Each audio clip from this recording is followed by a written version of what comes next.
I'm really a villain. Chapter 794 to Chapter 881. Just like the God Emperor from a long time ago, he was killed by the three emperors. His true fate was shattered. Although the price was high, the sky beyond heavens could still descend upon the Yuanyang continent. The world-weary goddess, Su Zimo murmured. He couldn't see clearly in front of the other party, and he could only tell that it was a woman. The world-weary goddess was hidden in the void, and her body seemed to be shrouded by a fog. He couldn't tell if it was real or fake, and he couldn't tell if it was a man or a woman. Su Zimo knew that he was no match for her. He could only call out Baimont and the others for this battle. Who's calling for me? A cold voice rang out from the void. The voice was like the sound of the great Tao, spreading from heaven and earth into everyone's ears. Goddess, we are your believers. Laozu and the others hurriedly knelt down and said respectfully. Red Dust Palace, the woman in the void murmured. Then she said, why did you call me?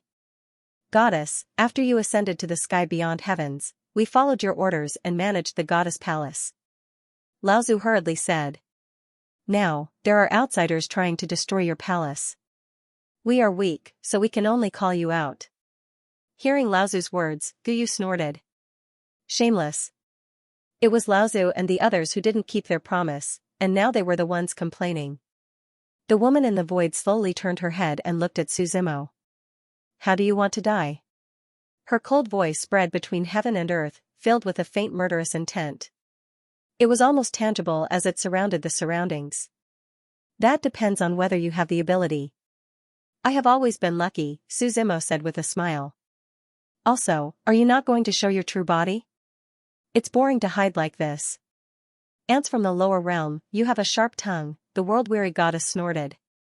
A gigantic hand was already pressing down majestically.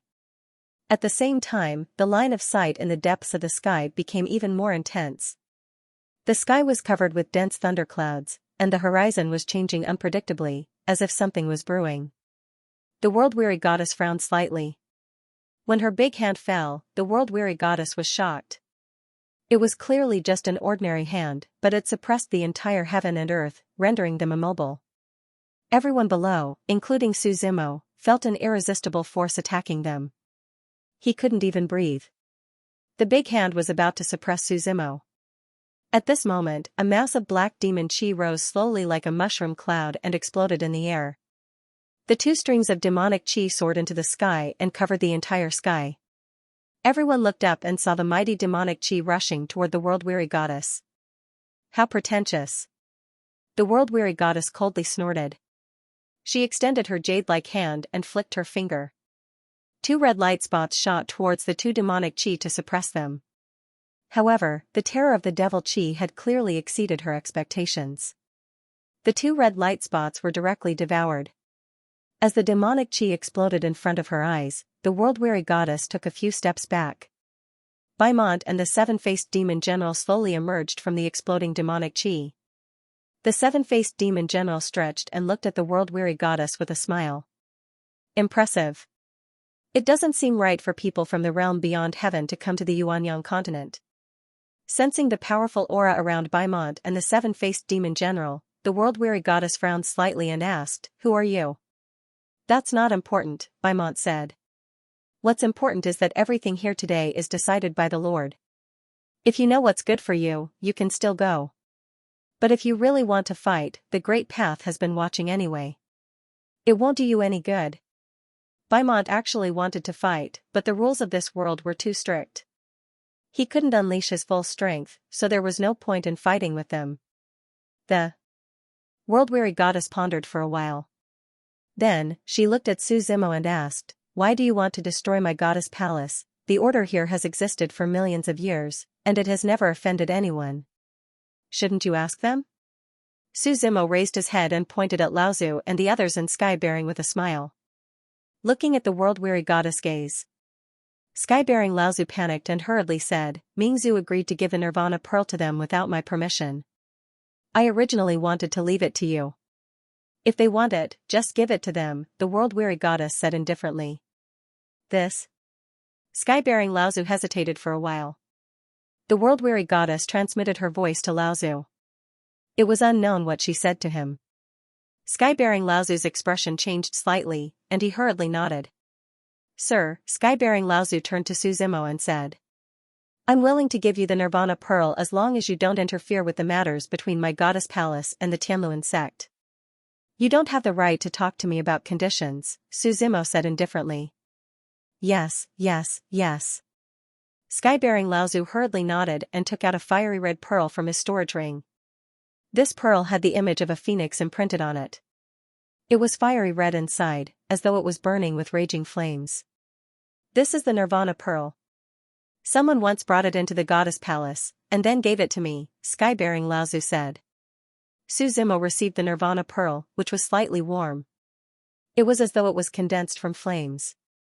Su Zimo knew that the Nirvana Pearl represented Nirvana flames. It was rumored that Nirvana flames could allow one to be reborn, and even reconstruct one's bones. It was extremely powerful. He kept the Nirvana Pearl and looked at the world-weary goddess in the sky.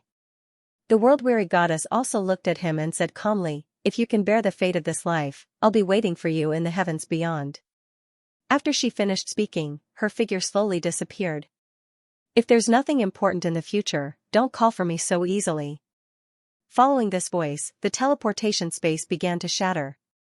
The formation plate and the formation flag separated again and returned to the hands of Sky-bearing Laozu and the others. Do you have any other instructions? Sky-bearing Laozu stepped forward and asked respectfully.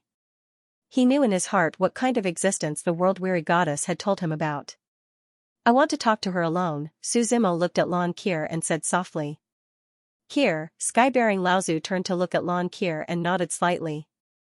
Following which, everyone in the goddess plaza retreated. Only Su Zimo and Lan Qir were left. Long time no see, Su Zimo said with a smile. Why did you come here?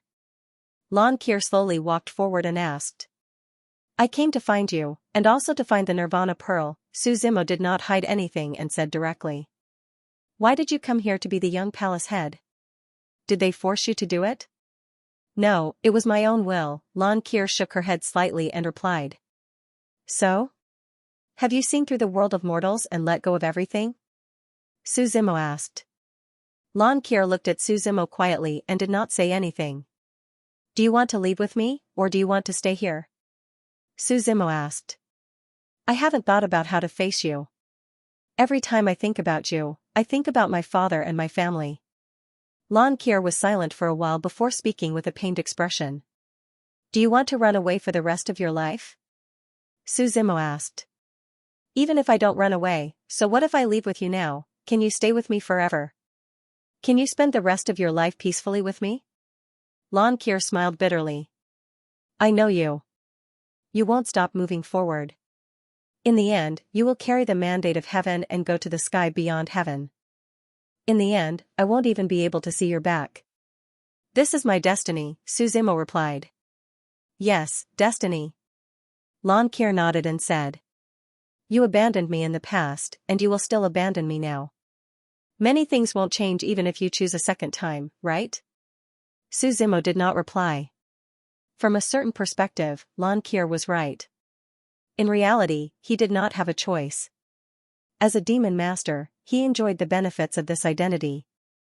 At the same time, he also had a destiny and responsibility.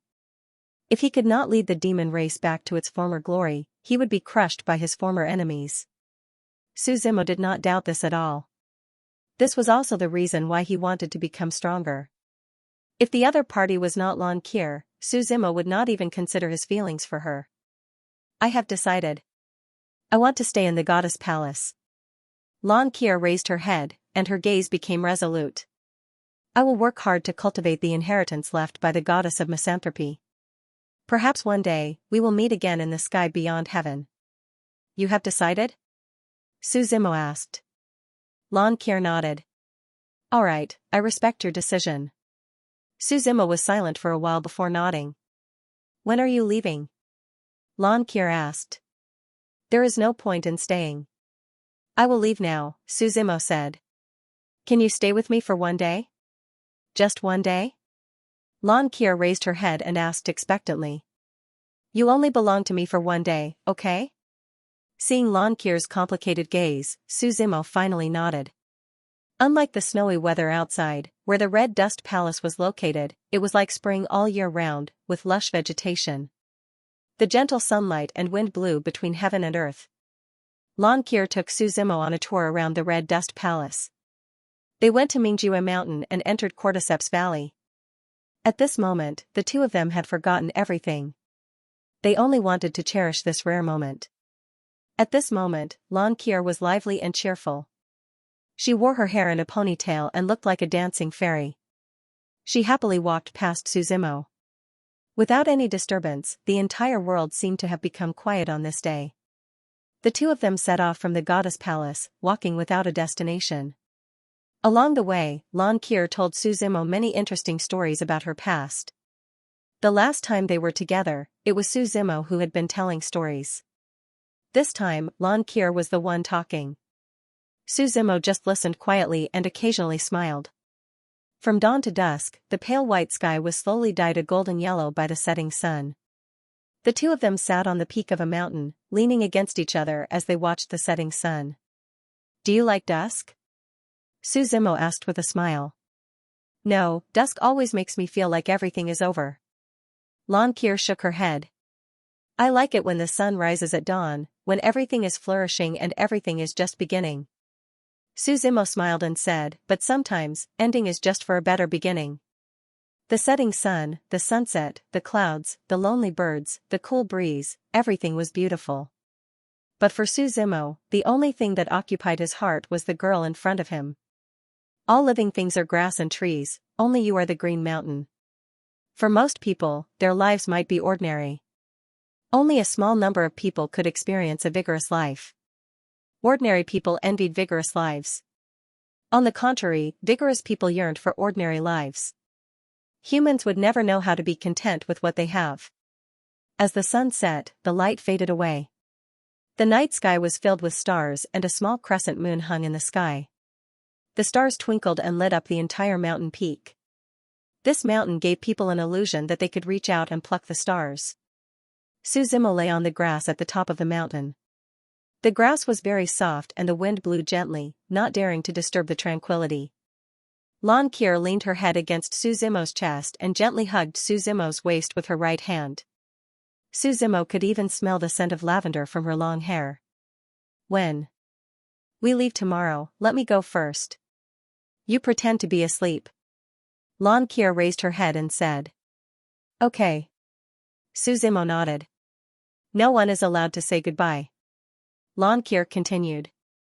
"I'm afraid that I won't be able to control myself." "Okay."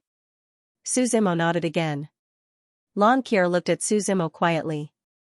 Then, she lowered her head slightly and kissed Suzimo's cheek with her soft cherry lips.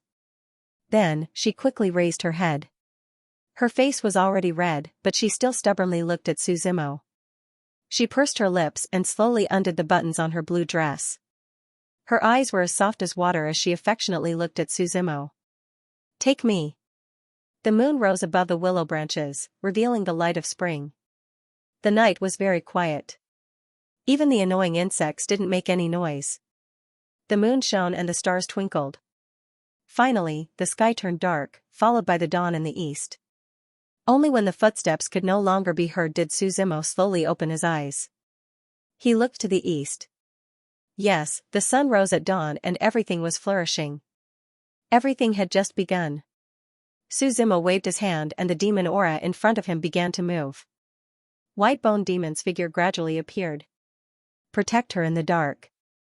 "This is my only order." Suzimo said word by word, seriously. "Master, White Bone Demon hesitated and said. "I want to fight with you. When the demon race revives, I will summon you back and let you be the vanguard again." Suzimo said. "But for now, this is my order." "Understood," the White Bone Demon replied. Then, his figure disappeared from the mountain peak along with the demon aura. On this day, everything in the goddess palace was so quiet. Whether it was Gongsun Hongtian or the three Laozu of the goddess palace, they were all waiting for Suzimo to deal with them. Following Suzimo's order, Gongsun Hongtian and the three Laozu all rushed to the mountain peak where Suzimo was. "Protect Lan Qir." After I inherit the mandate of heaven, I will protect you in my era. Su Zimo said to the three Laozu. If you are hurt in the slightest, believe me, I will turn the red dust palace upside down and make sure you never reincarnate. Hearing Su Zimo's words, sky-bearing Laozu and the other two quickly nodded their heads. They replied, Sir, please rest assured. Ku'er is the future young palace master of the goddess palace. We will definitely teach her well. That's good. After Su Zimo finished speaking, he looked at the expectant Gong Sun Hong Tian. He then said, I don't want to get involved in the matters between your Tianluan sect and the goddess palace. However, for Gu Yu's sake, I can help you. Gu Mingxi is in your goddess palace, right? Su Zimo asked. Gu Mingxi was Gu Yu's mother. She is. Sky-bearing Laozu replied without hesitation. Mingxi was the current palace master of the goddess palace. Unfortunately, she violated the rules and fell in love with someone else and gave birth to a daughter. Thus, she was confined by us. Let her out. Su Zimo waved his hand and said. Yes. Sky-bearing Laozu nodded his head. He knew in his heart that as long as Su Zimo was willing to protect the goddess palace, any price would be worth it. Alright, all of you can leave. Remember what I said. Su Zimo said. Looking at the departing figures of the crowd, Su Zimo also knew that it was time for him to leave. At the exit of the Red Dust Palace, Monk Daji was waiting for him. Child Su. Monk Daji greeted with a light smile. The tyrannical shadow was unsheathed. With a clang sound, an endless amount of blade intent spiraled in the air. The sharp blade of the tyrannical shadow rested on Monk Daji's neck. Child Su, what is the meaning of this? Monk Daji was startled and asked in confusion. Who are you? Su Zimo asked indifferently. The two of them met in Yellow City. It was illogical for Monk Daji to have a plan to help him find the Nirvana Pearl. This was because the two of them did not know each other. Is this important? Monk Daji smiled. Didn't Child Su obtain the Nirvana Pearl? It's important, Su Zimo said. You only have one chance to answer, or I'll kill you. Monk Daji pondered for a bit and said, the reason why I'm helping you is because I want to board your big boat. It's a little clearer, Su Zimo said. Our popularizing Dharma sect has always been proficient in divination. Not only can we help people predict their future, we can also predict their fate, Monk Daji explained. The reason I'm looking for you is because Laozu of the popularization sect used his remaining life to forcefully open the river of destiny before his death. I divined that you might be able to shoulder the mandate of heaven in this life, and in the end, I came to find you and help you. In the future, you can be conferred the title of War General. You, Laozu, can predict my fate? Su Zimo shook his head and laughed. He had already switched his fate from the river of destiny of the Yuanyang continent to the river of destiny of the divine land. No one in this world knew their fate. Not to mention the insignificant Laozu of the popularization sect, even the Grand Tao didn't know. No, our Laozu can't divine your fate, Monk Daji quickly said. But he can divine my fortune. He told me to go to Yellow City and wait there. He said that the person I met there could change my fate. After hearing Monk Daji's words, Su Zimo pondered for a moment. Fate was a very complicated thing. Everyone's fate was related to each other. Just like a big tree, it had countless branches and forks, as well as countless leaves. Every one of them was unique and closely related. You want to be my war general? Su Zimo asked. Yes, Monk Daji said. Laozu said that this is my only chance to change my fate. Fine, but you're too weak. Su Zimo withdrew his tyrannical shadow and lightly said. With the doubts in his heart resolved, Su Zimo also had a plan. The two walked out of the Red Dust Palace. The Red Dust Palace was sealed. Only a powerful person could forcibly break through this space. Either they had to rely on the Red Dust Palace's array plate, or they couldn't appear. The two walked out with the array plate in hand. Under the pressure, they felt as if they had jumped from one space to another. After a long time, the two appeared from the space shuttle and returned to the endless sky sea. The sky was still covered in snow, but the ice on the sea seemed to have thickened. The snow covered the entire sea, and the whole world was shrouded in white. The surrounding fog was very heavy, and the boat they came on was nowhere to be found. Where are we going now? Monk Daji asked. Xianxia. We're going to save someone, Suzimo said. Jiuzhou region? Monk Daji nodded slightly, obviously knowing the central mainland well. Otherwise, the two wouldn't be able to find the way due to the fog. It's in the southeast direction, but it's a bit far, Monk Daji said after a long while. This place was close to the eastern mainland, but it was still thousands of miles away from the central mainland. It's okay, Suzimo waved his hand. He released Hundun from the natural world. The two sat on Hundun, and he let Hundun go to Xianxia in the Jiuzhou region at full speed. As a demonic beast at the immortal king realm, Hundun's speed was self-evident. It could be said that it crossed space with every step it took. Hundun was majestic as it headed southeast. Despite Hundun's fast speed, Suzimo began to cultivate on Hundun's back because it was too far away from Xianxia. He had already cultivated the fourth move of the 10 devil styles, the devil style, and was now comprehending the human devil style. For Suzimo, this combat skill was more complicated than the 10 great divine methods that he had learned before. Even the heavenly gate of 3 lives and the method of shaking heaven didn't take up so much of his time. However, its power was naturally different from a whisper. After about a month in the endless sky sea, Suzimo finally arrived at the pier next to Xianxia. Previously, he took a ship from the pier and left.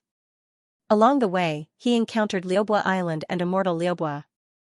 In order not to cause unnecessary panic, Suzimo took back Hundun not far away. The two came to the pier and headed directly to Xianxia. After a period of separation, Xianxia didn't seem to have changed much. The streets were bustling with people coming and going. The two shuttled through the crowd and were about to go to Qin Mansion. However, Monk Daji accidentally bumped into a man who was walking towards him because of the crowd. The man reeked of alcohol and stumbled as he walked. He seemed to be half drunk. He was wearing a jade green robe and looked rather handsome. Senior Brother Luo, are you okay? Looking at the half-drunk green-robed man, a group of people behind him quickly supported him. Don't you have eyes? A person shouted at Monk Daji. Don't you see our senior brother Luo? Why did you bump into him? I already avoided him. He bumped into me himself, Monk Daji replied calmly. Oh, you dare to talk back, the man snorted. He stepped forward and pushed Monk Daji. He then lit up the icon on his green robe. He said arrogantly, do you know who we are? The icon was similar to a whirlpool.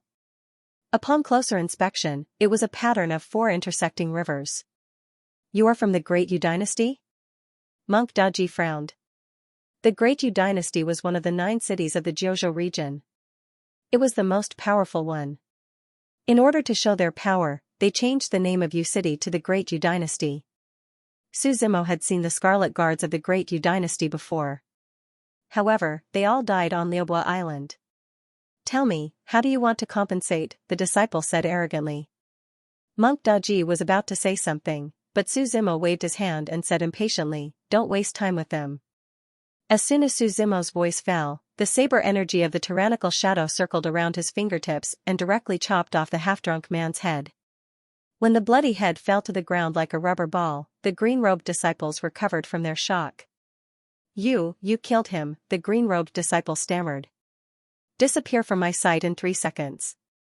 Otherwise, you will end up like him, Suzimo said. The group of green-robed disciples looked at the corpse on the ground and quickly ran away without hesitation. We are only here to save people. I still have to participate in the Tianwu conference, Suzimo said. Monk Daji nodded. When the two arrived at the Qin mansion, the 2 guards in front of the gate recognized Suzimo. They didn't stop Suzimo and directly let him in. Suzimo could be considered to be familiar with the Qin residents. He asked Monk Daji to find a place to rest and walked alone to the courtyard where Qin Shuang lived. Snow covered the entire Qin mansion. The snowflakes on the stone road were swept away by the servants of the Qin mansion, but there were many plum blossoms planted on both sides. The plum blossoms were decorated with snow, as if they wanted to compete with the snowflakes. The entire courtyard was filled with fragrant plum blossoms. Suzimo had just walked to the entrance of the courtyard when he heard a murmur. He saw Qin Shuang sitting in the pavilion next to the courtyard with her back to him. She was wearing a long blue and white dress. The hem of her dress was like a lotus flower that slowly bloomed on the ground. His long black hair was coiled on top of his head. He was holding a branch of a plum blossom tree in his hand, plucking the plum blossoms on it. He'll come, but he won't. Will come, won't come. She was still muttering under her breath.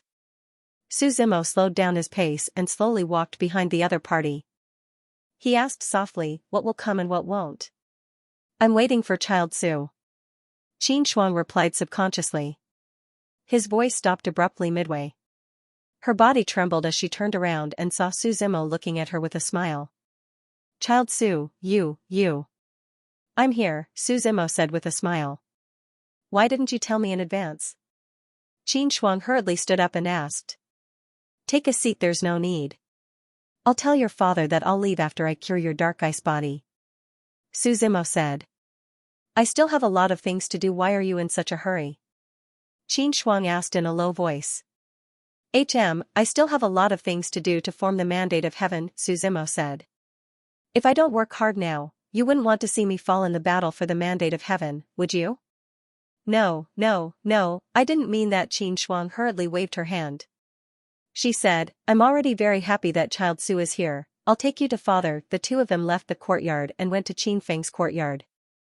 When they arrived, they saw Butler Long standing at the entrance of the courtyard, motionless like a statue. Seeing Suzimo arrive, Butler Long was a bit surprised. Grandpa Long, where's my father? Qin Shuang asked. Miss, the city lord is discussing something inside, Butler Long said with a smile. Then he looked at Suzimo and said with a smile, Child Su, long time no see. Suzimo nodded slightly. Quickly tell my father that Suzimo came to treat me, Qin Shuang said. What? Butler Long was stunned. Then he looked at Suzimo and asked in disbelief, Child Su found the Nirvana Pearl? Qin Shuang's illness has been a headache for them for a long time, and they have been asking for medicine, but it was difficult to solve. Later, although they knew that the Nirvana Pearl can be cured, one of the 5 spirit pearls is in existence. Even if they searched with all their strength, they still have no clue. Seeing Suzimo nod, Butler Long hurriedly said, Wait a moment, I'll go report to the city lord now. Not long after Butler Long went in, he saw Qin Feng in a green robe, laughing and walking out quickly from inside. Accompanying Qin Feng was an old man and a few young men. Suzimo happened to know these young men. They were the group of green-robed disciples from the Great Yu dynasty that he met on the street previously. When they saw Suzimo, one of them cried out in surprise. Pointing at Suzimo, he shouted, Elder, it's him. He killed senior brother Luo. This? The old man from the Great Yu dynasty frowned slightly. Then he looked at Qin Feng and said, City Lord Qin, is this someone from your mansion? Elder Yu, don't worry. Qin Feng waved his hand. He looked at Suzimo and said with a smile, Child Su, long time no see. There's no need to chat. I'm here to treat Shuang'er's special constitution. Suzimo waved his hand and said lightly. Child Su, if you can cure Shuang'er's illness, you'll be the benefactor of the entire Qin city. Do you need me to do anything? Qin Feng asked directly without any doubt. Arrange a quiet room for me. You can guard outside, Suzimo said. Butler Long, take Child Su and arrange it first. I'll come later. Qin Feng nodded and replied. Looking at Suzimo's back, Elder Yu frowned and asked, City Lord Qin, what's the meaning of this?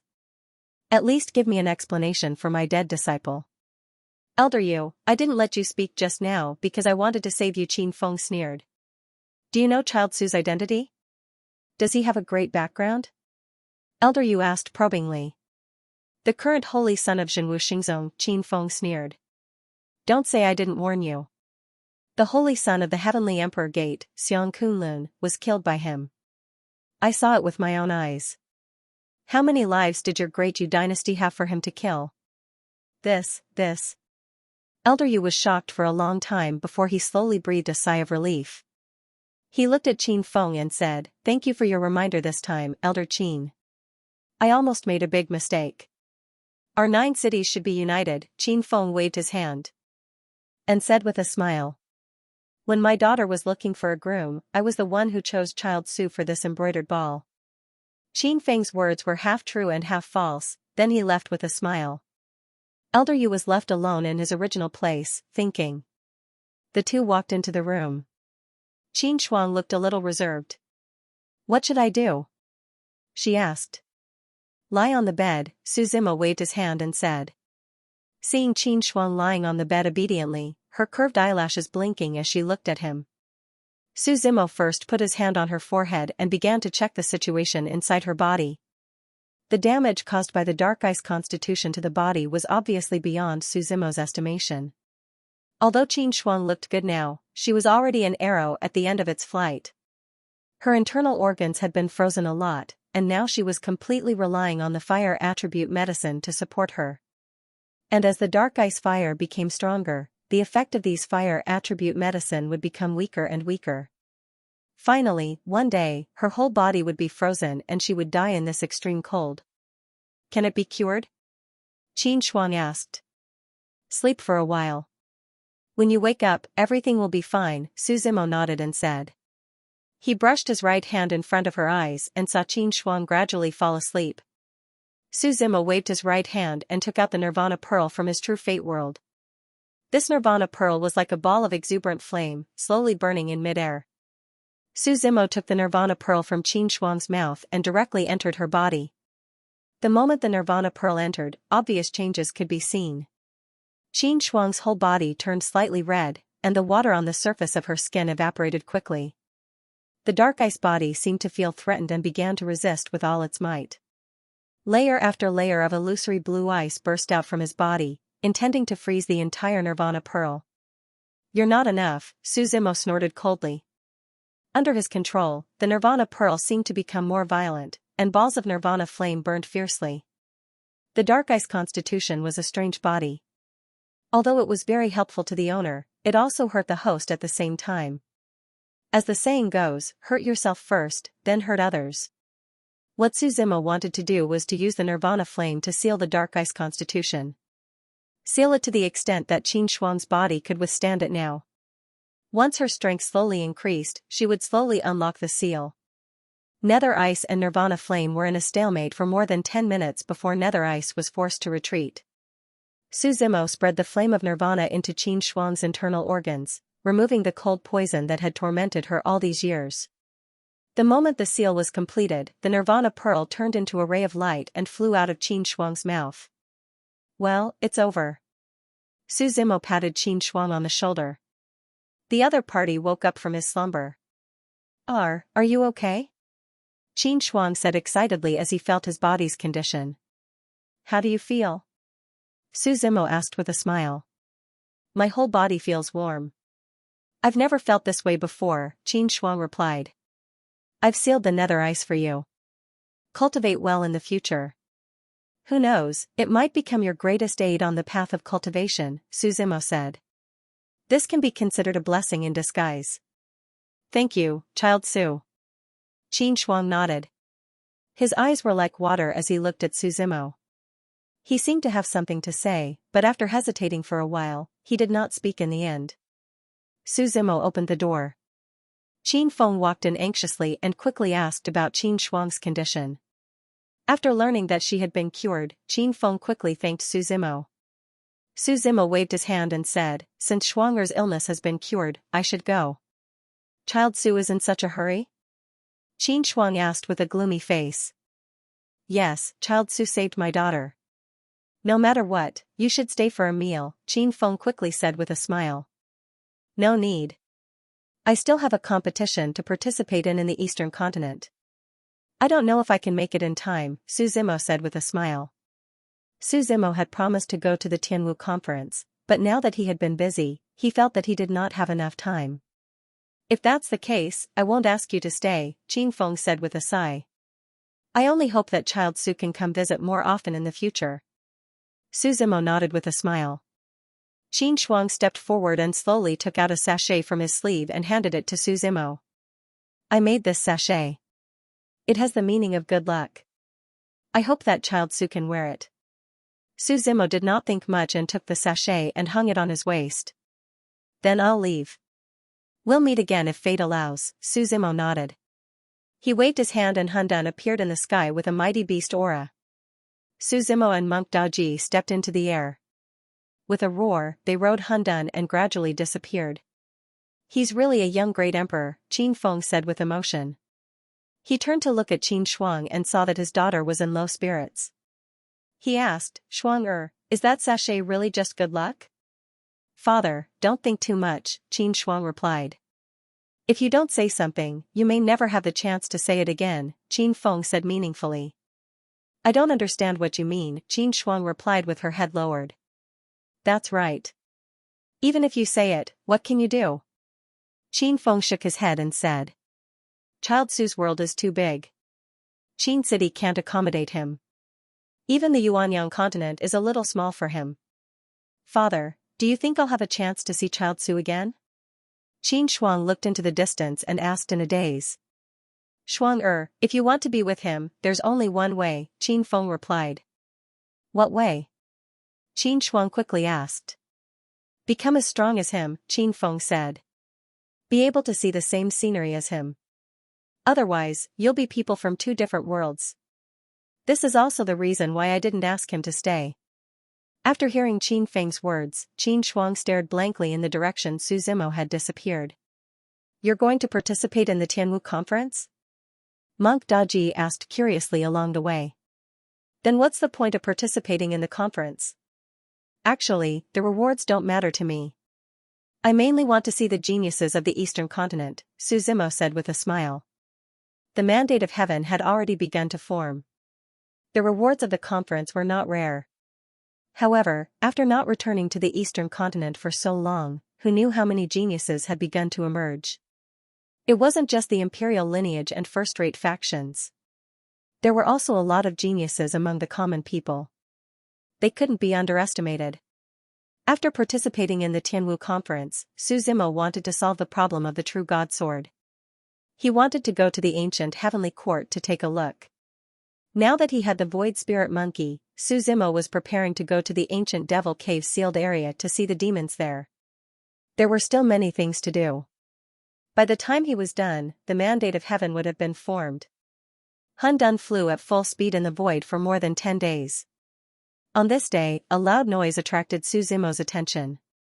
There seemed to be a great battle taking place in front of him. Just the aftermath of the battle was enough to shatter the void within 100 miles. A mushroom cloud slowly rose from the vault of heaven and directly exploded. The surrounding spiritual energy was surging, and the sky was cloudless. Interesting. Let's go and take a look, Su Zimo said with a smile. Hundun roared angrily. He broke through the aftermath of the battle. The two pairs of wings behind him covered half of the void as he flew in. Who are you? How dare you kill my undead clan for no reason? A furious voice rang out in the void. Why are you asking so many questions when you're about to die? It's a waste of time. A chuckle sounded. Immediately after, the entire void began to fight again. Rumble. The explosion sounded again. The undead. Su Zimo frowned slightly. The monster clan, the undead clan, and the giant clan had once ruled the entire Yuanyang continent. It was them who had joined hands to create the glory of the desolate era. Later on, the giant tribe suffered heavy losses in Gu Ming's war and was almost exterminated. The demon race was also destroyed by Great Emperor Zhenwu, and the era of emperors was re-established. Only the undead preserved their strength and went into hiding in this era when the human race was at its peak. The last time Su Zimo encountered the undead was in Sword Immortal Jiangyun's small world. The undead had attempted to invade the small world of the Sword Immortal, resulting in an internecine outcome. Now that they met again, it seemed that the undead clan had suffered a lot. When Hundun came to the center of the battle, Su Zimo saw the scene of the battle clearly. One of the two parties was the undead clan. Although they had lost more than half of their men, they still had more than 1,000 men left. On the other side, there was only one person. It was a young man with a long sword on his back. The young man was fighting 1,000 undeads alone. Every one of them was at least at the Venerable Vane realm, and there were even quite a few at the Emperor Vane realm. The aura of the undead clan leaders had reached the peak of the Divine Range realm. However, at this moment, when they looked at the white-robed young man, they were all somewhat nervous and even fearful. When Hun Dun's gigantic figure appeared, it immediately attracted everyone's attention. Looking at these people's gazes, Su Zimo waved his hand and smiled. You guys continue. Don't worry about me. I'm just here to watch the show. The youth did not mind. He held his 3-foot-wide sword and walked toward the undead clan. Why do you want to kill us? The leaders of the undead clan asked loudly. I don't remember offending you, sir.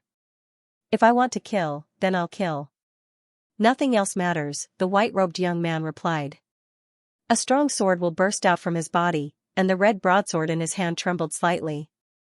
Drops of blood were dripping from the red broadsword. It was extremely bloody and cruel. Since your excellency is unwilling to stop, the leader of the undead clan snorted coldly. He shouted angrily, kill him. The remaining 1,000 men behind him roared and charged forward. It's just a last-ditch struggle. The white-robed young man sneered. He shouted softly, heavenly slaughter sword. At this moment, the sound of swords humming could be heard everywhere in the sky. Unknowingly, the entire sky was filled with sword intent. Dense sword chi reverberated. These sword chis transformed into the same shape as the red broadsword in the young man's hand. Tens of thousands of sword chis enveloped the void.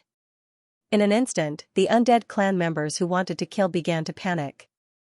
Bang, bang, bang. The swords cut through the silent void and surrounded them.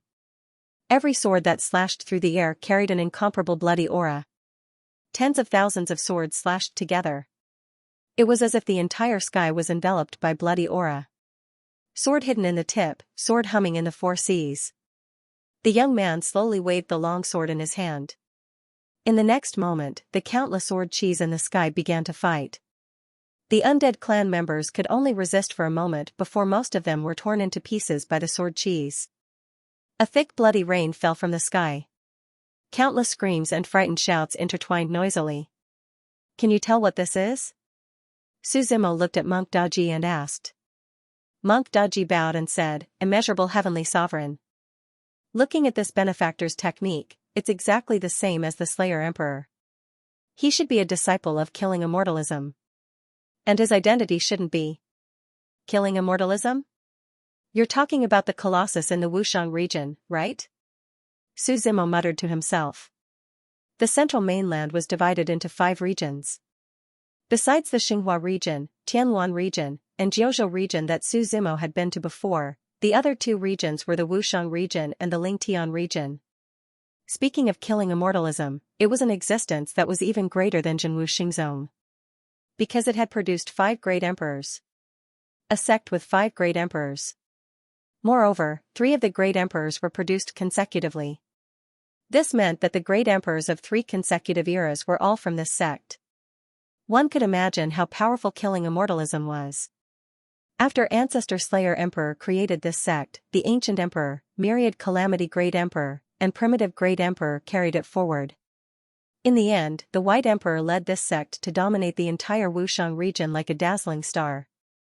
There were many imperial lineage in the Wushang region, but they only cared about themselves.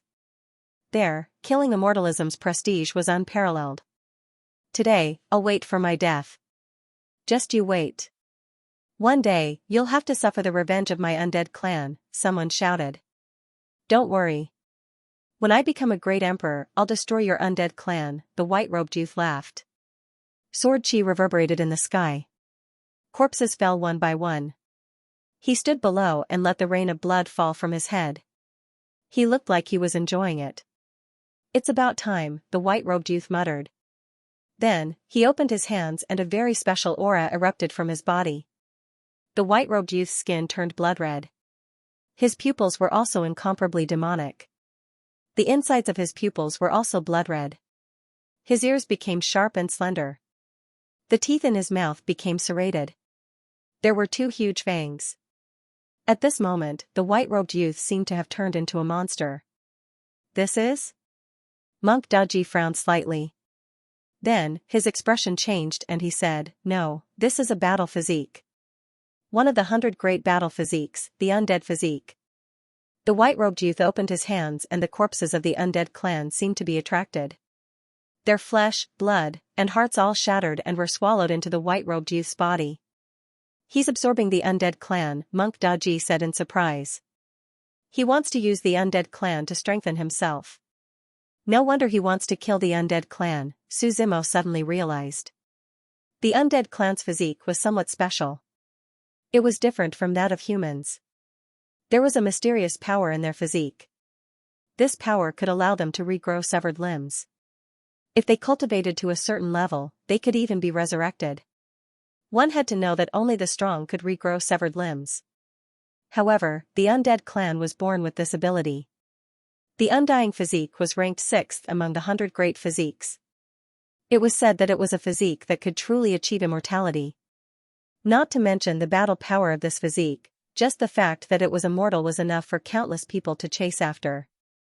After the white-robed youth absorbed all the flesh and blood of the undead corpses, his aura became even more powerful. Wave after wave of power surged out like a surging ocean, wave after wave of power surged out continuously. Each wave was stronger than the previous one. The white-robed youth slowly opened his eyes. A demonic light appeared in the depths of his eyes as he revealed an expression of enjoyment.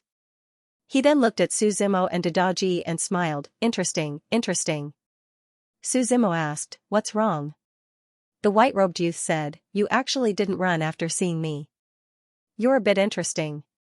Is he really confident, or is he just bluffing? You can try, Su Zimo indifferently said. The white-robed youth said, I don't have time to waste with you. I still need to find the undead. If there is a chance, let's meet again at the Heavens Will competition. Monk Daji bowed as he watched the white-robed youth's departing figure and said, the heavenly Tao is becoming more and more turbid. I can't see clearly anymore. Isn't this more interesting? Su Zimo smiled. Otherwise, I wouldn't be interested in fighting a bunch of ants. Monk Daji suspiciously asked, why didn't he kill us? He's not afraid that we'll spread the news of him killing the undead. Killing immortalism might be strong, but the undead aren't weak either. A race that has been accumulating power for several eras can't be underestimated.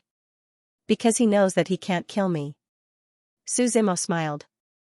Monk Daji couldn't feel it, but he had already competed with the white-robed youth's aura. The white-robed youth wanted to suppress him, but he failed. Eastern Continent, 100 Lane Clan. For the past few days, 100 Mile City was perhaps the most lively period of time in the past few years. People from all over the Eastern Continent and various sects were gathered here. They were the hosts of this year's Heaven Martial Conference. The various inns and restaurants within the city were already packed with people. Walking on the streets, there was only one topic of discussion, and that was the Heavenly Martial Assembly. The Heavenly Martial Assembly attracted the attention of the entire Eastern Continent. Even the other continents were paying attention to it. He wanted to see how the geniuses of the Eastern Continent of this era were. Zhenwu Xingzong, the Purgatory Sacred Clan, the Divine Sun Sacred Clan, the Extreme Yuan Heavenly Sect, the Blood Underworld Sacred Clan, the Qi Clan, the Mo Clan, the Dan Clan, as well as the host, the 100 Lane Clan, the 9 great imperial lineage had all arrived. Not only the leading 9 imperial lineage, but there were also numerous first-rate forces such as the Xianling Sect, Thousand Beast Sect, Sacred Spring Sect. Furthermore, this time, the Tianwu Assembly allowed rogue cultivators to participate. If a rogue cultivator performed outstandingly, they would be able to invest in him. They would also be taken in by powerful forces and nurtured well. In short, this was not as simple as a competition. Because there were too many people participating in the Tianwu Assembly, the entire assembly would take at least half a month to finish.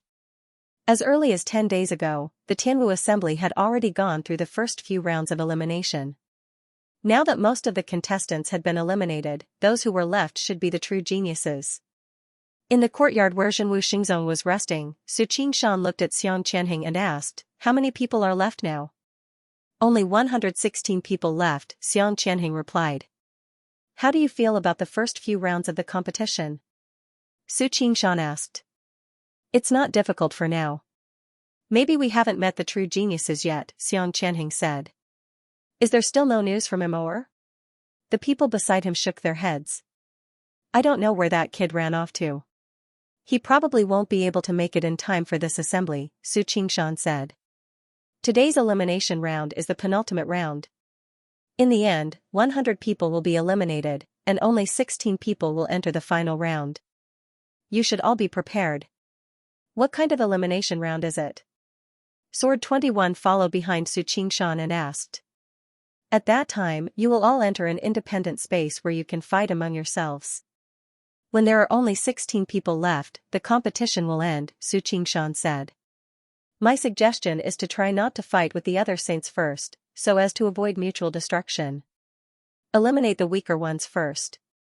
This will save you a lot of trouble.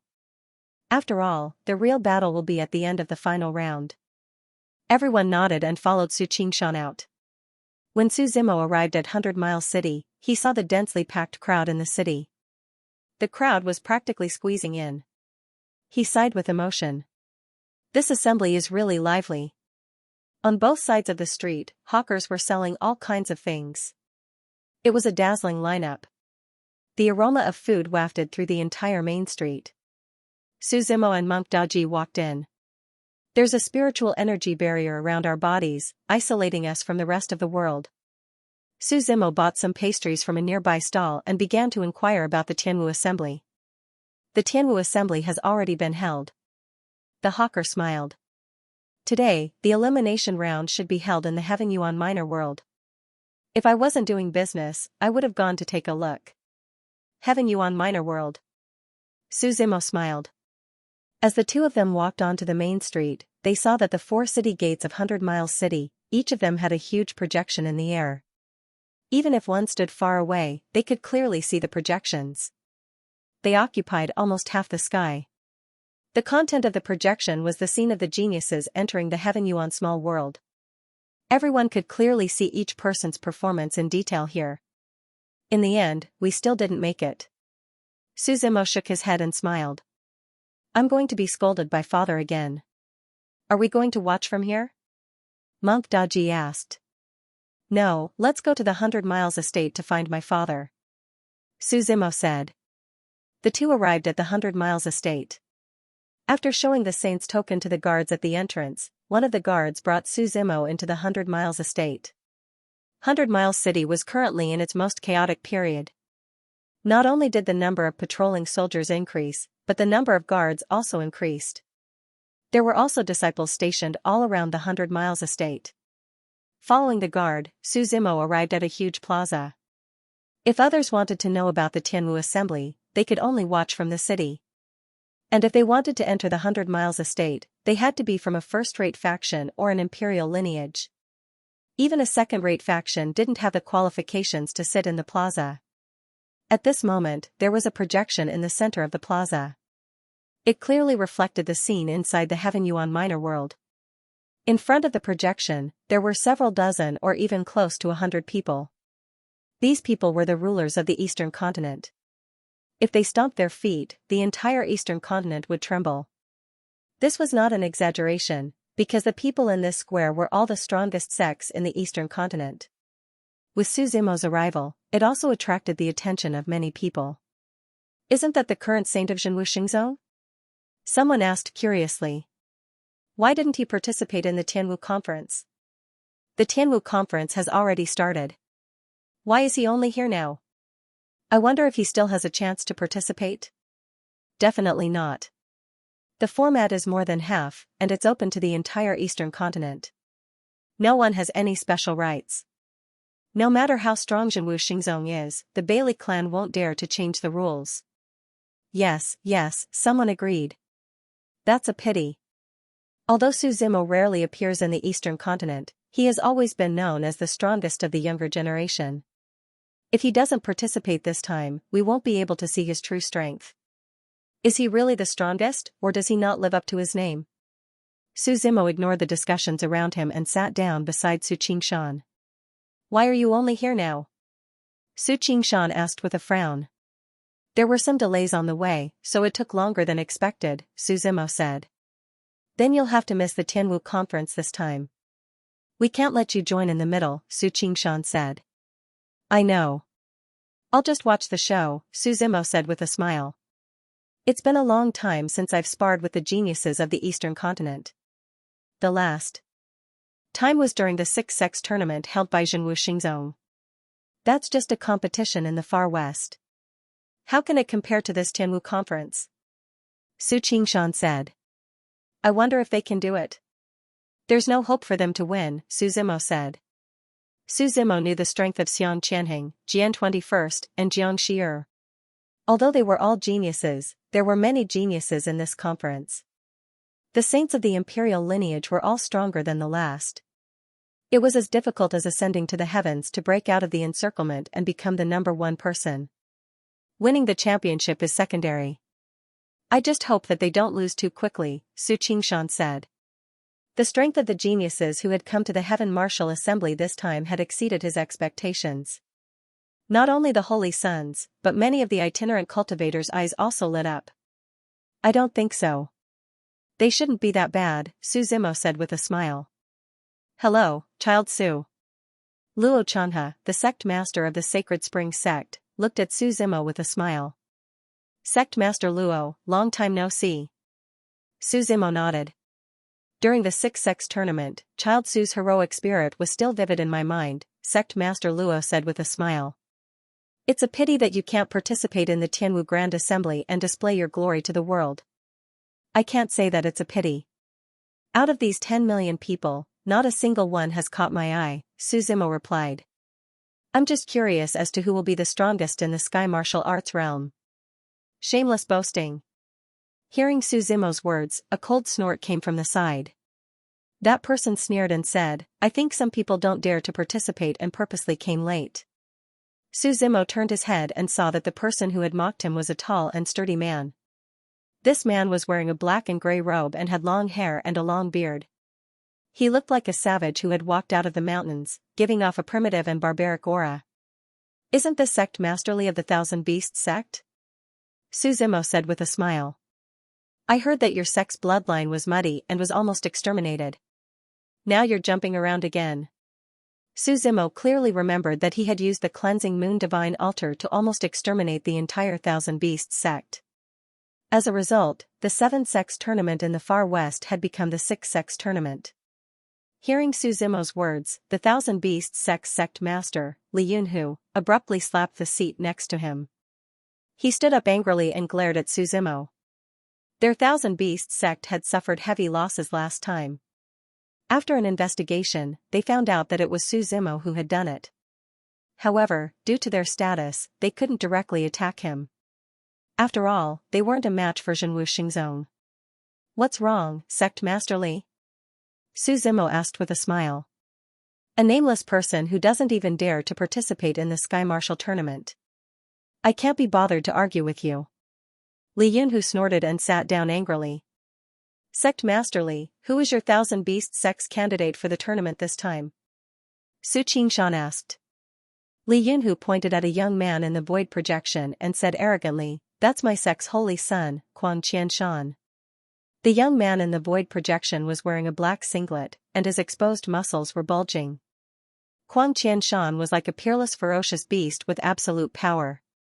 He could tear apart demonic beasts with his bare hands and punch with his fists. He could turn a mountain into dust with a casual punch. Thank you very much. Li Yunhu looked at Su Zimo and sneered. When Qianshan's bloodline was turbid, no one expected it to mutate. Not only did his bloodline not explode, but it also evolved. Now, his body is like a divine beast. Su Zimo smiled and said, then congratulations, Sect Master Li. Li Yunhu snorted and didn't say anything. From the void projection, it could be seen that the 9 disciples of the imperial lineage seemed to have reached a consensus. They didn't kill each other. Instead, they prepared to clean up the loose cultivators. Some loose cultivators who knew they were weak also formed groups to fight against the imperial lineage. The entire Heaven Origin Small World was in chaos. In the Heaven Origin Small World, Sword 21 was walking in a forest.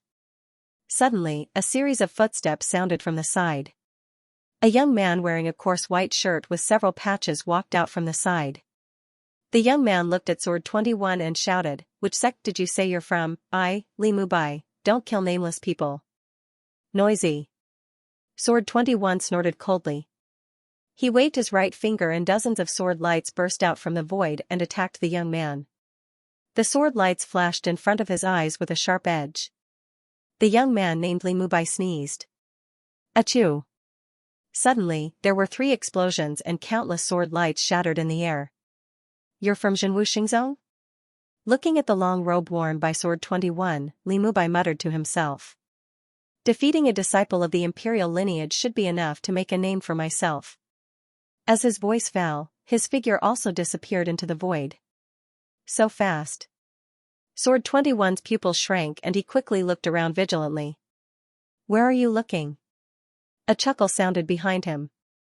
A fist wind suddenly appeared and struck from behind. Sword 21 quickly turned around to fight, but the next moment, Li Mubai's figure split into 4. They attacked Sword 21 from 4 different directions. The fist wind was fierce, shattering the void, tearing apart the sword chi of Sword 21 and hitting him hard in the abdomen. All of this happened very quickly. In just a few breaths, Sword 21 was sent flying. The people outside the spatial projection were slightly shocked. Sword 21 stood up from the ground and looked at Li Mubai with a frown. He slowly picked up the long sword in his hand and his eyes became more and more serious. The long sword was hissing and cutting the void in front of him.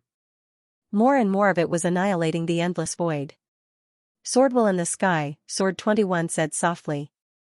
The sword will behind him condensed into a giant sword and slashed with majestic momentum. There were also many faintly discernible sword wills shrouding the surroundings. They hid in the void quickly and attacked Li Mubai. Seeing all these sword wills coming at him, Li Mubai seemed to be scared out of his wits and stood in place without dodging. The rumbling sword intent and the 21st blade roared together. At this moment, the explosion and earth-shaking scene that everyone imagined did not happen. Instead, the sword wills were all swallowed up when they touched Li Mubai's body. His body was like a whirlpool, swallowing the sword of Sword 21 as well. Sword 21 quickly retreated and looked at the scene in front of him in shock. He did not understand what had happened. Here you go, Li Mubai grinned. With a flick of his right hand, thousands of sword wills burst out and directly attacked Sword 21. These sword wills were his own attack just now. Sword 21 had no time to defend or dodge at all and was directly nailed in the void. Seeing more and more sword wills surging over, a large hand reached out from the void at this moment. This big hand passed through layers of the void and easily destroyed the sword wills, bringing Sword 21 out of the Heaven Yuan small world. Jinwu Xingzong, Sword 21 is eliminated, an old voice sounded. It was Laozu of the Bailey family, who was in charge of the entire Heaven Yuan small world. Whenever a contestant was in danger, he would save him and disqualify him from the competition. When Sword 21 returned to the square, he was still in shock and his face was pale. Just now, he was so close to death, and what was even more humiliating was that he didn't even have the chance to use his true fate before he was defeated. There was a lot of discussion in the square. Even if Jian 21 was not the Holy Son, he was still one of the best among the younger generation of Jinwu Xingzong. But now, he had actually lost to an unknown young man. This made many people curious about the identity of this young man named Li Mubai. Did you see it clearly? Su Qingshan looked at Su Zimo and asked. If I'm not mistaken, that should be the 100 soldiers battle body, one of the top 100 battle bodies, Su Zimo said with a nod. To be able to directly devour the sword chi and the sword, this ability was very similar to the 100 soldier physique. The saying I am the head of the 100 soldiers, I am the king refers to this kind of physique. Su Qingshan beckoned Sword 21 to sit next to him. Vice sect leader, Sword 21 said in low spirits. You did not lose unjustly. There are indeed some loose cultivators that we did not expect, Su Qingshan said. Cultivate well. Who hasn't failed in their life? Sword 21 nodded slightly, as if he was still thinking about the loss just now. Although the opponent was one of the top 100 battle bodies, it was really a little unreasonable for him to lose so easily. The scene in the void projection continued, and people continued to be rescued from inside. After more than a day, there were finally only 16 people left in the room. This also meant that this stage was over, and it was time to enter the final round. Of these 16 people, some were expected, and some were unexpected. Jinwu Xingzong took 2 seats, which were Xiang Qianheng and Xianxia. The Purgatory Holy Clan also took 2 seats, one was their holy son, Tian Mozi, and the other was Shui Kuan. Taiyuan Holy Clan's holy son, Tai Chu, Divine Son Holy Clan's holy son, Xianyuan Xiantian, and Xianling Sec's holy daughter, Xianling Qi family's holy daughter, Qi Shui. The Mo family did not send their holy son this time, but a young man called Mo Chen. The Bailey family's representative was Bai Li Xiao. As an imperial lineage, the Blood Hades Holy Clan's holy son had been killed by Su Zimo. Although the clan had nurtured new disciples, they were still not very good. There was not even one disciple who made it into the top 16. At this moment, the elder of the Blood Hades Holy Clan was glaring at Su Zimo angrily. The Dan family's holy son was called Dan Qingyang. The immortal emperor's lineages occupied 10 seats. The first-rate Xianling sect took one. The Thousand Beasts sect's holy son, Quang Qianshan, took another. The remaining 4 seats were all for loose cultivators. The final round would begin the next day. After the 16 contestants had gone through a big battle, they all had a day to rest. In the 100-mile city, there were already gambling houses placing bets on these 16 people. Among them, the ones with the highest odds were Tai Chu and Bai Li Xiao. As for Zhenwu Xingzong's side, because Su Zimo, the holy son, was not present, no one thought highly of him. Although the other imperial lineage's holy sons were also amazing, they were not as good as the two of them. Putting aside how lively the city was for the time being, Zhenwu Xingzong and the rest returned to the small courtyard where they lived. Su Zimo found a room and prepared to cultivate. Now that he had gathered the 5 spirit pearls, they were the Nirvana Pearl, Sky Thunder Pearl, Weak Water Pearl, Ewood Pearl, and Wind Destruction Pearl. The combination of the 5 spirit pearls involved a secret. At the beginning of the world, when the universe changed, there was no such thing as spirit chi. The so-called spirit chi here was not only used by meridians for cultivation and opening meridians. It included all forms of spirit chi in this world. The so-called devil chi and immortal chi were different forms of spirit chi. They were of a higher level than ordinary spirit chi, but they were still a type of spirit chi. When there was no spiritual energy, it was impossible for people to cultivate. Opening meridians did not exist. The 5 spirit pearls represented all spirit chi in this world. They were the origin of spirit chi in the Yuanyang continent. After the 5 spirit pearls established the spirit chi system for the Yuanyang continent, they were divided into 5 spirit pearls and scattered around the Yuanyang continent. Hundreds, even tens of millions, or hundreds of millions of years later, they would return to Su Zimo's hands. Because Su Zimo wanted to start the era of cultivation in the Divine Mainland, he had to use the 5 spirit pearls. After the Divine Mainland evolved from the era of the ultimate to the era of civilization, creatures could completely get used to this world. They even began to reproduce. If the great era of cultivation was not started, humans would probably eventually enter the era of science and technology. This was the process of the development of the era, and it was also the inevitable path to take. Su Zimo's consciousness came to the Divine Mainland. When he came to the Divine Land, 5 spiritual beads floated and rotated around Su Zimo in the void. These 5 spiritual beads exuded a strong power. When the 5 beads were gathered, there seemed to be some kind of mysterious connection between them, and 5 different kinds of spiritual energy diffused from them. They formed a large circle, enveloping Su Zimo. The great era of cultivation, Su Zimo murmured. He stretched out his right hand and rotated it 90 degrees in the air, and the 5 spiritual beads rose into the air. At this moment, the world was dark, and everything lost its color. The wind and clouds in the sky throbbed, and in an instant, sand and stones flew, and a violent storm hit. All the creatures in the Divine Land looked at the sky, as if doomsday had come, and they were all confused and at a loss. From the 5 spiritual beads, wisps of spiritual energy spread out. A long time ago, humans in this era could not come into contact with spiritual energy. Now, the first wisp of spiritual energy appeared in the sky. Inside the Nirvana bead, a raging fire burned, like a phoenix singing together, spreading its wings and flying through the void. Inside the weak water bead, a weak water river was surging, rolling and flowing. A single drop of weak water could crush the void.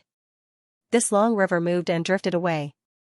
In the phoenix-slaying bead, the storm condensed by the hurricane roared, rolling up the whole world. The broken void was stirred up, and this hurricane seemed to be able to lift the sky. The heavenly thunder bead was rolling, and lightning like silver dragons shuttled back and forth in the void. All kinds of thunderbolts exploded in the sky like the wrath of the heavens. In the Ewood bead, the breath of life was strong, and the broken void was repaired by it, as if life was born in it. It evolved into a green light that went straight to the sky. This was the 5 spiritual beads, with a monstrous momentum, approaching each other little by little, and finally merging into one step by step. At the moment when the 5 spirit pearls combined into one, there was only a boom sound, as if a sudden clap of thunder had exploded silently. The whole world was flashed by a light. Walala, the sound of the rain sounded as if someone was pouring water from the top of his head, falling from the sky. The whole world was drowned by this downpour. This was not the sound of ordinary rain, but the spiritual liquid formed by spiritual energy. The rain fell on the ground, nourishing all living things. This was because the creatures of this world had never come into contact with spiritual energy. At this moment, even if they took a breath, they could feel that they had become much stronger. After the rainwater evaporated, some of it seeped into the ground, while some of it drifted on the ground. Whether it was animals or humans, they could clearly feel their bodies becoming stronger. However, without the traditional cultivation method, this method of becoming stronger was limited. The rain was still pouring down, and it would not stop for a while. Suzima was not in a hurry. After the heavy rain formed by the spiritual liquid was over, the spiritual chi of this world would be more or less activated. As for how long it would take, he had no idea. But next, he had to consider sending the cultivation methods of the Yuanyang continent to this world. He did not lack cultivation techniques now. Previously, he had destroyed several sects, including the Heaven-Severing sect and the Lan family, which had 2 emperors. These cultivation methods and meridian skills that the sect had accumulated over countless eras were all kept by him. He couldn't use it himself, but the Divine Land had just established a cultivation system, so it was just right for him. What Suzimo had to consider was how to make these cultivation methods appear in the Divine Land without being out of the blue. He could not let the people of the Divine Land suspect that they were just creatures that he kept in his true fate world. Their every move was being monitored by him. In this world, there were also many legends. Legends about gods, ghosts, Buddhas, and demons. These could be called superstitions, because when humans walked out of ignorance, there were fewer and fewer people who were superstitious.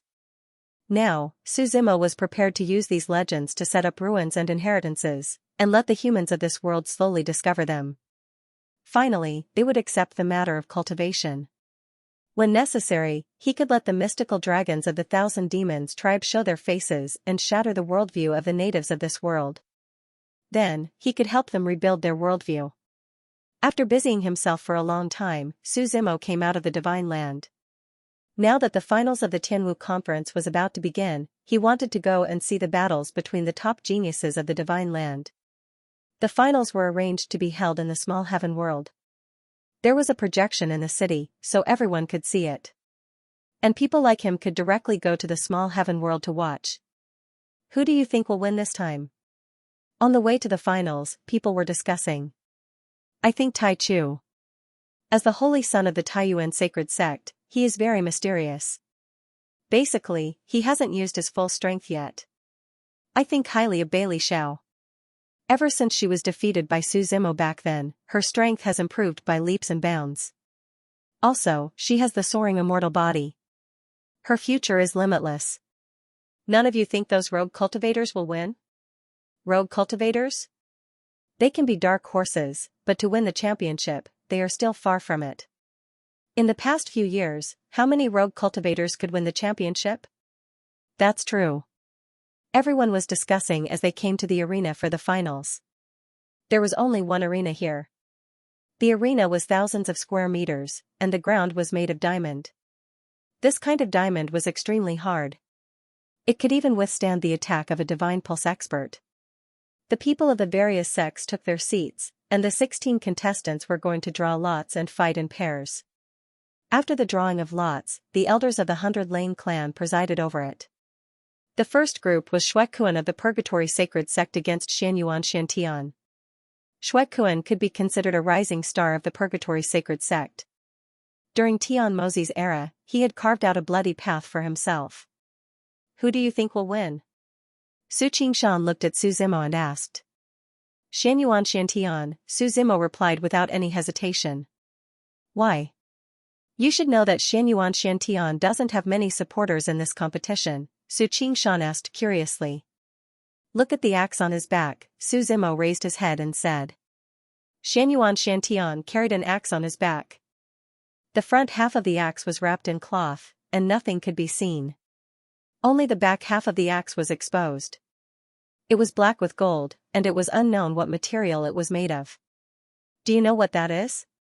Su Qingshan asked curiously. Because even if it was him, he wouldn't be able to see anything just by looking at the handle.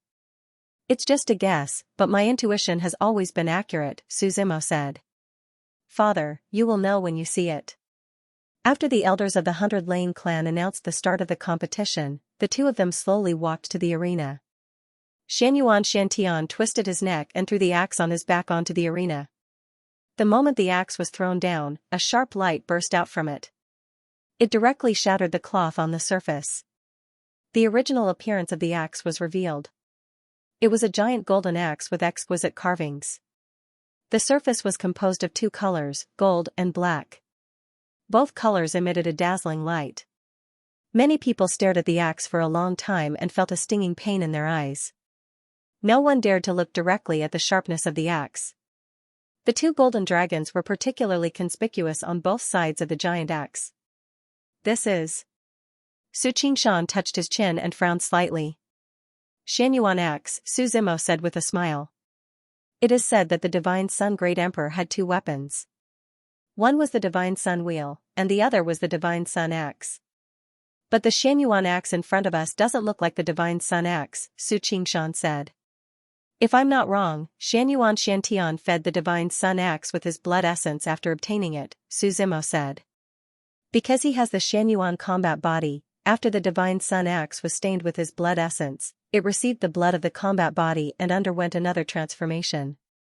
It is no exaggeration to say that the Xianyuan axe in front of us is stronger than a great emperor true weapon. As for Xue Kuan, his personal strength is not bad, but his weapon is far inferior. Sword 21 nodded in agreement when he heard Su Zimo's words. The two people in the arena were already fighting. Not only did Xianyuan Xiantian suppress Xue Kuan in terms of weapon, but he also had the advantage of the combat body. On the other hand, Xue Kuan was said to have comprehended the cage left behind by the Purgatory Great Emperor. Later on, he stood out in the Purgatory Sacred Sect. With the Xianyuan axe in his hand, Xianyuan Xiantian was like a god of war. With every swing of the axe, the space shattered and cracks gradually appeared on the diamond arena. Xue Kuan could only passively dodge backward.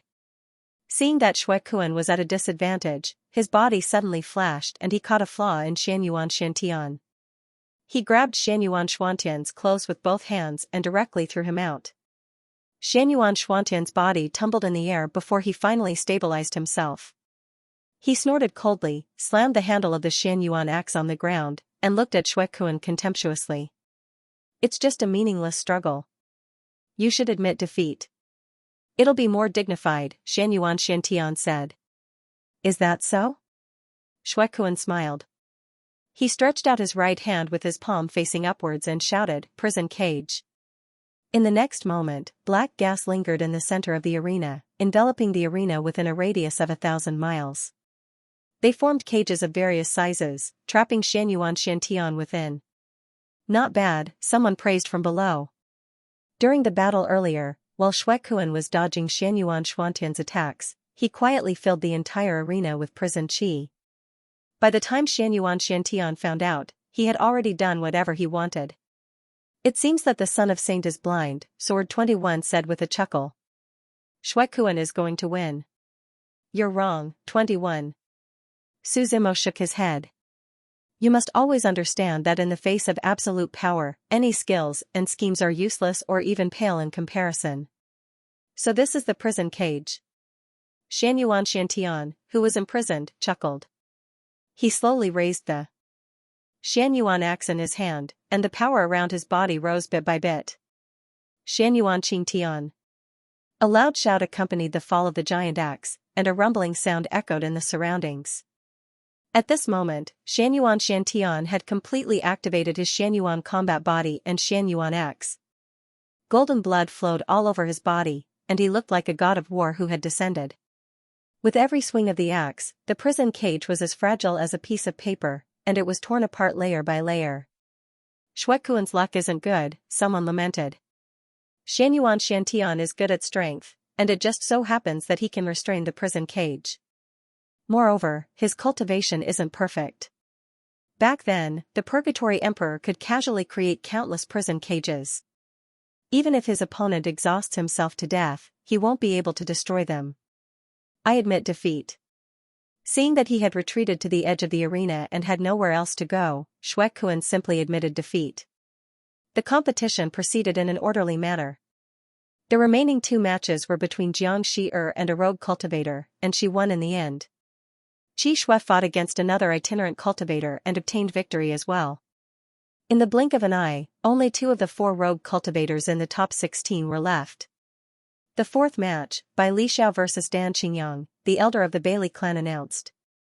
The audience was in an uproar. In recent years, Bai Lixiao had become famous in the eastern continent. She had the support of Zhenwu Xingzong and the Bailey clan, and her improvement was unimaginable. It was said that ever since she was defeated by Su Zimo, she had not lost a single match. She was also one of the favorites to win the championship this time. As for Dan Qingyang, he was born in an alchemy family and rarely appeared in the public eye. The audience did not know much about him. Su Zimo looked at the woman in the arena. He had not seen her for a few years, and she had changed a lot, whether it was her strength or her aura. She was dressed in a blue robe and stood coldly in the arena. From the side, her eyes were as cold as ice, like a piece of ice that had not melted for 10,000 years. But she was still beautiful, and her aura was cold and indifferent.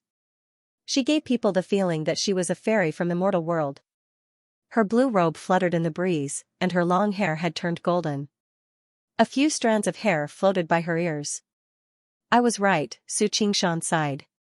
Back then, I wanted to match you with her, and I knew that she would have a bright future. She's not bad, Su Zimo nodded slightly. What? You have an idea? It's not too late now, Su Qingshan said with a smile. I'm just giving an objective evaluation. Since the last time we met, Bai Lixiao's growth speed has exceeded my expectations, Su Zimo said calmly. But it's more interesting this way. It's more interesting to give her unlimited hope and then crush it. Otherwise, if she's too weak, I'll be very disappointed. You're very hostile to her, Su Qingshan looked at Su Zimo and said. It's not hostile. In my eyes, she's already a dead person, Su Zimo said. The only difference is how and when I want her to die. I can deal with the sect for you, but... Su Qingshan hesitated for a moment. But what? Su Zimo asked. You should know that she used to be Fairy Yuqing, the Empress's top warrior, Su Qingshan said. I don't know if the Empress still pays attention to her. If she does, then no one can do anything. Father, you're wrong, Su Zimo said, shaking his head. I admit that the Empress is very stunning. I admit that the Empress is amazing. If we were to rank the great emperors of the Emperor's era, she would be in the top 10. The Empress will definitely be in the top 10. Su Zimo nodded his head. He couldn't deny it. But the Yuanyang continent is extremely ancient. The Empress herself is just a speck of dust in this vast universe. We are all specks of dust, Su Qingshan said with a smile.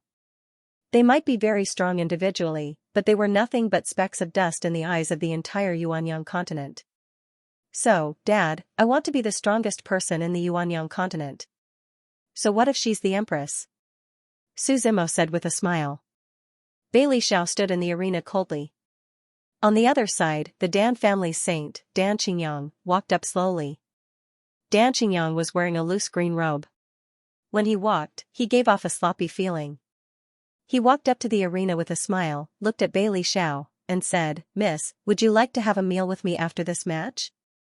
Shall we start? Bai Lixiao asked the judge beside her. Begin. The judge nodded quickly. In the next moment, Bai Lixiao dashed out and charged at Dan Qingyang. Her blue robe fluttered in the wind. She broke through the void and pressed her delicate hands on Dan Xingyang's chest. "Miss, don't be in such a hurry. We have plenty of time." Dan Xingyang smiled.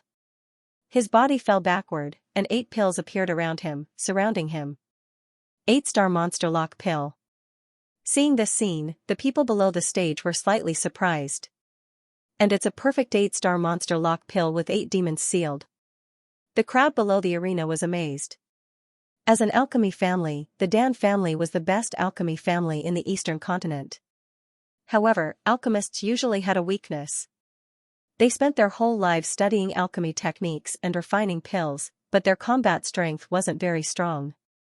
This was because alchemists didn't pay much attention to combat. As the saying goes, you can't have your cake and eat it too. This situation had been going on for thousands of years. It could be said that this had been the problem since Great Emperor Zhenwu started the era of emperors.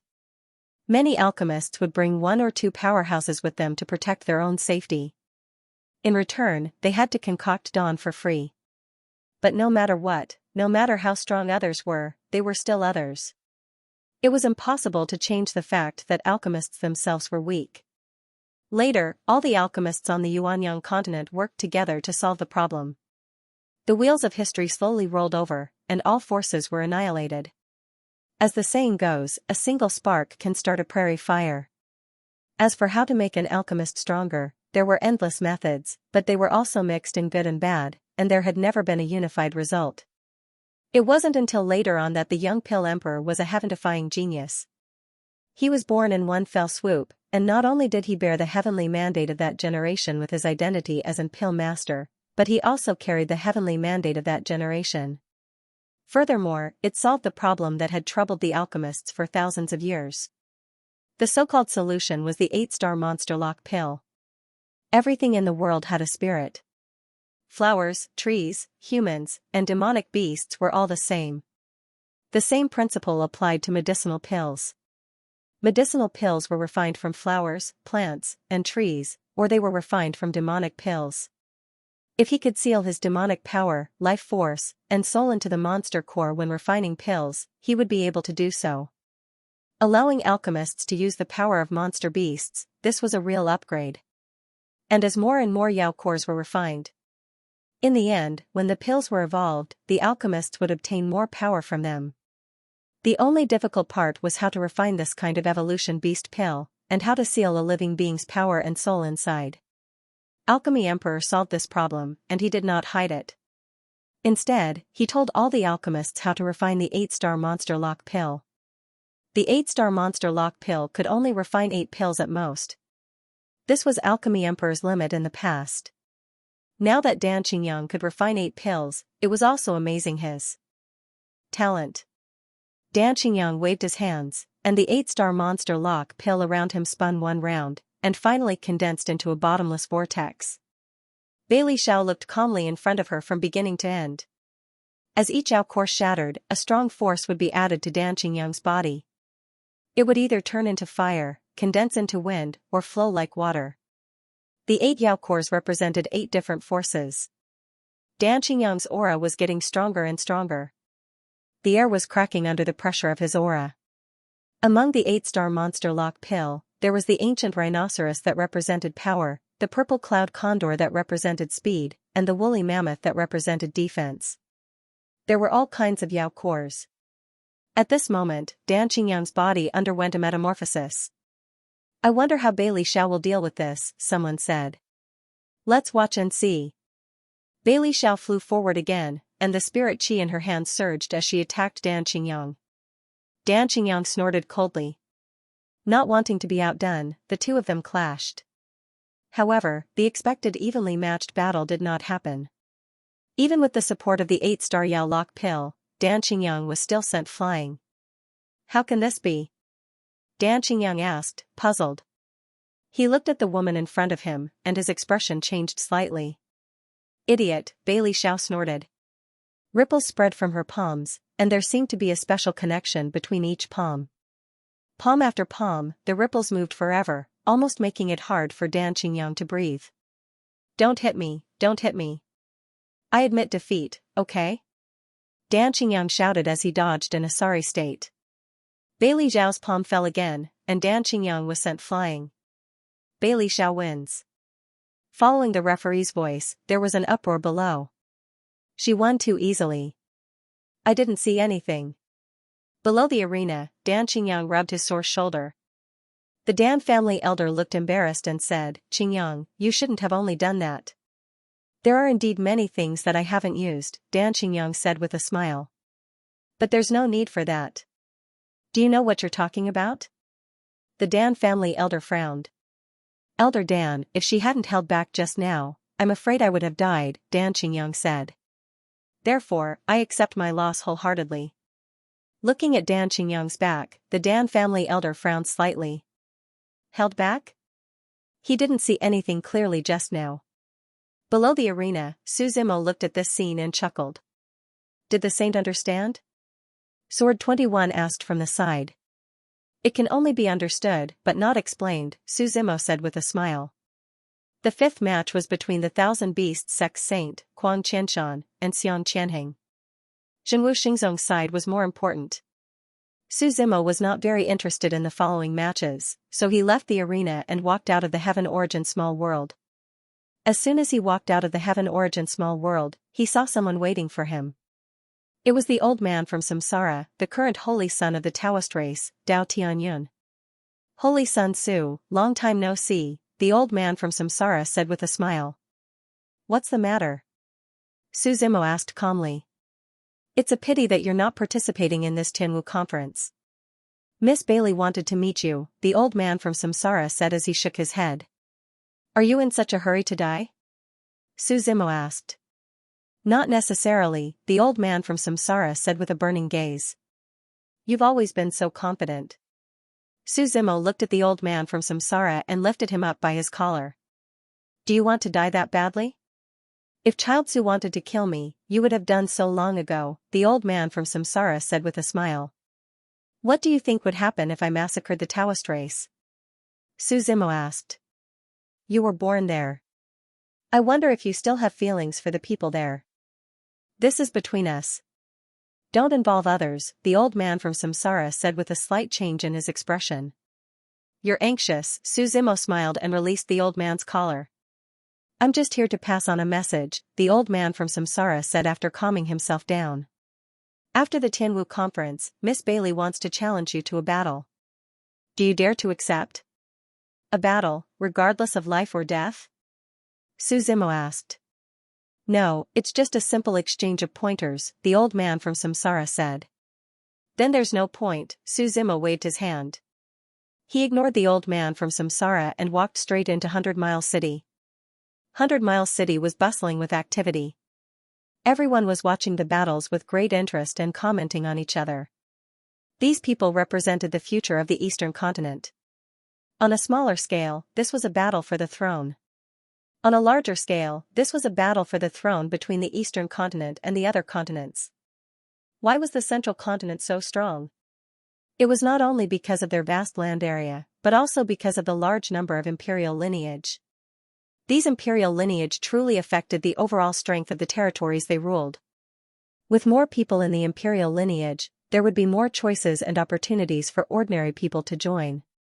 Therefore, this was a competition between the continents in secret. Not long after Su Zimo left, Monk Daji also came out. Aren't you going to take a look? Su Zimo laughed. They can't compare to you. Monk Daji shook his head.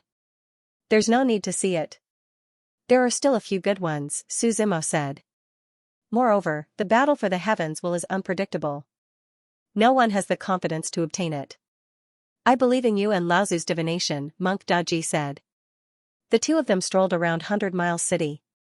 Currently, Tianming world was still covered in heavy rain.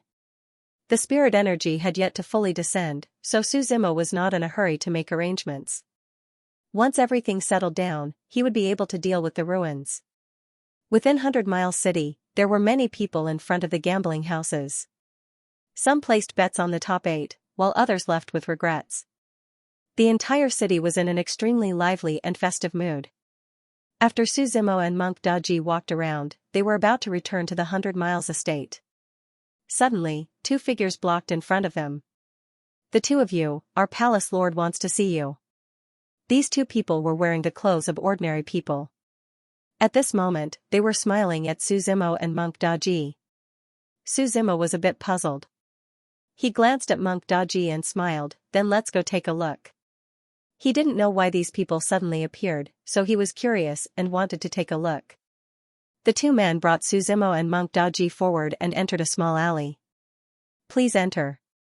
On the side of the alley was a large courtyard. The two of them stopped at the entrance of the courtyard. It's quite mysterious. Monk Daji said. It shouldn't be an old friend of yours, right? I don't have many friends, so I don't have any old friends. Su Zimo shook his head and replied. The two of them opened the courtyard's door and directly faced the courtyard's living room. There were two blue-robed disciples guarding the door. These disciples had the word G printed on the back of their blue robes. This made Su Zimo think of a certain power. To be more precise, he had met them before. The two of you, our palace lord invites you in. Su Zimo and Monk Daji walked into the living room and saw a graceful and luxurious blue-robed woman with her back facing the two of them. This woman's blue robe was very bright like starlight. The collar of her blue robe was very high, like a blooming flower that protected her neck. Her black hair was tied up in a knot with a jade hairpin inserted into the top of her head. Monk Daji took the lead and asked, "What business do you have with us?" "Let me introduce you." The woman slowly turned around, revealing a face that did not match her clothes. Judging from her back, she seemed to be an older woman. However, when she turned around, she was actually a young girl. She was about the same age as Su Zimo. Her face was slightly immature, and she had an oval face with heavy makeup. Her bright red lips were very alluring. "Let me introduce you. This is the young palace lord of the Beyond Heaven Palace, Gong Yin. The woman smiled and said. The Beyond Heaven Palace. Su Zimo once again heard this name. Previously, when he and God Emperor were in the Old Territory, they had encountered people from the Beyond Heaven Palace. At that time, they wanted to invade the Old Territory, but in the end, they were killed by Su Zimo's group. Moreover, in his previous life, this name was like thunder to Su Zimo's ears. They were even more frightening than many members of the imperial lineage.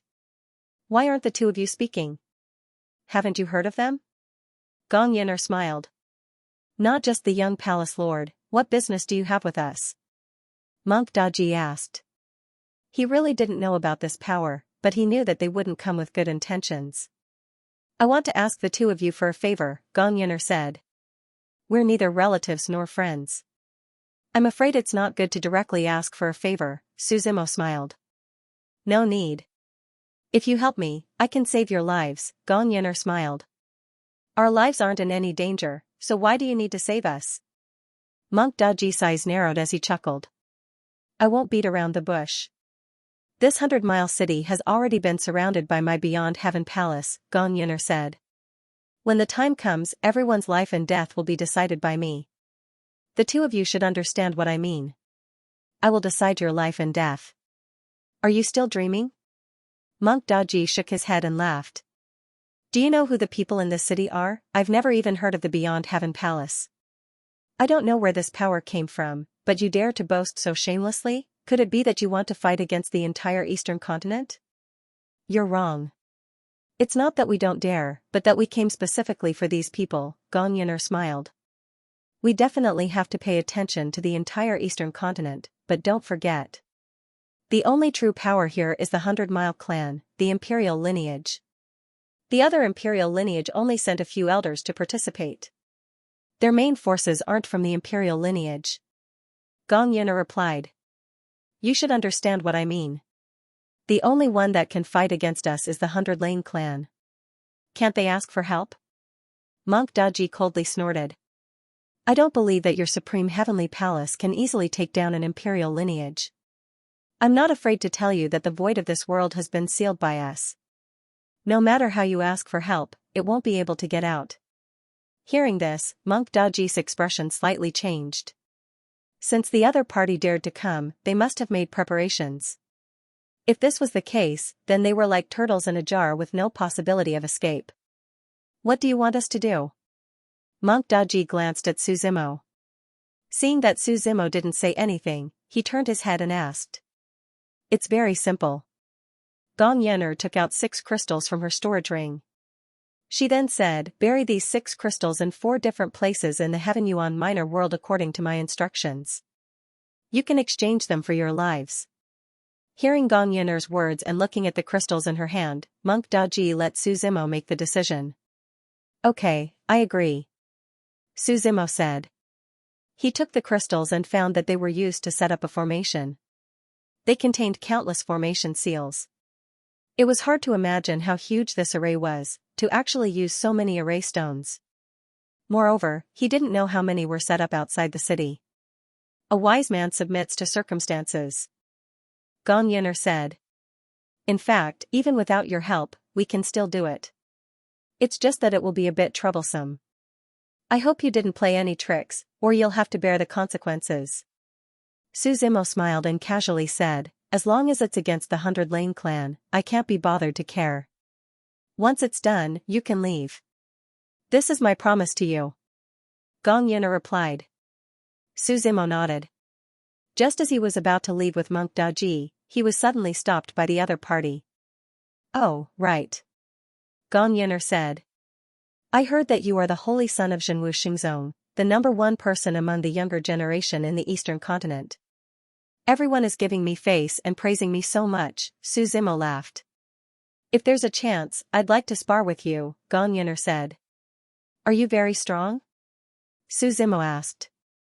Ever since the Supreme Heavenly Palace, I've rarely met a worthy opponent, Gong Yener replied confidently. Then there should be a chance. Su Zimo waved his hand carelessly. He swaggered out with Monk Daji and the other 2. Seeing this scene, a black shadow appeared beside Gong Yener in the living room. After the black shadow flashed by, it couldn't be seen clearly. There was only a floating shadow on the ground. Are we going to let them go just like that? Can we trust them?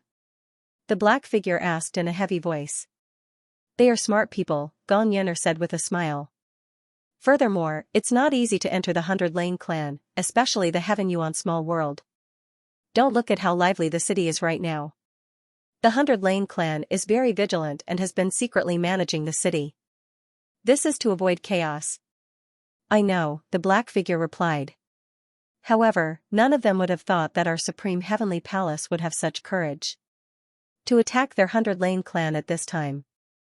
Okay, let's wait for the news, Gong Yener said. If they are lying to me, then we can only fight our way in. We must always be prepared. After walking out of the alley, Monk Daji had a worried expression. What's wrong? Su Zimo asked. Do you really want to bury these crystals in the Heaven Yuan small world? Monk Daji asked. If they have the ability to destroy the 100 Lane clan, then why wouldn't I? Su Zimo smiled. But this matter doesn't only involve the 100 Lane clan, it involves the entire eastern continent. Monk Daji said, your actions are equivalent to betraying the entire eastern continent. If someone finds out, at this point, Monk Daji didn't continue. His meaning was very clear. Who knows if there's no evidence? Su Zimo laughed. Also, who knows if it's the mantis stalking the cicada or the oriole behind? Don't worry too much. Monk Daji sighed and asked, do you know about the Supreme Heavenly Palace? I know a bit, but I haven't really talked to them before, Su Zimo answered. Are they very strong? Monk Daji asked. That depends on how you compare them. Su Zimo pointed at the sky and said, if we compare them to the sky beyond heavens, then they are somewhat powerful. But in the Yuanyang continent, they are just so. The sky beyond heavens? You're saying that their origin is the sky beyond heavens? Monk Daji asked in astonishment. Anything that was related to the sky beyond heavens was not simple. This is not something you can come into contact with. Let's go. Su Zimo waved his hand and the 2 of them walked into the Heaven Yuan small world. At this moment, the competition for the top 8 had reached its final stage. Xianxia and Xianxia had both successfully advanced. The final battle was between the Supreme Yuan Heavenly Sect's Holy Son, Absolute Beginning, and Mo Chen. Absolute Beginning was a very mysterious person, so there was no need to talk about him for now. Moreover, Mo Chen had a deal with Su Zimo in the past. Whether it was in his previous life or now, Su Zimo had some understanding of Mo Chen. The Mo family's 6 elements indestructible formation was given to Su Zimo by Mo Chen. Speaking of Mo Chen, because his background was not very good and was even somewhat miserable, in order to become stronger, his cultivation path was different from others. The 6 elements indestructible formation left behind by the Tao formation Great Emperor was famous throughout the Yuanyang continent. It was known as the pinnacle of the Tao of formation. Mo Chen used his body as the carrier of the formation. With the 6 elements indestructible formation as the main body and countless other formations as support, it could be said that his entire body was engraved with formations. With a glance, he could activate 10,000 formations. With a raise of his hand, he could activate 10 million formations. He was practically a human-shaped formation. Seeing the 2 of them standing on the stage, the surrounding people became even more expectant. Su Zimo handed the task of burying the crystal to Monk Daji while he watched the 2 of them fight. Absolute Beginning, please enlighten me. Absolute Beginning walked onto the stage and smiled. The aura around him was majestic and refined. It was as if he was an outsider. Karma didn't bother him and everything was up to him. He was free and easy. As for Mo Chen, he activated dozens of formations with a raise of his hand. Bang! Bang! Bang! Explosions sounded from within his body. Defensive formations, offensive formations, and even healing formations were all activated. Mo Chen charged at absolute beginning at an extremely fast speed. His figure turned into a stream of light in the air. Absolute Beginning slightly raised his eyelids and slowly raised his right hand. With a boom, the 2 men's arms collided with each other heavily. At this moment, there was a bang and an endless amount of energy spread out in all directions. The 2 figures actually collided with each other, refusing to budge an inch. Teleportation formation, Mo Chen shouted, and another fierce tiger formation was activated. On his right fist, a tiger shadow covered in flames appeared with a roar and charged towards Alpha Primordium. Primordium has Tao, and Tao follows nature, Alpha Primordium murmured casually. His body was surrounded by a cloud of clear air, which wrapped around his body. This clear energy couldn't be grasped or touched. It existed and didn't exist. With the support of the clear energy, Alpha Primordium's attributes were strengthened. His figure was elegant, agile, and accurate. He could always find the weakest point of Mo Chen's attacks. After the 2 of them fought for a long time, they were actually evenly matched, neither gaining the upper hand. Mo Chen's side was clearly a little anxious. 10,000 arrays were activated at the same time, enveloping the entire martial arts arena. The wind and thunder changed color, and flames mixed with torrents surged. However, Alpha Primordium's face was calm from beginning to end. He fought back methodically. After a long battle, Mo Chen was panting slightly. He could feel that he was exhausted. He shouted softly, and a huge formation shadow spread out behind him. This formation was hexagonal. Shadow expanded bit by bit, and there were countless formation seals rotating inside. Endless attributes and power flowed through it. This is his true fate, someone muttered as they looked at the formation. This guy was crazy about formations. Not only did he inscribe formations all over his body, but even his soul and true fate were formations. He was born in the Mo family, the family of the Tao formation Great Emperor. He was even crazier than the Tao formation Great Emperor. Look at that formation carefully, someone below said. When the true fate formation was activated, most people couldn't see it.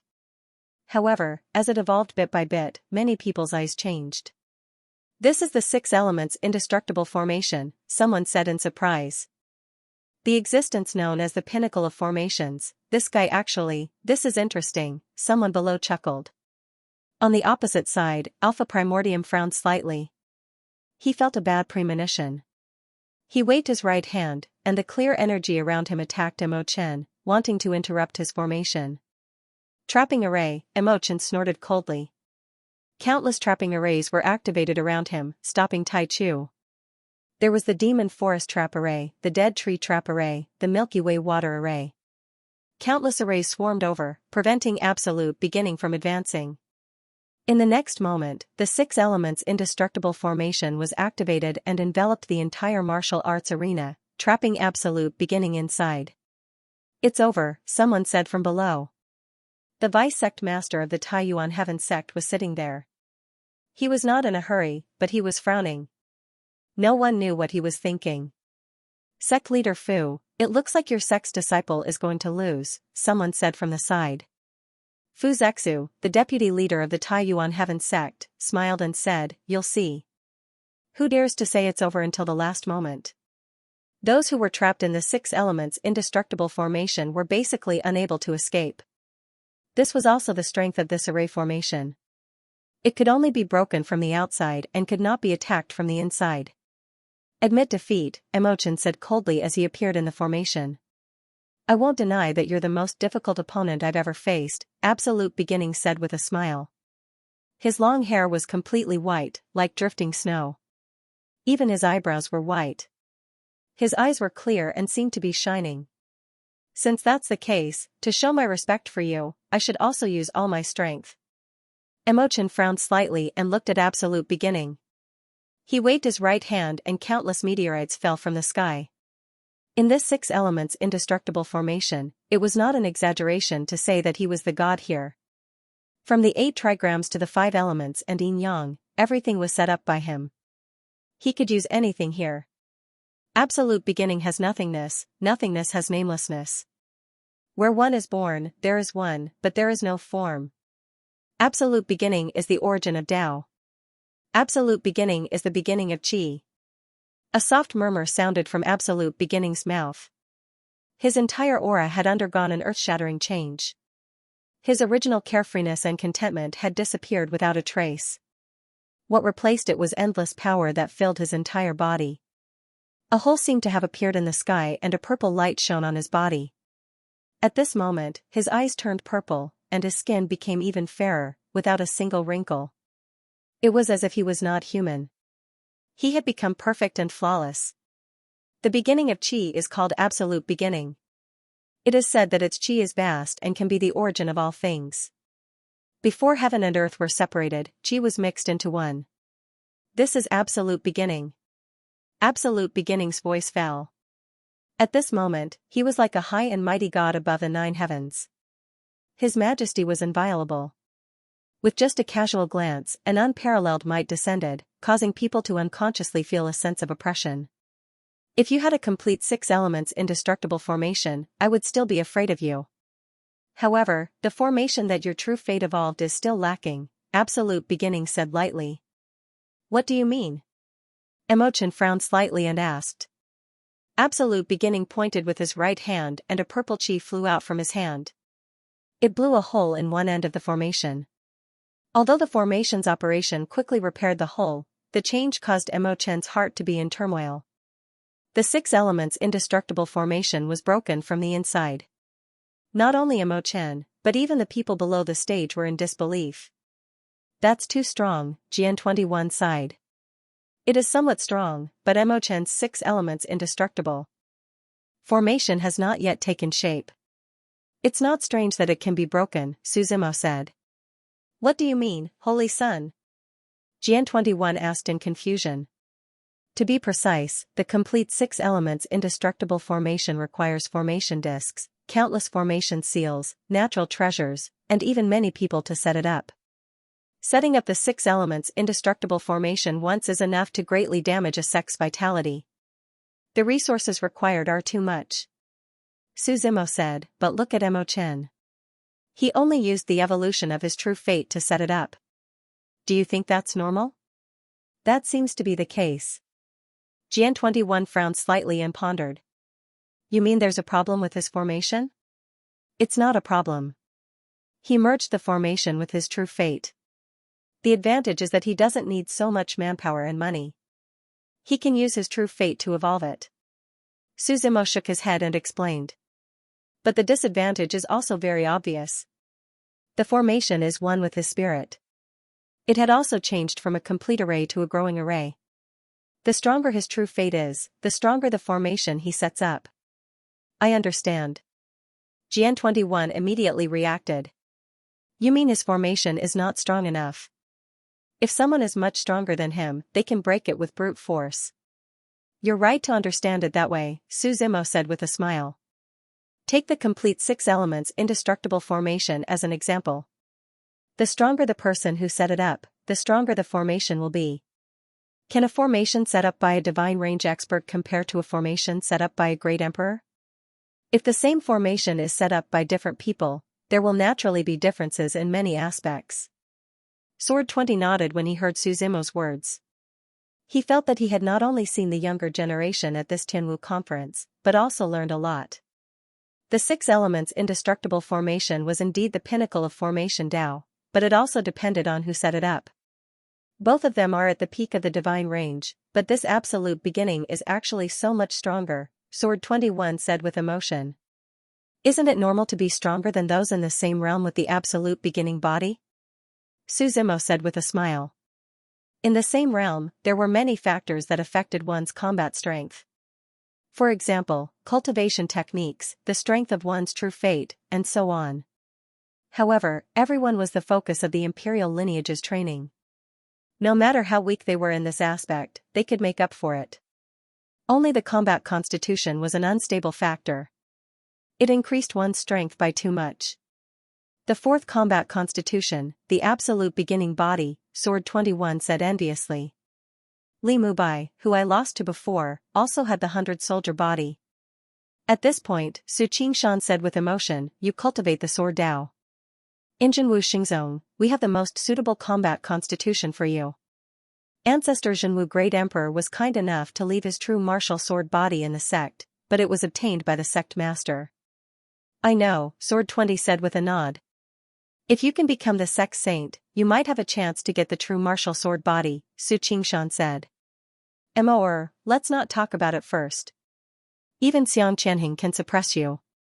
It's not that easy to be the Zhenwu Xingzong saint. But as a man, who doesn't want to live a carefree life? Who doesn't want to be famous for all eternity? Who can live a vigorous life? Jian 21st replied. That's why you still have a long way to go. Everyone's opportunities are different. Su Qingshan comforted him. What choice you make in the end, as long as you don't regret it, the 2 people in the arena were still fighting. However, it was clear that emotion was being suppressed. Tai Chu's palm slammed down, and wind and thunder rumbled. The entire arena shattered, and countless cracks appeared like a spider web. The 6 elements indestructible formation was shattered, and Emo Chen's figure was sent flying. He fell heavily to the side, stood up, wiped the blood from the corner of his mouth, and clutched his chest. Admit defeat. I've already held back, Absolute Beginning said calmly. Emo Chen's expression changed a few times. In the end, he took a deep breath and said to the referee beside him, I admit defeat. He could still fight, but Emo Chen knew that he couldn't win. Following the conclusion of the top 16 matches, the remaining top 8 were also selected.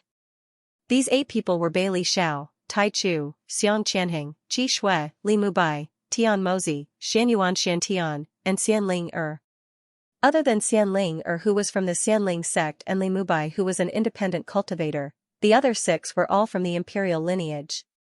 As the saying goes, it's difficult for a poor family to produce a prime minister. The resources and vision needed to nurture them were different.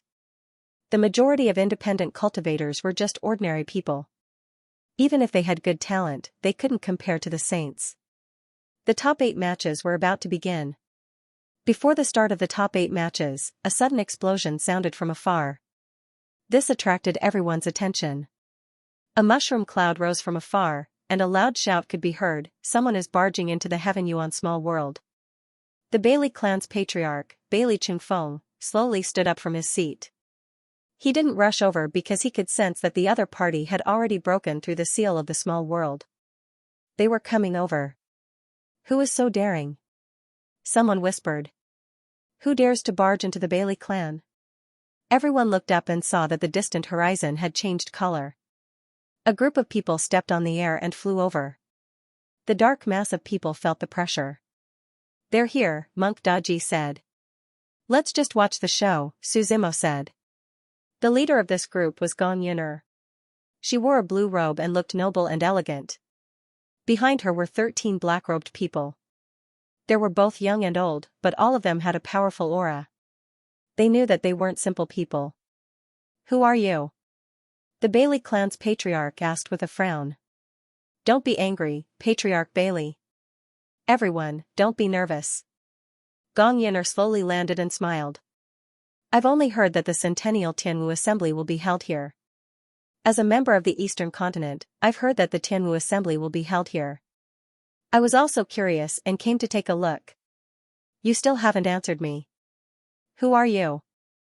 The Bailey clan's patriarch asked with a frown. The elder of the 100 Lane clan seemed to be somewhat impatient. He flew up and rushed towards Gong Yin'er to suppress her.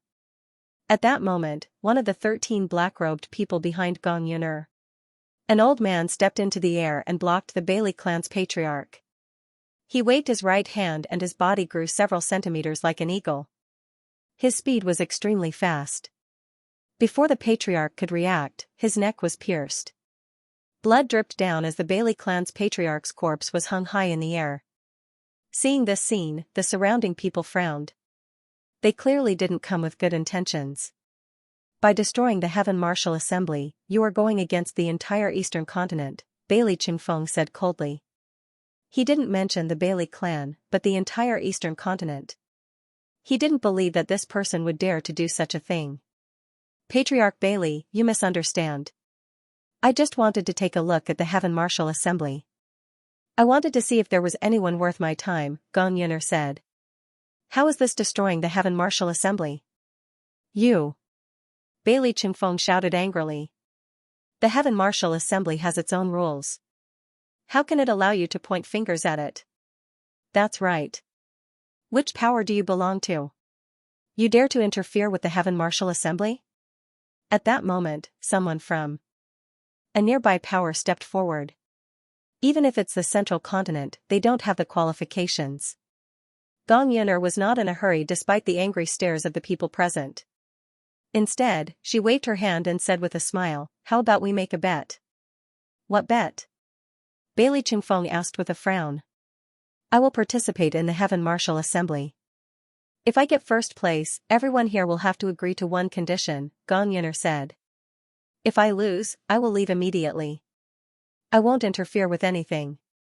What kind of joke is this? Someone laughed. Ridiculous. What kind of bet is this? If you lose, you want to leave? Then I'll make it clear, Gong Yin'er didn't get angry. She once again made up for it, if I lose, I will leave and spare everyone here. How about it? Following Gong Yin'er's words, an uproar broke out in the crowd. Spare all of their lives? This was a joke to everyone present. Which one of them wasn't an important figure in the imperial lineage?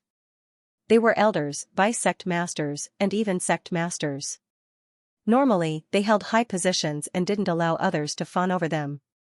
Child, do you know what you're saying? Someone indifferently asked.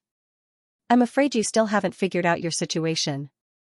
This isn't your imperial lineage. Gong Yin'er smiled and clapped her hands.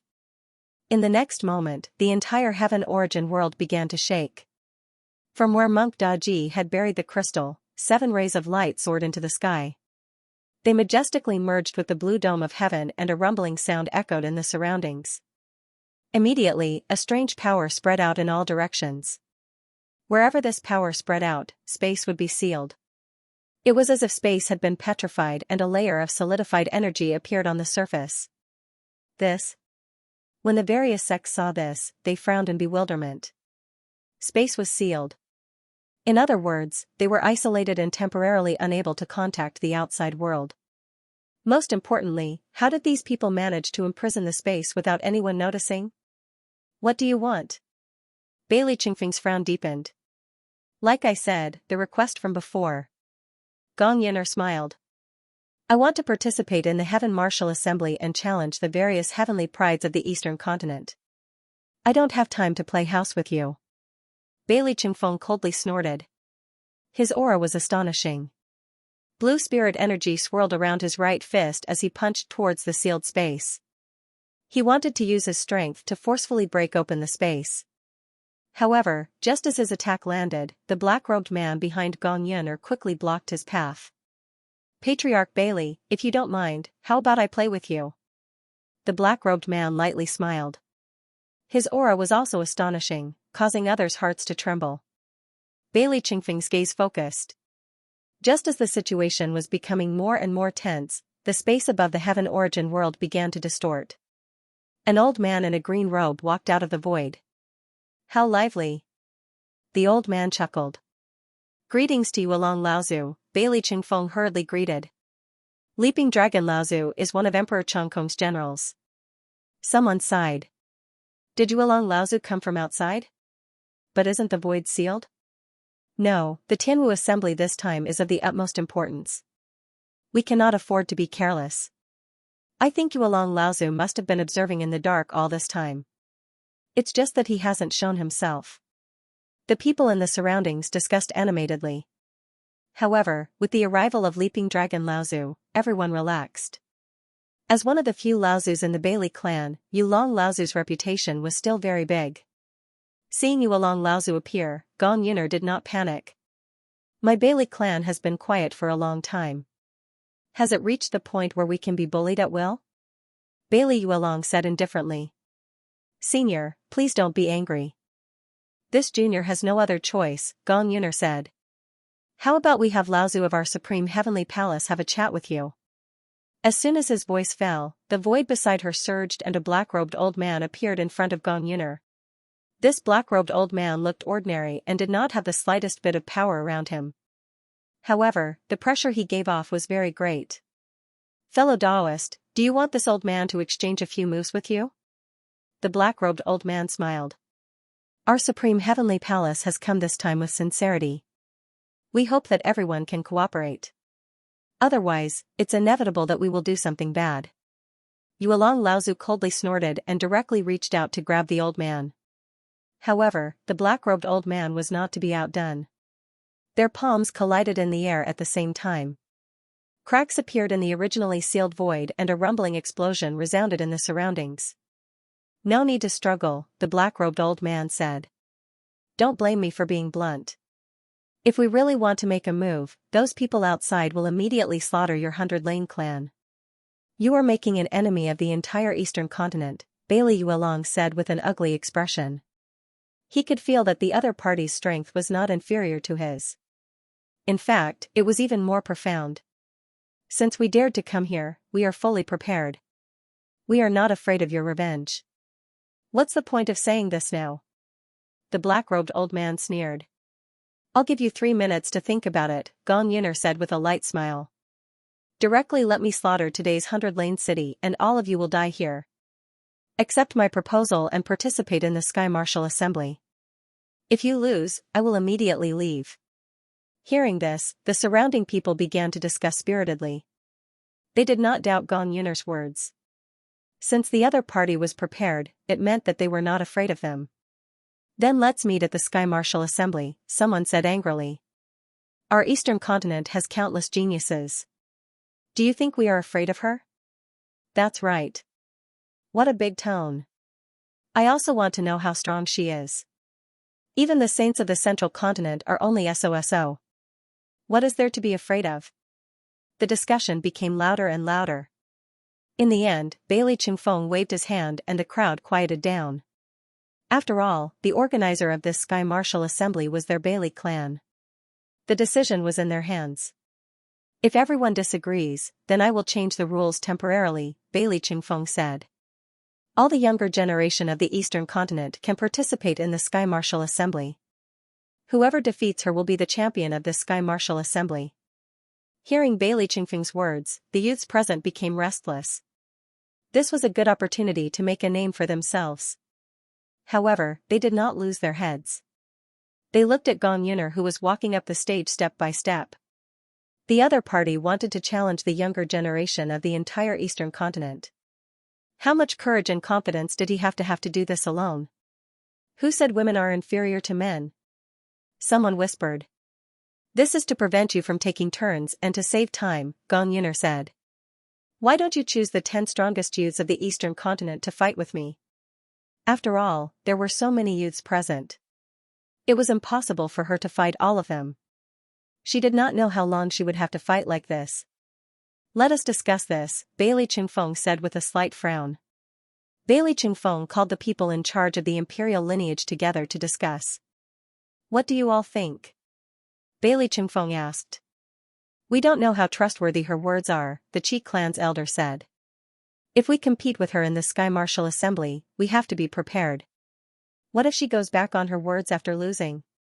Elder Qi's words make sense. The Mo family head nodded and said. Let's keep them in check while thinking of a way to spread the news. We'll call for reinforcements from our respective sections. But now that the space is sealed, it's as difficult as ascending to the heavens to spread the news. Bailey Chingfeng sighed. I have an idea. The Dan family elder was silent for a while before finally speaking. Our Dan family has a spirit separation pill. As the name suggests, it separates the physical body from the divine soul, allowing the divine soul to exist independently. The divine soul can directly travel through the void and not be affected by their confinement. There's such a pill? Bailey Chingfeng said in surprise. I can use my back to call for reinforcements, but the only problem is that during this time, you must protect my physical body. The Dan family elder nodded and said, once my physical body is damaged, my divine soul will also disappear. Elder Dan, don't worry. We'll protect you even if we have to risk our lives. The Qi family head nodded and said. But although we have Elder Dan's method, we still need to keep these people in check.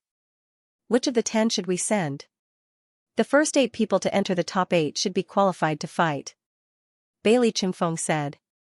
As for the remaining 2, Vice Sect Leader Su and the Holy Son of your sect should be able to participate. They're the Holy Son Su, the number 1 person in the younger generation of the Eastern continent. There's also the Holy Son of the Thousand Beast sect, Quan Qianshan. Let's send the 10 of them. I have no objections. Su Qingshan shook his head. When everyone was almost done discussing, Bailey Chingfeng nodded his head and went to the front to announce the list of 10 people. Hearing that he was included, Su Zimo was slightly surprised, but he had guessed it. Who's going first? Gong Yin'er stood on the stage and asked calmly. They looked at each other and were not in a hurry. After all, their understanding of Gong Yin'er was 0. If they rashly went up, their chances of winning were not high. It was better to wait and see. I'll go first. Quan Qianshan seemed to be impatient and directly flew onto the stage. I'll fight you. The muscles on his body bulged, making him look like a human-shaped giant beast. When he stepped onto the stage, the entire arena began to shake. Quan Qianshan roared angrily and directly raised his fist to attack Gong Yin'er. His voice sounded like the roar of a ferocious beast, and the shadow of a tiger appeared on his fist. I have enough strength, but I lack speed. Gong Yin'er shook her head slightly. In the next moment, her figure floated past and arrived behind Quan Qianshan in an instant. He grabbed Quan Qianshan's clothes with one hand and swung it lightly. It looked like he used very little strength, but it sent Quan Qianshan flying. Quan Qianshan stood up and roared again. His true fate appeared behind him as countless demonic beasts and savage beasts roared. The so-called 10,000 beasts was the gathering of the power of many ifs into one body. The moment the shadow of the 10,000 beasts appeared, the entire void shook, and roars rang out one after another. Not bad, but that's all there is to it. Gong Yin'er shook her head. You're too focused on superficial strength. When the 10,000 beasts rushed towards her, Gong Yin'er did not panic. She slowly raised her lily-white hand. Waves of netherworld chi filled her palm. Netherworld soul-severing palm, Gong Yin'er shouted. 10,000 ghosts seemed to crawl out of the netherworld and collided with Quan Qianshan. Boom! A muffled sound came from the surrounding void, and Quan Qianshan was sent flying. In a collision of pure strength, he actually lost. Quan Qianshan looked at everything in front of him in a daze. Next. Gong Yin'er patted her robe, which was not the slightest bit messy. It was an easy victory. I'll go. Xiang Tianhing took the lead and walked onto the stage. His aura was awe-inspiring, and waves of black gas enveloped the surroundings. That was the Overlord Flaming Universe art he cultivated. This cultivation technique was very domineering, and it was naturally cultivated by domineering people. Xiang Tianhing coldly snorted, and black spirit energy enveloped his body. He flew up and smashed a fist towards Gong Yuner. Gong Yuner smiled and did not want to be outdone. She met this attack head-on. The two people's fists and feet collided. There was almost no technique involved, and it was a competition of pure strength. Bang! Bang! Bang!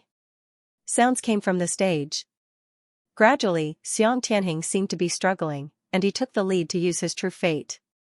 His true fate was a shadow. It was said that the Overlord Flaming Universe art was passed down by the former Overlord Xiang Wang, and the true fate condensed by this cultivation technique was the Overlord's shadow. With the appearance of his true fate, the pressure on Xiang Tianheng decreased a lot. However, the spectators below did not have any joy, because until now, Gong Yuner's true fate had not appeared. Competing and domineering with me? Gong Yuner chuckled. Suddenly, a dragon's roar came from her body. Illusory images of dragons coiled around his body. Dragon counterstep 7 steps. Gong Yuner coldly snorted. With one step, a divine dragon's shadow materialized. In an instant, the dragon's roar was incessant, and a storm was brewing. With another 2 steps, the dragon coiled above her head, facing the Overlord from afar. This woman actually cultivated such a domineering meridian technique, someone whispered. The power contained in each step of the dragon countersteps was unimaginable. When Gong Yuner took the 5th step, Xiang Tianheng was already unable to bear it. That pressure made it difficult for him to even breathe. His forehead was covered in sweat, and the blood vessels on his skin were about to explode. His veins were bulging, and his eyes were blood red. Seeing that Gong Yuner was about to take the 6th step, Su Qingshan hurriedly stood up and shouted, "Enough, we admit defeat." Losing the competition was not scary, but Xiang Tianheng was someone the sect had nurtured with great difficulty. He might even become the successor in the future. If he died here, Su Qingshan would definitely not allow it. Next. Gong Yuner smiled, and her aura dissipated. Only Xiang Tianheng was left gasping for breath as he collapsed on the stage and was helped down by a few disciples. Seeing that 2 people had been defeated in a row, the number of people below increased. Many people admitted that they were not stronger than Xiang Tianheng, and this increased the pressure on them. "Mozi, it's your turn." An elder from the Purgatory Holy Sect said to Tian Mozi. "Are you confident?" "Nope." Tian Mozi smiled and directly walked up the stage. It had been a long time since they last met, and Tian Mozi had grown a lot. His black hair was casually draped over his back, and his eyes were especially bewitching. Even his lips were black.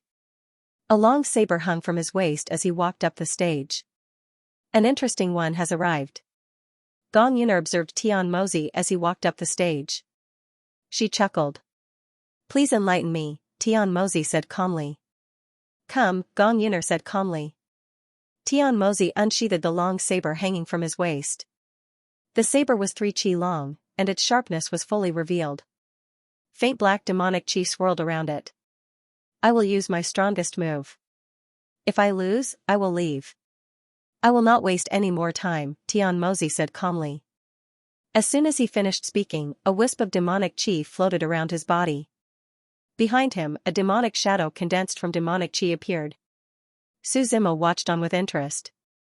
This Tian Mozi was truly as his name suggested. He had fallen into the demonic path. It was unknown what kind of fortuitous encounter he had, but he had actually fallen into the demonic race. This demonic race could be considered to be of the same lineage as Su Zimo. It was not. Like his cultivation had gone berserk. Tian Mozi's eyes snapped open, and a wing sound rang out. As if a gust of wind had blown past, the demonic qi around him floated up. The demonic saber in his hand trembled, as if it was thirsting for battle. A gust of wind blew past, and Tian Mozi's figure turned into a streak of light in the eyes of the crowd. After a few flashes of light, he appeared in front of Gong Yuner, and the demonic saber was raised high in the air. Slash! Tian Mozi roared. On the demonic saber, layers of demonic shadows could be seen. The demonic shadow behind him was his true fate, and it seemed to want to swallow Gong Yuner whole. Gong Yuner directly activated the dragon counter steps, dodging Tian Mozi's attack. The 2 figures flashed through the air, one chasing, and the other fleeing. Those below the stage with lower cultivation could not even see the two figures clearly. Only blurry afterimages could be seen. Finally, when Gong Yuner took her seventh step, 7 divine dragons appeared above her head.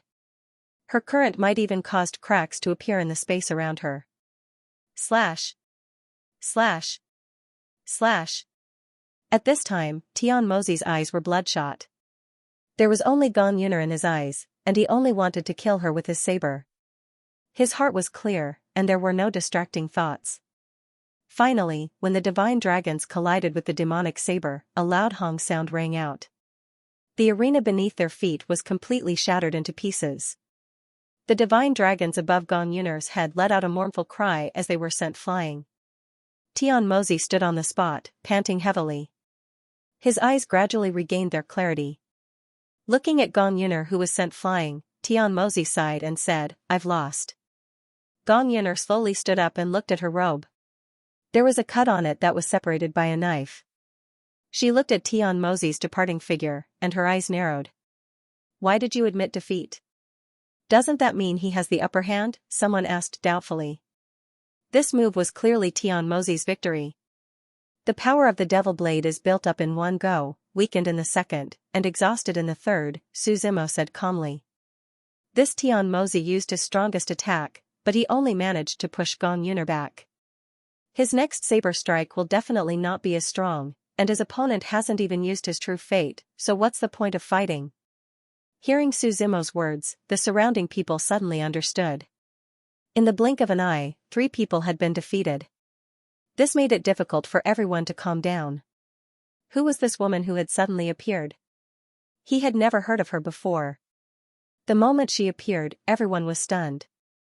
Only Su Zimo looked on with interest and confidence. The people from the Beyond Heaven Palace were naturally not simple. As for the details, it was better to start with the Beyond Heaven Palace. Their existence, or rather, the meaning of their existence, was equivalent to a third hand for some people. There were some people from the Beyond Heaven who wanted to stretch their hands into the Yuanyang continent. As for the Beyond Heaven Palace, they played the role of a third party. As a key nurturing target, the resources Gong Yuner received were not something the imperial lineage could compare to. Which one of the existences from the Beyond Heaven wasn't stronger than the imperial lineage? Su Zimo also knew a thing or two about their goal. However, he was only a passerby in his previous life, and had no way of coming into contact with them. Now that he was reborn, many things would happen again. However, in this life, he, Su Zimo, had the final say in many things. If you dared to stretch your hand out when I told you not to, not only would I break your hand, I would also crush your head. On the stage, Gong Yuner's cold voice rang out once more. Next. Other than Su Zimo, the remaining 7 people were silent. Many of them knew in their hearts that they were not much stronger than Tian Mozi and Xiang Tianheng. Even if they went up on stage, they would only become a laughingstock. What? Is this all the Eastern Continent's geniuses? Gong Yuner chuckled. I'll do it. Li Mubai yawned and walked up to the ring casually. A group of saints and saintesses can't even compare to a lone cultivator. Gong Yuner mocked. Although I know I'm very outstanding, don't be in a hurry to praise me. Li Mubai waved his hand. I don't want to embarrass you when I beat you off the stage. If you have the ability, I'll accept it. Gong Yuner replied. Li Mubai smiled, but his eyes were incomparably serious. He did not dare to slack off in the slightest. At this moment, he activated his white soldier physique. From afar, he seemed to have turned into a weapon.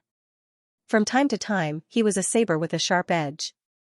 From time to time, he was a sword with a sharp sword will. From time to time, he was a spear. 100 soldier physique. Endless weapons. Sabers, spears, staffs, axes, halberds, and whips.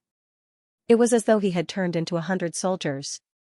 Furthermore, the weapons of the people below the stage seemed to be drawn to him as well. Every single one of them seemed to want to fly out of their scabbards. Li Mubai raised his hand. Thousands of sword chis flew into the air, appearing majestic. Then, he raised his hand again. Endless saber will turned into a purgatory. It was as though the saber will was an ocean, covering the entire sky. A long spear appeared in the sky. It emitted a clear and melodious sound as if it wanted to pierce through the endless void. It tore through the silent firmament and soared into the sky in one fell swoop. Kill! Li Mubai shouted coldly. In his eyes, countless weapons were changing. The saber will, sword will, and spear will all shot towards Gong Yuner. Looking at this scene, Gong Yuner's hands quickly formed hand seals. For compatible seal. Her hands intertwined together rapidly. Limitless, silver feather, shocking heaven, immortal break. When the 4 seals were formed, they fused into one in an instant, creating a boundary realm around Gong Yuner. Within this realm, Gong Yuner was like a god. All the weapons that got close to her were annihilated without a trace. Fighting against the white soldier physique alone. What sort of a meridian skill is that? Someone lamented. When Li Mubai saw this, his gaze turned grim as well. He realized that no matter how many weapons he condensed, they would all be crushed by the other party's realm. Since that's the case, I'll break through it with brute force. Let's see if your realm or my 100-soldier physique is stronger. Li Mubai snorted coldly. He raised his hand slowly, and the aura around him surged once more. Will of the 100-soldier. A furious roar rang out. Endless intent realms burst out from his body. The intent of the 100 weapons condensed the intent of all the weapons inside. This represented the pinnacle of weapons. Ordinary people couldn't comprehend so many weapon intents at all. Only those who had the 100 weapons body could do it easily. Endless weapon intents condensed in the sky. It was hard to imagine how powerful this force was. As more and more weapons gathered, the weapon intents in the sky became more and more powerful. It was as if they were going to poke a hole in the sky. Seeing this, Gong Yuner also smiled slightly and became serious. The 4-in-1 seal in her hand formed another seal, and 4 different seals slowly floated out of her palm. Then, she clapped her hands, and more 4-in-1 seals surged out. These seals merged into the domain, causing the power of the domain to become stronger and stronger. The pressure in it also became stronger and stronger. When the intent of the 100 weapons in Li Mubai's hand gathered to the limit, there was a bang sound. The surrounding space finally couldn't withstand this force and shattered. Kill. Li Mubai's body was full of sharpness, and his whole person was like a bloodthirsty divine weapon. The power gathered above his head slashed out majestically. The void confinement along the way was shattered, which was enough to show the power of this force. Good. Gong Yuner snorted coldly. The domain of the 4-in-1 seal unfolded, and countless of the same seals floated in it. The power of the domain spread out, and at the same time, it also crushed the void confinement. When the intent of the 100 weapons collided with the domain, everyone felt as if the world in front of them had stopped. An unprecedented explosion sounded in front of him. The mushroom cloud soared into the sky. Just the aftermath of the explosion was enough to send the surrounding divine range experts flying.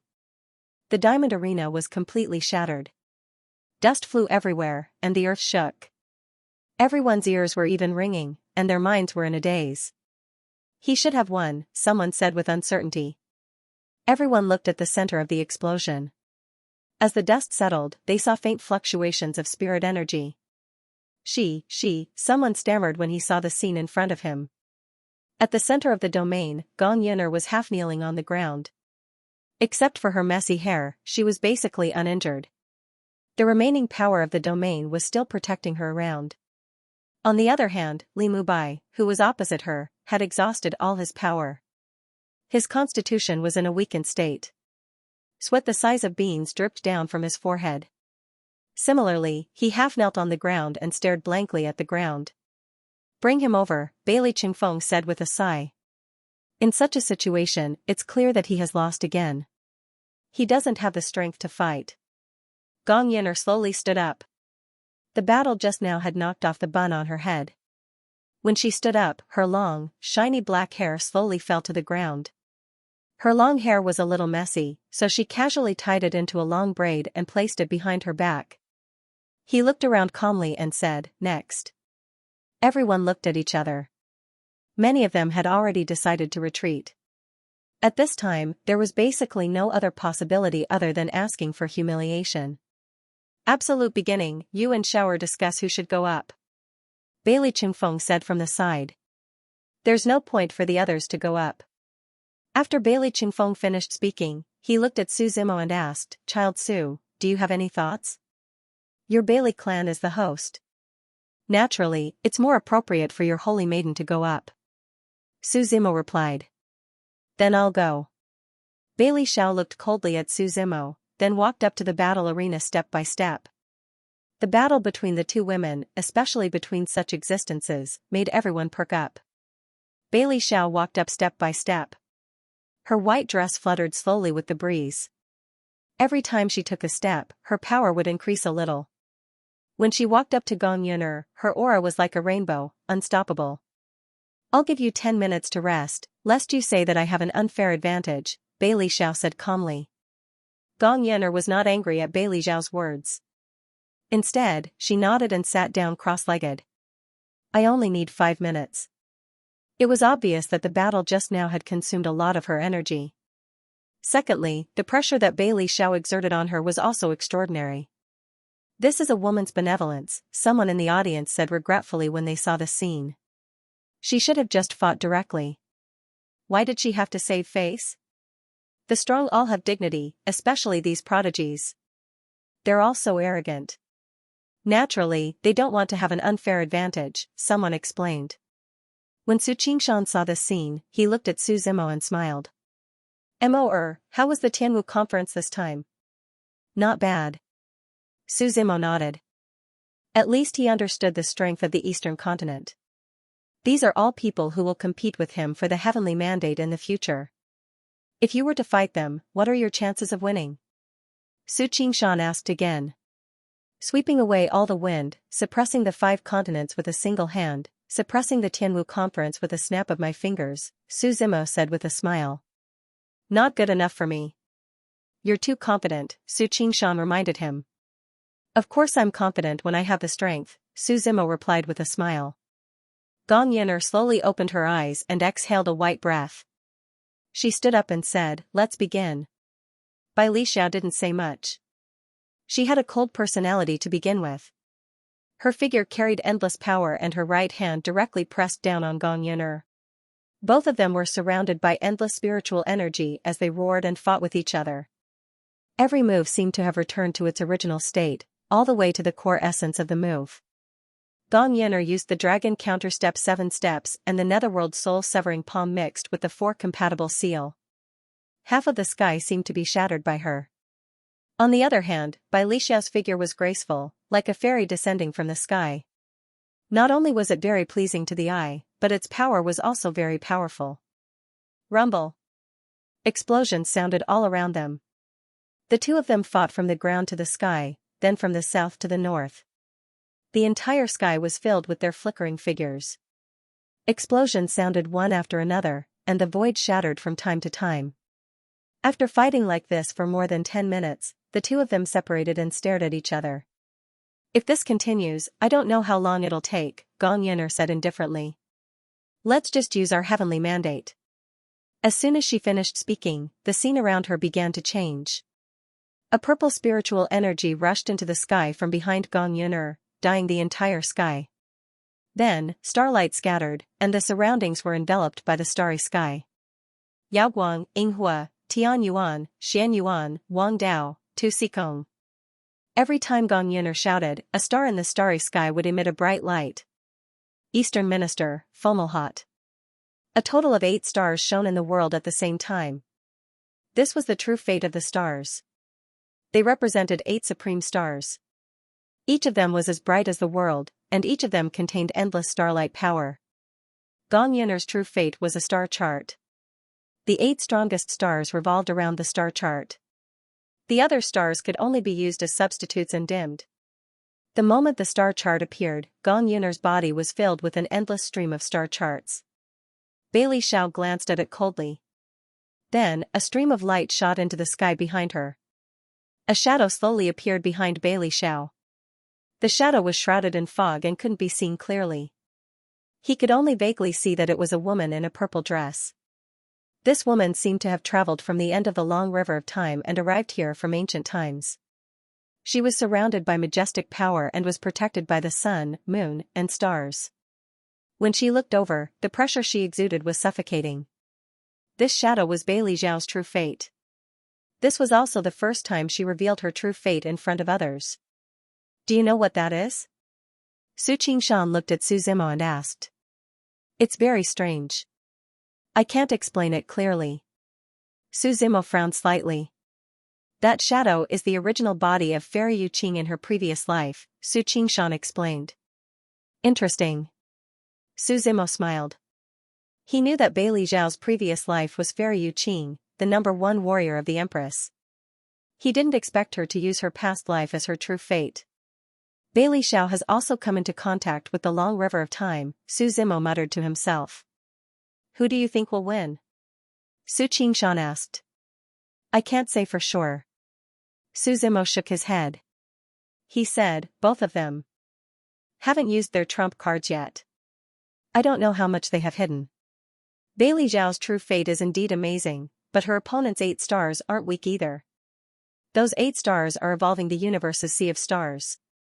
The future is promising. On the other side, the people from the Beyond Heaven Palace weren't as calm as before. Laozu, do you think the young palace lord can do it? Someone looked at the black-robed elder and asked worriedly. In my opinion, we shouldn't compete in the Heavenly Martial Assembly. We should just directly take them down and not waste time. You don't understand. Yuner, this girl, has pride in her heart. She clearly knew that the Heavenly Martial Assembly of the Eastern Continent would be filled with countless geniuses, but she still chose to face it alone. She is tempering her Tao heart. The old man smiled. In the future, the higher one's divine pulse goes, the more it will no longer be about pure cultivation. Tao heart and comprehension are extremely important. There is still a long way to go. In the arena, the two of them stood facing each other. There was no sun in the sky. Even though the boundary of the Heaven Yuan small world had blocked the falling snow from the outside world, the surroundings were still very cold. A cold wind blew from afar, bringing dust with it, and then it blew away again. Zhai Xing, Gong Yin'er said softly. She reached her right hand into the star chart behind her. The next moment, she plucked a star. The star shone brightly and turned into a stream of light that merged into Gong Yun'er's body. A star symbol appeared on her forehead. This star was called Alcade. The Alcade star was also known as the Army Destroyer star. Its destructive power was rarely seen in the world. The starlight flickered and Gong Yun'er's figure disappeared into the void. The next moment, she directly attacked Beili Zhao. Beili Zhao slowly raised her hand. As she raised her hand, Shadow behind her also raised his hand. With a boom, the two's power collided and Gong Yun'er's figure flew backward. She slightly focused her eyes and took out the 2nd, 3rd, and 4th stars from the star chart. Yinghua, Tian Yuan, Xian Yuan. The star of fire, the star of beasts, and the star of kings. This was the meaning of these 3 stars. The 3 stars merged into her body and 3 different patterns appeared on Gong Yun'er's limbs. The power around her once again became a bit stronger. Her speed turned into a light shadow that was difficult to see with the naked eye. The big palm fell. The palm was filled with the stars of the sky. Endless starlight sprinkled down and descended majestically. Looking at the big palm falling, Shadow behind Beili Zhao pushed up and the falling big palm was directly annihilated. At this moment, purple chi came from the east around Beili Zhao's body, and a crackling sound was exploding. Behind her, Shadow slowly walked over. Every step she took seemed to involve the great Tao of heaven and earth. Immortal domain, Beili Zhao shouted softly. The illusory figure behind her raised both hands, and circles of purple domain spread out in all directions. The entire ring was shrouded in it. In this immortal domain, endless purple light suddenly appeared, as if the Milky Way was sprinkling down. There were many patterns evolving in it. There were immortals riding cranes and children showing the way. There were old men climbing the mountain and celestial emperors ascending the throne. Countless patterns spread out on the ground and Beili Zhao's figure disappeared in the domain. In an instant, the surrounding spiritual energy drifted away like smoke, and the images came to life. The old man walked over with a crutch, and the ground under his feet cracked into a bottomless abyss. The crutch flew from the sky, and Gong Yun'er quickly blocked in front of her with her arms. Boom, endless waves of air spread out, and Gong Yener directly flew out. Immortal Domain, why does this name sound so familiar? Someone below saw this scene and said in surprise. Isn't this the move created by the Empress? Someone said excitedly. Rumor has it that Empress Hong Tian saw the portraits of the immortals, so she comprehended this move. During the battle for the Mandate of Heaven, the immortals ascended and mirages appeared. How many people have died under this move?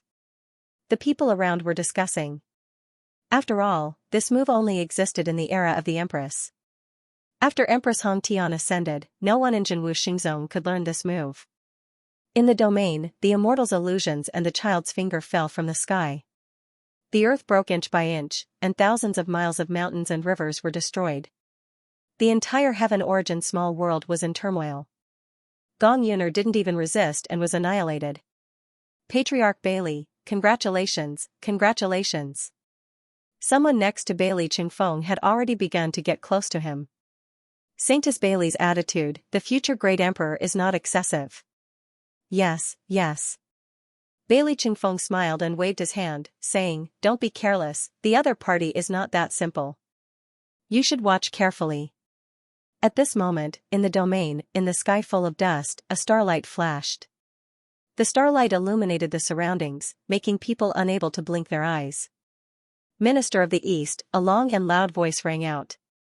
The starlight passed through the dust, and Gong Yuner's figure slowly walked out.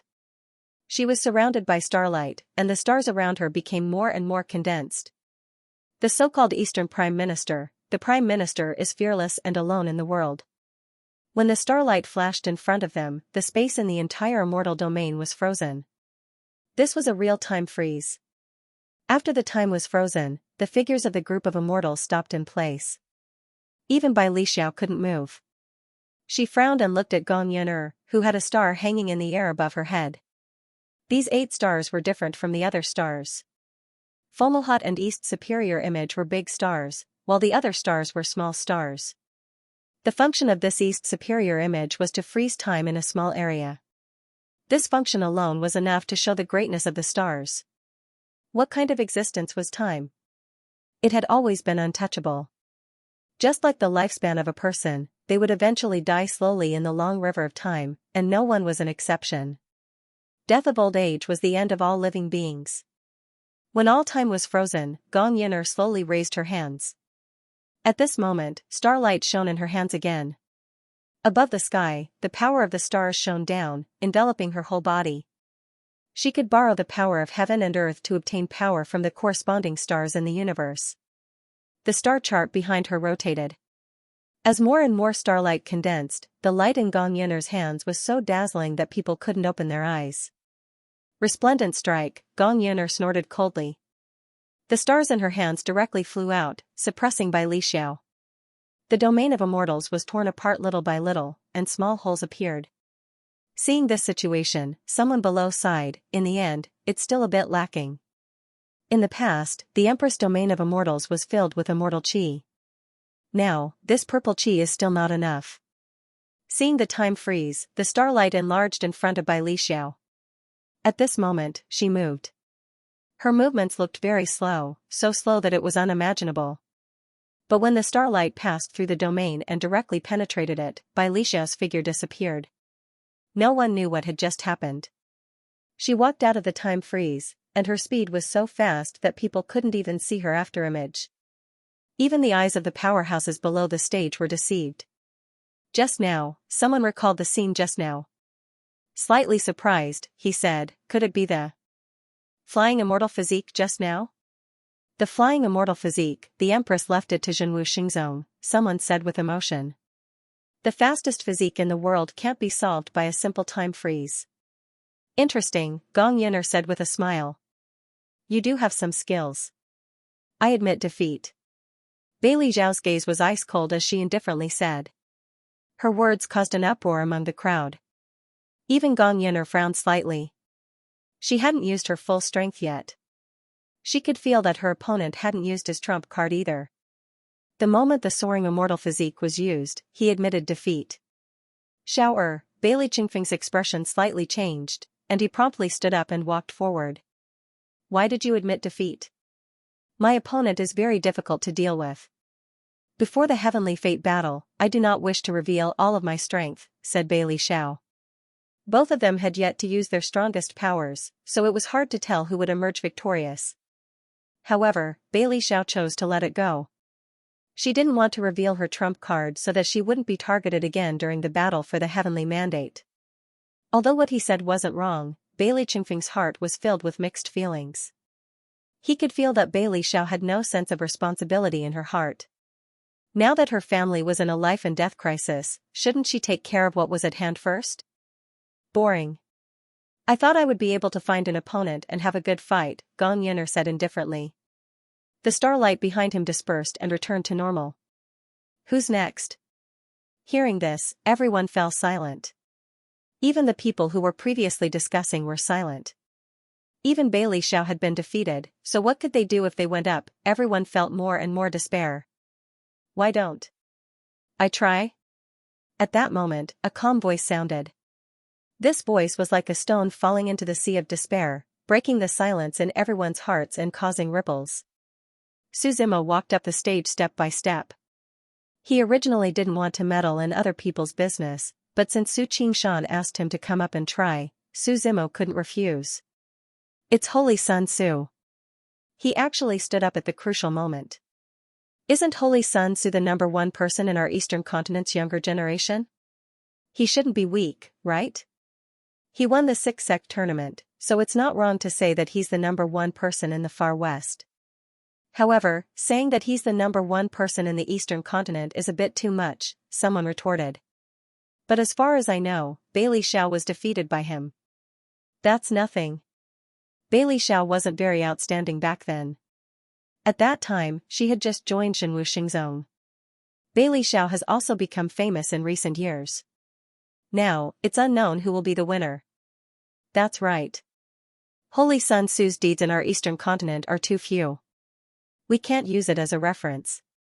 Seeing that everyone was discussing, they had no other choice.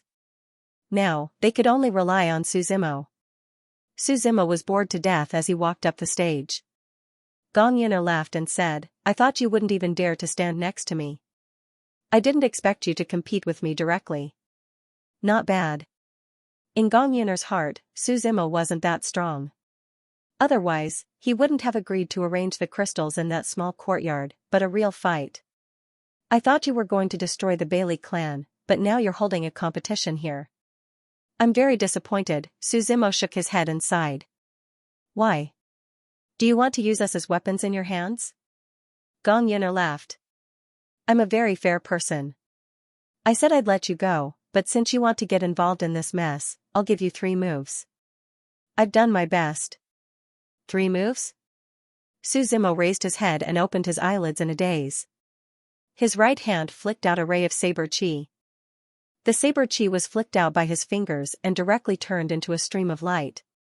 It suddenly enlarged dozens of times in the air and rushed toward Gong Yin'er. Gong Yin'er's figure quickly retreated. With a tearing sound, the saber qi swept past and cut open her blue robe. It was split into 2, and a large piece of the blue robe fell from the back. Who are you looking down on? Su Zimo stretched and chuckled. I'm tired of sitting down there, so I'll play with you. Who isn't a genius, Holy Sun? Gong Yin'er came back to her senses. The saber qi just now was so fast that she couldn't react. Of course, it was also because she underestimated her opponent.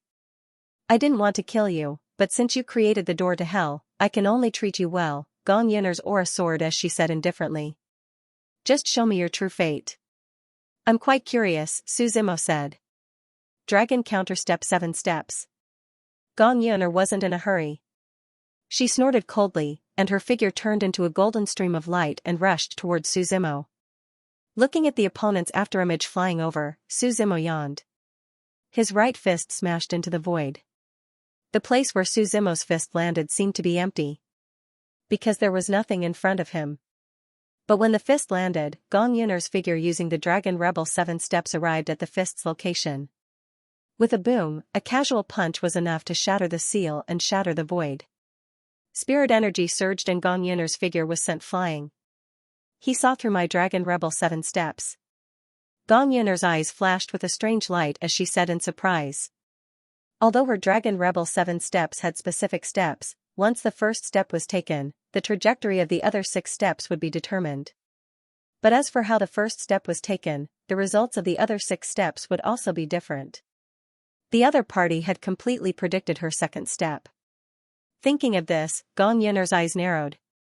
With just one look, he had completely seen through her pulse skill that she was so proud of. This really made her feel a bit apprehensive. Su Zimo waved his hand and said, "I told you to directly use your true fate, otherwise you wouldn't be able to take a single blow from me." Feeling that she was being looked down upon by the other party, Gong Yun'er's face became a bit ugly. "Yao Guang." She coldly snorted. The true fate star chart under her feet slowly spread out. As the star chart surged, the power of the stars from the depths of the universe shone down. As the star chart surged, the power around Gong Yun'er's body soared. She fused with 5 stars in one go. Yao Guang, Yinghua, Tian Yuan Si, Xian Yuan Si, Yun Dao Xbii. It was enough to see how much Su Zimo valued her. As the starlight fell from the sky, a star shadow appeared on Gong Yun'er's 4 limbs and forehead. Her figure slightly tilted and her right foot took half a step back. Before anyone could see how she moved, her figure had already appeared to the right of Su Zimo. The endless starlight condensed on her right fist and majestically rushed towards Su Zimo. Su Zimo didn't block and let the other party's fist hit his body. The power of the tree of life in his body continued to nourish his body. Su Zimo didn't move an inch as he watched his opponent's fist stop in front of his chest. He grinned and said, "Your strength is not bad." Gong Yun'er raised her head slightly. Her eyes were trembling. She felt as if her heart had been turned upside down. The other party didn't even try to dodge. Instead, he took the attack head-on as if nothing had happened. What kind of monster is this? She didn't have time to think. His figure retreated frantically, and the endless starlight scattered along the way, forming a path.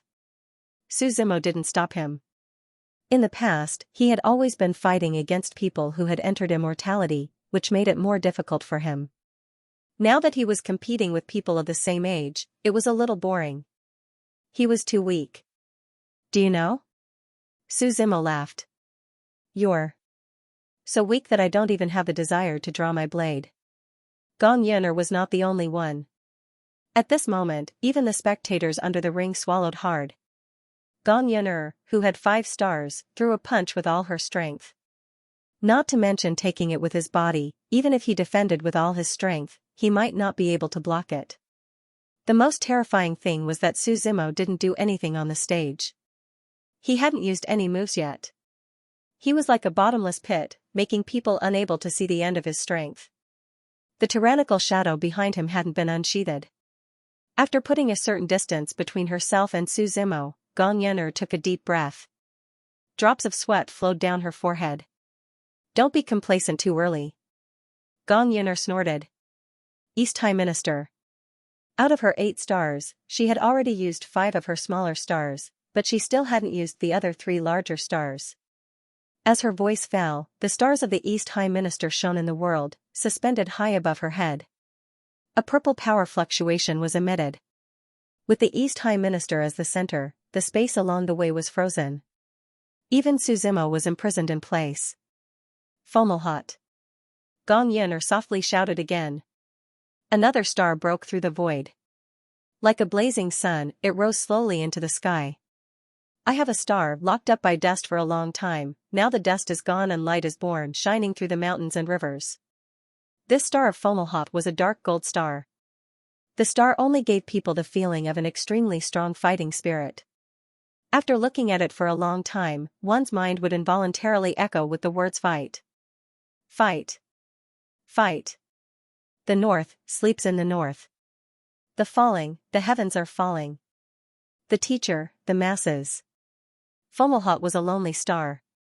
It represented invincibility. In the southern sky on an autumn night, Fomalhaut was always the brightest star, suppressing all the other stars.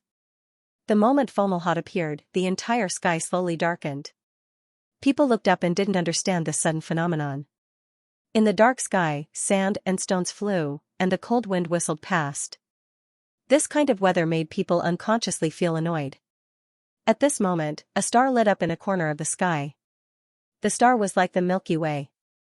A beam of starlight crossed the 9 heavens, illuminating half the sky and landing on Gong Yun'er's figure. Kill! Gong Yun'er shouted angrily. The strength in his entire body had reached its limit. He leaped up and both his fists landed heavily on Su Zimo's head. The moment she jumped up, lightning flashed and thunder rumbled. With her body as the center, space completely shattered. Like a spiderweb, she was deep in the center of the broken void like a spiderweb. Boom boom boom, sounds of explosions rang out all around. People looked up at this scene in shock. What kind of elegance is this? To most people, this figure might be imprinted in their memories. They could only say silently, the future is promising. The future has even arrived. Some of the younger generation's faces were pale. They were already afraid to compete with such an existence for the mandate of heaven. They didn't know if it left a shadow in their hearts. When the 2 fists landed, everyone thought that the outcome was certain. However, Su Zimo's expression didn't seem to be flustered. He watched as the fists enlarged in front of his eyes and got closer and closer.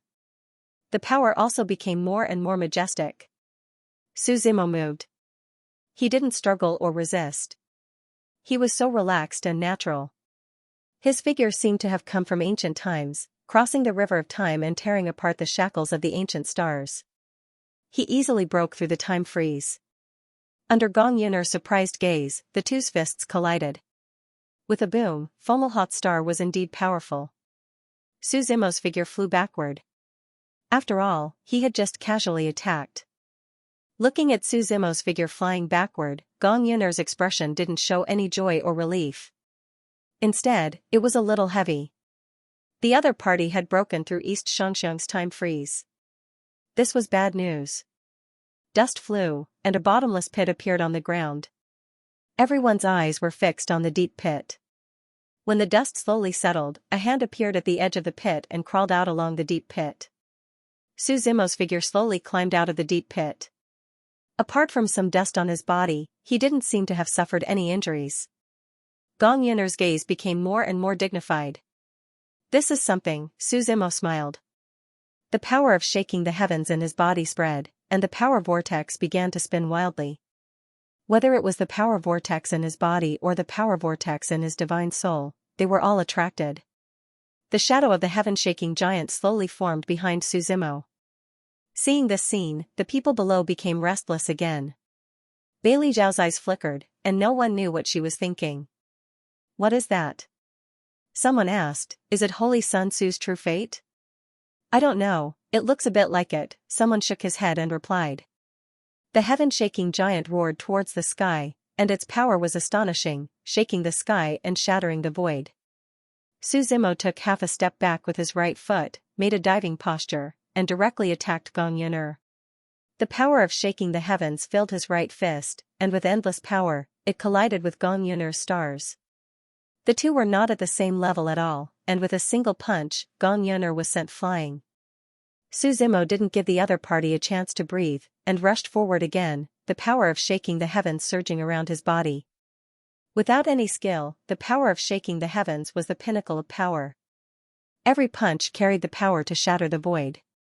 Gong Yun'er was almost beaten to the point where she couldn't fight back, and she was sent flying several times on the ground before she could stand firm. She raised her head slightly, tied up all the hair on her forehead, and pulled it behind her back, ignoring her messy purple robe. Since my debut, you are the strongest person of my age I have ever seen, Gong Yun'er said solemnly. In comparison, the men of our supreme heavenly palace can't be compared to you at all. What are you trying to say? Su Zimo asked. You are the first person to see me with 8 stars, among those of the same age as me, Gong Yun'er said. The star chart behind her continued to spin, carrying with it an ancient aura. It was as if the gears of fate were turning, and nothing could stop it. Tu Si Kong. Gong Yun'er slowly called out the name of the last star. Then, the star in the southeast corner slowly lit up. Tu Si Kong was in the darkest corner of the sky, but he was indeed the brightest star. It was very eye-catching. No matter where it was the most dazzling star. Following the appearance of Tu Sikong's star, the entire star map began to vibrate. The stars shone brightly, and even the darkened sky rumbled with the sound of thunder. In the original star chart, the other 7 stars were only fighting for themselves and were very scattered. With the appearance of Tu Sikong, the 8 stars on the star chart seemed to have some sort of connection. The entire star chart was connected. Between the starlight spread out to form a great path. The entire starlight was more than 10 times brighter than before. With and without Tu Sikong, this was a completely different world. The difference between heaven and earth was like heaven and earth. It was like a button that connected the entire star chart. The stars around Gong Yun'er's body expanded rapidly. And it continued to expand without stopping. Her body can't handle this power. Someone below immediately saw the clues. Although Gong Yun'er was already very strong, the power brought by the complete star chart was too strong. Boundless astral energy surged into his body, and the small stream of water transformed into a vast ocean. Waves roared majestically. Her body couldn't handle this power at all. If this continued, Su Zimo didn't even need to do anything. She would directly explode and die. She's crazy, someone said in surprise. This true fate is very strong, but she can't control it right now. What is she trying to do? Everyone discussed. Gong Yun'er's face began to distort because of the powerful star power. Interesting. Su Zimo rubbed his chin and observed. I won't admit defeat. No one can defeat me. Gong Yun'er said indifferently. It was obvious that her body had reached a critical point, but she was still calm and collected. At this moment, she was about to be drowned and swallowed by the starlight. Suddenly, a wang sound was heard. As if some kind of mystery had been opened. Within a meter of Gong Yun'er, time and space slowed down. This stagnation didn't confine time, but slowed it down. Gong Yun'er's movements seemed to have slowed down a lot. Star marks appeared on the surface of her body. Her skin was full of marks caused by the star marks. Her long hair also turned dark purple. Her eyes were purple. This purple color wasn't demonic, but gave people a dreamy feeling. This is. Below the arena, someone slapped the armrest of the chair and stood up. He said in shock, one of the 100 great battle constitutions, the astral battle constitution. With the astral battle constitution, this star power is nothing. She can use it freely no matter how much there is. Everyone was stunned and said to themselves, she perfectly solved the problem of the star chart. Don't you think so? Someone thought carefully. She has the astral battle constitution. Although it's ranked 5th, her true fate and battle constitution match very well. It's a perfect match. Such a combination of true fate and battle constitution can make the astral battle constitution even stronger. Her purple hair fluttered in the howling cold wind. Gong Yun'er slowly raised her head. Thousands of stars surged in her eyes. The star power was like her left and right arm. She could use it freely. Su Zimo chuckled. What are you laughing at? Gong Yun'er asked indifferently. Some people have the Taichu battle constitution. They're one Dao, and they're searching for the grand Dao. Some people have the soaring immortal constitution. They're able to surpass time and space, but they choose to avoid fighting. Some people have the 100-soldier battle constitution. They want to control all the weapons in the world. You have the astral battle constitution. You can construct the star chart. You can pluck the stars and steal the power of heaven and earth. You can transform into the stars in the sky and represent heaven and earth. Battle constitutions that were rarely seen in 100 years or even 1,000 years were all gathered in this Heaven Martial Conference. This Heaven Martial Conference is like the curtain of the heavenly will. You ugly people at the end of your lives are all here, Su Zimo smiled and said. What a great show. This world is a bustling scene. What do you want to say? Gong Yun'er frowned and asked. I just want to tell you, and everyone here. Su Zimo slowly raised his right hand. Fian Qi rose in the sky. Your battle constitutions, true fate, outer heaven palace, and imperial lineage are nothing but garbage. Su Zimo was surrounded by demonic qi. As the demonic qi soared into the sky, a dark purple demonic seal appeared on Su Zimo's face. Demonic chi surged in his eyes, looking demonic and domineering. The demonic chi soared into the sky, scattering the entire sky. The originally dim sky instantly turned pitch black. This pitch-black demonic chi even shrouded the power of the stars in the sky. Gong Yin'er stared at the sky. The demonic chi was tumbling and roaring. First constitution, suppressing hell demonic body, she said coldly. Although you're still a bit weak to me, Su Zimo said calmly. But to show you the difference between us, I'll fight you with my constitution. Gong Yin'er's eyes flickered, but she didn't speak for a long time. However, the crowd below was in an uproar. The first constitution? I heard that during the 6-sex tournament, there was a rumor about the first battle. I didn't expect it to be true. This holy Sun Tzu is too strong, isn't he? Why is he so unknown in our eastern continent? Who knows? Maybe the holy Sun Tzu is a low-key person and rarely stays in the eastern continent, so we don't know much about him. Ignoring the discussion below, Su Zimo raised his hand slightly and made a provocative gesture toward Gong Yin'er. So what if you have the first constitution? Gong Yin'er said calmly. With my astral battle physique and my true fate, I can fight even the strongest battle physique. As soon as she finished speaking, the stars around her surged and she charged toward Su Zimo. Laozu, should we stop her? Someone from the Beyond Heaven Palace asked worriedly. There's no rush. It's not necessarily a bad thing for Yun'er to lose, the ancestor of the Beyond Heaven Palace replied. Fortunately, this isn't the battle of the heavenly will. There's still a chance to salvage the situation. Is the opponent really that strong? What if the young palace lord wins? Someone said unconvinced. Didn't you notice? That young man didn't even use his true fate? Laozu smiled. Hearing this, the crowd finally reacted.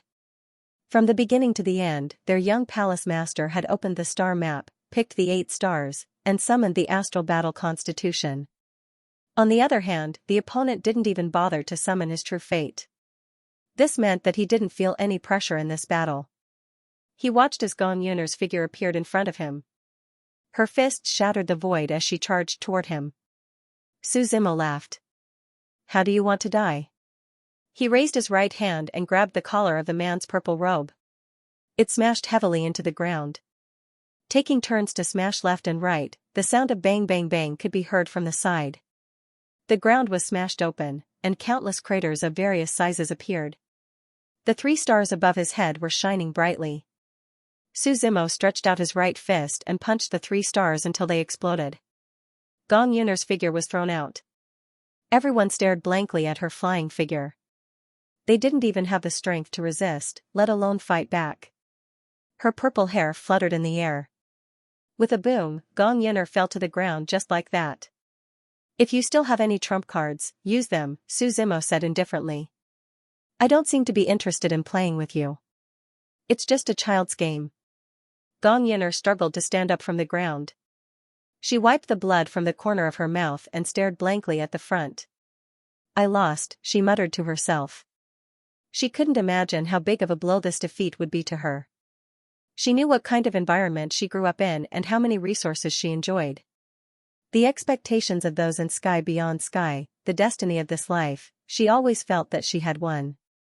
But now, not only was she defeated, she was defeated without any resistance. She could accept defeat. At worst, she would just start over.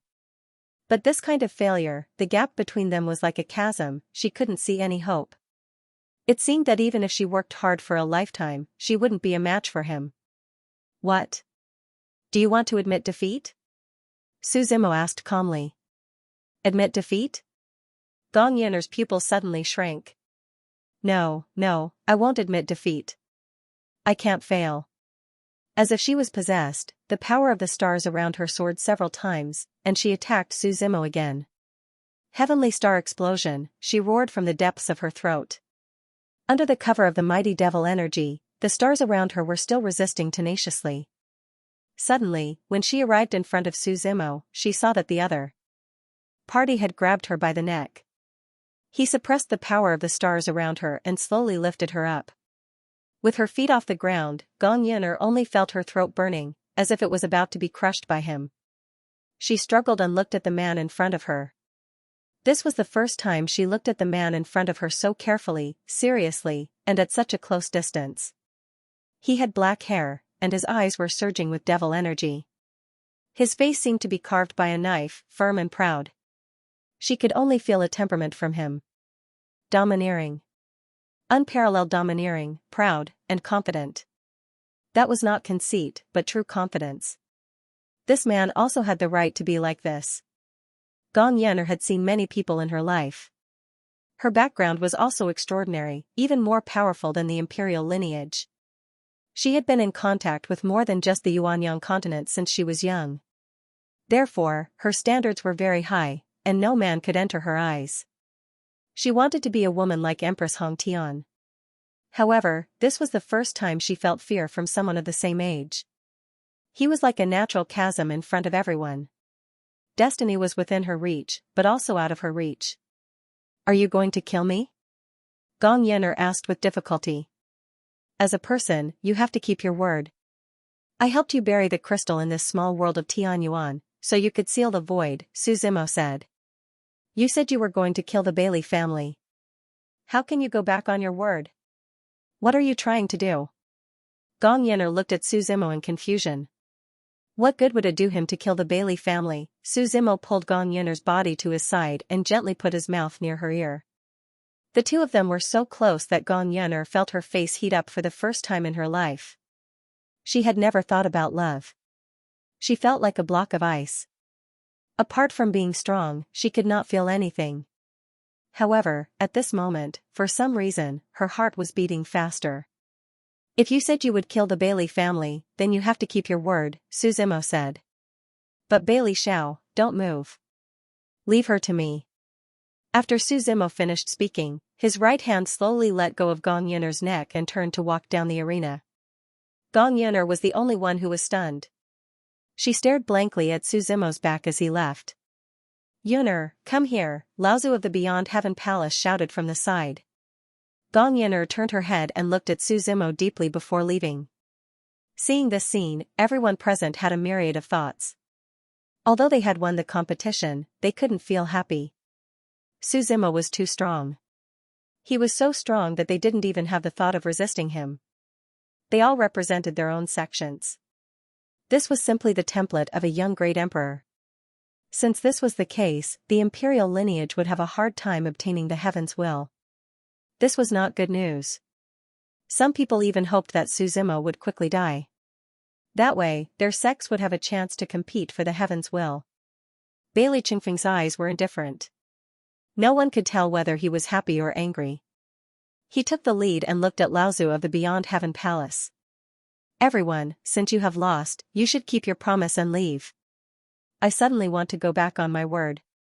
Laozu of the Beyond Heaven Palace laughed. "Your Beyond Heaven Palace is considered a great power. You don't even care about your face." Hearing this, someone angrily said. "That's right. You're going back on your word." People began to criticize him. However, Laozu of the Beyond Heaven Palace didn't care. He said indifferently, "If you want face, can you let us obtain the heaven's will?" "What do you want?" Bailey Qingfeng frowned. He calculated the time. The elders of the Dan clan should be here soon. He didn't need to go to the Dan clan to ask for help. He could use the teleportation formation in the nearby city to contact the other imperial lineage. Using the transfer array to come to 100 Miles City, as long as they held on, there shouldn't be any problems. There was only one thing, but now there are two, Laozu of the Beyond Heaven Palace said. He took out a few bottles of pills from his sleeve. He smiled and said, "The first thing is for you to take these pills first. I will tell you later. As for the second thing, kill him." The old man of the Beyond Heaven Palace pointed at Su Zimo. "Laozu." Gong Yener hurriedly shouted. "He just let me go." "Yener, you can't be soft-hearted. He's blocking your path to becoming an emperor," Laozu said. "But..." Gong Yener hesitated for a moment. "Is there a shadow in your heart when you face him?" Laozu of the Beyond Heaven Palace asked. "Kill him and personally end your inner demons. You still have a chance to become the great emperor of this generation." Seeing Gong Yener's silence, the old man from the Beyond Heaven Palace frowned. Yuner, you understand that the sect can't nurture you for nothing. I know. Gong Yuner nodded. Then do as I say. Laozu snorted. The immortal spiritual qi around him surged, and a monstrous aura burst forth. Vast immortal qi enveloped the area. He charged straight at Suzimo. Laozu of the extreme celestial palace was above Suzimo, and his majestic power directly suppressed Suzimo. He looked at Gong Yuner and said, "Kill him with your own hands and end your inner demons. The palace lord will forgive you for your defeat." Seeing this scene, the people around didn't stop it. Even Laozu of the Bailey clan stood aside and watched. No one stood up. Because everyone had the same goal, to kill Suzimo. He was too amazing, so he had to die. They couldn't do it, so the extreme celestial palace could do it. The black-robed man of the extreme celestial palace sent the saber to Gong Yuner. Gong Yuner took the saber stiffly and walked step by step towards Suzimo. Everyone's eyes were fixed on this scene. Gong Yuner's figure slowly stopped beside Suzimo. She looked at the man in front of her. He didn't look panicked at all.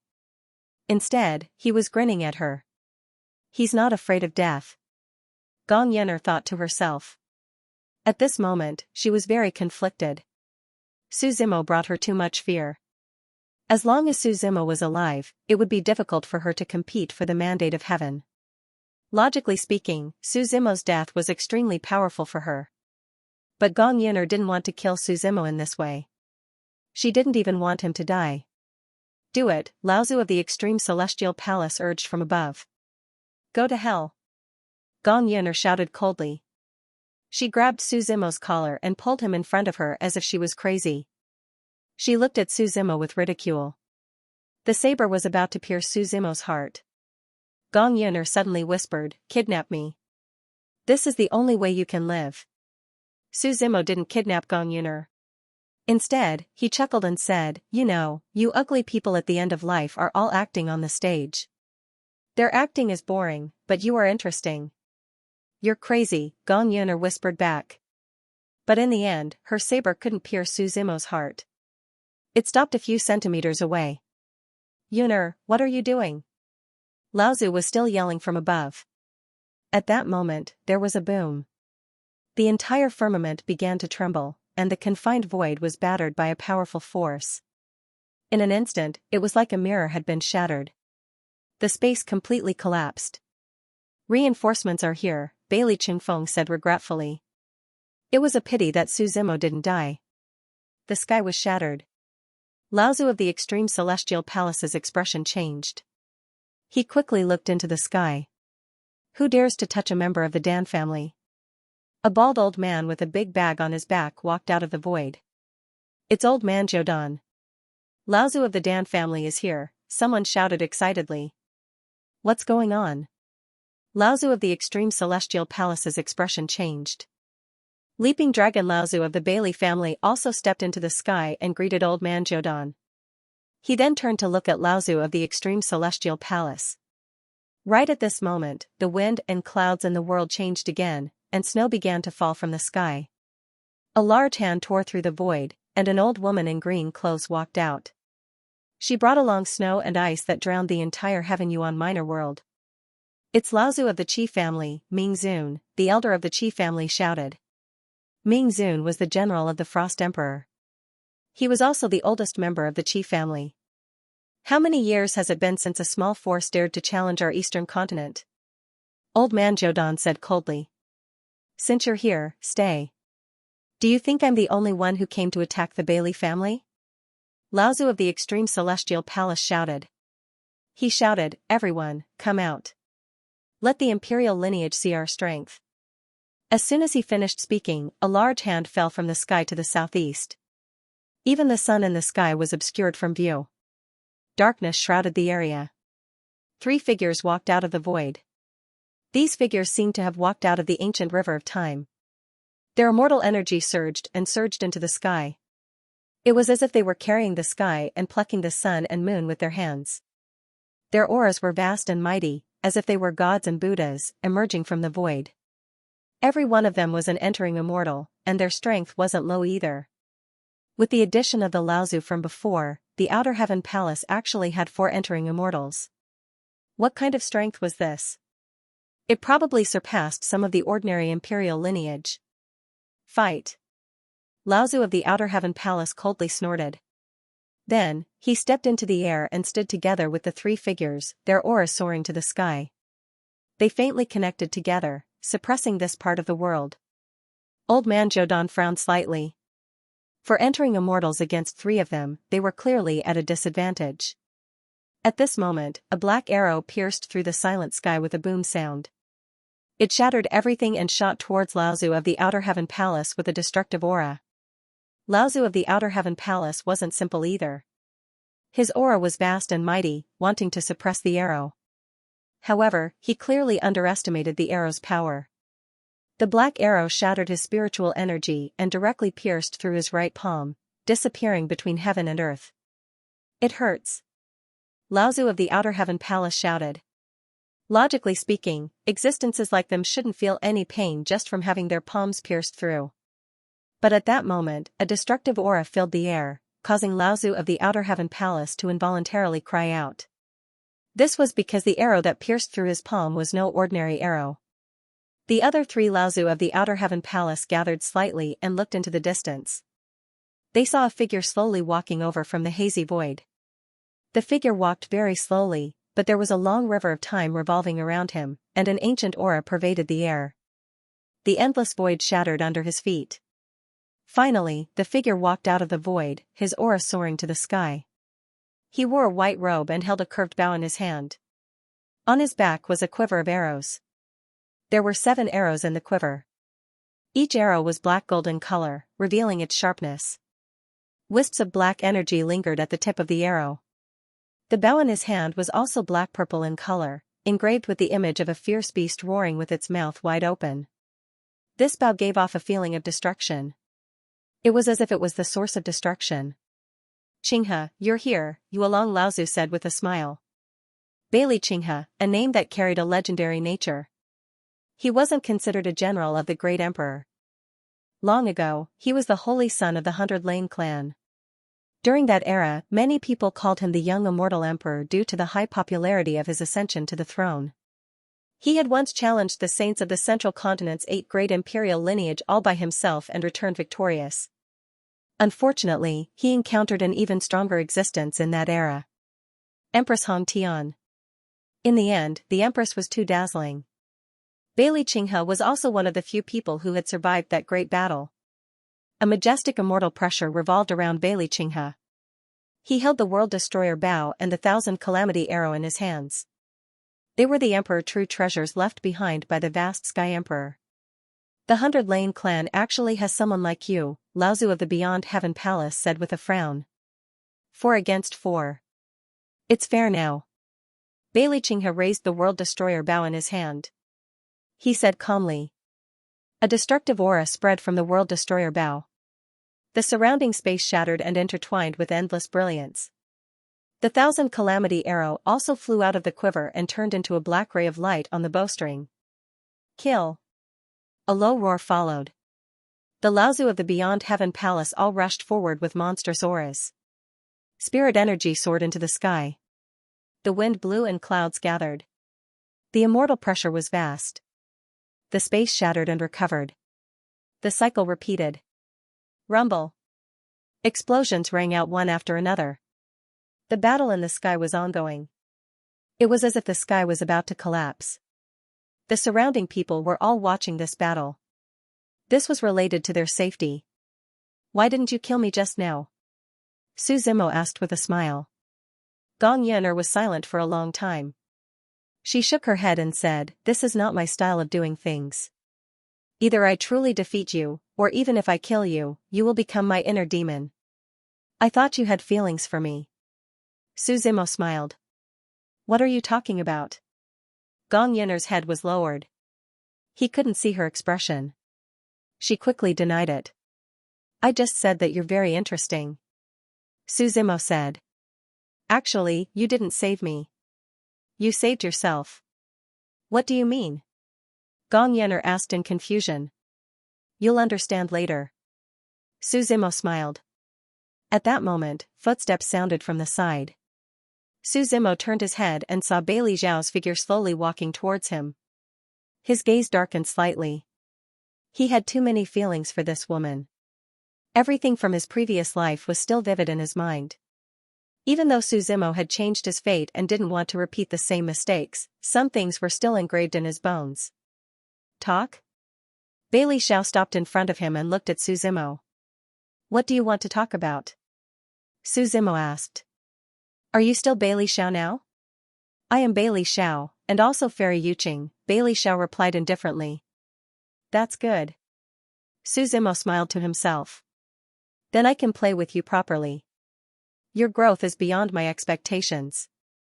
Bailey Zhao continued. She looked into the distance. There was no joy or sorrow in her eyes.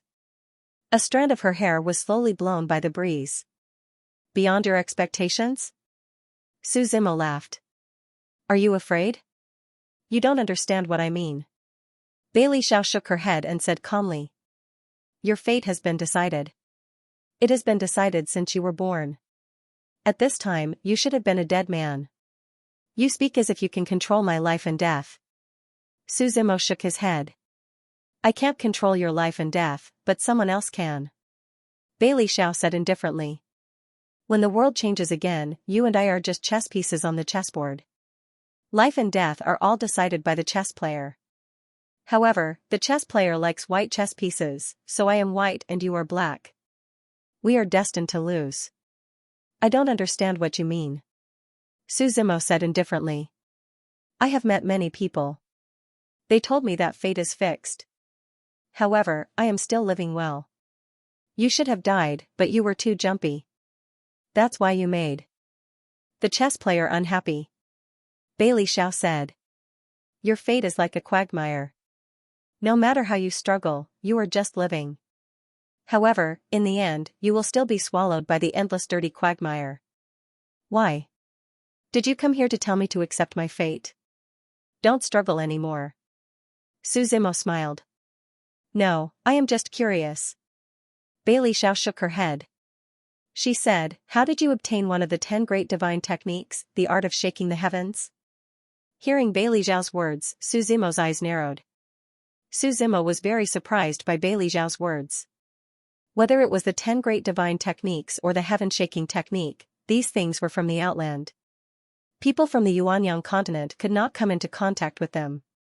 Even people like the sect master of Zhenwu could not come into contact with them.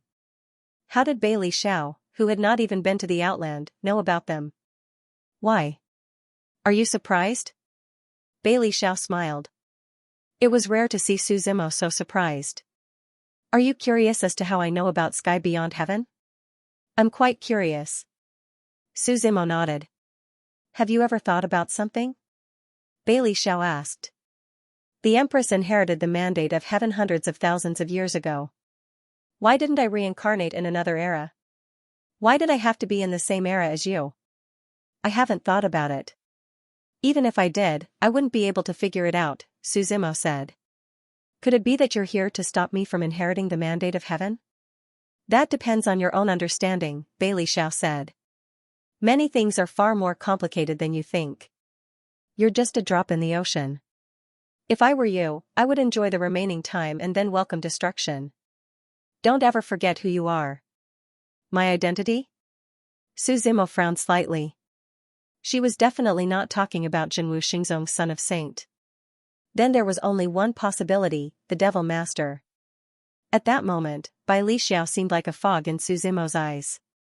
He suddenly realized that he could no longer see through her. Or rather, he could see through Bailey Xiao, but not Fairy Yuqing. Looking at Bailey Zhao's departing figure, Su Zimo felt as if he had been caught in a conspiracy theory. Hey! Su Zimo suddenly stood up and looked at Bailey Zhao's departing figure. He grinned. His smile was very bright. I heard that dripping water can penetrate stone and an iron rod can sharpen a needle. I also heard that mayflies can shake trees and ants can look down on this world. The biggest reason I'm still alive is because I don't believe in fate. Hearing Su Zimo's words, Bailey Xiao slowly turned around. She didn't answer. She just looked at Su Zimo sadly and calmly.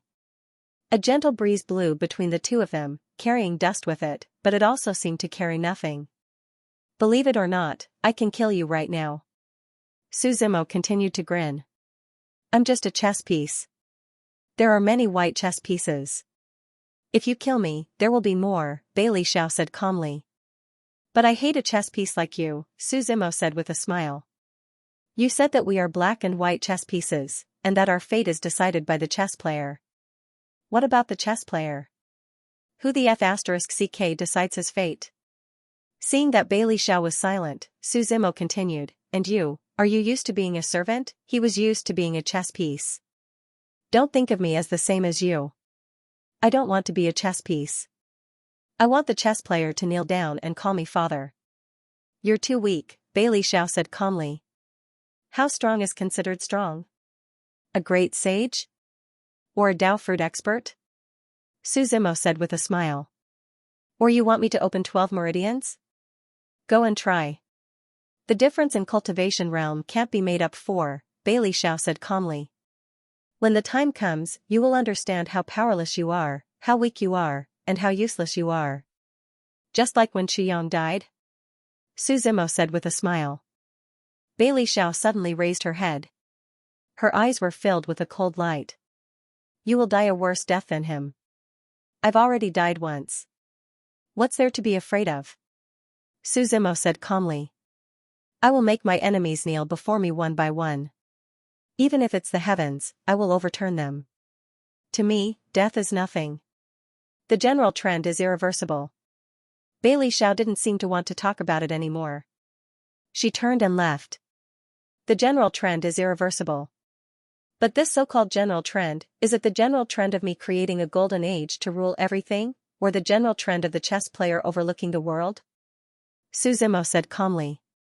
Don't be so confident. Maybe the chess player is also a chess piece.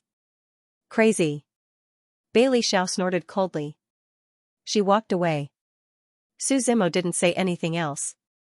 He slowly sat down and leaned against the edge of the arena. Many things flashed through his mind.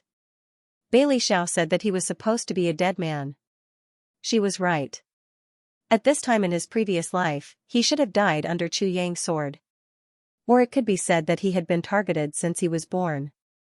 If he hadn't changed his fate in this life, he wouldn't have come into contact with this information. He slowly raised his head. At this moment, demonic energy slowly surged in his eyes. He looked at the distant horizon with a deep gaze. His gaze seemed to pass through the layers of the void, through the small world of Tianyuan, through 100 Miles City, through mountains and seas. It was as if he could see the entire world in front of him. The street vendors were hawking buns that had just been taken out of the steamer. At this moment, some people were ranked first in the rankings. Some people were extremely wealthy. Some ordinary young people were sent to immortal sections. Some officials and nobles were holding banquets. Some people had many children and grandchildren. Some cultivators broke through the shackles for a long time. Some birds flew across the silent sky. Monstrous waves crashed against the vast blue sea. There were also towering mountains that collapsed. The world changed in front of him. After a long time, Suzimo retracted his gaze. He chuckled and said, "This world is really a bustling scene." "What's wrong with you?" Gong Yener asked curiously. "Do you think I'm a bad person?" Suzimo raised his head and asked. "I don't know you," Gong Yener replied. "But I think good and bad can't be determined by one or two things. Furthermore, good people can become bad people can also become good. You're right, human nature is complicated." Suzimo smiled and said. Some people live in tall buildings, some people live in deep trenches. Some people shine brightly, some people are covered in rust. There are millions of people in this world. One day, I will conquer this great land, conquer this so-called world, and conquer this world. He remembered what he had said before. Wherever the sun and moon shine, it will become a demonic land. Wherever the rivers flow, they will all submit to me. Perhaps, it's time to go to the primordial demon cave. You will do it, Gong Yener said from the side. As long as you become the great emperor, you will be the strongest person in this world. No. Suzimo patted the dust off his clothes and slowly stood up. His gaze was calm, and his voice was also calm. "I said, conquer the sky beyond heaven. In the cold winter of December, snow fell from the sky, and the cold wind howled. Gong Yener looked at his back. She only felt that he was incomparably tall and vast, and the words he said echoed in her ears. Conquer the sky beyond heaven. A person who had not even been to the sky beyond heaven said that he wanted to conquer that world. But at this moment, she did not feel that she was ignorant or even ridiculous. Instead, she engraved his heroic and majestic back and those words in her mind. She knew that she would remember this moment for the rest of her life. Who dares to invade the eastern continent? The Taiyuan heavenly sect is here. A loud shout came from afar. Accompanied by a loud shout, a man dressed as a scholar slowly walked over from the distant horizon. The scholar seemed to be taking a step forward. Before he opened his eyes, he was clearly very far away. However, in the blink of an eye, the scholar had passed through layers of the void and appeared in front of everyone. This is... Someone looked at the scholar. It seemed that many people had forgotten his name because he had not appeared for a long time. Suicide Scholar. Old man Jodan chuckled and shouted. Hearing this title, many people recalled their memories that had been sealed away for a long time. The Taiyuan heavenly sect was a sect with two emperors, with the exception of their founder, the Taiyuan heavenly sect. Apart from the ancestor, there was also the second emperor, Eternal Universe Great Emperor. The suicide scholar in front of them was Eternal Universe Great Emperor's #1 warrior. With a suicide brush, where could the world be miserable? When the suicide scholar walked over, the great path under his feet opened up. He held a writing brush in his hand and wore a green robe. The people of the Beyond Heaven Palace looked more and more embarrassed. Their plan had obviously failed. As more and more forces in the eastern continent received the news, they would definitely not be able to fight against the entire continent. Who dares to invade the eastern continent? Another shout was heard. Before the person could be seen, the voice had arrived. A formation enveloped the entire void. This formation seemed to contain all things in the world. All things revived, lotus flowers bloomed, mountain birds flew away, and traces of people disappeared. The figure of an old man walked out of the lotus flower. The old man sat cross-legged in the lotus flower. Unlike the white lotuses around him, he was in a blood lotus flower. The flower had 5 petals. The old man had long hair that draped over his back. His hair was blood red, and his skin was bronze. The moment he opened his eyes, tens of thousands of formations rang in unison, and the great path law resonated around him. The moment he stood up, the formation under his feet spun rapidly. It gradually disappeared into the void and began to expand. It's the formation demon, someone shouted. As the #1 warrior of the Tao Formation Great Emperor, he had once been obsessed with formations and neglected sleep and food to study them. Perhaps it was because his appearance was too frightening, so the others had a very deep impression of him. The 100 Lane clan was located in the core area of the eastern continent. Those who could rush here immediately were definitely from the imperial lineage in the core area. Powers like Shenwu Xingzong or the Divine Sun clan located in the far west would not be able to arrive within a short period of time. Seeing more and more powerhouses arrive, someone from the Beyond Heaven Palace said, "Let's go." "I can't accept this," the other Laozu replied. "If we don't leave now, we won't be able to." The Laozu from the Beyond Heaven Palace began to discuss among themselves. This formation is sealing off the area we are in. Once it completes the sealing, none of us will be able to escape. When the imperial lineage arrives, we will all be wiped out. "Let's go," someone yelled. Boom boom boom, the sound of an explosion came from the void. The Matrix demon stood in the void and the array had already spread out. The other Laozu from the Beyond Heaven Palace didn't care. He tore open the void and tried to escape. The old ancestor of the Beyond Heaven Palace glanced in Gong Yuner's direction. It was too late to save her now. The sect has treated you well. Take care of yourself. After saying that, the Laozu also tore open the void and tried to escape. Is this 100-mile city a place where you can come and go as you please? Bailey Qingfeng snorted. The true fate behind him surged. It was the shadow with the world-extinguishing bow and the 1,000 calamity arrow. The true fate and the bow in his hand fused into one. They pierced through the endless void and caused the entire sky to collapse. He directly chased after the Laozu and shot out. You guys go, I'll bring up the rear. The last Laozu from the Beyond Heaven Palace shouted. His true fate also surged behind him. It was a blood-colored immortal saber. The combination of blood and immortal was ethereal and incomparably evil. The blood-red immortal saber exploded with shocking power and directly shot towards the incoming Thousand Calamity arrow.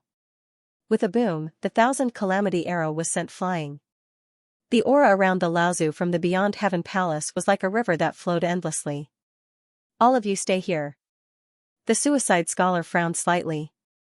The brush in his hand instantly grew 10 times bigger. The tip of the brush streaked across the void and a word slowly appeared in the void. The word went straight for the group of Beyond Heaven Palace's old ancestors. It wasn't meant to kill them, but to delay them. Hurry up and go back to report everything to the palace lord. The Laozu from the blood-colored immortal saber roared. He blocked the forbidden character by himself. When the restrict character entered his body, the sound of the iron chains moving could be heard from his body. The word turned into countless golden chains and imprisoned the Laozu in place. In the end, he couldn't stop the imperial lineage Laozu from the Beyond Heaven Palace. Seeing that the people from the Beyond Heaven Palace were about to be surrounded, the Laozu became ruthless. Streams of blood chi burst out from his body. The color of blood soared into the sky, breaking free from the shackles of the iron chains. The blood-colored immortal saber behind him trembled slightly. Dodge. He's going to detonate his true fate. Bailey Qingfeng shouted. When a peak immortal detonated his own power, even his true fate would explode. The power contained within was uncountable and could easily destroy everything. The people from the Beyond Heaven Palace didn't care about chasing after the other people from the Beyond Heaven Palace and quickly dodged to the side. The formation demon frowned slightly. He waved his right hand and a lotus array covered the true fate that was about to explode. In the next moment, an earth-shattering explosion sounded. It was as if it wanted to pierce a hole in the sky and bury the world. A huge mushroom cloud appeared in the sky. This mushroom cloud grew bigger and bigger and bloomed in the sky. Just the aftermath was enough to swallow the surrounding void. There was no need to think about the power at the center. The lotus array was directly annihilated. It didn't even last a second. Let them escape, Ancestor Leaping Dragon said unwillingly. The most important thing is that everyone is fine. Old Man Jodan said. After we go down, we need to investigate who created the Beyond Heaven Palace and what's the situation. The mushroom cloud in the sky lasted for about 10 minutes before slowly dissipating. The current Heaven Palace was in shambles. It was likely that it wouldn't be used again in the future. Craters could be seen everywhere, and cracks that were thousands of meters long could be seen intertwined. Everyone's expression was unsightly. So many people had come, but they only managed to kill one immortal. Moreover, they didn't know anything about the Beyond Heaven Palace. They didn't know why they came to disturb the Heaven Martial Conference and what their goal was. It's not like we didn't get anything. Bailey Qingfeng smiled. Everyone, at least the young palace lord of the Beyond Heaven Palace is still here. Hearing Bailey Qingfeng's words, everyone reacted. Everyone looked at Gong Yuner, who was standing beside Su Zimo. Although Gong Yuner had expected this outcome, her face was still pale. Laozu had abandoned her. Or rather, he had no choice but to abandon her. Otherwise, it would have been difficult for them to escape. Come with us. Ancestor Leaping Dragon stood up and said indifferently. Gong Yuner was silent. She could imagine what she would face next. Is there something you can't say here? Where are we going? Su Zimo glanced at Laozu. Since everyone is here today, we should let everyone know what we want to ask. Holy Sun Su seems to be very protective of this witch, Laozu said thoughtfully. I think this witch didn't want to kill you just now. I am very protective of her, and then? Su Zimo asked. Holy Sun Su, this time, the Beyond Heaven Palace has offended the entire eastern continent, including Zhenwu Xingzong, Laozu said. Are you going to side with this witch? Do you not understand human language? Su Zimo replied. I said, what do you want to ask? Do you want to ask here, can't you, or are you deaf? Let's talk about your supreme heavenly palace. The formation demon stopped the quarrel between the two and calmly asked. Gong Yuner glanced at Su Zimo. Tell us what you know. I'm also curious about the Beyond Heaven Palace, Su Zimo replied. Then I'll guarantee your safety. Like I said before, you're not saving me, you're saving yourself. The Beyond Heaven Palace is located in the Ling Tian domain. There are 5 Laozus in the sect, Gong Yin'er said. As for the others, they're probably not worthy of your attention. Who is the palace master? Formation Demon asked. I don't know either. Gong Yin'er shook her head. You are the young palace master, and you say you don't know? Laozu snorted coldly.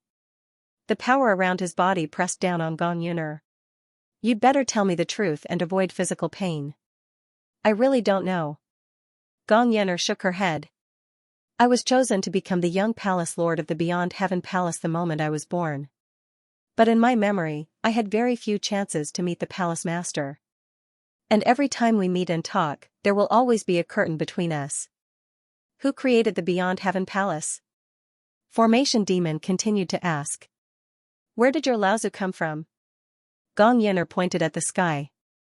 Above? Array Demon was stunned for a moment before his expression changed slightly. Outer sky, they want to meddle in the affairs of our Yuanyang continent. How dare they? Suicide Scholar snorted coldly. Since the age of emperors, Great Emperor Zhenwu has created a prosperous era in the Yuanyang continent. There are countless ascenders. How could our ancestors allow them to descend on the Yuanyang continent? So this is the meaning of our Beyond Heaven Palace's existence, Gong Yin'er replied. Otherwise, why would they need us? They could just wipe you all out. Where did your Laozu come from? Formation Demon asked. There are countless itinerant cultivators in this world. It shouldn't be difficult to recruit a few ascending immortals. Formation Demon frowned slightly. Indeed, after ascending immortals reached the pinnacle of immortality, it was almost impossible for them to go any further.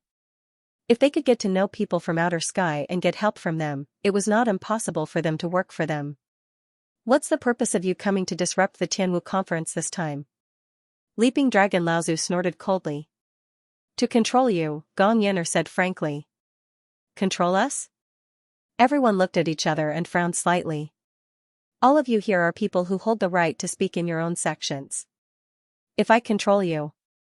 Gong Yin'er said this and did not continue speaking. Because everyone knew what she meant. Everyone's expression changed drastically. The consequences were unimaginable. She wanted to wipe them all out. Any other questions? Gong Yin'er asked. That's all for now. Formation Demon shook his head and frowned. The Tianwu conference is considered over. If there's nothing else, I'll take her away, Su Zimo said. Anyway, you've already asked what you wanted to ask. She can't leave, Leaping Dragon Laozu quickly shouted. Who knows if she's telling the truth? Besides, no matter what, her sin is unforgivable. And then, what do you want? Su Zimo asked. I suggest that we temporarily imprison her in our 100 Lane clan, Leaping Dragon Laozu said. Then what if I take her away by force? Su Zimo asked. Holy Sun Su, if you stand on the side of the witch, then forgive this old man for offending you, Leaping Dragon Laozu said faintly. His body was enveloped by a vast and mighty immortal qi, bringing with it an invisible pressure to suppress Su Zimo. With just you? Su Zimo calmly replied. He slowly pulled out the tyrannical shadow from behind his back. Everyone, calm down. It's not worth getting angry over a witch, Elder Jodan said with a smile. In my opinion, let's imprison her in the 100 Lane clan first. After all, this Tianwu conference is organized by them. They have the final say in many things. Su Zimo looked up at Elder Jodan and chuckled. The tyrannical shadow in his hand emitted blade qi that was tens of thousands of feet long. He slowly pointed it forward. Follow behind me. Let's see who dares to stop me, he said to Gong Yin'er. Holy Sun Su, you're too domineering, Bailey Qingfeng said from the side. Even if you're Zhenwu Xingzong, you shouldn't provoke us like this. Are you looking down on our imperial lineage? You're good at creating momentum. Using momentum to suppress me, Su Zimo said with a smile. This matter has nothing to do with Zhenwu Xingzong. It's just me. If I want to leave, who's going to stop me? He looked around. Formation Demon replied directly, I've asked all my questions. This girl is useless to me. You can do whatever you want with her. The others didn't say anything because they were waiting for the 100 Lane clan to speak first. They didn't want to get involved in this mess, but they also didn't want Suzumo to take her away so easily. Then try taking another step, Dragon Laozu said coldly. The momentum around him was like a stormy sea, each wave stronger than the last. Today, even if I have to break with Shenwu Xingzong, I have to think of the eastern continent. I can't let you take this switch away. You're creating momentum for yourself again, Suzumo shook his head slightly. But in front of so many people, you're going to die generously. It's not a loss. As soon as he finished speaking, the long blade in his hand emitted a blade chi that was tens of thousands of feet long. Little brat, do you think you can compete with me just because you won the Sky Martial Arts Conference? Dragon Laozu shouted coldly. He casually blocked Suzumo's attack. The gap between the Immortal Pulse and the Immortal Pulse was huge. But obviously, he underestimated the power of this attack. Endless saber light descended. It was dazzling as it devoured old ancestor Leaping Dragon. The blade aura returned to its original state, shattering everything in its path and swallowing Leaping Dragon Laozu's figure. However, in the next moment, there was an explosion. Suzumo's blade was pushed back a little, and Leaping Dragon Laozu retreated. You were the one who attacked me first. Everyone here has seen it, Leaping Dragon Laozu said calmly. In the future, even if Shenwu Xingzong asks, I will have something to say. What's the point of talking so much nonsense, Suzumo said calmly. He stepped into the air and opened all 8 meridians at the same time. His might was like an avalanche as it surged in the sky like a tidal wave. Leaping Dragon Laozu was not simple either. A dragon's roar sounded around him. Golden spiritual energy surged around him. In this golden spiritual energy, a divine dragon coiled its body around Leaping Dragon Laozu. In an instant, the dragon's aura enveloped and suppressed. When the surrounding people saw this divine dragon, they began to discuss. Rumor has it that when Leaping Dragon Laozu was young, he had seen a real divine dragon. He signed a contract with the divine dragon, and the two of them became one. Their cultivation complemented each other. Could this be true? It seems to be true. This divine dragon doesn't look like an illusion. Suzumo raised his head slightly and saw the huge dragon's head facing him. He could even feel the heat coming from the dragon's breath. Holy Sun Su, it's not too late for you to admit your mistake, Leaping Dragon Laozu said loftily. Suzumo chuckled. The tyrannical shadow in his hand released a blade aura that was tens of thousands of feet long, and it charged towards the divine dragon. With a boom, a wave of air spread out in the middle of the sky. The divine dragon roared. Its huge head bit the tyrannical shadow and tore at it with all its might. God of War's 9 transformations, Suzumo snorted. Peak Immortal Realm experts were not to be underestimated. A steady stream of spiritual chi flowed out from the Peak Immortal Realm expert's body. It was as if it was inexhaustible. Moreover, after they became immortals, they could borrow the power of heaven and earth to suppress each other. Just a grain of sand in the vast ocean, Leaping Dragon Laozu said proudly. If you become a Grand Emperor or an immortal, I might still be a little afraid of you. How can a divine Vein Realm cultivator fight me? The giant dragon head swung with all its might, and Suzumo and the tyrannical shadow were both sent flying. Suzumo stomped hard in the air, slightly stabilizing his body. Laozu the Leaping Dragon stood in the void above the firmament, his aura majestic. Golden divine dragons circled around the area. His white hair fluttered in the wind, and his gaze was arrogant. Looking down at Su Qingshan, he shouted, Bisect Leader Su, what do you say? It's a child's business. Let him have the final say, Su Qingshan said with a smile. It's good to be taught a lesson. Then I won't hold back. Laozu the Leaping Dragon snorted. But swords have no eyes. If I accidentally cripple your sex saint, don't blame me. Suzumo looked up. Although Laozu the Leaping Dragon hid it well, the murderous intent in his eyes still burst forth. He was in Bailey Zhao's way, so the Bailey family wanted him to die. The aura of the God of War's 9 transformations also erupted around him. Blue Dragon's 7 transformations. Green Cloud's 8 transformations. God of War's 9 transformations. In an instant, the wind and clouds trembled, and endless power tore through the sky. The god of war armor condensed together with the mighty spirit chi and covered Suzimo's entire body. The god of war's 9 transformations enhanced Suzimo's strength by more than a few times. The aura on his body became stronger and stronger, and the spirit chi within thousands of miles gathered here, pouring into Suzimo's body and condensing. Beside him, Laozu the leaping dragon frowned slightly when he saw the scene. He could feel that the power was getting stronger and stronger, and it was getting stronger and stronger. He still has a trump card? In the battle with Gong Yuner just now, Laozu the leaping dragon felt that Suzimo should have used all his trump cards. That was why he dared to be so confident. Kill! Laozu the leaping dragon roared again.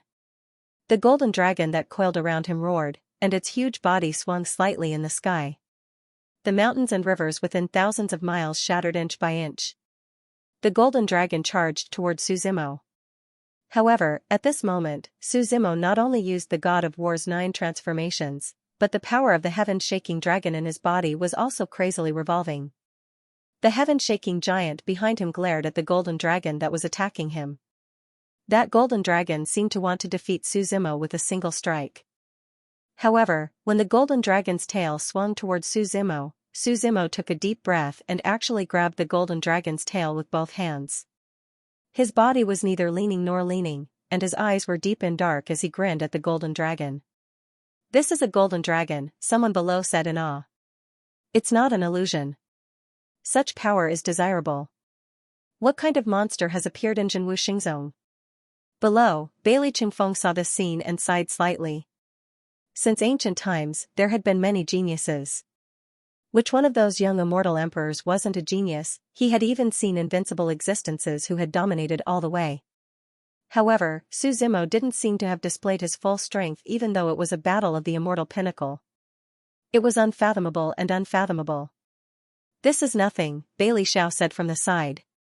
"The power of the heaven-shaking dragon is known as the pinnacle of power. This is also the difference in cultivation level. Otherwise, when he becomes an immortal, this golden dragon will be just a toy in his hands." "Xiao are you confident?" Bailey Qingfeng turned his head and asked. However, as soon as the words left his mouth, he regretted it. Wasn't this nonsense? Now that Suzimo had displayed such strength, who would dare to say that they were confident? "Father, he is destined to be destroyed." "There is no need to care so much," Bailey Xiao said calmly. In her eyes, she had never regarded Suzimo as her opponent. This was because Suzimo was destined to be destroyed. No matter how rampant he was now, there was no way to escape. The golden dragon in the sky was roaring. Seeing that its tail was caught, the golden dragon struggled frantically. It shook its head, trying to get rid of Suzimo and fling him away. "Beast, still not knowing your place?" Suzimo shouted softly. He directly grabbed the golden dragon's tail. The heaven-shaking giant behind him roared and swung it up forcefully. Boom boom boom, sounds of explosions rang out all around. The golden dragon's figure was flung up by Suzimo. Like a whip, it lashed out in the void.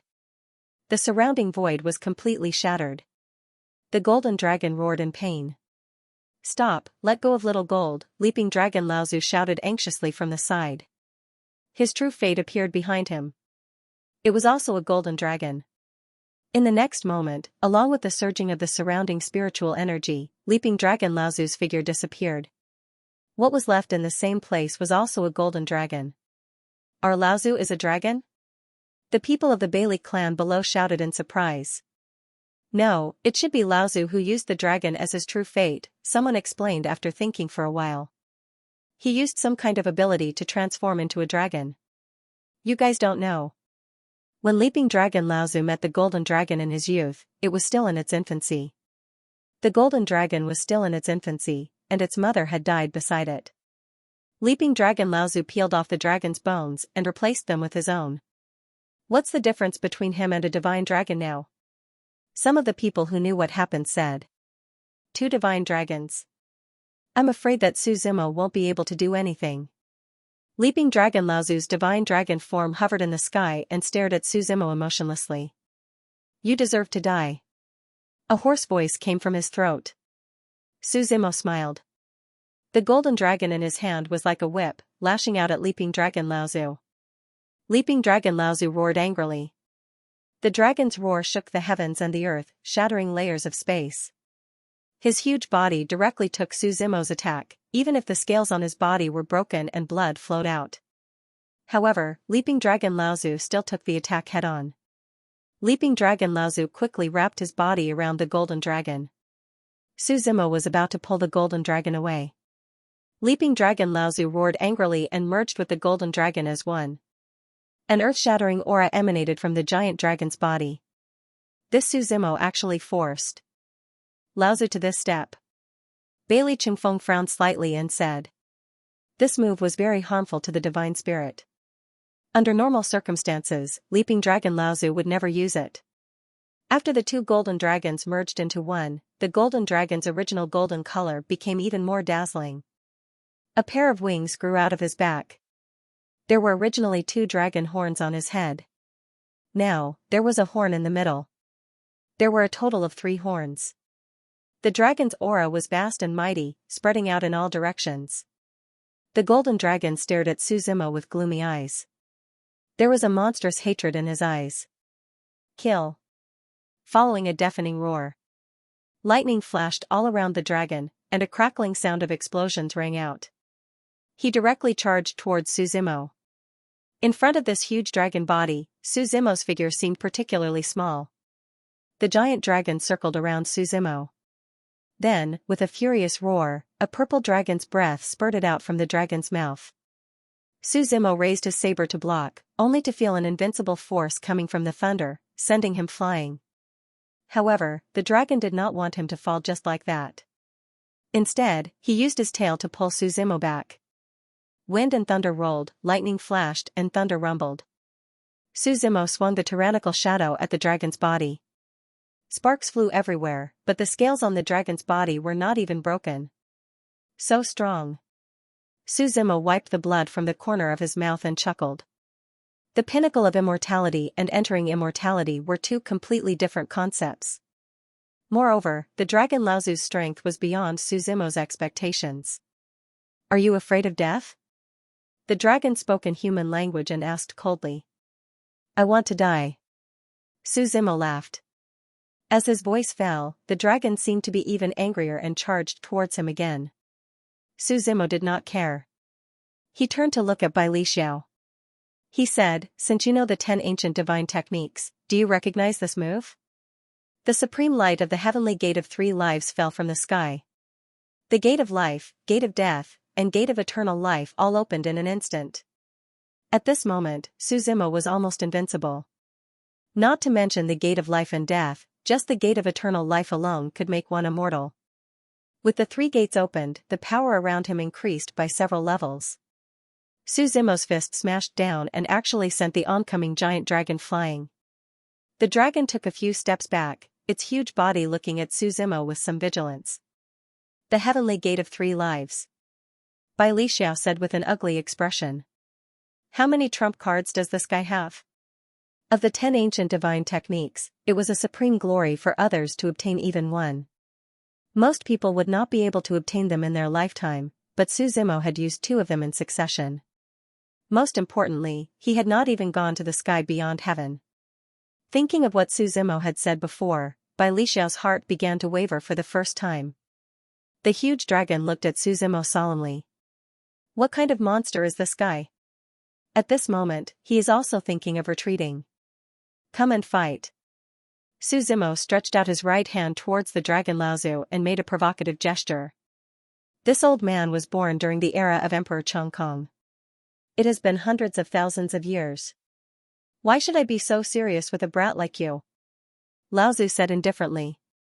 "Right now, it is more important to investigate the sky beyond palace." I thought about it. Zhenwu Xingzong is the #1 sect in the Great Eastern Continent. It is safe to imprison this woman in Zhenwu Xingzong. Are you afraid? Su Zimo chuckled. This old man can't be bothered to bicker with a brat like you, Laozu said indifferently. Although his expression was calm, he was roaring in his heart. This old man is giving you a way out. Don't push your luck. But I want to kill you. Su Zimo smiled. Consider it an example to others. The imperial lineage is nothing in my eyes. Holy Sun Tzu, you've gone too far. Bailey Qingfeng could not help but say. Do you want to fight together? Su Zimo asked. Bailey Qingfeng was silent for a moment, not answering directly. Two Ascension immortals fighting a divine vein cultivator was indeed shocking. But if it was possible, they would not mind. The main problem was that if Yu Laozu and Su Zimo fought one-on-one, it would be acceptable. If the two of them attacked together, did they ask Shenwu Xingzong, who was behind Su Zimo, if they really angered Shenwu Xingzong, it was possible that he would destroy the Bailey clan. Seeing that Bailey Qingfeng was silent, Su Zimo looked at Yu Laozu again. He asked, what do you think can be exchanged for your life? You've gone too far, Laozu said indifferently. Brat, Ascension immortals are not to be humiliated. The divine dragon roared angrily in the sky and once again charged towards Su Zimo. Su Zimo drew his saber, and saber intent covered half the sky. The two of them fought. In an instant, dragon roars shook the sky, and saber intent soared. Fresh blood sprinkled down from the sky. After a great battle, several pieces of the golden dragon's scales were broken, and golden blood flowed down continuously. The tyrannical shadow spun in his hand. Yu Laozu made a mistake, and his saber slashed toward the dragon's head. Careful! Bailey Qingfeng shouted. He knocked his bow and shot an arrow, shooting out the 1,000 calamity arrow. If Su Zimo insisted on slashing, the 1,000 calamity arrow would hit his body. In the next moment, the saber rose and the dragon's head fell. The dragon's mournful cry rang out, and then it fell silent. The golden dragon fell into the blood amber and fell from the sky. Although the 1,000 calamity arrow hit Su Zimo, the door of eternal life above him was still emitting a vast power. Su Zimo pulled out the 1,000 calamity arrow and wiped the blood from the corner of his mouth. It's been a long time since I had such a good battle. The golden dragon's enormous body fell from the sky. Everyone's eyes were fixed on it. It was as if their hearts had fallen from the clouds. He's already grown to such a level. Someone muttered. Laozu. The Bailey clan members shouted. Under Bailey Qingfeng's lead, they quickly ran towards the golden dragon's body. The golden dragon fell into a pool of golden blood. Everyone from the Bailey clan looked at Su Zimo angrily. Take Laozu to the ancestral shrine. Bailey Qingfeng frowned slightly and said. Then, he looked at Su Zimo and said, Holy Sun Tzu, you've gone too far. Su Zimo held the tyrannical shadow in his hand and slowly retracted the heavenly gate of 3 lives above his head. He calmly replied, so what if I bully your Bailey clan? If you don't agree, your Bailey clan can come at me together. Before the mandate of heaven, who dares to call themselves invincible, who can push them all the way? Bailey Qingfeng calmly said. My Bailey clan will remember what happened today. Then I hope you'll always remember. Su Zimo smiled. I'll also remember your Bailey clan. As soon as Su Zimo finished speaking, his figure suddenly moved quickly, turning into countless afterimages. In the next moment, he appeared in front of Bailey Xiao. What are you trying to do? Bailey Qingfeng shouted. However, before Su Zimo could do anything, Bailey Xiao's figure also became illusory. The space and time around her seemed to freeze.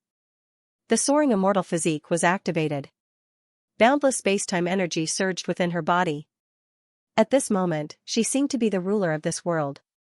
Even Su Zimo could only see an afterimage flashing past his eyes. In the next moment, Bailey Xiao appeared beside Bailey Qingfeng and looked at Su Zimo cautiously. Don't be so nervous. I was just joking. Su Zimo chuckled. Although Bailey Xiao quickly evaded him, the time just now was enough. He had already planted the seed of the great dream technique. He hoped that the other party would like this present. Back when he was in the Sky Phoenix domain, he had once visited the inheritance of Bai Chong Feng. There, not only did he obtain a fragment of the true God sword, but he also obtained the great dream technique. As the saying goes, 3,000 years of a big dream, and life ends in the south. Due to a mistake in his practice of the great dream art, Bai Chong Feng was forced to practice it for several years. By the time he woke up, his body had already turned into bones, and the bones had already decayed. Later, Su Zimo even made him the Lord of Hell in charge of the 18 levels of Hell on the Divine Land. The power of the Great Dream Technique didn't just lie in its ability to help him cultivate. He could also create dreamscapes for others and make them fall into the dreamscapes. Dreams and reality. When the dream was deep enough, in a sense, it could be said that many people would treat the world in their dreams as the real world. As long as Bai Li Xiao fell asleep, the seed of the Great Dream Technique would grow on its own and sprout. He brought Bai Li Xiao into the dreamland. At this moment, the members of the Bai Li clan were glaring at Su Zimo in anger. There was endless anger mixed with a trace of fear. Su Zimo didn't care. He slowly walked in front of Gong Yuner and looked around at everyone. Calmly, he asked, "I'm taking her away today, who objects?" The crowd was silent. The death of immortal Laozu was deeply engraved in everyone's memory. Without absolute certainty, no one wanted to touch this bad luck. "Father, if the Sky Martial Conference is over, let's leave," Su Zimo said. "There's no point in staying." Su Qingshan stepped forward and whispered, "You go first, I still need to deal with the aftermath of today's matter." "Then I won't go back to the sect," Su Zimo said. "I reckon I'll have to go to the central continent again." "Go, the eagle will spread its wings and fly one day," Su Qingshan said with emotion. "With your current strength, father can rest assured." Su Zimo nodded, looked at Gong Yuner and said, "Let's go." Seeing the two of them leave the small heaven world, Su Qingshan started to deal with the rest of the crowd. Su Zimo didn't care about these people's feelings, but Zhenwu Xingzong was the #1 sect in the eastern continent. The balance had to be grasped. Although everyone had their own ulterior motives, they still didn't want to fall out on the surface. The two of them left the small heaven world and returned to the 100-mile city. Along the way, they were silent and didn't talk at all. "Okay, you can go now," Su Zimo waved his hand and said. "Why did you save me?" Gong Yuner raised her head and looked straight at Su Zimo as she asked. In a good mood, Su Zimo replied. "You don't follow the rules when you do things," Gong Yuner said. "If you're alive, you should be free," Su Zimo said. "My existence is to break the rules. Otherwise, I would already be a dead man." "I won't compete with you for the heaven's will," Gong Yuner said. "But the Beyond Heaven Palace will definitely not give up. The meaning of our existence is to control the heaven's will." "I know," Su Zimo said. "But among my enemies, the Beyond Heaven Palace isn't much." "Then I'll be leaving," Gong Yuner said after a moment of silence.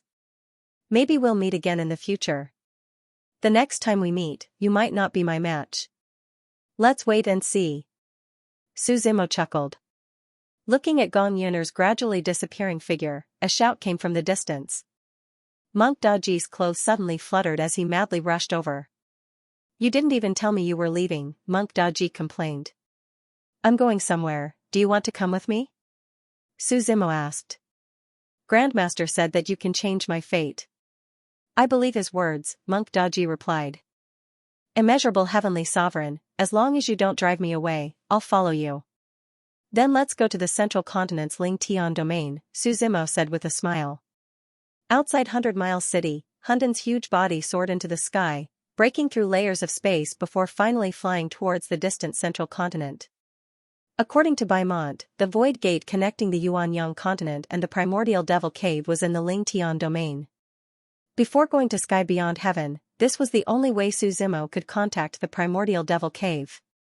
Even now, he still didn't know much about the previous demon lord. There were too many doubts in his heart. The journey from the eastern continent to the Ling Tian domain was very long. Su Zimo sat cross-legged on Hundan's back as his consciousness entered the divine continent. With the 5 spirit pearls gathered, the divine continent entered the great era of cultivation. The torrential rain of spiritual energy was still pouring down. Su Zimo planned to use the time he spent in the Ling Tian domain to create all kinds of mythological ruins in this world. This way, he could also bring in cultivation methods. In the divine continent, in the Jiao County under the rule of the divine martial kingdom, the 16-year-old youth, Zhang Shun, carried an umbrella and a bamboo basket early in the morning and walked towards Mingyang Mountain outside the county. Even though it was raining heavily outside, this rain had been going on for more than a month. However, there was still no sign of the weather clearing up. Some people said that this was the wrath of the Heaven Duke on the world. Others said that this was the work of demons. In short, there were different opinions, and people were hiding in their homes, unwilling to go out. However, Xianxia had no choice but to go up the mountain to search for herbs. His mother had been bedridden for more than half a month and hadn't taken any medicine. Unfortunately, his house was so poor that he couldn't afford to buy herbs from the pharmacy. If this continued, his mother wouldn't be able to survive this rainy season. He had no choice but to brave the heavy rain and go up the mountain to pick herbs. The heavy rain covered everything, and apart from the sound of raindrops, nothing could be heard. Xianxia held an umbrella and wore a bamboo hat on his head. He carefully climbed up Mingyang Mountain. He plucked all the herbs he encountered on the way, regardless of whether they were useful or not. He could also exchange them for money in the future. The muddy road was difficult to walk on, and there were a few times when he almost fell off the mountainside. If he fell off in this heavy rain, no one would be able to see it even if he died. After being careful for more than an hour, Xianxia finally climbed to the top of the mountain with difficulty. He didn't care about the mud at the top of the mountain. He was so tired that he directly laid on the ground, covered his head with the umbrella, and rested. After a long while, when he stood up from the ground, his clothes were completely wet. The cold wind blew, and his body shivered. At this moment, he looked straight ahead at the top of the mountain and was stunned on the spot. On the top of the mountain, there was a statue of a divine dragon. The divine dragon circled and spat out a bead from its mouth, looking up at the sky. Although it was a statue, the dragon's aura was vast and mighty, and Xianxia could feel the power from it. He remembered clearly that he often came to Mingyang Mountain, and there was definitely no statue of this divine dragon before. He slowly walked to the front of the statue. Just as he was lamenting over this uncanny sculpture and gently stroked it with his hand, a rumbling sound could be heard coming from underground. In an instant, the entire Mingyang Mountain seemed to be shaking. Xianxia was an ordinary person who had never experienced such a thing. He was so frightened that he quickly ran away. However, after running for a few dozen meters, he realized that the rumbling on the mountain had stopped. In the place where the statue had been, a large hall had risen from the ground. He hesitated for a long time, but in the end, he still slowly walked to the front of the hall with curiosity in his heart. This great hall was very old, and its surface was made of bronze. It was a bronze hall. The door of the main hall was tightly shut, and there were 3 big words carved on it. Celestial Palace. What's going on? Xianxia muttered to himself. He came to the door and gave it a gentle push. The heavy bronze door was pushed open. A beam of light flashed out from it. Xianxia looked towards the source of the light and saw a book and a very strange thing floating there. He didn't know why, but he felt his heart pounding. He actually walked in as if he was possessed by gods and devils. He slowly walked to the front of the book and saw the words Thunder Firmament Treasure Manual written on the light purple cover. He took down the book and casually skimmed through it. He discovered that the book was actually about cultivation. The human body has 12 meridians. The strong can grasp the sun and the moon, and step on the stars. The weak can also topple the mountains and overturn the seas, and ride the clouds and mist. Is there really such a thing as cultivation in this world? Xianxia muttered to himself. There were many myths and legends in the world. But most people knew that the legends were false. The so-called Buddhist temples and Taoist temples were just built by people to seek psychological stimulation. After all, people had never seen cultivators. But now, his worldview was rapidly being shattered. Then he looked at another item next to it. It was a ball of golden light, surrounded by brown iron bars. They seemed to be iron bars, but he didn't know what material they were made of. These iron bars were entangled together to form a ball, enveloping the purple light inside. Around the purple light, there were 4 divine dragon statues. The divine dragons were about the same size as the purple light. The divine dragons were circling with their heads facing up and their mouths slightly open. It was as if the purple light was spat out from their mouths and condensed together. Seeing the 4 divine dragons holding the purple bead, Xianxia was reminded of a very ancient myth. The divine land also had its own myths and legends. Pangu opened the sky, Nuwa created man, Kwafu chased the sun, Hoi shot the sun, and the item in front of him reminded Xianxia of the armillary sphere in the myth. Legend had it that there was a monster in ancient times. It could know the 6 stars and everything in the world. Its body was as big as 1,000 feet, and its back was as ordinary as a tortoise shell. The 6 stars, the sun, and the moon were engraved on it, and the sun, the moon, and the stars moved at any time.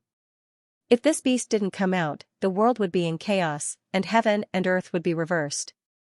Later, this beast ascended to the sky, transformed into a god, and left its body in the world. Thousands of years later, a dragon turtle was born.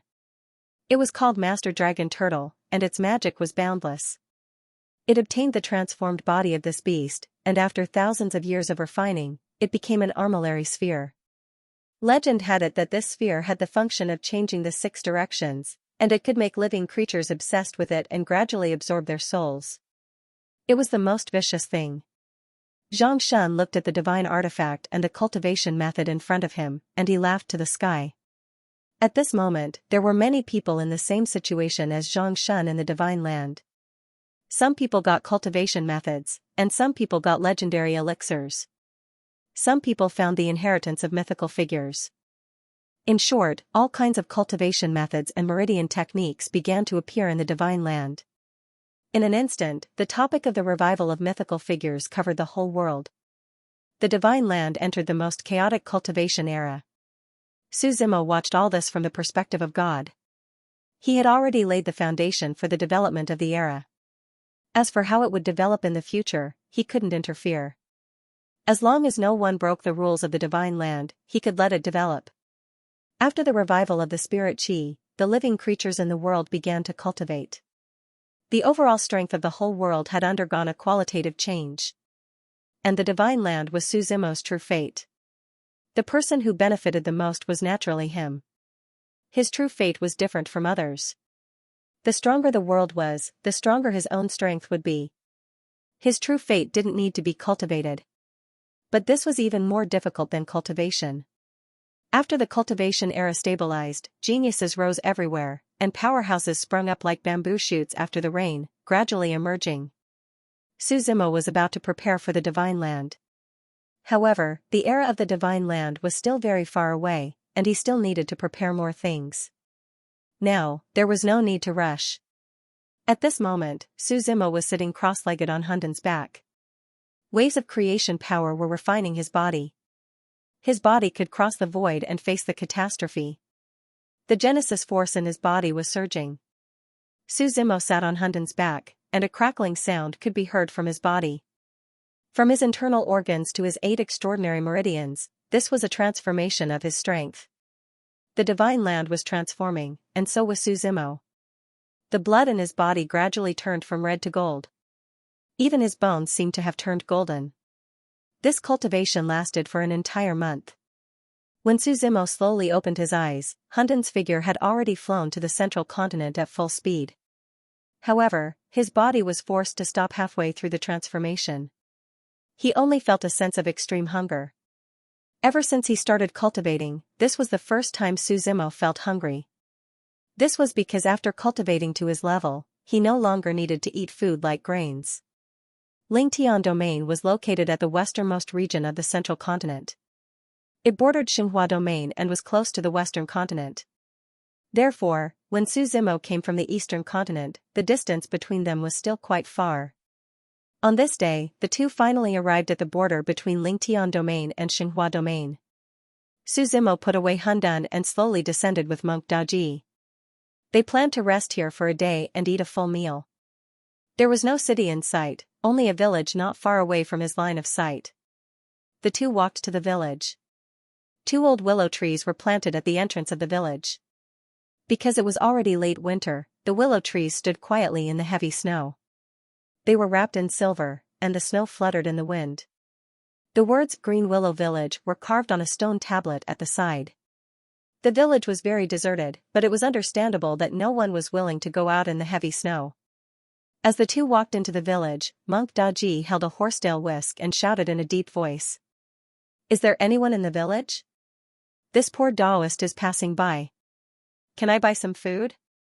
His voice fell for a long time, but no one responded. Suzimo could feel that the houses on both sides were empty.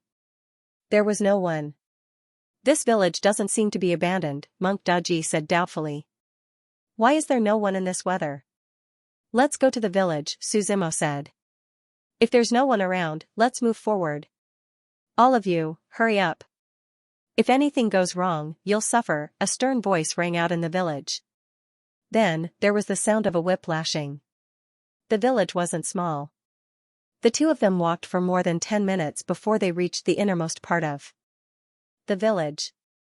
Someone's here. Monk Daji couldn't help but quicken his steps.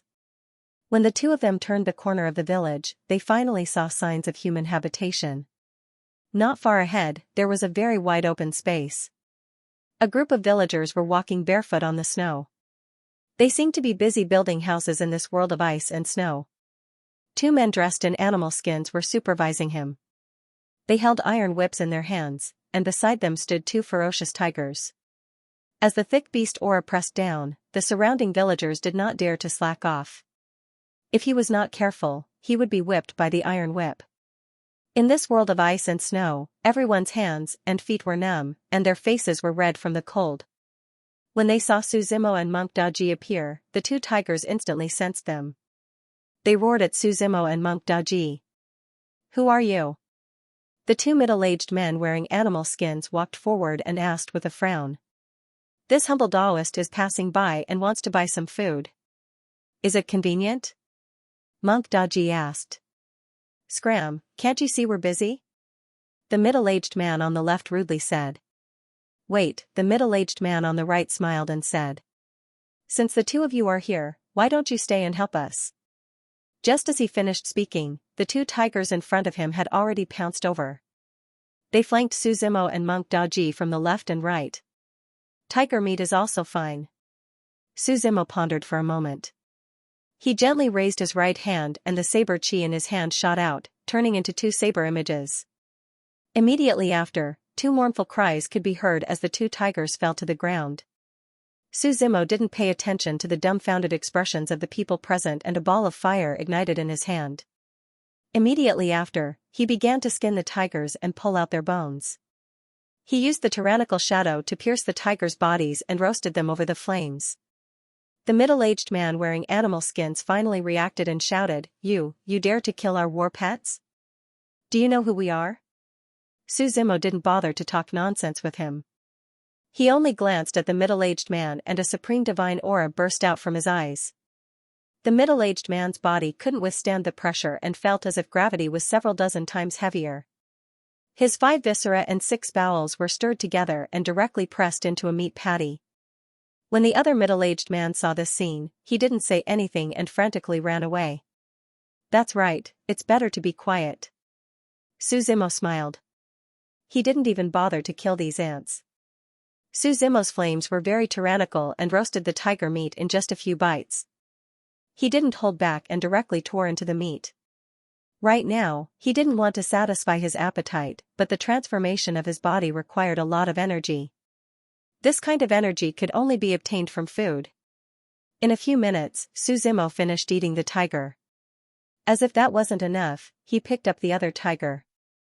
At this time, an old man from the group of villagers in front of them walked over while trembling with fear. Many thanks for saving my Green Willow village. The old man bowed to Suzimo and the monk several times. Suzimo ignored him and continued to eat. Monk Daji walked forward and curiously asked, Old man, what are you doing? Sigh. At this point, the old man sighed and said. This old man is the village chief of Green Willow Village. Our Green Willow Village is a small village under the control of the demon-controlling sect. Some time ago, the demon-controlling sect issued a decree that all cities and villages must build a demon-controlling ancestral hall. We are currently building a demon-controlling ancestral hall. The old man looked at Suzimo and the monk and said with a sigh, Benefactors, you should quickly run. The person you just killed was an outer disciple of the demon-controlling sect. They definitely won't let this matter go. Demon-controlling sect? Suzimo bit into the meat in his mouth and asked with a muffled voice. Their ancestor is the Scarlet Qilin Great Emperor? That's right, it is the Scarlet Qilin Great Emperor. The old man quickly nodded. Why are they building a demon-controlling ancestral hall? Monk Daji curiously asked. This old man also doesn't know. The old man shook his head and said. The two of you should quickly leave. We also need to pack up and go live somewhere else. Otherwise, they definitely won't let us go. After eating the two tigers, Suzimo still felt unsatisfied.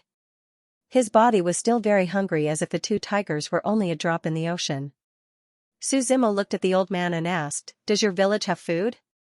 Yes, yes. The old man quickly nodded.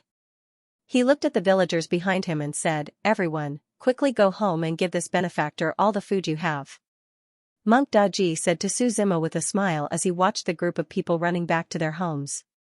Gifts blind one's eyes. Suzimo replied, I helped them kill these two tigers, so we're even. Then what about the demon-controlling sect? Monk Daji asked. Suzimo shook his head and said, I don't care, it was their disciple who attacked first. Don't tell me you want to go to the demon-controlling sect? Not really. Monk Daji shook his head. I'm just afraid that even if we don't care, they will want to. At this time, the villagers came over with a large amount of food. There was very little meat, mostly coarse grains and steamed buns. This kind of food was actually not very useful. Suzimo looked at the old man and asked, Old man, is there a city nearby? Go west and you will find 100 demon city. The old man replied. However, that is the demon-controlling sect's territory, so I advise you not to go.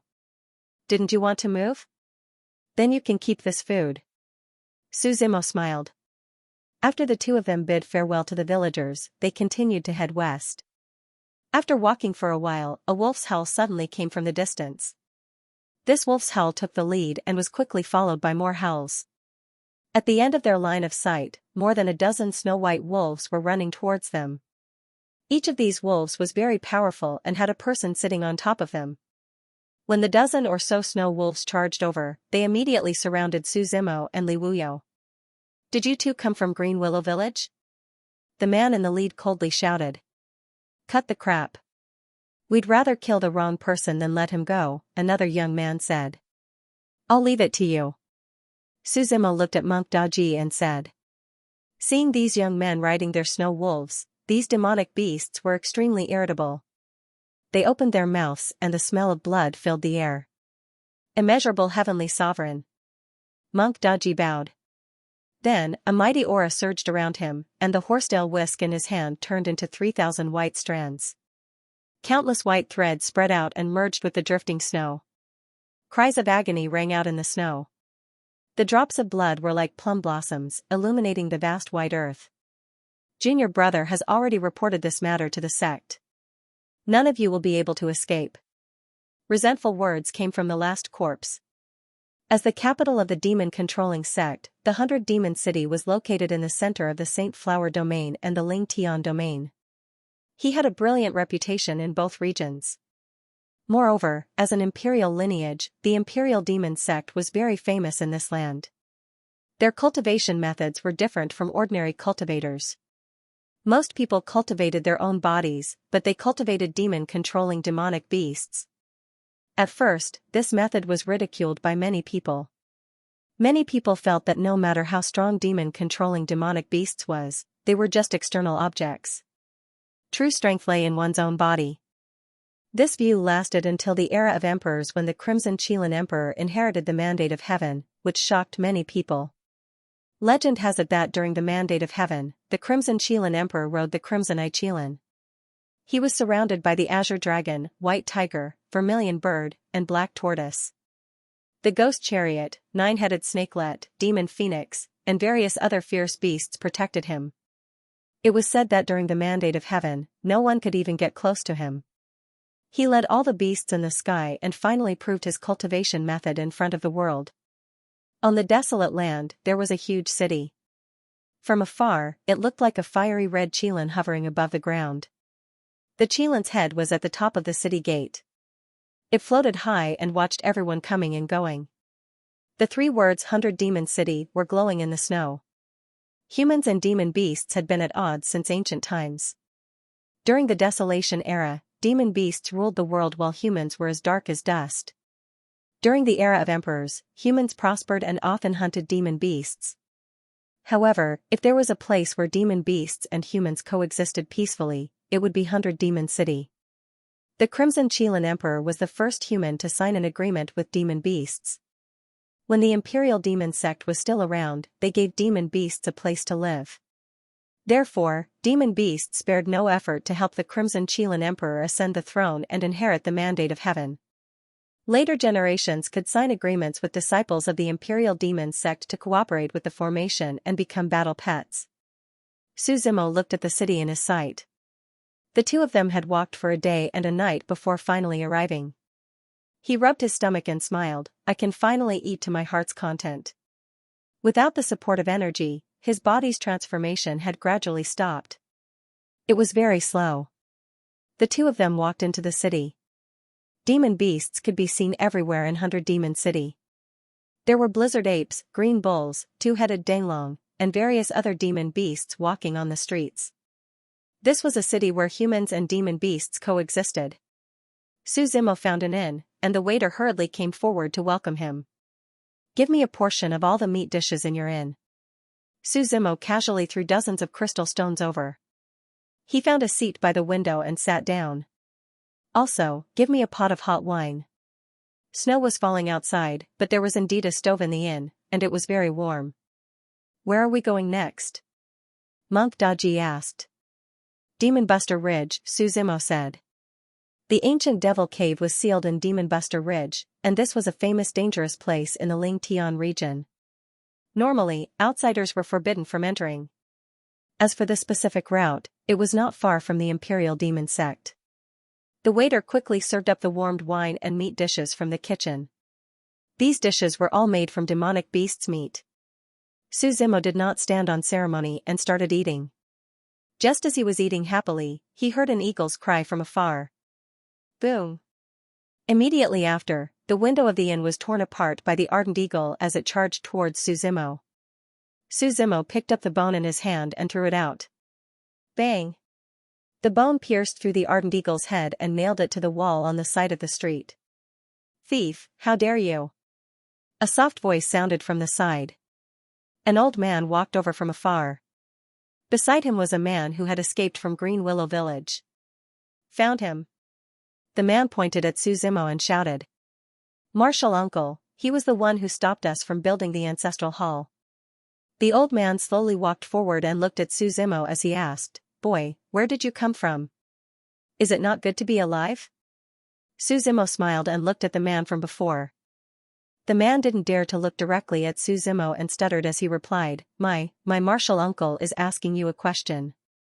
Disappointing, someone has to disturb me even when I'm having a meal. Su Zimo slightly shook his head. You eat, leave it to me. Monk Daji waved his hand and slowly stood up. He faced the old man from the demon-controlling sect and bowed. This little Taoist doesn't want to be entangled with your demon-controlling sect. If you leave now, we can act as if nothing happened. In this 100 Demon City, you are the first person who dares to speak to me like this. The old man from the demon-controlling sect coldly snorted. The white hair on both sides of his temples stood up.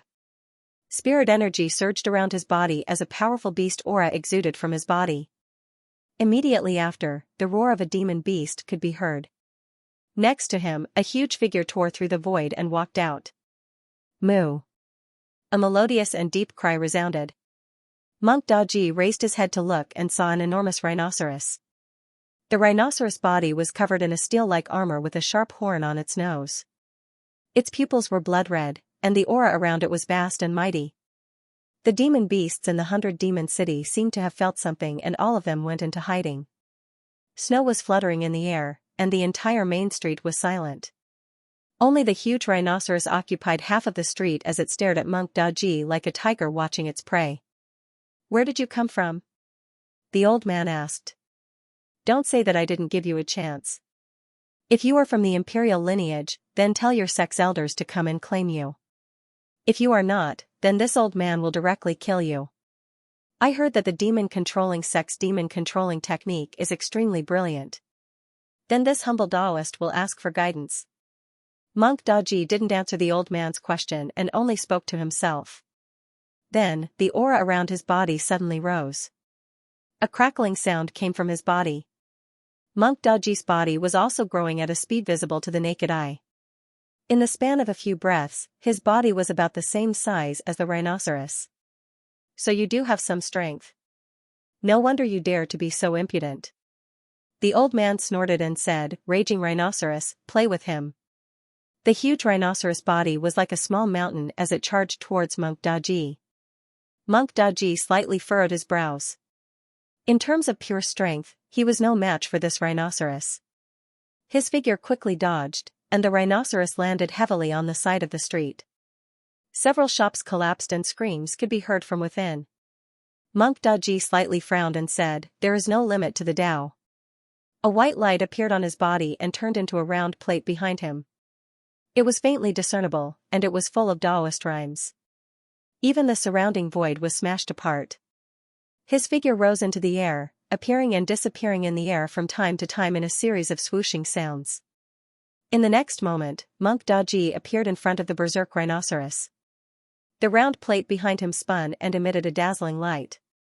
His right hand was like a sharp blade as it heavily chopped down on the rhinoceros horn.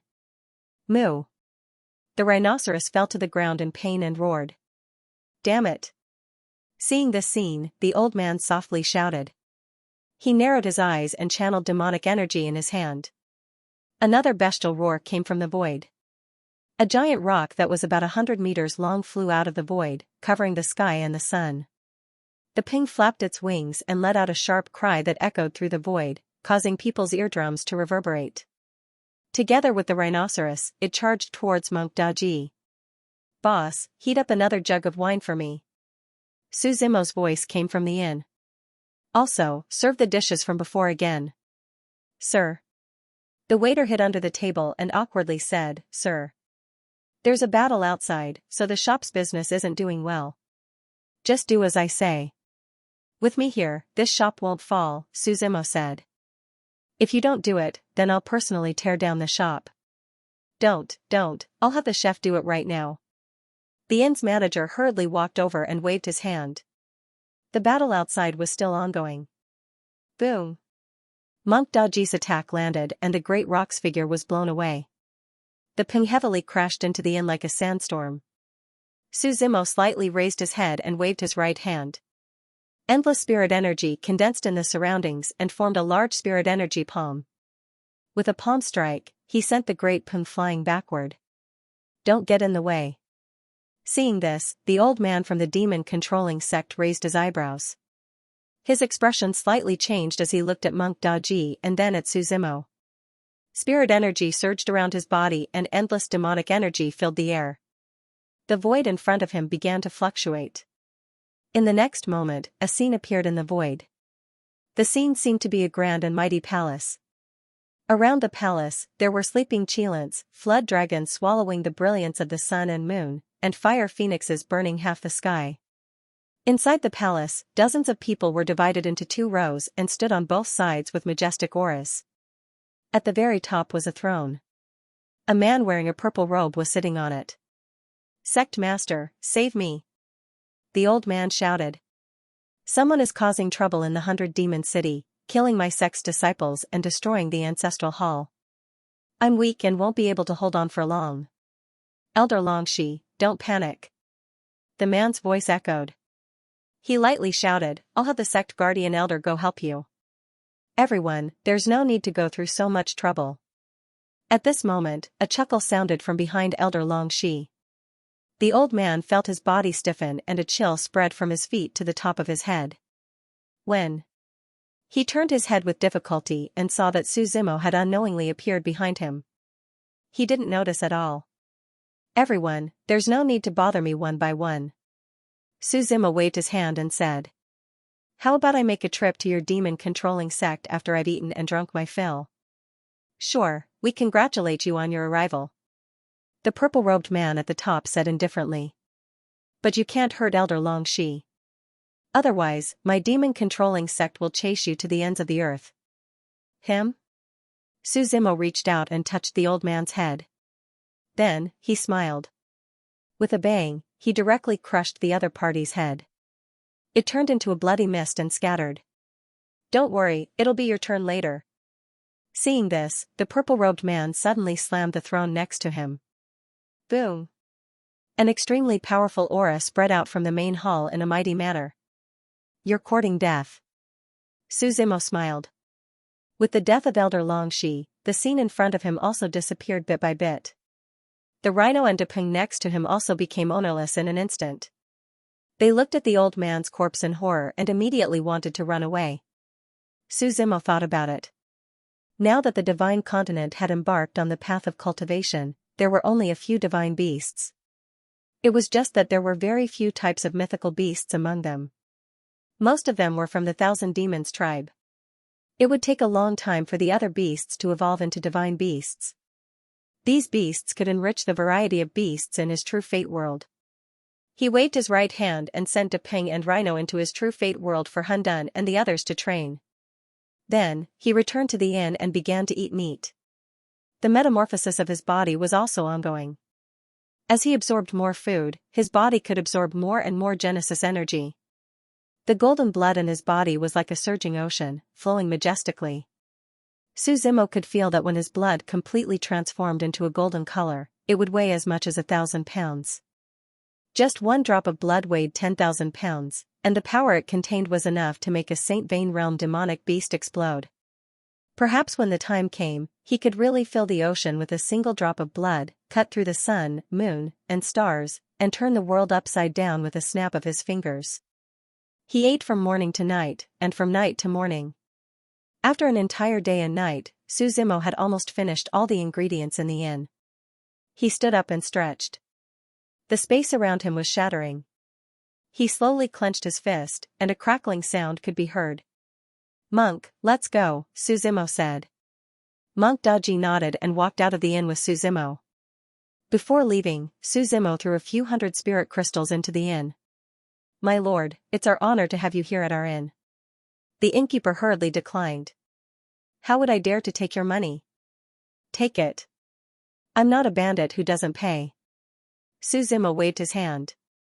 "I'm a person who finishes what I started." After walking out of the inn, Suzimo looked in the direction. As the capital city of the demon-controlling sect, the 100-demon city was very close to the sect. More than 10 kilometers to the south, there was a demon forest. There were all kinds of demonic beasts living here. It was simply a paradise for demonic beasts. And the demon-controlling sect was established here.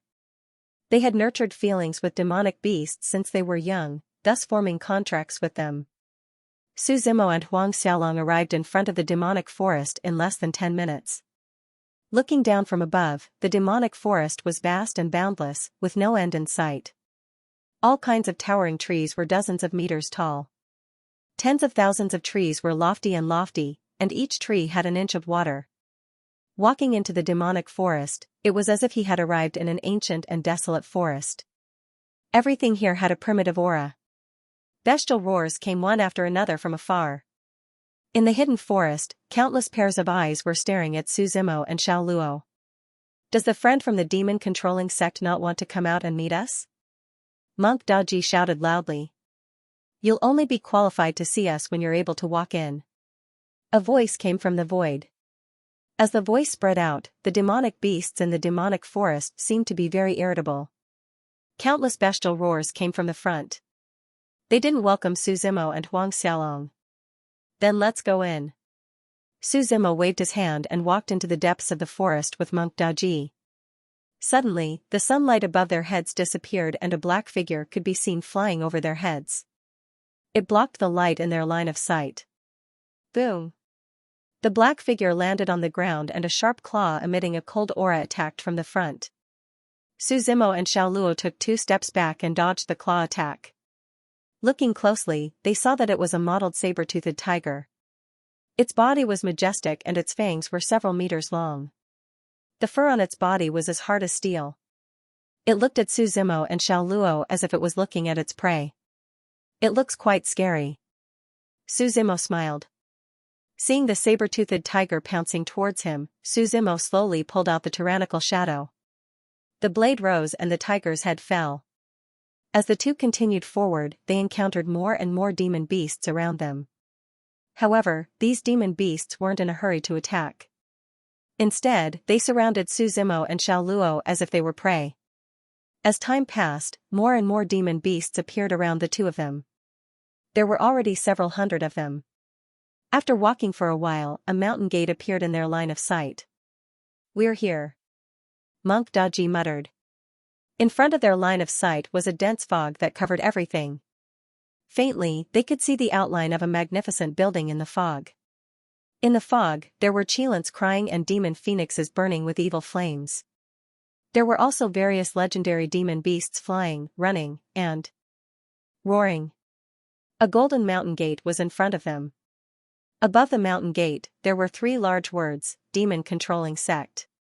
These 3 words weren't just words, they were transformed from demon beasts. The word Imperial was transformed from a Qilin. The word Demon was transformed from a white tiger. The word Sect was transformed from a ghost chariot. "It's different, rich and imposing." Su Zimo smiled. "Even I'm envious." When the two of them reached the gate, the surrounding demon beasts were already restless. As if they had received instructions, they all roared and pounced towards Su Zimo and Xiao Luo. They wanted to use numbers to drown and devour Su Zimo and Xiao Luo. When Su Zimo was in the Eternal Continent, he learned a bloodline skill from the 9 Firmaments Emperor sect called Vast Ocean Drop. Su Zimo had made improvements to it. Vast Ocean was water, while he was using a blade. The blade prison was also not bad. A drop of blood drowned the Great Desolate, a blade could also slaughter 100 beasts. The tyrant shadow in Xiao Chen's hand spun in front of him. Boundless saber intent surged out in all directions like a raging sea. Countless demon beasts pounced. Time seemed to have stopped at this moment. Su Zimo slowly clenched his fist. It was just a gentle clench, but it was as if he was not clenching his fist, but the entire world. The moment he loosened his fist, the saber intent floating and spreading in the surroundings spread out wildly in all directions like an avalanche. Boom boom boom sounds rang out all around. The blade intent shattered the world. Whether it was demon beasts, flowers, or trees, they were all annihilated and shattered. When the blade intent ended, the surroundings were already a mess. The ground was cracked, and everything no longer existed. Su Zimo's purple robe fluttered in the wind. He took the lead and walked into the mountain gate. The mountain gate was like an independent space. After his body was rejected by the space, he forced his way in. Inside the demon controlling sect, a mighty pressure descended from the sky. Su Zimo looked up. In the endless sky, a group of people were standing on various divine beasts, looking down at him. "You're standing too high," Su Zimo said lightly. The leader at the front was the current sect master of the demon-controlling sect, Xianxia. Everyone from the demon-controlling sect stood in the sky. Under Xianxia lead, he sat on the throne in front, with the various elders on both sides. Each of them was riding a divine beast. The divine beasts were roaring, and a strong beast aura reverberated in the sky. "Who are you?" Xianxia said coldly. "If you were famous, we might have heard of you." "Just 2 nameless itinerant cultivators," Su Zimo waved his hand and replied. "2 nameless itinerant cultivators dare to attack my demon-controlling sect?" Xianxia said indifferently. "Do you really think we're easy to bully? Why are you talking so much nonsense?" Su Zimo shook his head slightly. "I just said, you're standing too high." The tyrannical shadow in his hand flew out. At this moment, golden blood flowed in Su Zimo's body, and his bones were also golden. Even a divine pulse expert would not be able to break these golden bones. The tyrannical shadow was thrown out by Su Zimo, and it rushed towards everyone with a strong sense of oppression. The people from the demon-controlling sect did not panic. The divine beasts under their feet screeched and scattered. However, they obviously underestimated the power of this blade. With a boom, the tyrannical shadow completely exploded in the void. The endless void around them shattered, and the power of the aftermath still knocked the people from the demon-controlling sect down. Looking at everyone's panicked figures, Su Zimo clasped his hands together, and the blade prison slowly spread out like a sea. As he opened his arms, the endless blade shadows also flew out. The people who wanted to stabilize themselves instantly panicked and hurriedly dodged the blade shadows. Unfortunately, the blade shadows were like a sea, and there was no way to dodge all of them. The divine beasts all fell from the sky. I said, I don't like others standing higher than me, Suzimo said indifferently. He raised his right hand, and the tyrannical shadow that exploded in the sky returned to his hand at the speed of light. He held the tyrannical shadow and walked towards the crowd step by step. Kill him, Xianxia said coldly. The surrounding divine beasts roared. There were a total of 8 divine beasts, including the Philian, the 9-headed snakelet, the golden growler, the dragon griffin. These divine beasts' aura surged, and the dense beast aura spread out. The demon forest's monsters all trembled on the ground. They surrounded Suzimo, and the 9-headed snakelet spat out 9 shockwaves of different attributes. Philian's gigantic body tore through the sky, and its claws tore through the void as if it was crushing tofu. All kinds of divine beasts displayed their invincible might. For a moment, the majestic might of the beasts rose and soared into the sky. The roars of the dragon tiger's roar shook the dragon beast. Suzimo chuckled. His figure did not dodge at all. Step by step. Divine god beasts of the beasts controlling sex heavens. Dragoness Suzimo grabbed the incoming Philian with both hands and pulled it down. He raised his right fist, and with a bang, the Philian turned into a bloody mist. Whether it was Jiangxinglong's group or the demon-controlling sex disciples in the distance, they were all shocked. He killed it so easily, the golden growler roared, and Suzimo kicked it. Boom! A deep hole appeared on the ground. The golden growler was kicked into the sky and turned into a black dot before disappearing. He grabbed the 9-headed snakelet by the neck and pulled out all 9 heads. Accompanied by a painful scream, the 9-headed snakelet's body was thrown to the side. Suzimo walked forward step by step, as if the Grim Reaper was summoning them. Jiangxinglong and the other elders quickly retreated. The surrounding divine beasts did not dare to step forward. They could only watch from afar. Sir, let's talk nicely. The demon-controlling sect is willing to compensate, Xianxia quickly said. Sir, please tell us what you need. I've taken a liking to your demon-controlling sex beasts, Suzimo laughed. Bring out all the beasts and I'll let you go. These beasts are the foundation of our demon-controlling sect. Our ancestor, the Red Qilin Emperor, also made an agreement with them. Jiangxinglong quickly replied. Without the beasts, our demon-controlling sect will be destroyed. Please be magnanimous. What does it have to do with me whether your demon-controlling sect is destroyed or not? Suzimo said indifferently. I only care about whether I'm good or bad. Sir, if you really don't want to let us live, then we can only fight to the death, an elder from the demon-controlling sect said angrily. Fight to the death? Are you worthy? Suzimo laughed.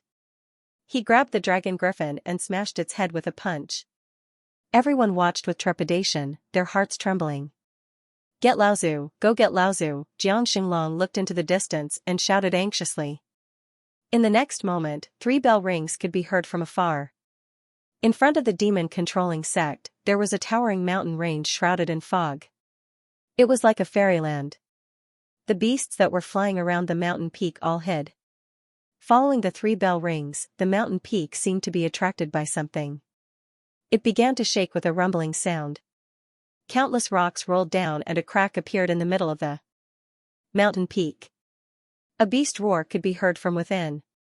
In the fog, people could vaguely see a fiery red shadow. The beast's roar was deafening, causing cracks to appear in the sky above their heads. Just by listening to the roar, one could feel the power of this beast. In the next moment, the entire mountain started to collapse. The beast brought the falling rocks with it. It soared into the sky, shattering the dome of heaven, as well as boundless beast might. Everyone looked up and realized that the beast was a red-eyed Qilin. Someone's eyes narrowed.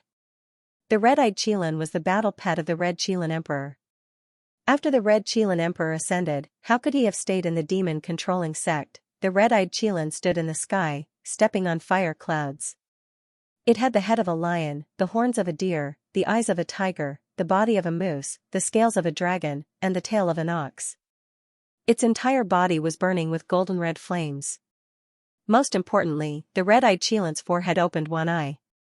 It had opened a third eye. The beast's power was vast and mighty as it stared at the people below. In addition to the red-eyed Qilan, thunder and lightning began to crackle in the sky. The thunder and lightning condensed into thunderclouds. In the vast thunderclouds, a pupil suddenly appeared. The thunderclouds began to disperse, and another beast appeared in the sky. It was a huge lightning dragon. Its body occupied almost half of the sky, and lightning and flames merged into one. It stood in the sky together with the red-eyed Qilan. On top of the two divine beasts stood an old man with a white beard and a doddering appearance. Greetings to the Thunder Qilan Laozu. The disciples of the demon-controlling sect all knelt down. Why did you call me? Lei Qi Laozu stood above. His long green robe flapped violently in the wind. Lightning and flames revolved around him. The Scarlet-Eye Qilan and the Thunder Dragon also circled him. Laozu, someone wants to destroy the demon trainer sect. We are no match for them, Jiang Xinglong hurriedly replied. We can only ask you to come out and save the sect. Who is it? Lei Qi Laozu frowned slightly as he looked down. Countless divine beast corpses were lying around, and blood flowed like a river. Who did this? Lei Qi Laozu asked calmly. His voice was heavy, and one could hear the anger behind it. It's him. Jiang Xinglong quickly pointed at Su Zimo. He replied, he attacked the sect for no reason and asked us to hand over all the divine beasts. Hearing Jiang Xinglong's words, Lei Qi Laozu slowly turned around. The Scarlet-Eye Qilan and the Thunder Dragon were roaring on both sides. There are always new talents in every generation. Lei Qi Laozu sneered. It was hard to tell if he was really laughing or laughing out of anger. Kid, the demon trainer sect has been around for hundreds of thousands of years. You are the first one who dared to attack us alone. Su Zimo looked up and pointed at the sky above his head. The mandate of heaven was forming in the sky.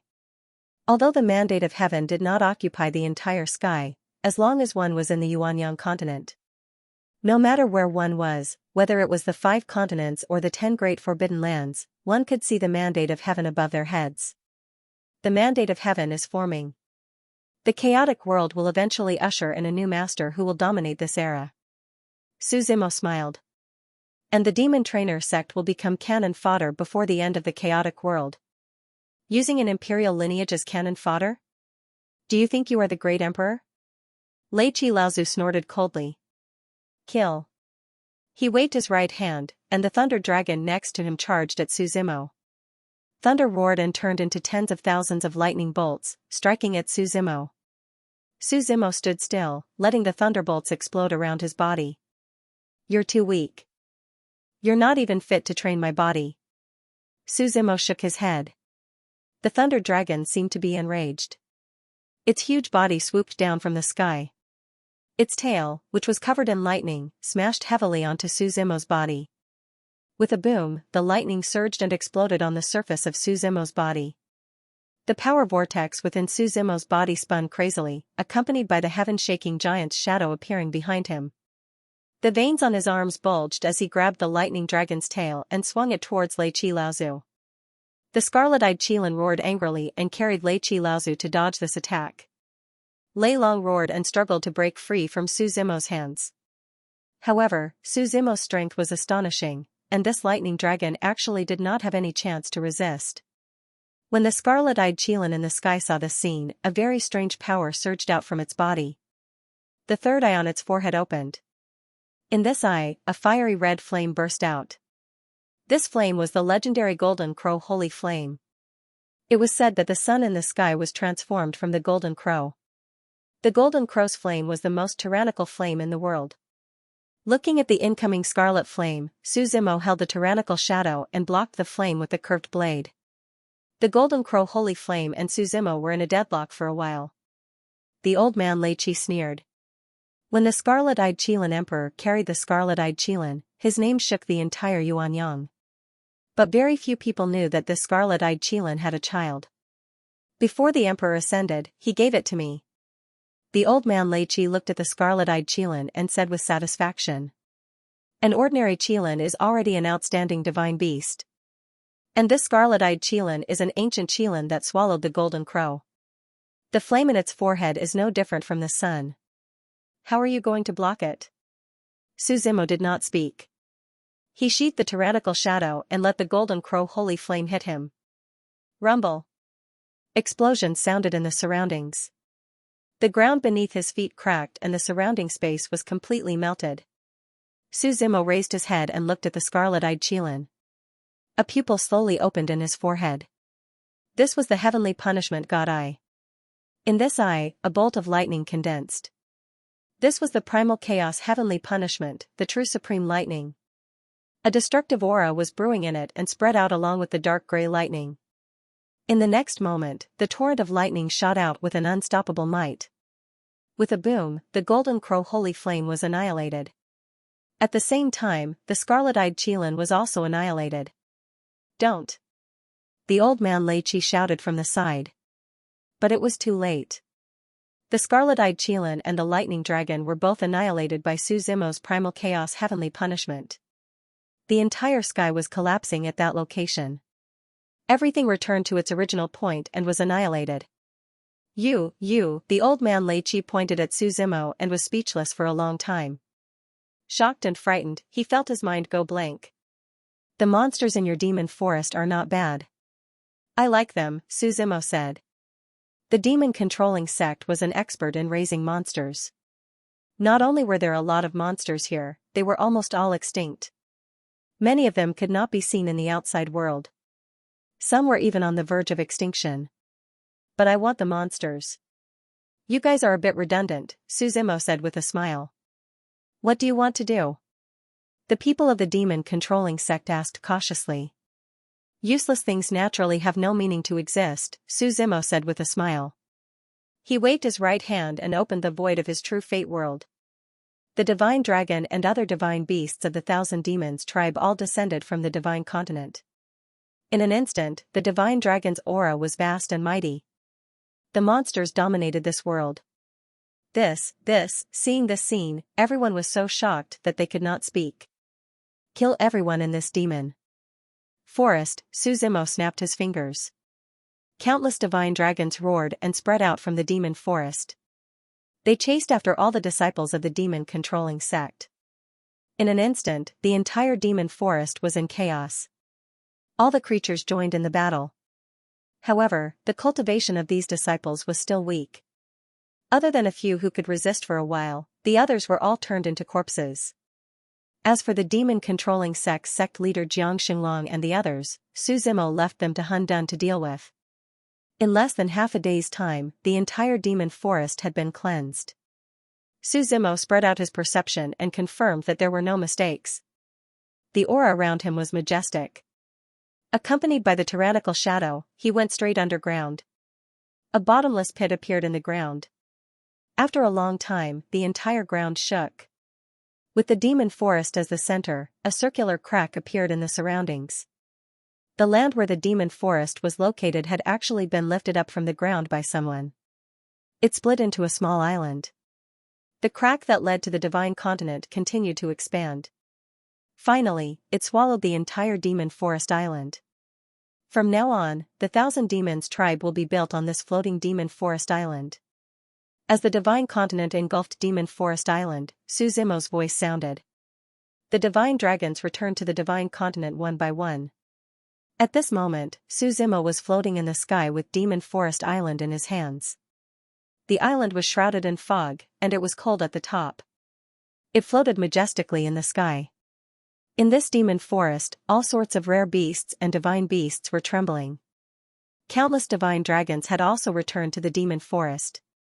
This environment was the most suitable for demonic beasts to live in. Everything was primitive. This place had become the territory of the 1,000 demons tribe. As for the remaining matters, they were left to Hun Dun and the others. Suzimo walked out of the divine continent and brought Monk Daji to the Demon Buster Ridge. I realize that I can't see through you anymore, said Monk Daji. Who can really see through the things in this world? Suzimo smiled. He slowly pulled out the tyrannical shadow. When he was fighting against the scarlet-eyed Qilin's golden crow holy flames, he hesitated for a while. It wasn't because of the golden crow holy flames, but because of his tyrannical shadow. Ever since he started cultivating, the tyrannical shadow had been by his side. He had once used the 6 regions artifact nurturing technique to refine the tyrannical shadow. However, as the enemies he encountered were getting stronger, Su Zimo also felt that the tyrannical shadow was slowly falling behind. He had the true God sword. Once he found the supreme hammer and the 9 songs divine fire, he could refine it again. The Demon Buster Ridge was located north of the demon-controlling sect. Actually, the distance between the two wasn't that far. As the saying went, the demonic aura was vast and mighty, and the suicide ridge spanned thousands of miles. This was the Demon Buster Ridge. After traveling for 3 days, Su Zimo and Monk Daji finally arrived at their destination. The two of them stood in front of the small town in front of the Demon Buster Ridge. They looked at the vast and boundless demonic aura that spanned thousands of miles. The pitch-black mountains overlapped and leaned against each other, like the undulating waves of the sea. The waves were turbulent and magnificent. The sky was black because the devil chi had enveloped the entire vast and boundless mountain range. A gust of wind blew past, and the demonic chi within 10,000 miles surged. From time to time, the devil chi would form a terrifying face, and from time to time, a deep roar would come from it. All in all, the Demon Buster Ridge was the forbidden ground of the Ling Tian region. It did not allow anyone to enter. "We're here," Su Zimo murmured. "Heavens, what is this place?" Monk Daji exclaimed. "I've never seen such dense demonic chi. It's a great omen." "Where did the great evil come from?" Su Zimo asked. "With so much demonic energy gathered here, there must be a great devil here," Monk Daji said. "Demonic chi is just a type of elemental spiritual chi. It's just a form of energy. Why must this force be labeled great misfortune or evil?" Su Zimo asked. "The power is in my hands. Shouldn't good and evil be decided by me? I also have demonic chi. Does that make me a great devil too?" "That's not what I meant." Monk Daji hurriedly chased after Su Zimo's back view as he left. "I didn't label it as such. Everyone in the world thinks so. Devils represent evil. That's why sometimes, the truth is in the hands of a small group of people." Su Zimo smiled and waved his hand. "Alright, let's not talk about this. Let's go take a look at the town in front. Think about it carefully." "I know." Monk Daji nodded.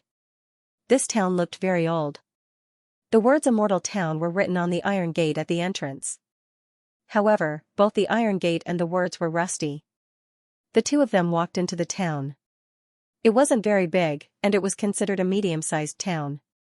On both sides, there were shops selling all sorts of items. Many people had settled down here. There were very few outsiders who could come to this town. Because the Demon Buster Ridge didn't allow outsiders to enter, very few people came to this remote place. Su Zimo and Monk Daji found an inn. "Esteemed guest," the innkeeper said with a smile as he walked up to greet them. There were no workers in the inn, only the innkeeper. "What are the specialties of your inn?" "Just order whatever you like," Monk Daji said. "All right." The innkeeper smiled and walked briskly into the back hall. Not long later, 2 dishes of meat and 2 vegetables were served. "Innkeeper, can I ask about some things?" Su Zimo asked. "You want to ask about the Demon Buster Ridge, right?" The innkeeper was rather smart. He pulled out a chair and sat down. He said, "Go ahead and ask. I have lived in this immortal town for half my life. I will tell you everything I know." "Why is this called Immortal Town?"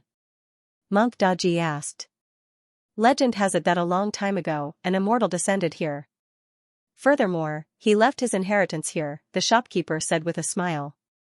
"Later on, in order to find the immortal's inheritance, people settled down here. Hence, this town was given the name Immortal Town." "Did you find the inheritance?" Su Zimo asked. "Yes, it was obtained by a person called Huangfu Long," the innkeeper said. "Later on, the Huangfu clan that Huangfu Long belonged to guarded the Demon Buster Ridge. It was then that people knew that in order to obtain the immortal's inheritance, one's descendants had to guard the Demon Buster Ridge for generations to come. No one was allowed to enter." "I see." Suzimo nodded slightly. If the two of you want to enter the Demon Buster Ridge, I advise you to forget about it. The innkeeper waved his hand and said. The Huangfu clan guards the Demon Buster Ridge. Once anyone is discovered to have entered, they will kill you no matter what your identity is. Even if you are a saint's son or sect patriarch of the imperial lineage, they will not show mercy. So domineering. Monk Daji said.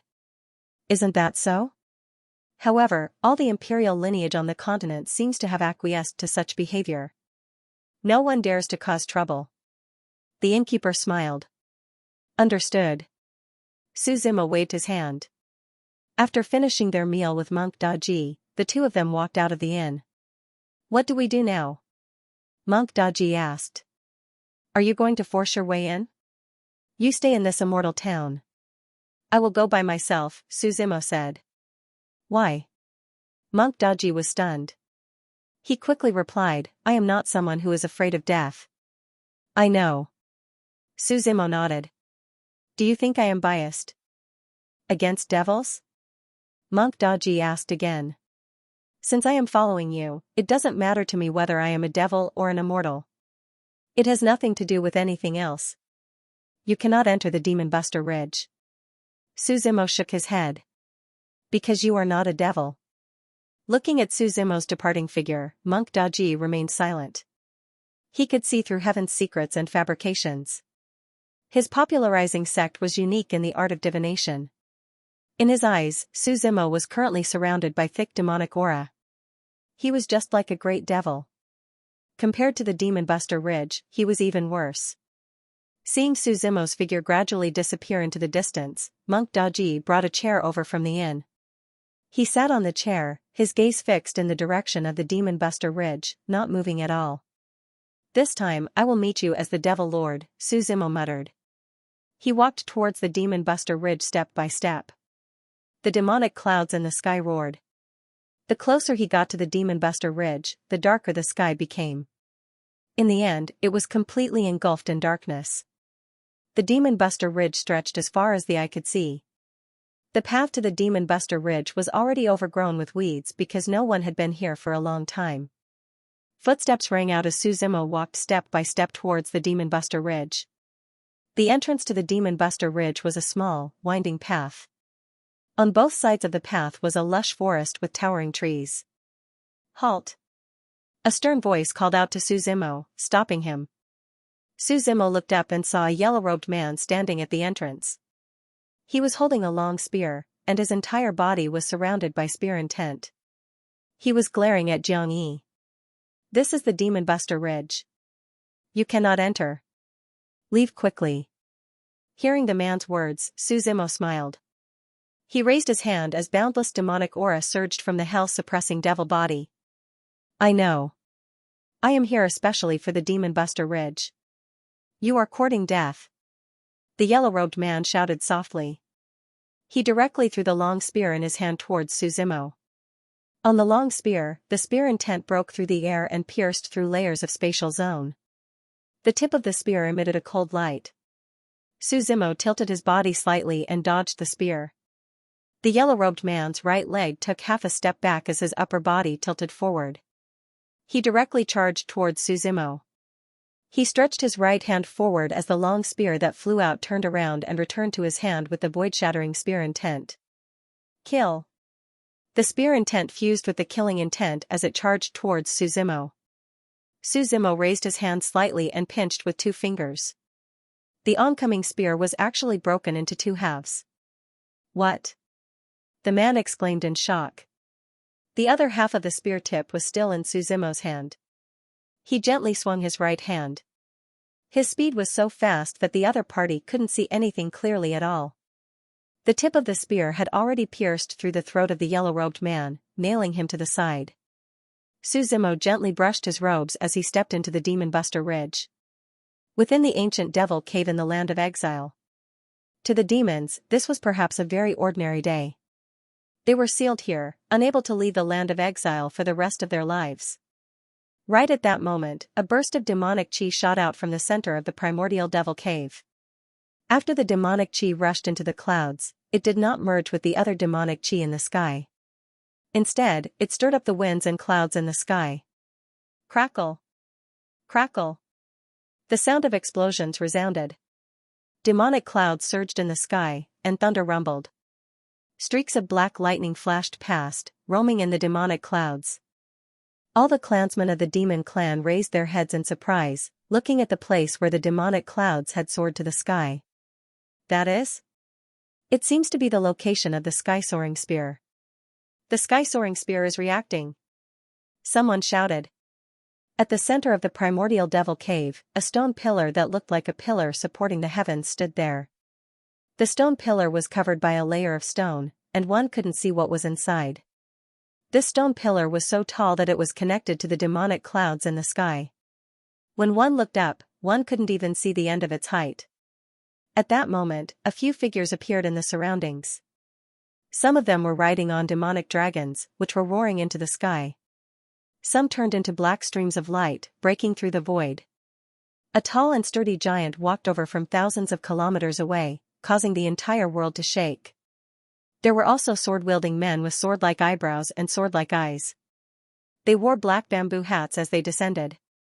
There were more than 10 of these figures, and each of them had a frightening aura. Dense demonic chi enveloped them as they surrounded the stone pillar in the center. On this stone pillar, the layer of stone on its surface actually started to fall off bit by bit. A streak of red light slowly flowed on the stone pillar. This red light was as bright as fresh blood. It started from the top of the stone pillar and circled around it countless times, winding down bit by bit. The sky-soaring spear is reactivating. It has sensed the Devil Master's presence. How many years has it been? How many years has it been? The devil race has struggled at death's door for countless eras in this land of exile. Our Lord has finally returned.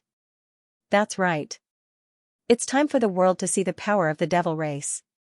Be it the 10 great immortal sects or the despicable heavens, they will not be able to stop the revival of our race. Our glory is shining, and our blood is boiling.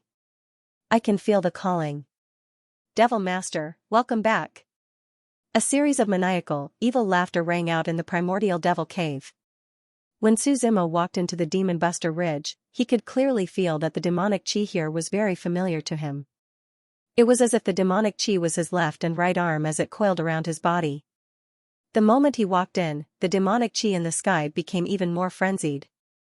They were roaring as if they were venting their unwillingness to be sealed for so many eras. Suzimo felt very comfortable. In this environment, even if he just took a breath, he would feel extremely comfortable. 10,000 miles away, on the highest peak of the Demon Buster Ridge, a man was sitting on a rock at the peak of the mountain. He was holding a golden sword in his hand. This sword was stabbed into the ground. The man was wearing a golden robe with countless patterns embroidered on it. These patterns seemed to tell a story. At this moment, the man was sitting on the rock, his waist slightly bent. His right hand was holding the sword hilt as he looked up at the raging demonic chi in the sky. It's here, Huangfu Long said calmly. Laozu, what's here?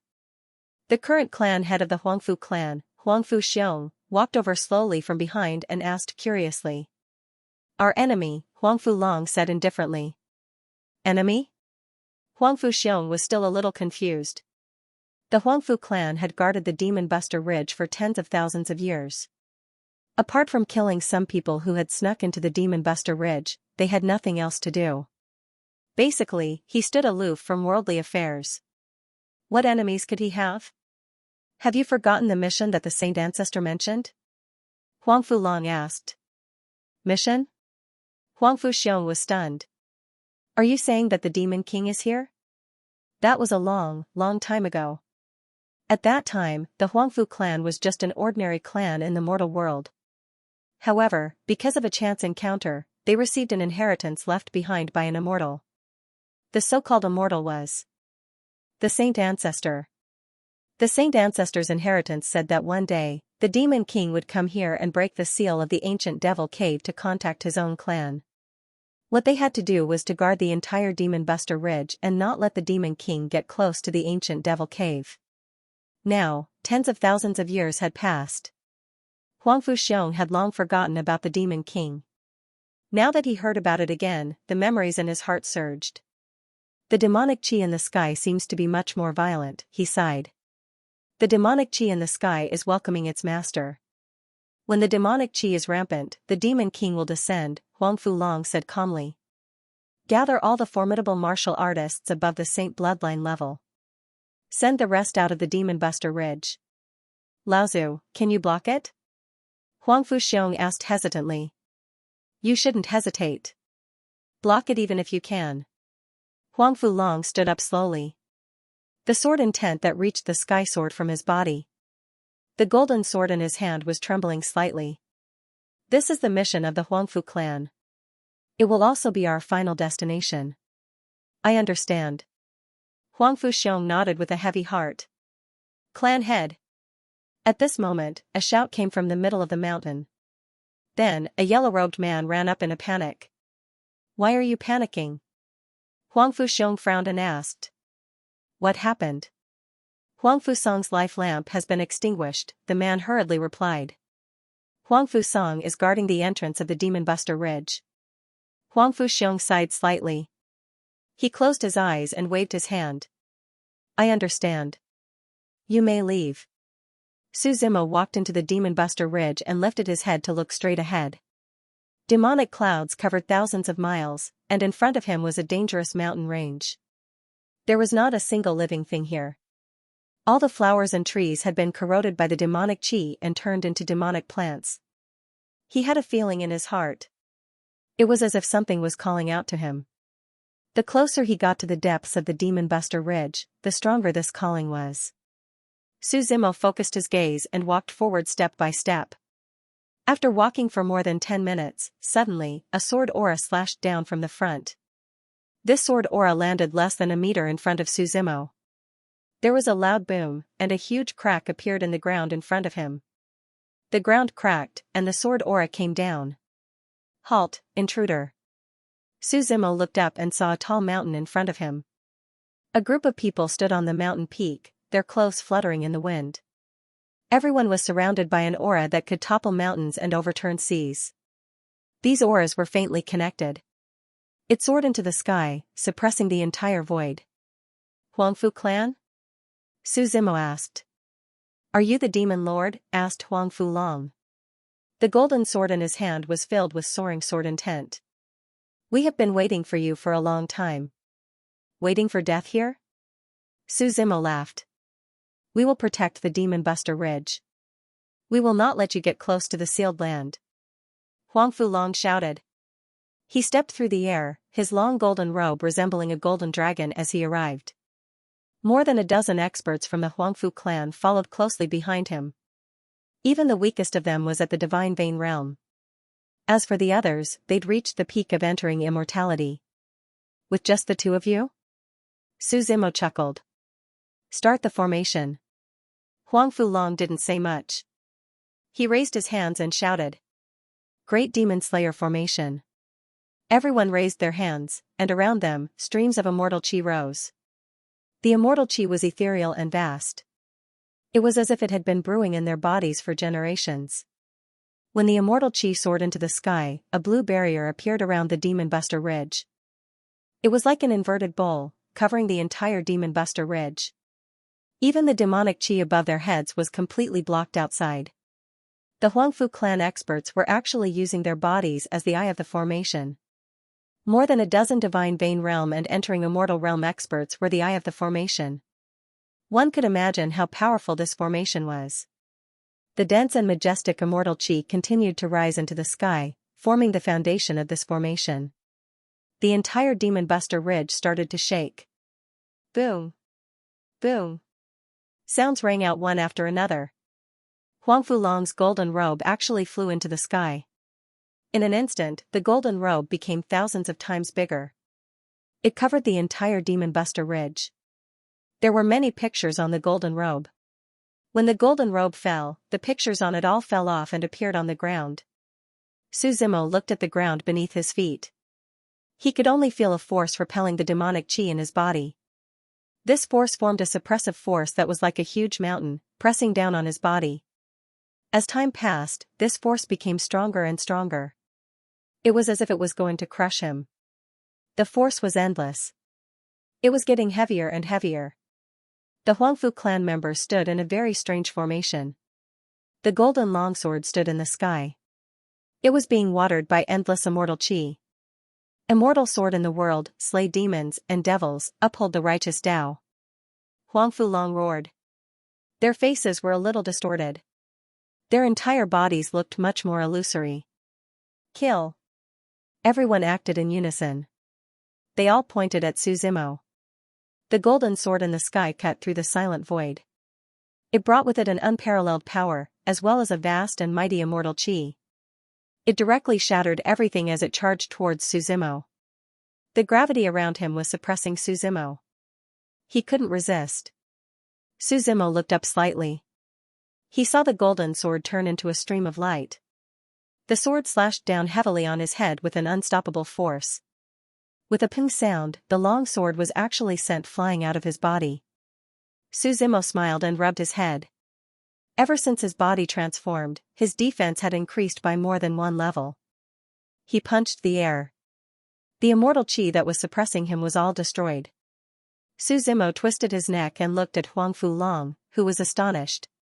He said, "As a thank you for guarding this place for so many years, I will bury you all here as a reward." The power of the demon body of purgatory roared. Su Zimo raised his hands and summoned the demonic qi in the sky. The originally ownerless demonic qi turned into a giant. It attacked the barrier formed by the array. 10 demonic techniques. 4th, demonic technique. Heaven test. As Su Zimo finished speaking, he stretched out his right hand. A demonic light shone through the sky. It broke through the clouds and tore apart the array. What was heaven test? This technique could forcibly seize the power of the great path and turn into the heavens that controlled all things. If one seized the heavens of the Yuanyang continent, one would naturally control the creatures of the Yuanyang continent. Seeing the demonic light tear apart the array, the Huangfu family had no power to resist or stop it. The demon body of purgatory roared. The demonic qi in the sky that had recorded the passage of time condensed into Su Zimo's body. The demonic qi around Su Zimo grew thicker and thicker. He slowly reached out his right hand and clenched his fist. The space around his fist shattered. Su Zimo's body flickered. He appeared in front of Huangfu Long and punched his head. "I took your sword. How about you take my fist?" The wind around his fist exploded. The demonic qi roared. He watched as the fist grew larger and larger in front of his eyes. Huangfu Long waved his right hand and summoned the golden sword in front of him, trying to block the attack. Only a boom sound was heard. A mushroom cloud rose in front of him. The fist was so powerful that the void in front of him collapsed. Huangfu Long and the golden sword were blown away. The people of the Huangfu family were enraged when they saw this scene, and they roared angrily. Huangfu Long was sent flying and crashed into the wall of the mountain. He spat out a mouthful of blood as if he didn't care about his life. There were also bits and pieces of his internal organs mixed in with it. "Building a demon-slaying array in the Demon Buster Ridge, are you really so presumptuous?" Su Zimo said indifferently. Huangfu Long struggled to stand up. Immortal qi surged into his body and healed his injuries. "As long as one of my Huangfu clan lives, I will not let you take a step forward," Huangfu Long shouted. The immortal qi around him grew thicker. The golden greatsword that had fallen to the ground once again flew out and spun around him. He raised the golden sword high and immortal qi wrapped around the tip of the sword. Su Zimo was calm as he looked at his opponent's crazy state. He laughed softly and looked at Huangfu Long, asking, "Do you have any grudges with me? Or do you have any grudges with the demon race? Is it because you killed my father or stole my wife?" "No." Huangfu Long frowned slightly and shook his head. "You see, we don't have any grudges or hatred between us. You keep on talking about slaying demons and eliminating devils, upholding justice." Su Zimo laughed. "You have guarded the Demon Buster Ridge for tens of thousands of years for no reason. How many people have you killed? This place is not your home. Tell me, who is the demon? Who is the righteous one? This is the divine ancestor's will. We are just following orders," Huangfu Long said indifferently. "What is the divine ancestor? What a fake name. How much do you know about the divine ancestor?" Just because he gave you his inheritance, you are working for him. Su Zimo shook his head and laughed. To put it bluntly, you guys are just dogs. It was all for the sake of benefits. Wasn't it because of benefits that they were willing to be dogs? It's just that you might not like being called a dog, so you're using the banner of righteousness. They were talking about upholding the righteous path. Since when did the righteous path become two words that were constantly on their lips? You can even tell if it's a human or a dog. Hearing Su Zimo's words, the faces of the Huangfu family members turned pale. No matter how glib your tongue is, you can't change the fact that you're a demon, shouted Huangfu Long. Everyone has the right to kill demons. Killing demons is the right path. That's why I said that the prejudice in people's hearts is like a mountain. No matter how hard you try, you can't move it at all. Su Zimo laughed and said, why would I try to wake up someone who's pretending to be asleep? If you like to pretend to be asleep so much, then I'll twist your head off and let you fall into a deep sleep forever. It's as you wish. What's there to talk about with you demons? We're not on the same path, Huangfu Long sneered. The golden sword in his hand once again slashed towards Huangfu Long. Su Zimo looked at the huge golden sword with a calm gaze. He reached out his right hand. Demonic chi surged and he directly grabbed the golden sword with his palm. Boom! His palm and the golden sword collided. A wave of sword intent reverberated in all directions. Drops of golden blood flowed down from Su Zimo's hand. However, his expression was still calm as he grabbed the golden sword. No matter how hard Huangfu Long tried, the sword couldn't slash down. Huangfu Long tried to pull out the sword. Unfortunately, the entire sword was in Su Zimo's hand. It couldn't move an inch. Kill him. Huangfu Long turned his head and looked at the other members of the Huangfu family. The rest of the group quickly reacted. Under the lead of the family head, Huangfu Xiong, all of them surrounded Su Zimo with immortal qi. They attacked from all directions. However, at this moment, the demonic qi in the sky was completely enraged. Su Zimo's demonic qi merged with the power of the heaven-shaking giant. The heaven-shaking giant's body turned into a deep black color. Su Zimo stretched out his other hand. The heaven-shaking giant behind him also stretched out its hand and slapped in all directions. Boom! The explosion resounded throughout the entire Demon Buster Ridge. The ground beneath his feet completely sank under the force of this palm. The Huangfu family members, including Huangfu Long, were all sent flying. His figure crashed heavily into the surrounding mountains. The Demon Buster Great Formation had lost its eye. It was already in pieces. Now, it was completely destroyed. Huangfu Long's body was covered in blood. He and his family members struggled to stand up. Su Zimo looked at the golden sword in his hand and threw it out. The golden sword carried a sharp sword intent as it stabbed into the ground in front of Huangfu Long. The sword was only a few centimeters away from his head. At this moment, everyone who was struggling to stand up was so frightened that they didn't dare to move. Su Zimo calmly walked towards them. The current clan head of the Huangfu family, Huangfu Xiong, was leaning against a rock nearby. He raised his head slightly and looked at Su Zimo's approaching figure. The Huangfu family had been ordered by the Saint Ancestor to guard the Demon Buster Ridge and attack the Demon Lord. However, at this moment, he actually found it funny. The Demon Lord's footsteps were like a tidal wave. His figure was domineering and carefree. The Huangfu family was like a speck of dust in this tidal wave. They were like a mantis trying to stop a chariot. Is this the Demon Lord? He murmured. The figure was already in front of them. Kneel down and beg for mercy. Su Zimo pulled out the golden sword. The blade gently cut Huangfu Long's neck. Blood flowed out as he spoke indifferently. Huangfu Long looked at Su Zimo and laughed softly. Kill me if you want. Good and evil cannot coexist. I don't regret my choice. Don't even think about making me submit. To hell with good and evil. Don't talk about good and evil all the time. Su Zimo shouted. Every man for himself, and the devil takes the hindmost. This world is a world of war. A general's success is built on thousands of corpses. I wouldn't be surprised if anyone made any choice.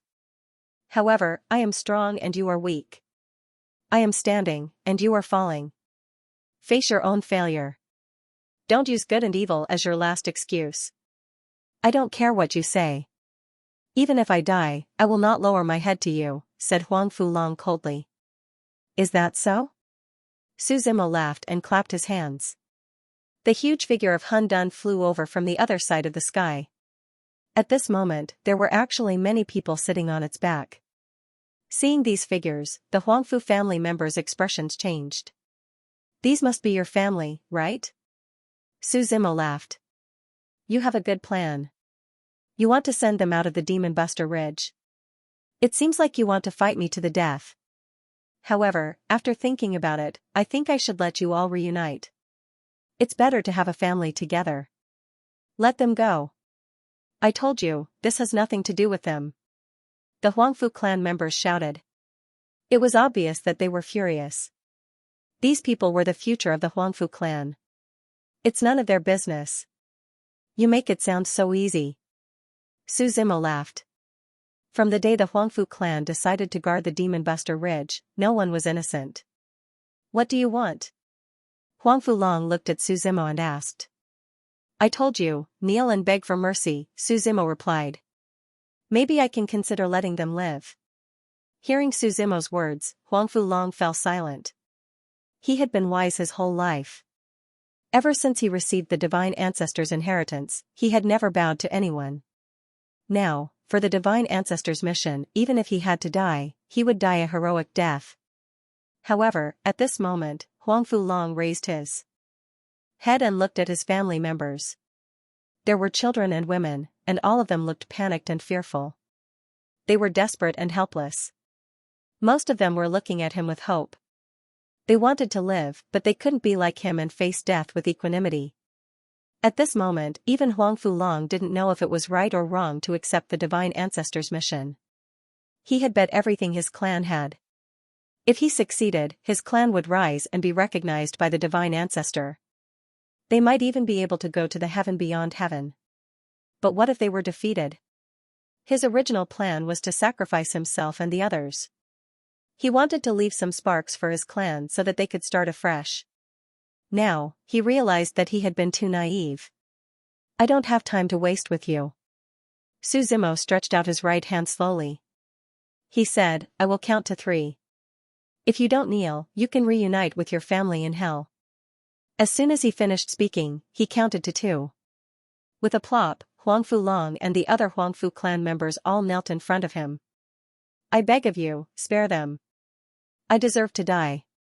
I coveted the Divine Ancestors' inheritance and wanted to get close to him. This has nothing to do with them. If you spare them, I'll do anything you want. That's right, it's all our fault. We were momentarily blinded by greed and brought our entire clan to eternal damnation.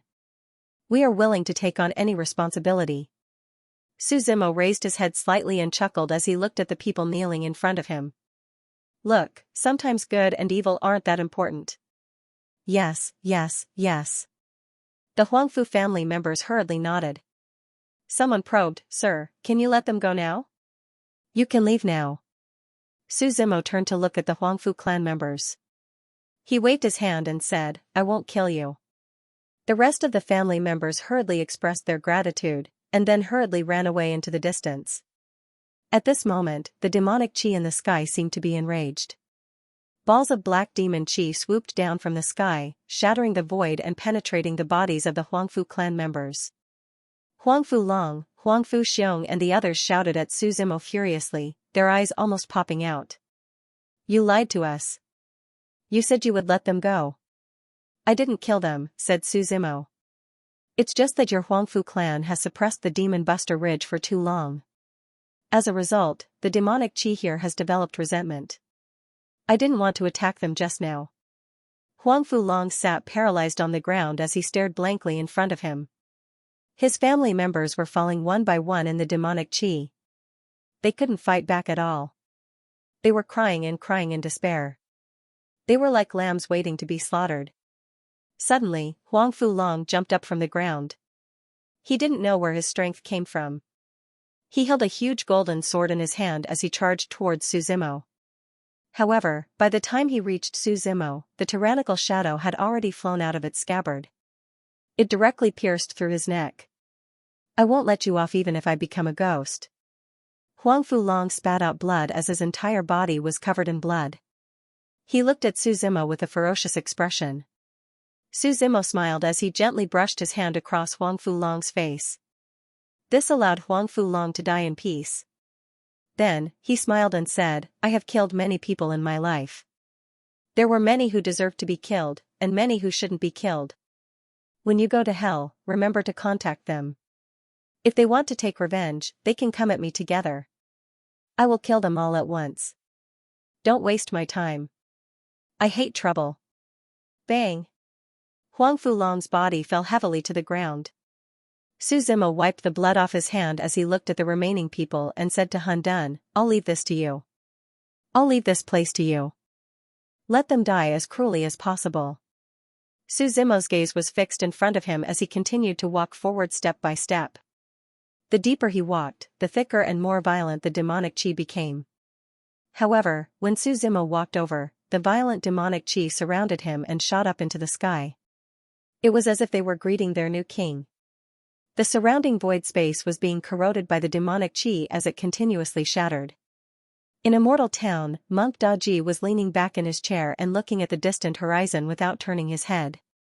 Over there, the demonic qi covered the entire sky. It was as if a huge battle was happening as the void space continuously shattered and repaired itself. He seemed to be able to imagine that scene. That man came with the billowing demonic qi. Everything seemed illusory as no one could stop him. Laozu, what kind of person did you make me follow? Monk Daji sighed. But now, he didn't have a choice. Once the bow was shot, there was no turning back. This was fate. After passing the mountain peak, the ground beneath his feet and the sky above his head were all covered by the demonic qi. Su Zimo raised his head and saw a door. A door that appeared out of thin air. There seemed to be nothing behind the door. Only this door stood alone in the world. Boundless demonic qi surged out from the crack of the door. Su Zimo raised his head and saw that all the demonic qi in the sky and in the Demon Buster Ridge seemed to be coming from this door. He slowly walked to the door as his heart beat faster and faster. On the other side of the door, something was calling out to him. Su Zimo knew that this door would not lead him to the ancient era's Devil Cave. It could only allow him to talk to the existence in the ancient era's Devil Cave. Su Zimo took a deep breath and tried to calm himself down. Unfortunately, this feeling was very strange. His mind was very calm, but his body was involuntarily reacting. He wanted to hear the call from the other side of the door. He slowly placed his hand on the door. At this moment, there was a boom as a majestic emperor's aura spread out from the door. It was as if a seal had been touched as a rumbling sound came from within. It directly sent Su Zimo flying. Su Zimo steadied himself and stared at the door. Majestic emperor's aura emanated from it. At this moment, heaven and earth were silent. Countless majestic figures stepped into the air from the seal. These figures seemed to suppress the 9 heavens and 10 lands, sweeping across the universe as they walked out from the ancient times. There was complete silence between heaven and earth. Boundless emperor's aura pressed down. This was the seal left behind by the previous emperors. Not to mention Su Zimo, even Baimont wouldn't be able to break this seal. Unless Baimont could forcefully open the 10th meridian, it would be possible. These figures in the sky were all majestic with emperor's aura. Every illusory figure represented a great emperor. Some carried curved sabers on their backs, and the saber prison was as vast as the sea, drowning the entire sky. Some crossed the river of time and experienced several epochs, walking in the path of fate. Some were separated by immortals and mortals, bitterly searching for the Tao of longevity. Their emperor's aura soared into the clouds, wanting to compete with the heavens. Some saw 10,000 years in a single glance. Some suppressed several epochs, overbearing beyond compare. Some refined elixirs like frying beans. Some breathed out, and countless arrays grew and multiplied in samsara. Great Emperor Sandao, Great Emperor Shi, Great Emperor Xian Fan, Great Emperor Shinsun, Great Emperor Wudi, and even Great Emperor Zhenwu. At this moment, all the great emperors stood in the sky since the beginning of the era of emperors. They had all left their suppressive powers on the seal. If one wanted to break the seal, they would be going against an entire era. Suzimo looked up and saw that these shadows didn't have consciousness. However, they still carried their emperor's aura, suppressing him to the point that he couldn't even breathe. In the sky above the Demon Buster Ridge, the demonic aura was dispelled, and everything was filled with the emperor's aura.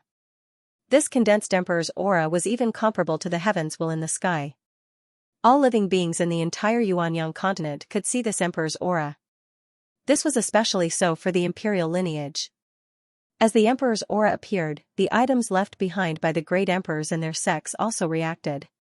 No matter who it was, no matter how old they were, they could only stare in shock at this scene. What's going on?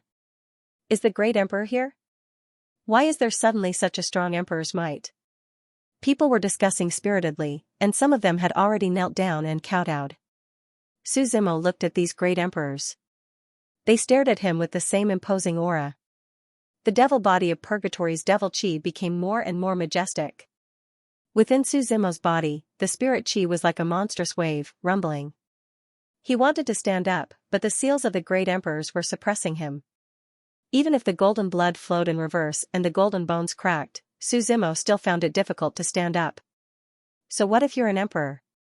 Since I've started over in this life, I'm going to destroy all the obstacles in front of me. Suzimo roared.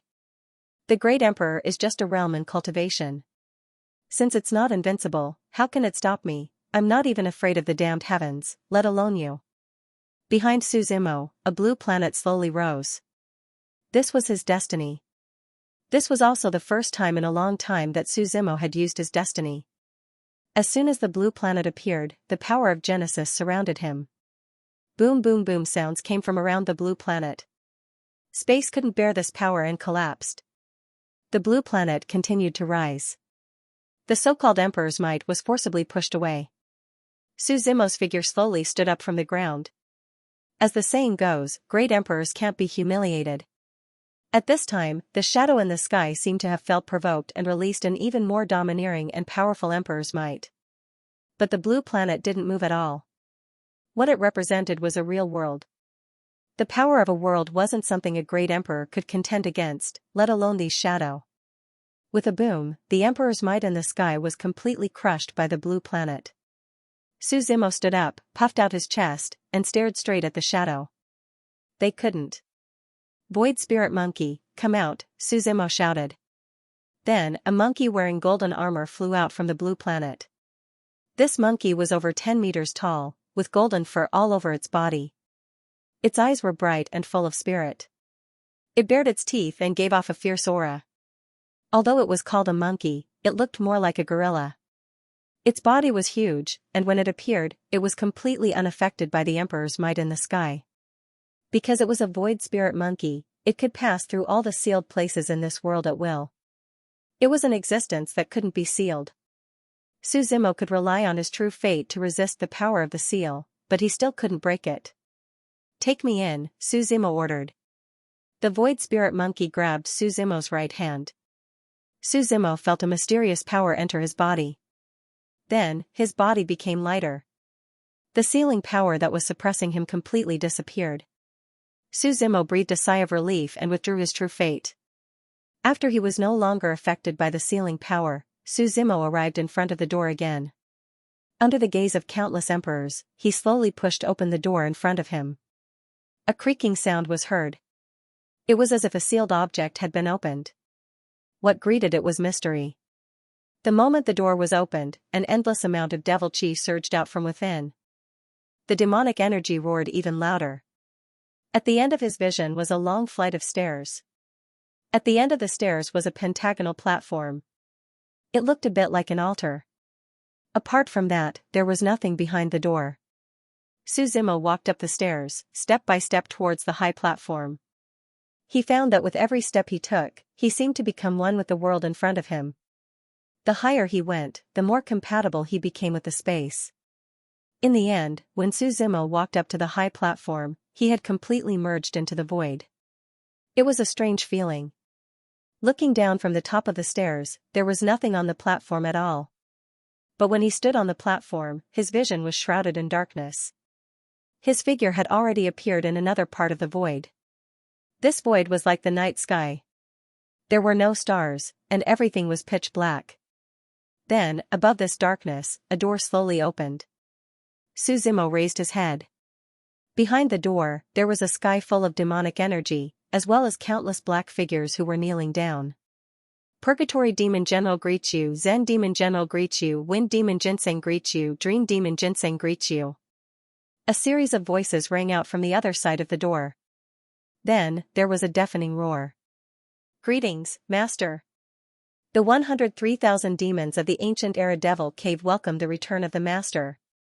Suzimo raised his head and looked, only to see countless figures kneeling down towards him. The demonic energy in the surroundings roared and rumbled, shaking the heavens. Suzimo raised his head and looked at the scene inside the door. At this moment, hundreds of thousands of people were kneeling and kowtowing to him.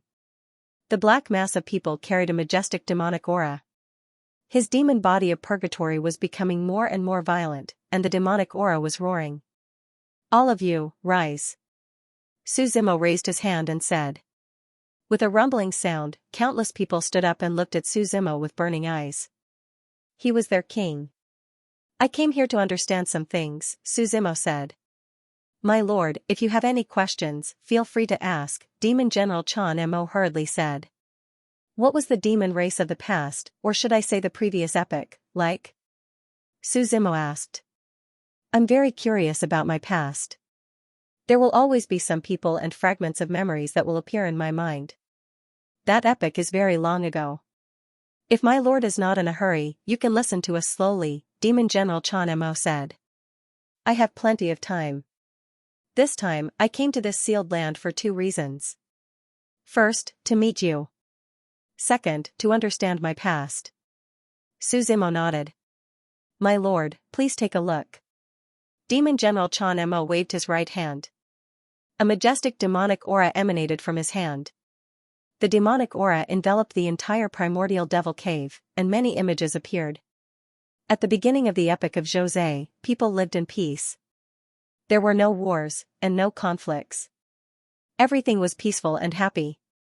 Later, the path of cultivation became popular, and everyone embarked on the path to immortality. There were billions of living beings in the world, and 3,000 races was just a saying. In reality, there were more than 3,000 races. And the demon race was one of them. People were greedy, but what were they? Happiness, anger, worry, thought, sorrow, fear, and shock were all people. Pride, jealousy, greed, and lust were also people. Humans are divided into 2 sides. There are both good and evil. Where there were people, there would be Jianghu. As everyone knew, there were 10 great immortal sects. They wanted to rule the world, but everyone yearned for freedom.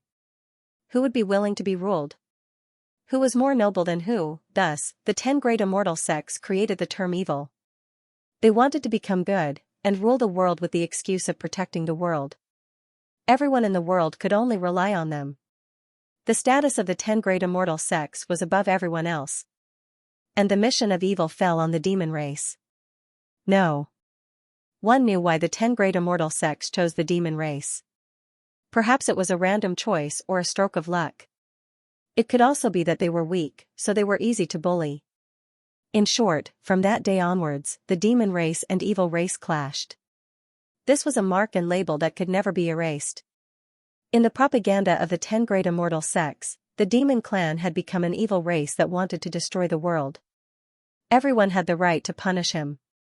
As for the 10 great immortal sects, they turned into heroes, slaying demons and protecting the world. Naturally, they had the right to speak in this world. In order to consolidate their position, they used all their strength to thoroughly banish the demons to hell. Since then, some people wrote books, some people painted, and whenever people talked about it, the demon race would always play the role of evil. For generations to come, it had been passed down like this. There was a clear distinction between good and evil in this world. Good was good, and evil was evil. But at some point in time, there was no distinction between good and evil, only immortals and devils. Demons were evil. No matter what they did, as long as they were a member of the demon race, they were evil. Immortals were good. When people encountered difficulties, they would pray to the heavens, and immortals would descend to help. When they were branded with the mark of evil and spurned by the entire world, the demon race began a redemption that lasted several eras, and even several epochs. In the Demon Valley, the people of the demon race struggled at death's door and hid here. Even though they were a massive race. In the end, they could not fight against the entire world. In order to protect their race and preserve their lineage, they could only endure the humiliation and hide.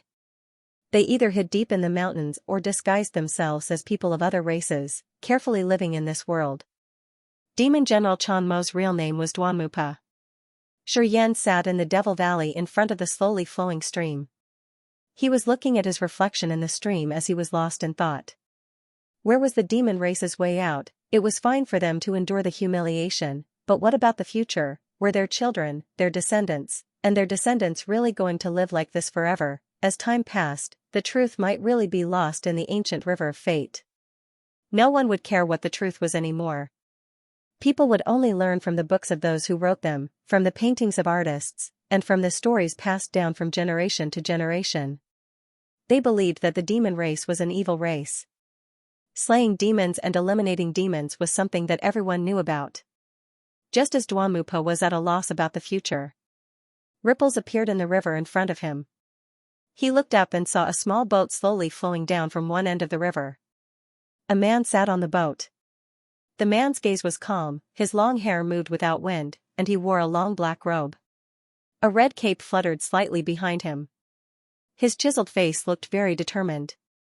His eyebrows were very thick, and his gaze was deep and boundless, like a vast sea with no end in sight. At this moment, the boat slowly stopped in front of him. Only then did Duanmupa react, and his expression changed drastically. The demon race had already endured the humiliation and hid here. He did not expect that someone would still find them. He stood up and put some distance between them, looking warily at the newcomer. "You are from the demon race?" the man asked with a faint smile. Duanmupa did not answer, but sweat faintly flowed down his forehead. This man gave him an unfathomable feeling. They were not on the same level at all. "You don't have to be afraid. I'm here to help you," the man continued to say with a smile. "Help us with what?" Duanmupa instinctively asked. "So that you can be upright and live as equals in this world," the man said with a smile. Duanmupa looked at the man in a daze. He could not forget that day. How long had it been since he heard the words "be equal" again? From that day onwards, the man used his strength and leadership to prove himself. From then on, he became the demon master recognized by all demons. He led the demon race and began a campaign that lasted countless years. The prejudice against the demon race was deeply ingrained in the hearts of the people. So the demon master did not waste any effort to change this. He used his fists as the truth. In this era where martial arts were respected, he vowed to bring the demon race to the top. Even if he became enemies with the entire world, it did not matter. No one knew the man's identity, his origins, or why he wanted to help the demon race. But from then on, the demon race saw hope. They did not struggle needlessly like before. They had planned for several generations, and generation after generation of people used their lives to work hard. Everyone understood what they were doing, and what a great thing they were doing. Reviving or rising a race. Finally, one day, they launched the final battle. The demon lord held the soaring spear in his hand and wore his battle robe. Amidst the battle songs in the distant sky, he killed his way up to the 10 great immortal sects step by step. That battle lasted for decades. In the end, the 10 great immortal sects were utterly defeated under their attack. The so-called immortals became corpses under their feet. The efforts of countless people over several generations were finally about to come to fruition. No one would have thought that the heavenly Tao would interfere in this matter. The heavenly Tao sent down boundless heavenly punishment, and the power of heaven and earth destroyed the demon race unstoppably. In an instant, the situation changed. With the help of the heavenly Tao, the 10 great immortal sects launched a counterattack. The demon race retreated step by step and was attacked by the entire continent. At the critical moment, the demon lord stepped forward bravely. He sent everyone to the ancient devil cave and into the land of exile. That was a world that even the heavenly Tao could not interfere with. A world that had been abandoned by the universe. Just like the demon race. the Devil Master blocked everyone by himself. That was the last time the demon race's citizens saw the Demon Lord, and it was also a scene that was imprinted in their memories. The Demon Lord held the soaring spear in his hand, and during the heavenly punishment, he perished together with the 9 great immortal sect masters. They swore to bring the soaring spear back to the ancient devil cave. And the battle robe and the Demon Lord's corpse completely disappeared. After one samsara, I will be back. I am willing to work with everyone to plan the demon race's grand plan. This was the last instruction that the man left behind. When he said this, he laughed. Laughing loudly, he said, "When we return, even the sky will be overturned by it. We will create a prosperous era together. A prosperous era that can accommodate the demon race." After they entered the land of exile, the heavenly Tao and the 10 great immortal sects worked together to seal this place. This made it so that the demon race could never leave the ancient devil cave. Inside the ancient devil cave. When the scene stopped here, it slowly disappeared. Suzimo looked at the black fog that was formed in the demon chi. "Master, do you understand?" Demon General Chan Mo asked. "Logically speaking, everything should have disappeared after the destruction of the Epoch of Time," Suzimo asked. "Why are there still so many people targeting us? What's with the seal on the Yuanyang continent? Where are the so-called sacred ancestor and holy court?" Back then, the people of the 10 great immortal sects didn't all die, just like how we all survived. They also came to this new epoch from another epoch, explained Chani. And they should have been planning this since the mythological era. The so-called divine ancestor should be the only surviving sect master of the 10 great immortal sects. Of course, this is just my guess, because we can't leave this place. There are a lot of things that we can't find out. How do we open the seal of the land of exile? Suzimo asked. Master will naturally know when he comes to the heavens beyond heaven. Demon General Chanwu smiled. The demons have already been waiting here for several eras. A little more time won't make any difference. As long as Master can return safely, it's better than anything else. Hearing Demon General Chanwu's words, Suzimo continued asking, "If it's as you said, then I shouldn't be a demon, right? I also don't know where Master came from. You just suddenly appeared and led us to rise," said Demon General Chanwu. "I understand." Suzimo nodded slightly. He had more or less understood the demons. He also had a brief understanding of the enemy's identity. These were all preparations for entering the heavens beyond heaven. "Master, we will wait for you in the heavens beyond heaven," said Demon General Chanwu. The heavens beyond heaven leads directly to the primordial devil cave. "Alright, then wait for my return. I'll have a good fight with all of you," said Suzimo with a smile. "We respectfully send Master off," shouted a voice. All of the demons knelt down once again, and the crowd rumbled. The demonic aura in the surroundings roared as though it was dancing in joy. The door in front of him slowly closed. When Suzimo opened his eyes again, he was already back on the high platform. On the way back, the seal outside had already disappeared. The shadow of the arch gradually disappeared into the door. Suzimo raised his head to look at the heaven and earth. The demonic aura was still swirling in the sky. He left the Demon Buster Ridge. In the immortal town, the entire town was in chaos because of the Demon Buster Ridge's strange movements. They had lived here for so long, but they rarely saw such a scene. Monk Daji looked at Suzimo's figure and slowly stood up. "Done?" he asked. "I've done what I need to do." Suzimo nodded. "What's next?" "Where are you going?" asked Monk Daji. "I'll wait for the heavenly mandate," replied Suzimo. "If I have time, I'll make a trip to the Heavenly Tao Academy." He was still thinking about the 9 melody divine fire and the incomplete true God sword in his hand. "Let's go, then." Monk Daji smiled. "Let's quietly enjoy the calm before the storm." Monk Daji raised his head to look at the sky. The heavenly mandate had already taken shape. Half of the sky had already been occupied by the heavenly mandate. When the entire sky was covered, it would be the day the heavenly mandate would be formed. The Heavenly Tao Academy was located in the Supreme Region. If one had to name the strongest faction in the Supreme Region, people would naturally think of 2 factions: Killing Immortalism and the Heavenly Tao Academy. It was an academy that had been established since the Desolation era. The Heavenly Tao Academy's history could be said to be older than any imperial lineage.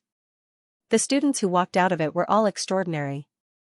There were thearchs, sect masters, and many legendary experts. If all the students of the Heavenly Tao Academy were gathered together, the entire continent would probably tremble. They had survived since the ancient Desolation era and had experienced countless setbacks. However, they were still able to survive until now. One could see how powerful this faction was. It was currently the 4th month, and the winter season had already passed. Jasper was decorated as tall as a tree, with tens of thousands of hanging green ribbons. Spring represented the revival of all living things, and everything was flourishing. The Heavenly Tao Academy located in the Invincible region was located in the Heavenly Tao City. Not to mention the Heavenly Tao Academy, just the Heavenly Tao City itself covered an area of several 100,000 square kilometers. A single city was equivalent to half of the imperial lineage's territory.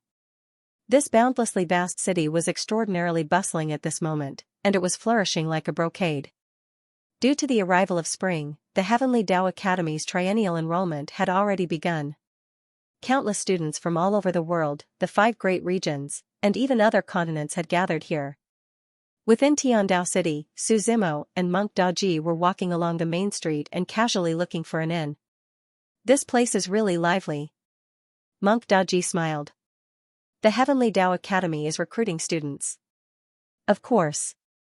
The waiter of the nearby inn smiled. In these 7 days, the academy is recruiting students. The entire Wushang domain is focused on us. Monk Daji looked at Su Zimo and asked, "Are we going to enter the Heavenly Tao Academy? Let's go in and take a look." In any case, the heavenly fate hasn't formed yet, so there's nothing to do. Su Zimo nodded. I heard the Heavenly Tao Academy standards are very high.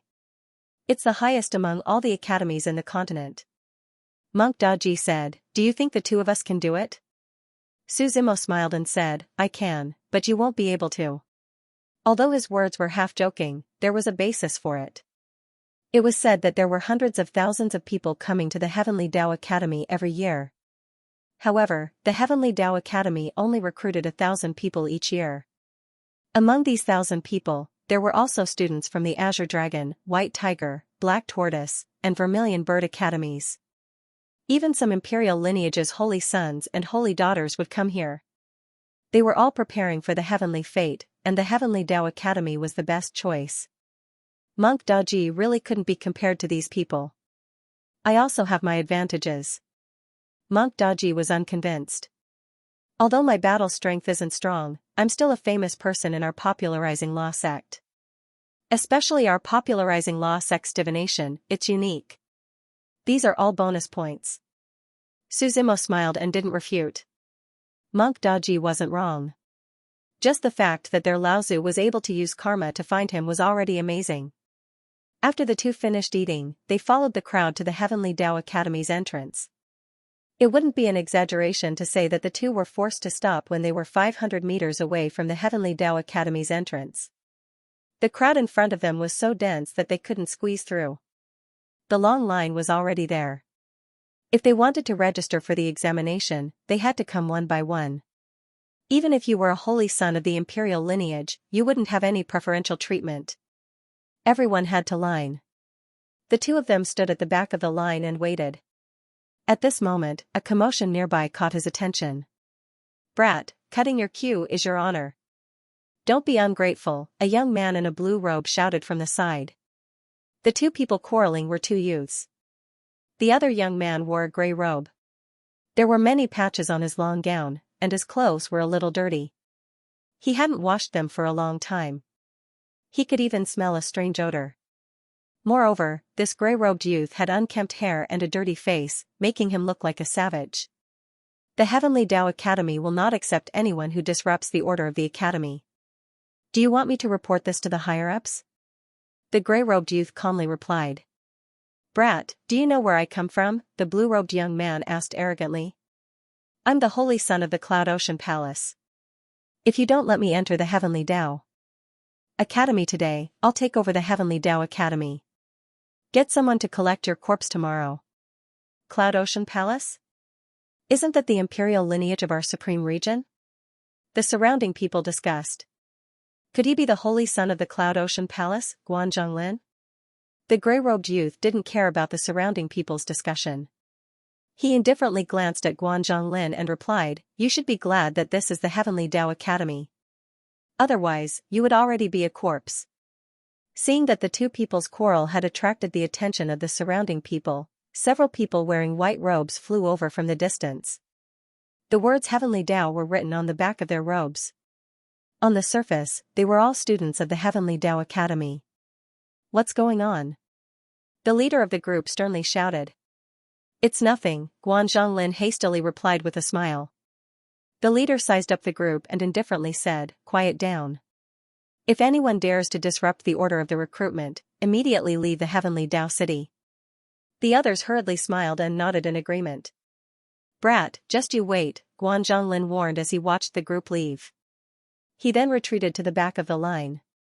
The gray-robed youth clearly didn't mind and continued to calmly line up. Su Zimo turned around and saw Monk Daji solemnly staring at the gray-robed youth. He suspiciously asked, "What's wrong?" Monk Daji shook his head and said, "He's not simple. I just used the aura viewing technique to take a look and discovered that this guy isn't ordinary." Su Zimo smiled and said, "There are many crouching tigers and hidden dragons that come to the Heavenly Tao Academy.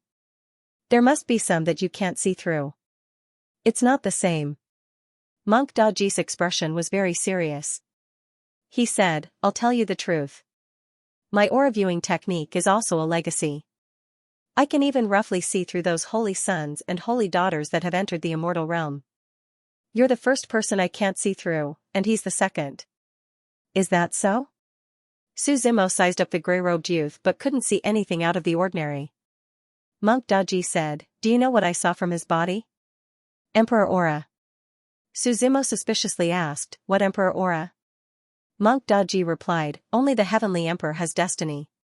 Monk Daji continued, "Simply put, this emperor aura can only be possessed by those who bear the mandate of heaven.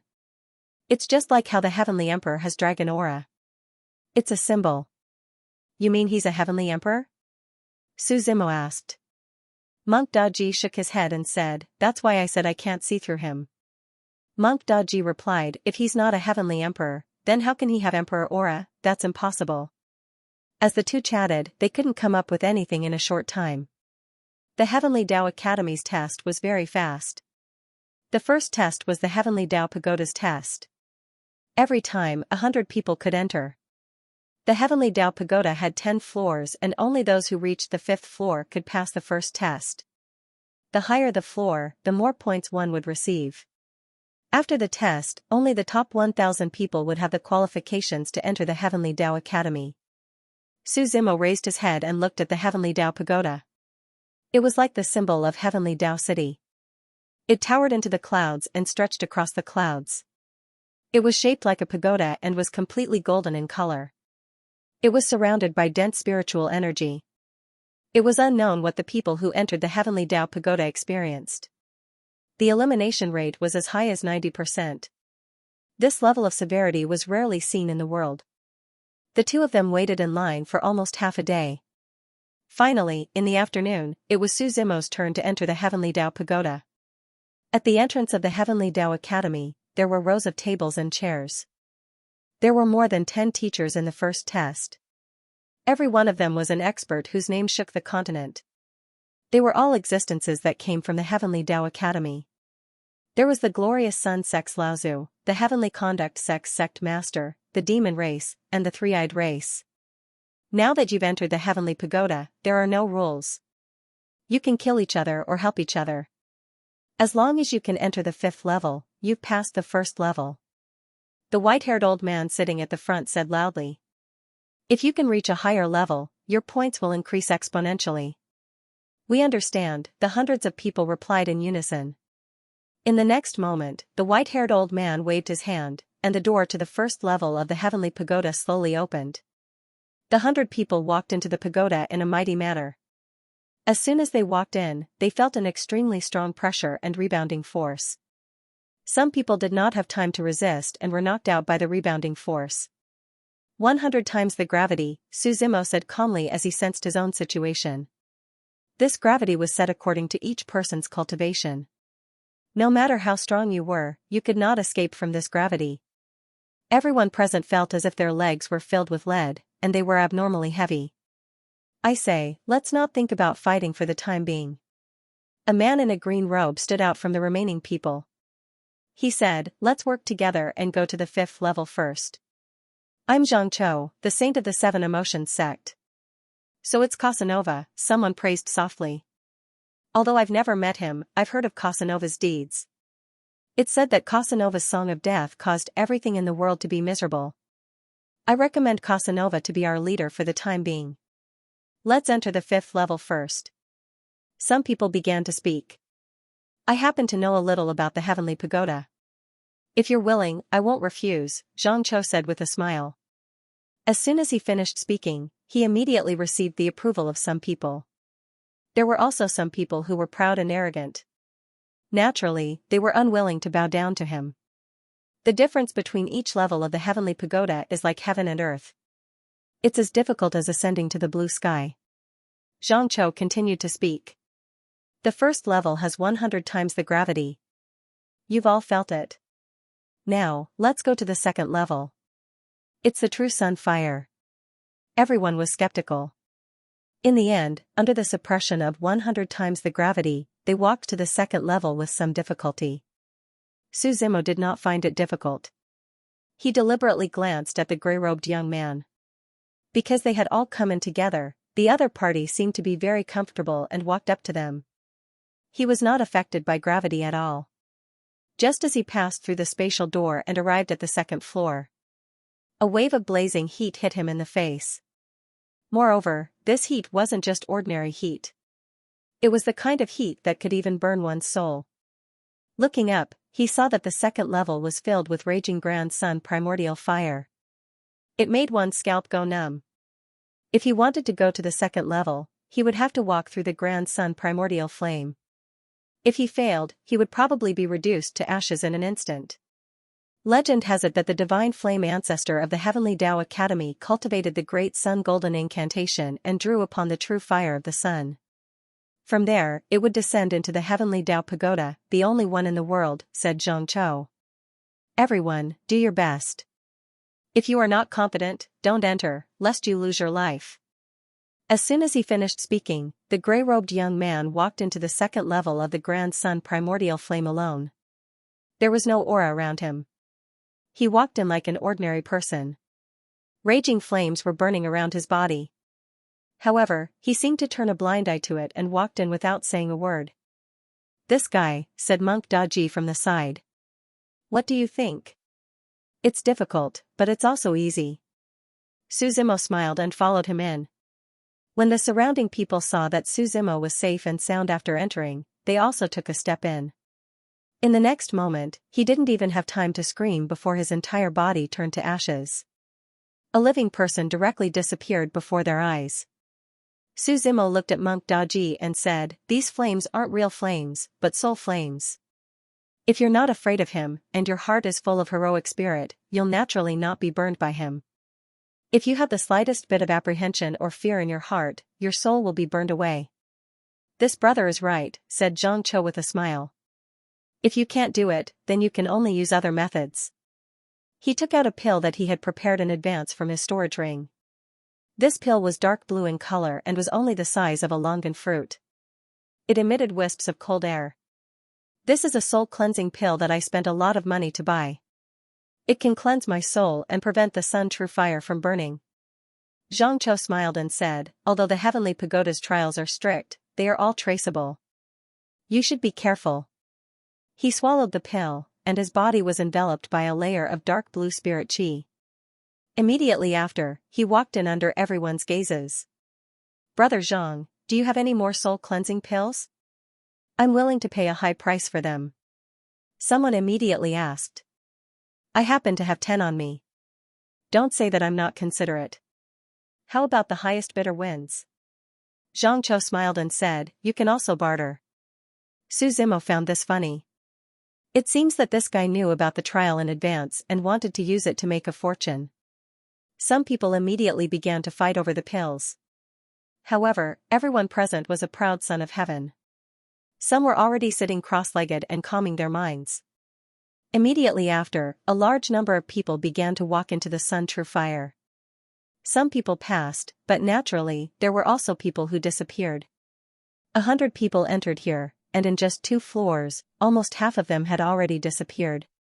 One must know that those who could participate in this trial were all true proud sons of heaven, and not ordinary geniuses could compare to them.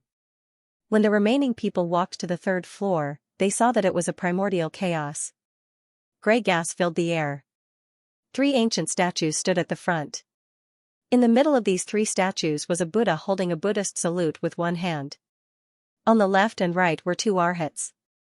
The 2 arhats had golden red cloaks on their backs and stood on both sides. The statue of the Buddha was made of gold. It had a charmingly rich face, big earlobes, a big belly, and a smiling expression. What's going on with the 3rd floor? Someone looked at Xianxia and quickly asked. Ghost and Buddha have 2 sides, to see one's nature clearly. Xianxia said solemnly. This trial is to see whether you can clearly see your own heart. Whether it's to become a great emperor or to become an ordinary cultivator. You can understand the path you want to take. It's that simple? Someone asked doubtfully. Who didn't want to become a great emperor? Otherwise, they wouldn't have come to the Heavenly Tao Academy. You'll understand once you try. Xianxia smiled mysteriously. If only the Heavenly Tao Academy's trial was that simple. This time, before anyone could say anything, the gray-robed youth was the first to walk forward. The gray-clothed young man slowly walked into the 3rd floor. None of the people around dared to go in, only watching from the side. A majestic Buddhist chant resounded from the empty void. Following that, the 3 Buddha statues glowed brightly, the golden light and gray gas both enveloped the gray-clothed young man. The gray-clothed young man's footsteps paused for a bit, then he stood up again, breaking through the layers of fog and easily walked through this floor. He passed in just a few seconds? Xianxia, who was at the side, was dumbfounded.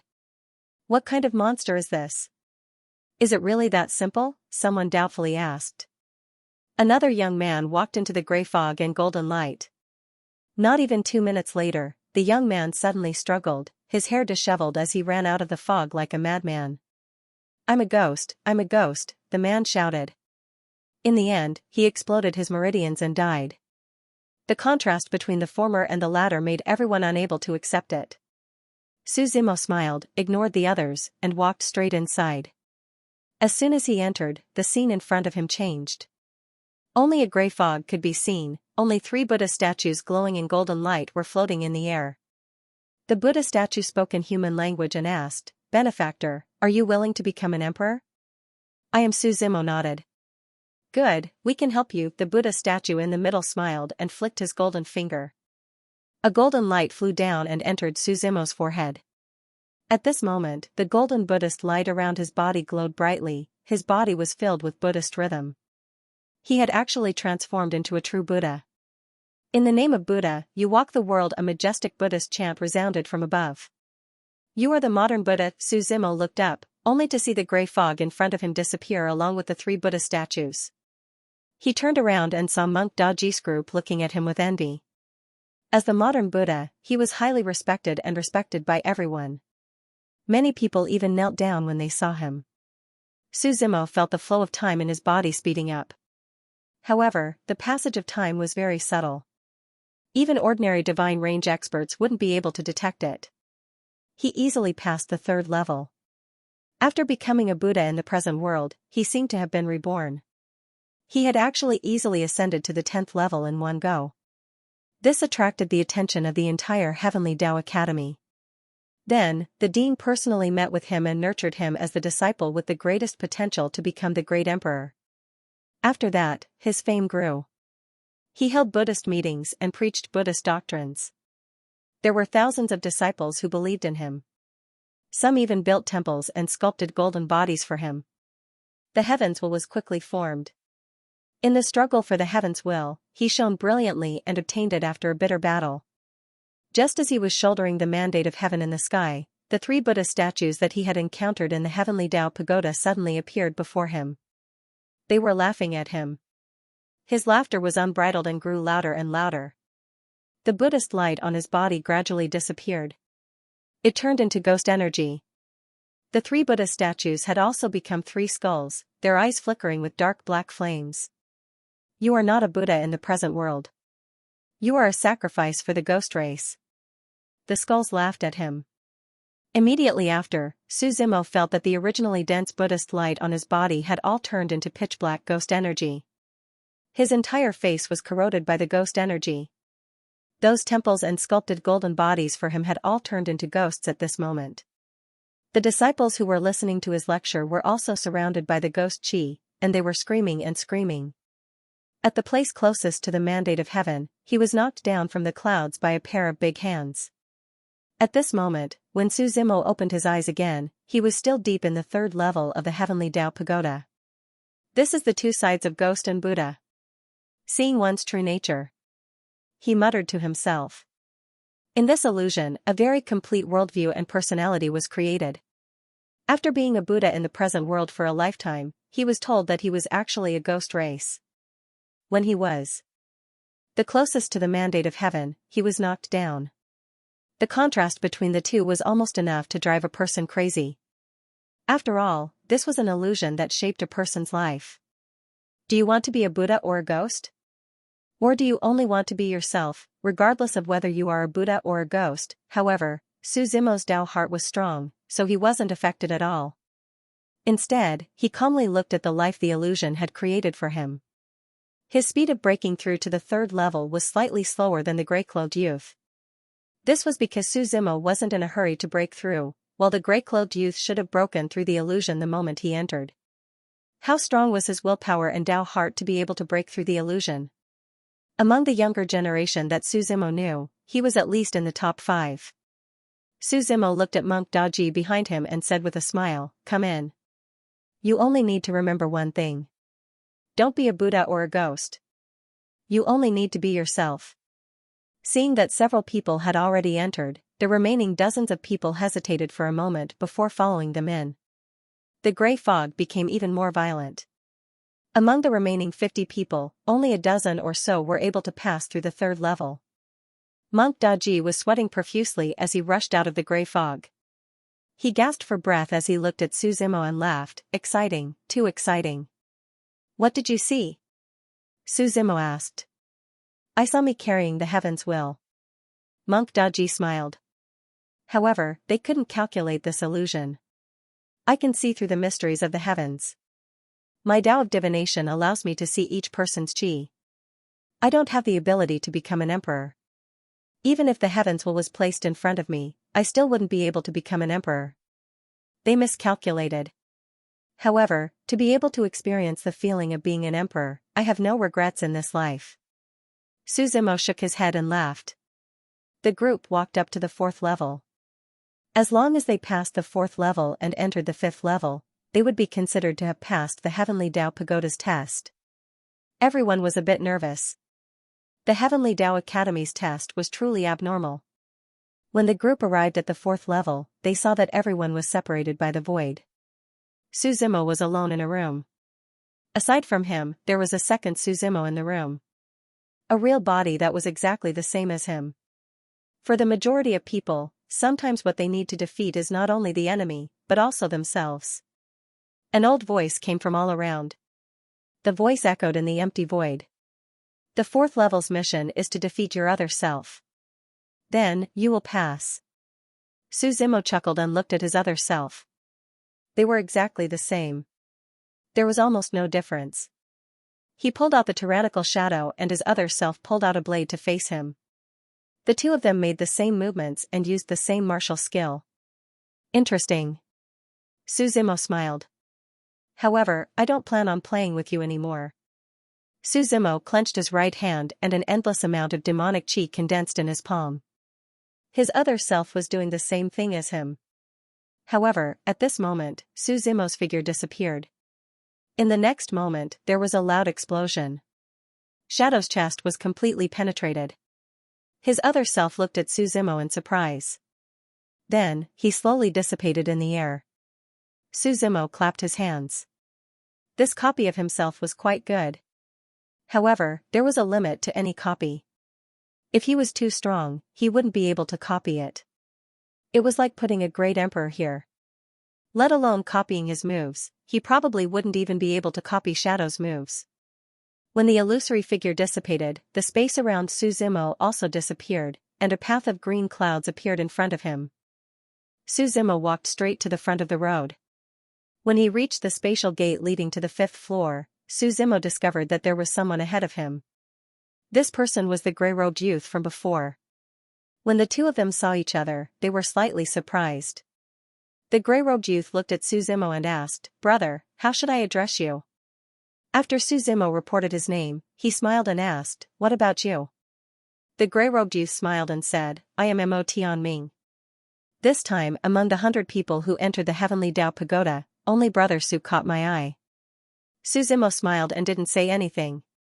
At this moment, among the dozen or so people who entered the 4th floor, besides Su Zimo and Mo Tianming, only 2 people came out. One of them was Monk Daji. When he came out, he vomited blood and was on the verge of death. His soul was heavily injured. Fortunately, he passed this trial.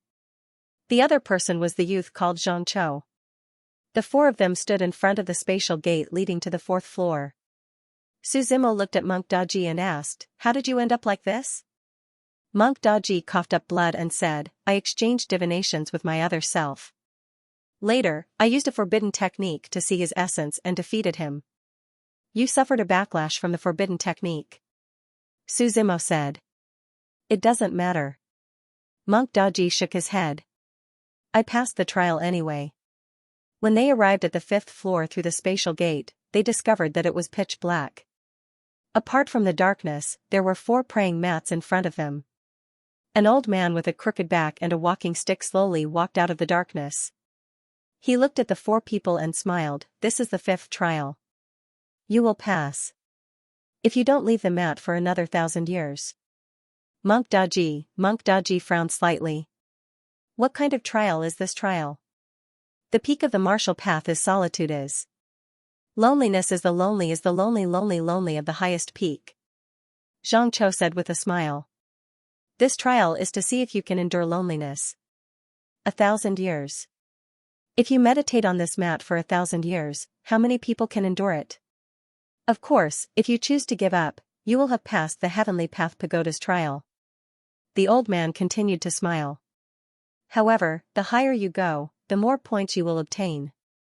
"I give up," Xianxia said without thinking. He understood his own abilities, so he didn't want to waste any more time. "Then I'll give it a try," Monk Daji said unwillingly. "Don't worry, the flow of time here is different from the outside world," the old man said. "Time is still here. No matter how long you stay here, it won't affect the outside world." The 3 nodded and sat down on the mats one by one. Loneliness was the most terrifying thing in the world. If you were to be locked up in a small space for a period of time, most people would go crazy. Time passed by slowly. Su Zimo was fine. Not to mention that his soul could enter the divine land at any time. Moreover, his Tao heart was so strong that it wouldn't be shaken even after tens of thousands of years. At this moment, he was sorting out his body. Previously, his body's power had reached its peak. However, the divine land had entered the great era of cultivation. His body had undergone another transformation, allowing him to condense even more heaven-shaking power vortexes. There was also his wondrous meridian. Now, he could open 10 of his wondrous meridians. While cultivating, he was also polishing his Tao heart. The darkness was like a giant beast that wrapped around them, silently roaring around them. 1 year, 2 years. Time slowly passed. As time passed, Monk Daji couldn't take it anymore. He stood up from the darkness and held his breath. He was the first to withdraw from this 1,000 years of boredom. Only those who had experienced it would understand how terrifying it was. 100 years, 200 years, later on, time no longer counted as years. The best way to get rid of loneliness was to enjoy it.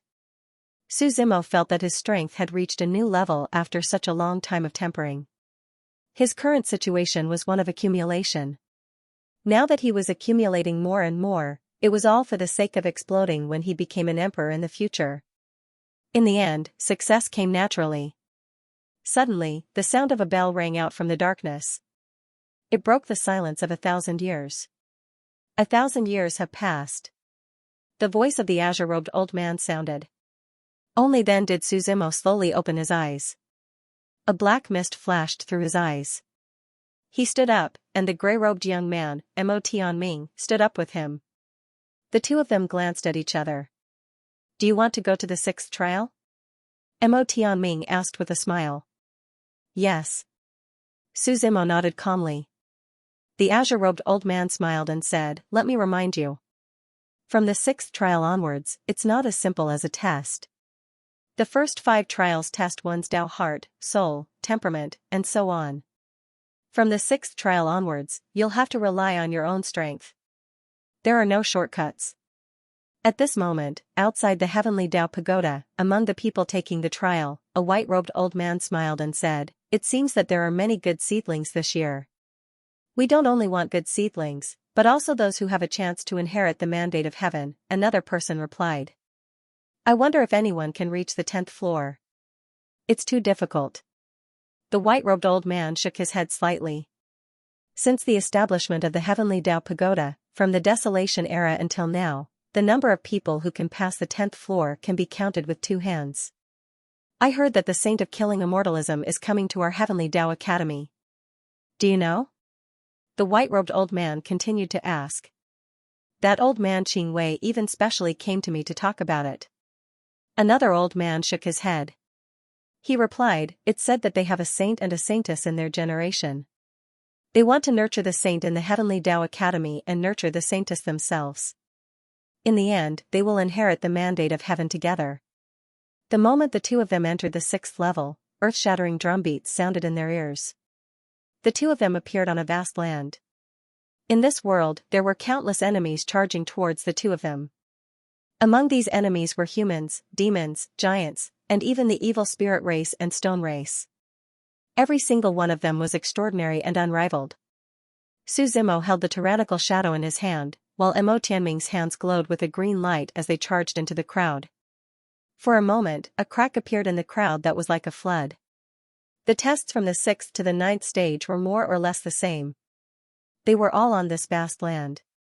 However, after entering this place, the enemies they encountered became stronger and stronger, and their numbers increased. Furthermore, the gravity in this space increased by dozens of times. From time to time, lightning and flames would descend from the sky. As long as there was a single mistake, they would be smashed to pieces. Suzimo and Mo Tianming fought to the 9th level. At this moment, they were like gods of death, surrounded by slaughter. His entire body was covered in blood, making him look like a bloody man. Mo Tianming panted as he glanced at Suzimo. Then, the two of them stepped into the 10th level together. At this moment, the entire heavenly Tao city was in discussion. Everyone stood below the heavenly Tao pagoda and watched. One had to know that in the past, if one person could pass the 10th level, it would already cause a commotion. However, this time, 2 people had entered the 10th level together. This meant that 2 people might appear at the same time. "Do you think the chances are high?" someone asked excitedly. To be able to enter the 10th level means that one's talent is outstanding. However, I don't know what the 10th level's test is. The person beside him shook his head slightly. Among the many teachers in charge of the Heavenly Tao Academy's assessment, an old man heaved a sigh of relief. He smiled and said, "This era seems to be much more exciting." On the 10th level of the Heavenly Tao Pagoda. This was a world shrouded in starlight. When Suzimo and Mo Tianming entered, they were slightly shocked by the scene in front of them. Countless starlight enveloped the entire night sky. The starlight was almost palpable, and a Milky Way fell from the east to the west. Starlight sparkled as the Milky Way fell. Far away in the starry sky, a figure stood there. This figure seemed to be one with the heavens and the earth. It was as if he was the heavens and the earth, and he was the starry sky. He was wearing a blue robe, which was very eye-catching under the starlight. When Suzimo and the other 2 walked over, the figure slowly turned around.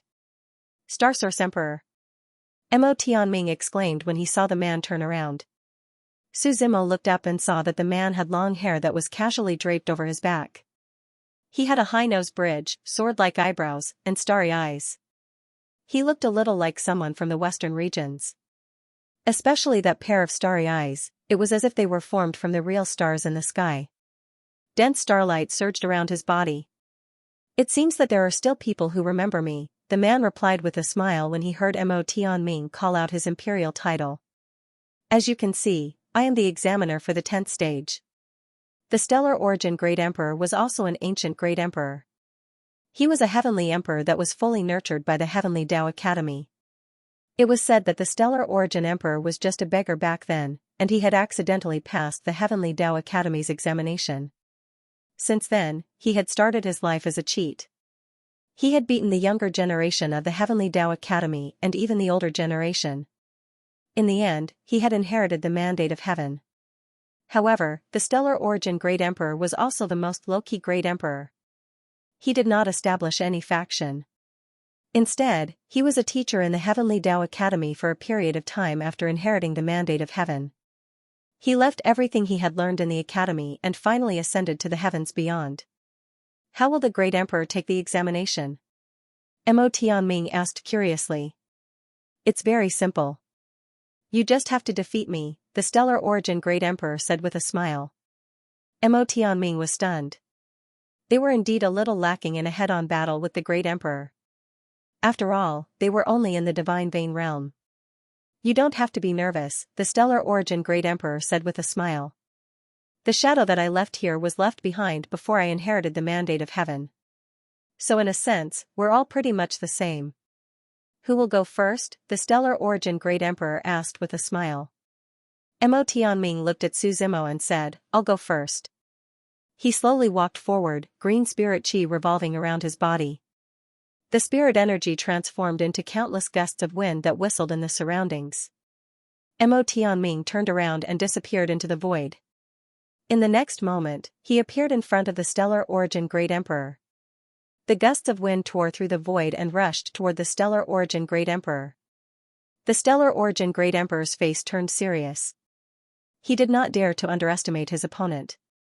He raised his right hand and endless astral energy filled his palm. Boom! The two figures exploded in the void. They both took 3 steps back. They were actually evenly matched. "Not bad." Again. The Stellar Origin Great Emperor laughed. The astral energy around him became denser. The Milky Way sprinkled down and his aura increased by a few degrees. The Stellar Origin Great Emperor punched and endless starlight bloomed in front of him. "Kuan Peng's 9 steps." Mo Tianming shouted coldly.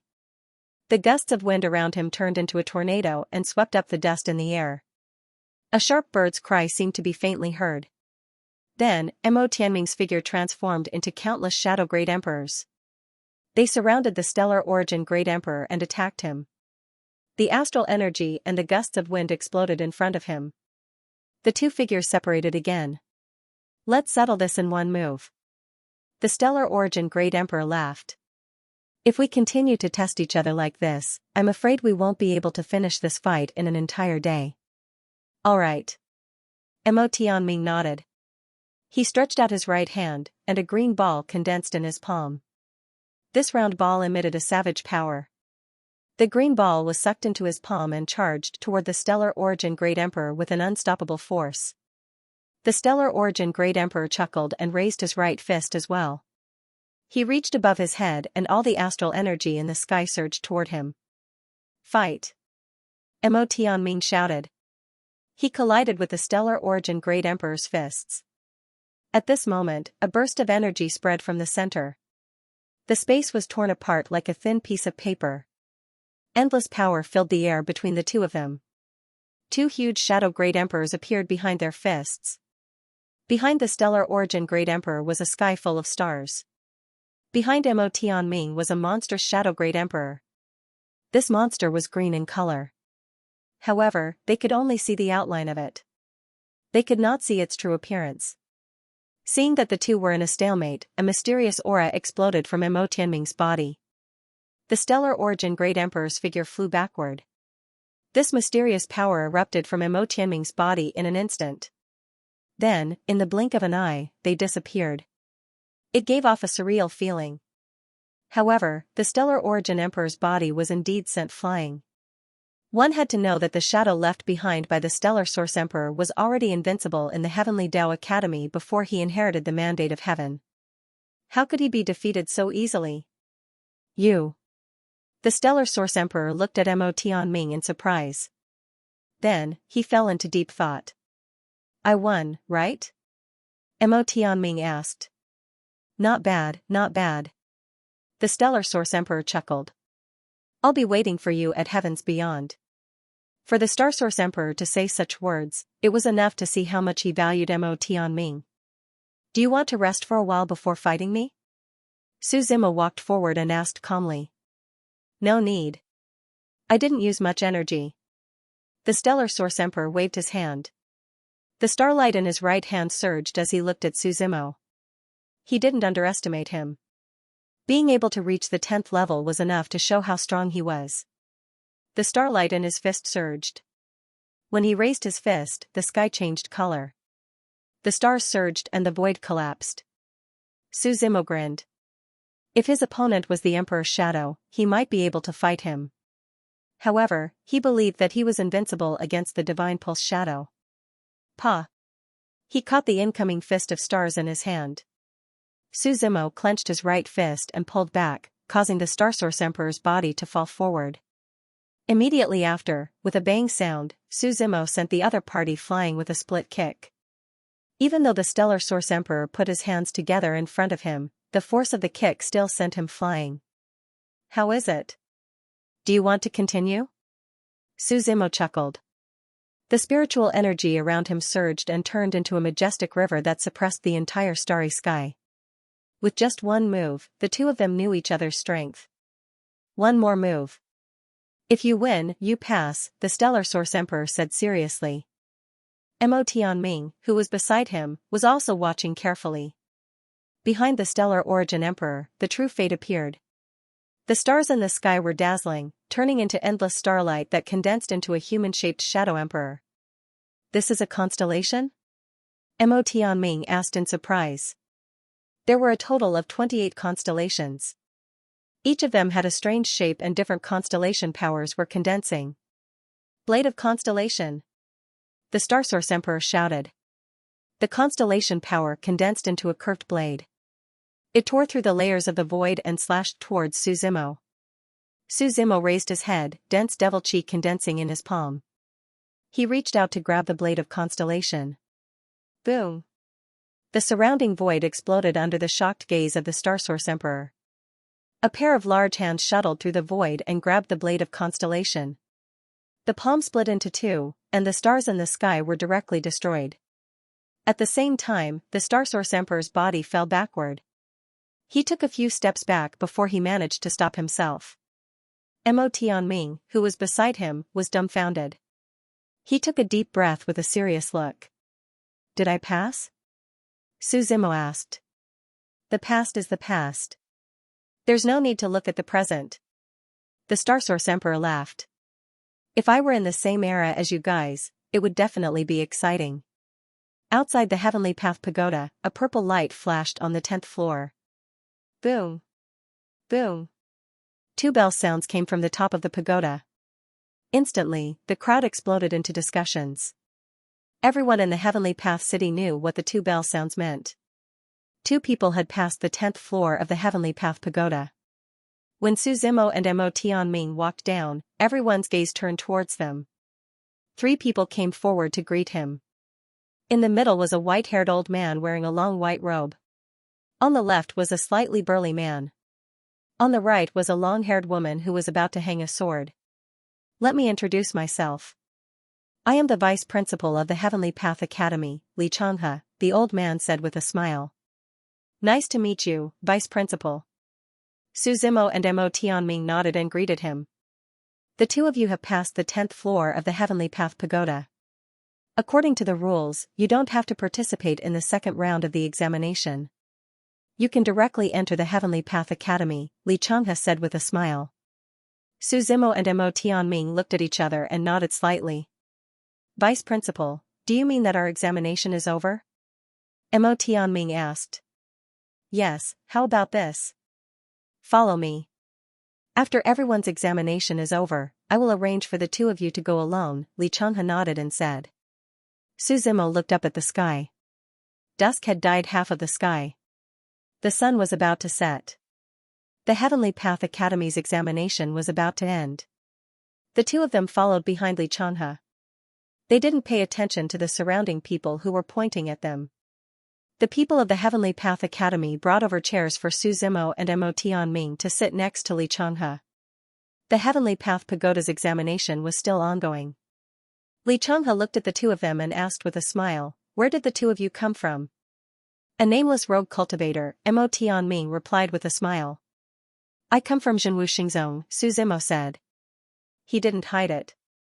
With the Heavenly Path Academy's influence, if they wanted to investigate, his identity wouldn't be able to be concealed. Xinwu, Xianxia frowned but still nodded. The Heavenly Path Academy's enrollment finally ended in the evening. As the crowd gradually dispersed, the only people who could pass the 10th floor were Su Zimo and Mo Tianming. Menghe, Xianxia shouted to the side. He saw a woman in a green lotus dress slowly walking over with her body swaying. This woman had a pure appearance and had a head of long, shiny black hair. Her eyes were bright and her skin was fair. Teacher, the green-dressed woman, Li Minghe, walked forward and greeted him. Bring the two of them to the Lulan courtyard, Xianxia instructed as he pointed at Su Zimo and Mo Tianming. Yes, Li Minghe nodded.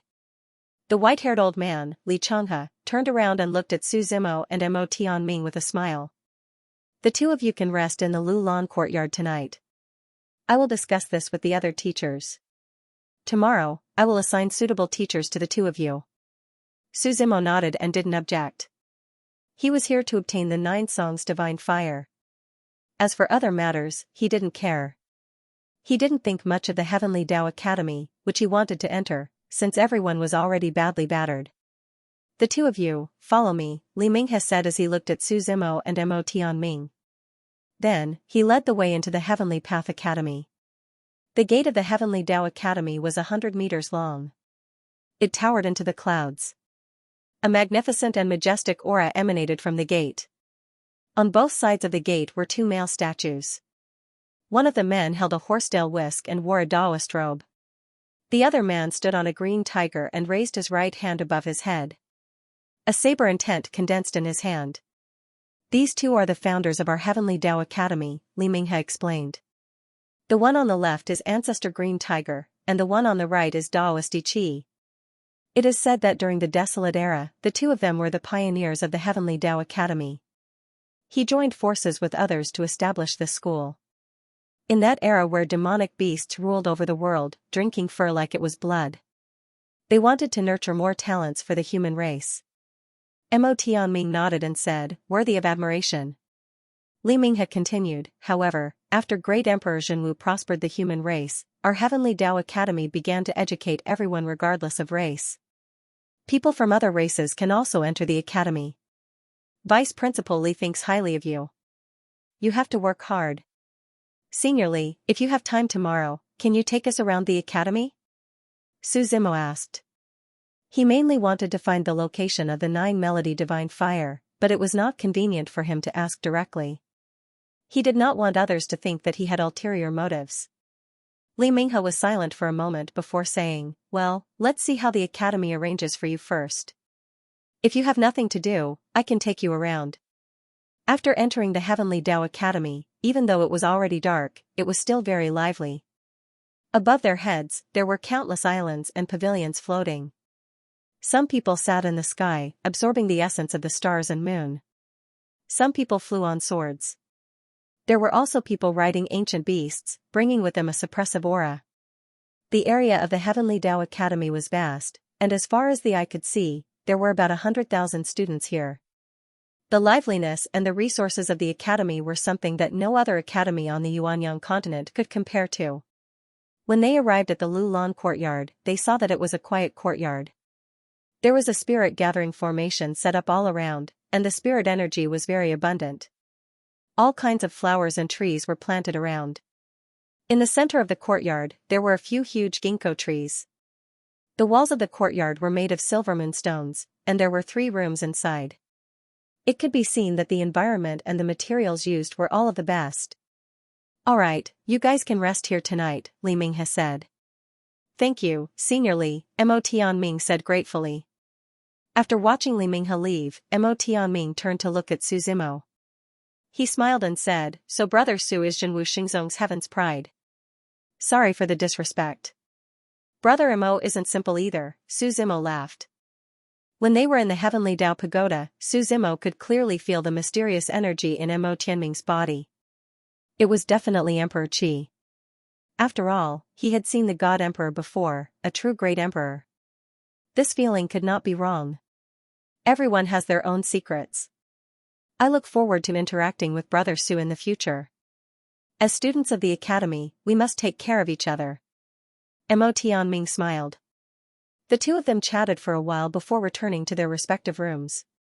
At this moment, in the Heavenly Dao Academy, in a brightly lit hall, there were more than 10 powerful figures sitting here. Vice Dean Li Changhe sat at the side. A woman sat at the head of the table. This woman was wearing a long blue and white robe, with a thin veil covering half of her face. Because the robe was very wide, her figure could not be seen clearly. From the head of the table, there were more than 10 powerful teachers on each side. "I heard that the Heavenly Dao Pagoda was quite sensational today," the woman said with a pleasant voice. Dean Li Changhe nodded and said, "2 people passed the 10th level of the Heavenly Dao Pagoda. That's why I came to ask for your opinion." "What did Ancestor Xingyuan say?" the woman asked. Ancestor gave 2 suggestions. The young man called Mo Tianming has Emperor Qi in his body. He should be extraordinary. Senior has unlimited potential, Li Changhe said. As for the other one, Su Zimo, he can't see through him. Can't see through him? The woman frowned slightly. Her skin was fair, and when she frowned, she had a different kind of charm. In this world, there are very few people that Ancestor can't see through. I'm also curious, but that's what Ancestor said, Li Changhe nodded. What do you all think? The woman looked at the people on both sides and asked. Since Ancestor has such a high evaluation, I think we should nurture them well. That's right. Maybe the great emperor of this era will come from our Heavenly Dao Academy. I agree. After all, with the appearance of a great emperor, some people won't dare to go too far. Vice Dean, what do you think? The woman looked at Li Changhe and asked. My suggestion is to focus on nurturing Mo Tianming. As for Su Zimo, we should reconsider, Li Changhe said. Mo Tianming is a loose cultivator. After nurturing him, he will be a member of our Heavenly Dao Academy. Su Zimo should be Jinwu Xingzong's holy son. You all should understand. No matter what, he won't stay in the academy. That's reasonable. The teachers below nodded. They said, both can be nurtured, but Mo Tianming is more worthy. How about this? The woman on the seat of honor waved her hand slightly. She said, Supremacy Min, I'll leave Mo Tianming to you. Before the mandate of heaven is formed, I want you to do your best to help him. I understand. An elegant man below stood up and promised. Where's Supremacy Nu? The woman looked around the hall and asked with a frown. He shouldn't be here. Someone replied. I'll go call him. No need. When the time comes, tell him to let Su Zimo report to him tomorrow. The woman replied. It's decided. The people below didn't object. Although they were curious as to why Su Zimo would be brought to Supremacy Nu. After all, the people in the academy didn't know what to say about Supremacy Nu. Supremacy Jean, how's it going on your side? After speaking, the woman on the seat of honor looked into the hall. A man in a golden robe asked. It's very troublesome. I don't think I can hold on for long. Supremacy Jean sighed. How long is it? The woman asked. 7 days. At most 7 days. Supremacy Jean thought for a while and replied with certainty. I understand. You all can leave. The woman was silent for a while and finally waved her hand. Dean, there are a few forces in the north that are starting to get restless. Supremacy Jean continued. They all want to eat this piece of meat. Aren't they afraid of breaking their teeth? The woman snorted. Hearing the woman's words, Xianxia let out a long sigh. When did our Heavenly Path Academy fall to such a state? A tiger is still a tiger when it's down, and a dragon is still a dragon when it's down in the shallows, someone said. No matter what, we're not people who can be bullied. That's enough. The woman seemed to be a little sleepy. She leaned on the chair and waved her hand, saying, "Just do as I said." Looking at the figures of the people gradually retreating, the woman's gaze was deep. No one knew what she was thinking. The morning sun shone brightly, and purple chi came from the east. Su Zimo stretched and walked out of his room. In the Lulan courtyard, Mo Tianming woke up early and sat cross-legged on the ancient ginkgo tree in the courtyard. At this moment, he was inhaling and exhaling purple chi. There was a dense purple chi in his abdomen that floated from the horizon. As he inhaled and exhaled, there seemed to be a great mystery that could cause the spiritual chi of heaven and earth to change. Seeing Su Zimo come out, Mo Tianming smiled and said, "Brother Su, you're awake." Su Zimo nodded. As the two of them were chatting, Xianxia walked in with two students of the Heavenly Path Academy. One of the two students was Li Minghe. The other man introduced himself as Luo Tian. "Vice Dean Li," Mo Tianming greeted. Xianxia nodded and said with a smile, "Yes, the academy has already arranged your distribution. Tianming, from now on, you will follow Supremacy Min, and Su Zimo will follow Supremacy Nu." After Xianxia finished speaking, he seemed to be afraid that Su Zimo and Luo Tian would be worried. He explained, "Supremacy Min and Supremacy Nu are both famous teachers in the academy. Following them will be the best for your improvement." "Sorry to trouble you, Vice Dean Li," Mo Tianming nodded. Xianxia instructed, "Luo Tian, bring Tianming to Supremacy Min. Minghe, bring Su Zimo to Supremacy Nu." Before parting, Mo Tianming smiled and waved at Su Zimo. "Brother Su, if there's a chance, let's exchange pointers more." Following beside Li Minghe, the two of them headed towards the east of the Heavenly Tao Academy. Because the area of the Heavenly Tao Academy was extremely vast, the academy allowed students to walk on air and even ride on various mounts. While the two of them were in midair, Li Minghe looked at Su Zimo and said, "Just a reminder. Revered Wrath has a weird personality. Don't provoke him too much." "A little strange?" Su Zimo asked doubtfully. "I don't know what the academy is thinking either," Li Minghe said. "Venerable Wrath has stated more than once that he won't accept any more students. I don't understand why the academy assigned you to him." "Really?" Su Zimo chuckled. "All the older students of the academy know." Li Minghe nodded. "Venerable Wrath is the most irresponsible of all the teachers. He is even a little decadent. However, I've heard that Venerable Fury was the most prestigious person in the academy a long time ago. He even had the greatest hope of becoming the next dean. I don't know why it turned out this way." Su Zimo smiled and asked, "Do you know what's fun in our Heavenly Tao Academy?" "Fun?" Li Minghe didn't seem to understand this term. "It's just some fire attribute areas for cultivation," Su Zimo said. He didn't want to mention the 9-melody divine fire. "There's a lot of it," Li Minghe replied. "There's a blazing flame mountain in the north and a southern fire basin in the south. The place where Venerable Wrath lives is called Vermilion Bird Island." "Vermilion Bird Island," Su Zimo said. "It's related to the 4 divine beasts, right?" "Yes, a vermilion bird divine beast fell here. As a result, the entire island is burning with Nanmingli fire," Li Minghe explained. "It's inextinguishable. Even now, it's still burning." "Are there any powerful flames in our academy?" Su Zimo continued to ask. "Powerful flames?" "There's a lot of them," Li Minghe replied in confusion.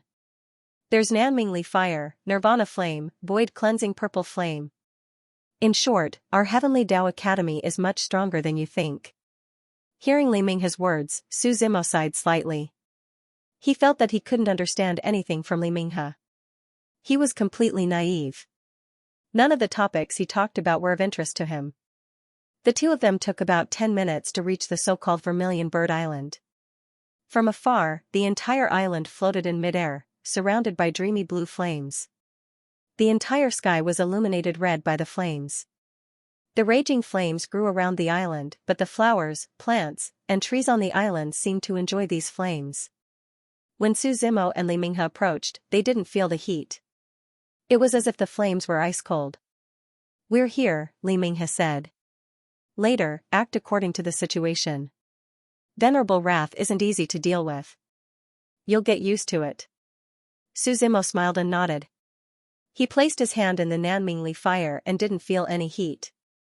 The two of them walked onto the island and saw that the surrounding flowers, plants, and trees were lush.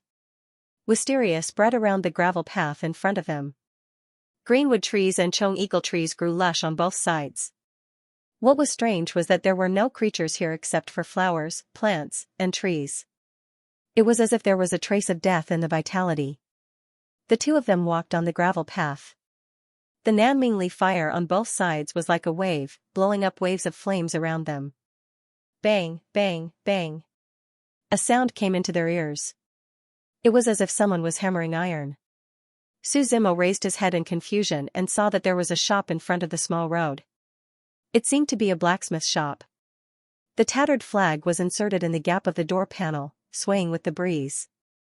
At the entrance of the shop, a tall and sturdy young man was holding an iron hammer and hammering the iron with a bang bang bang sound. The young man was so focused that he didn't even notice Su Zimo and Li Minghe walking over. He held the hammer in one hand and pressed an unfinished sword embryo with the other, hammering it hard. "Don't disturb him first. Let's wait." Li Minghe seemed to be very familiar with this place and said to Su Zimo. The two of them waited for nearly 10 minutes. The young man frowned from time to time and grinned from time to time. Finally, he hammered the sword embryo to his satisfaction and put it into the furnace next to him. Just as he was wiping the sweat on his forehead with a towel, he saw Su Zimo and Li Minghe who had already arrived. "Ah, you guys." The burly young man looked at Su Zimo and Li Minghe in surprise.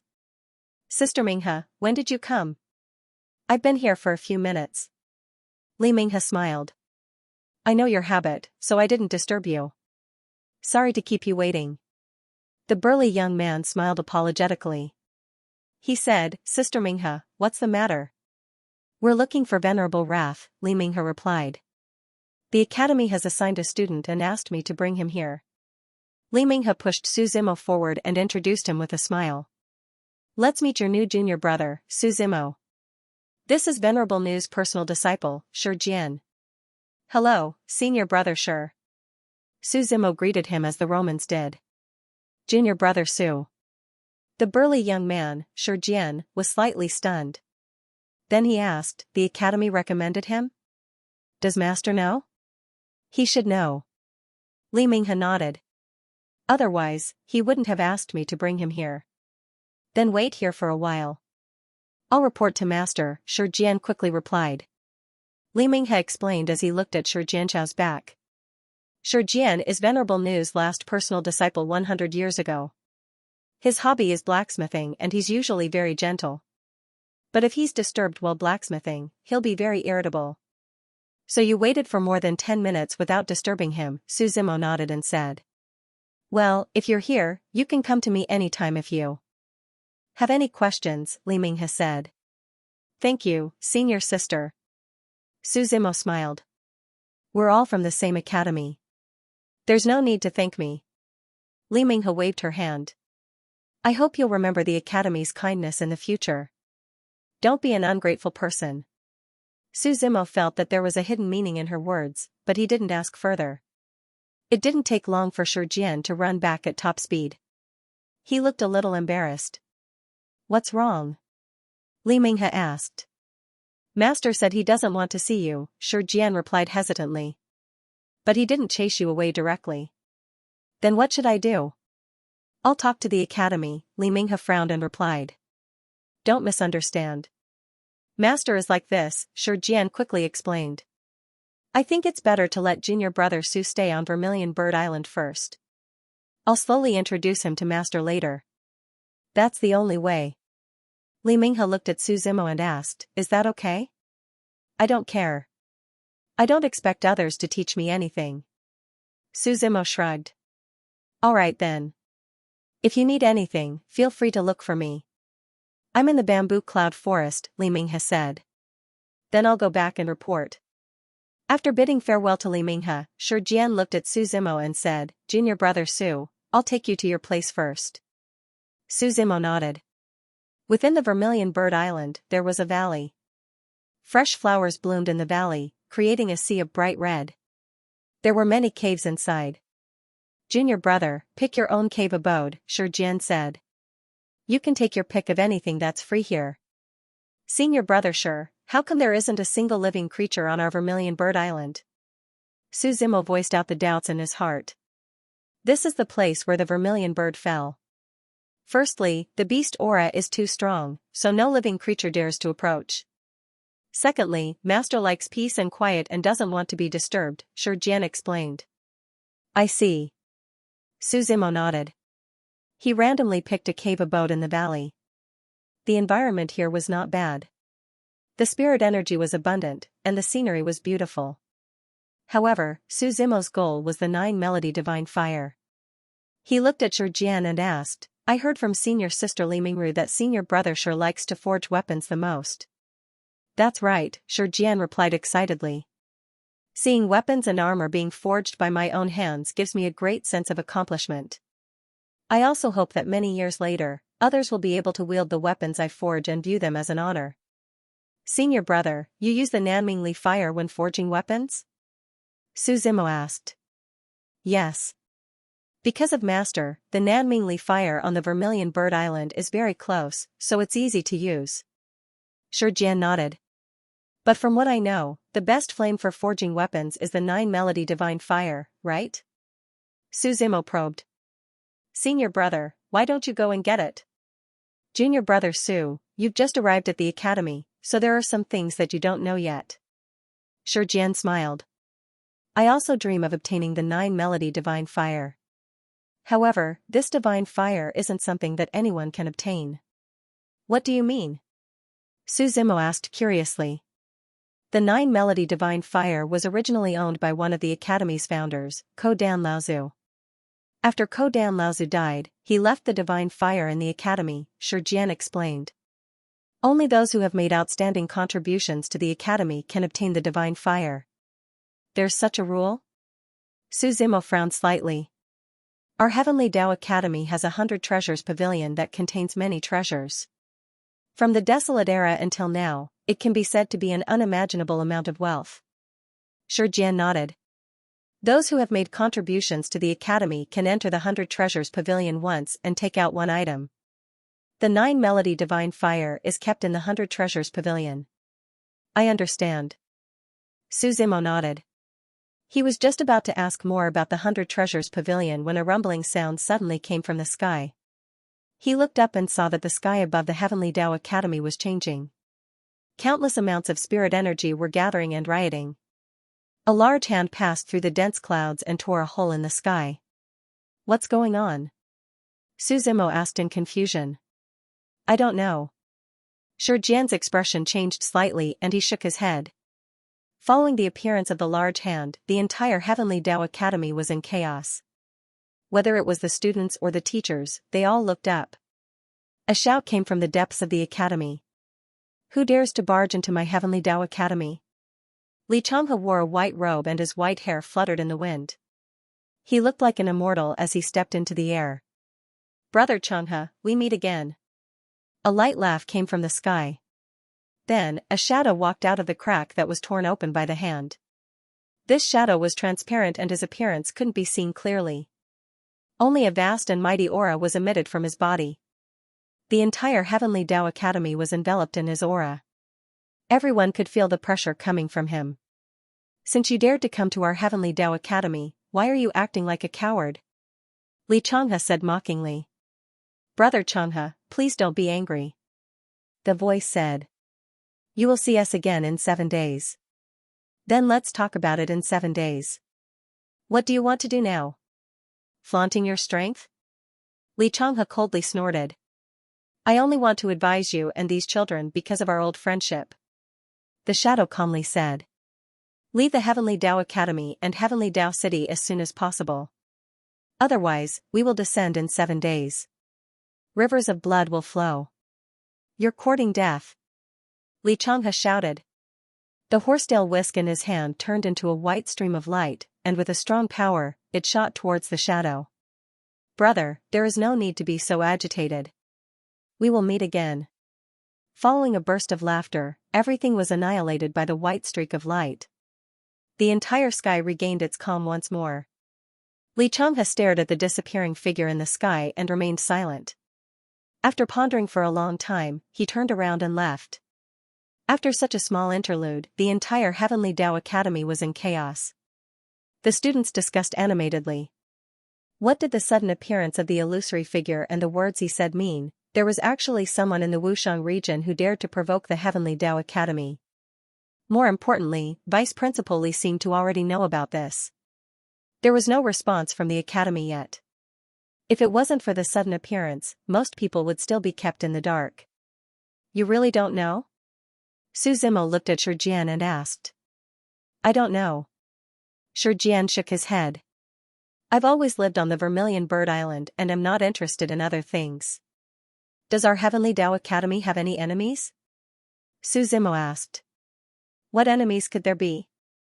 Shijian shook his head with a smile. The academy teaches and educates people. We don't block other people's path.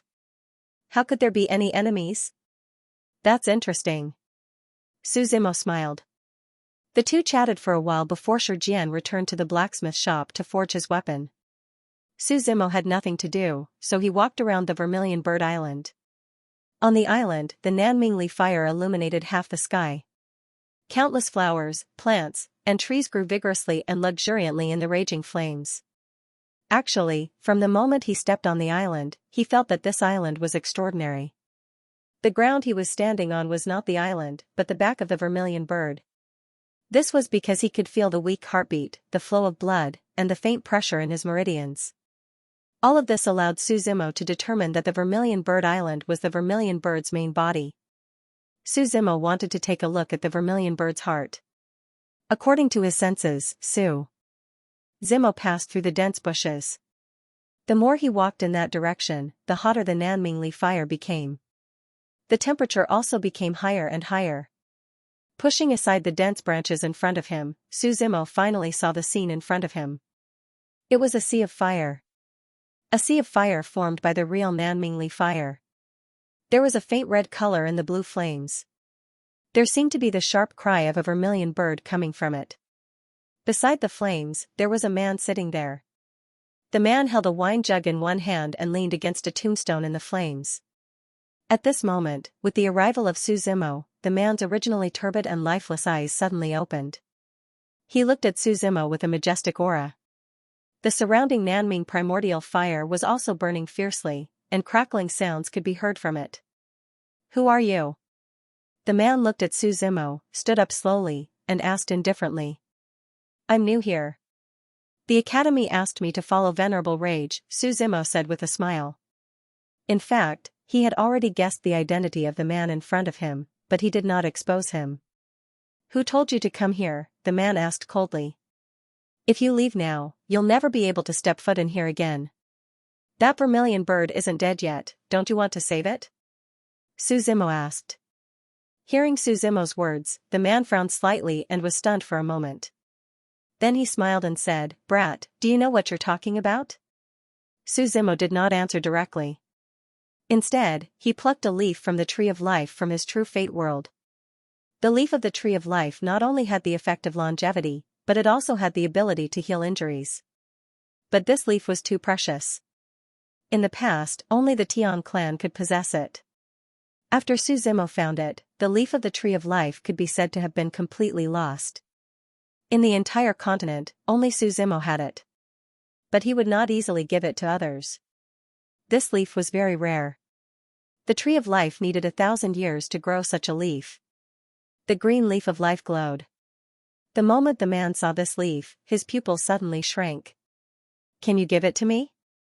He looked at Su Zimo, breathing heavily, and asked carefully. How about we make a deal? Su Zimo said. You're the new student that the academy brought here today, right? The man walked over step by step. I heard that you passed the 10th floor. The surrounding Nanmingli fire surrounded him, as if he was the ruler of this fire domain. Venerable Rage, Su Zimo said with a smile. What should I call you? Teacher Rage, it's quite awkward. Just call me teacher, but I don't plan to accept you, Venerable Rage waved his hand and replied. That's right, the man in front of him was the owner of this Vermilion Bird Island, Venerable Rage.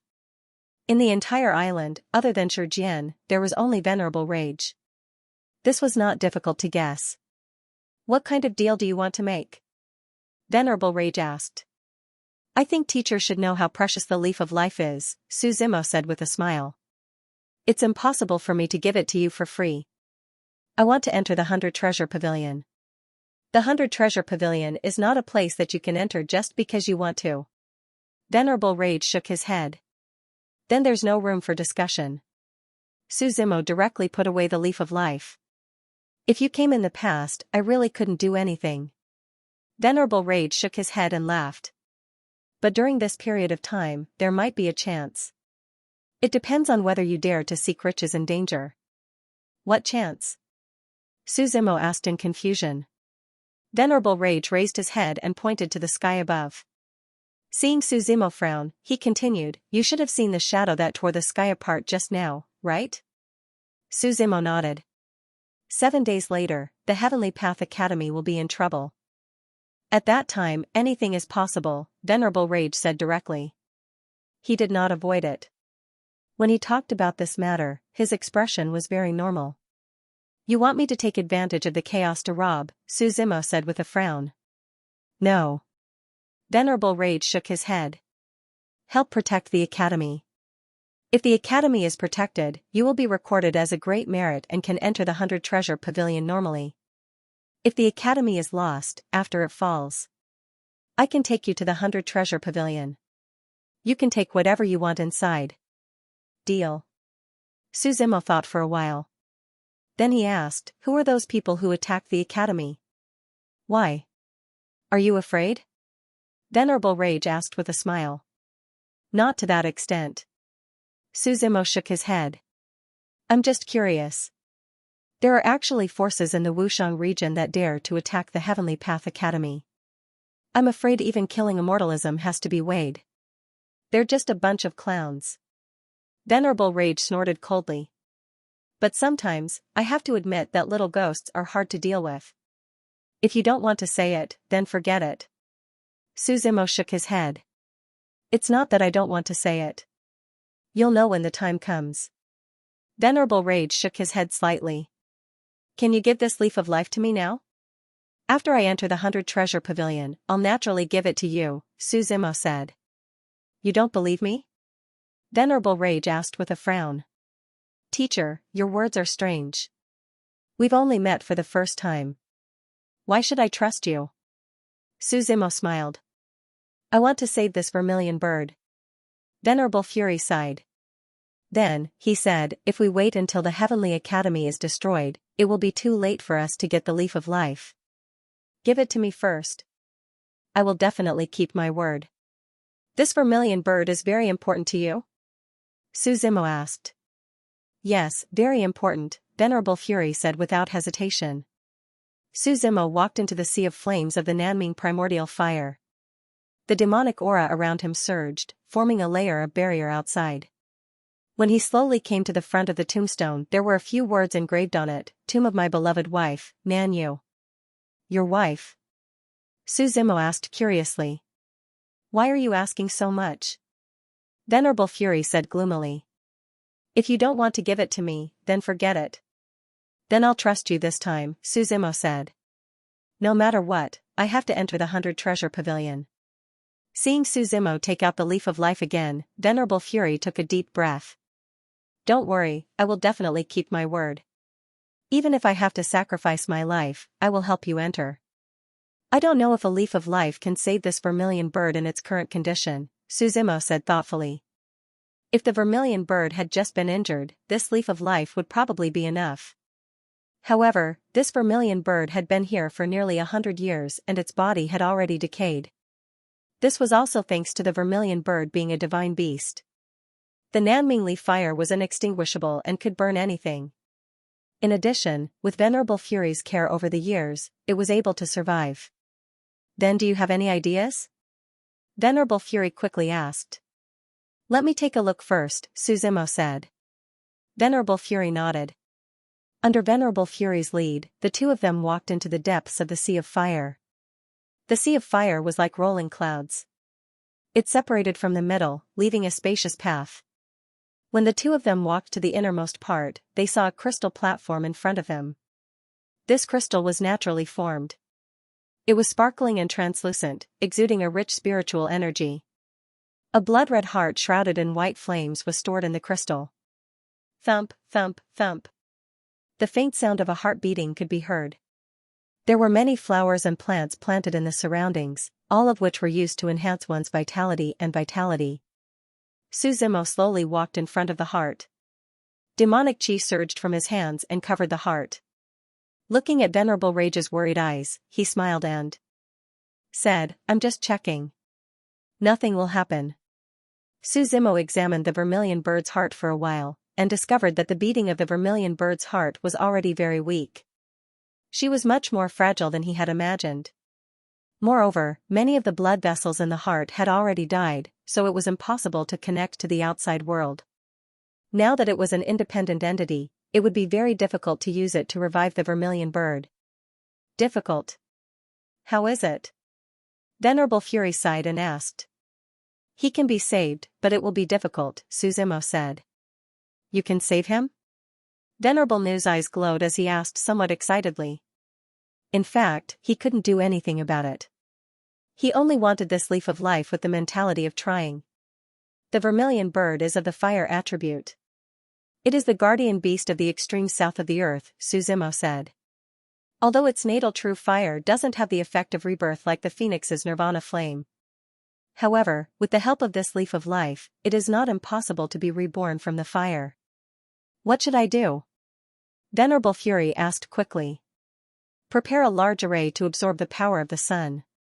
After 3 days, fuse it with the Nanming primordial fire on the night of extreme Yin, Suzumo said. The success rate is at least 50%.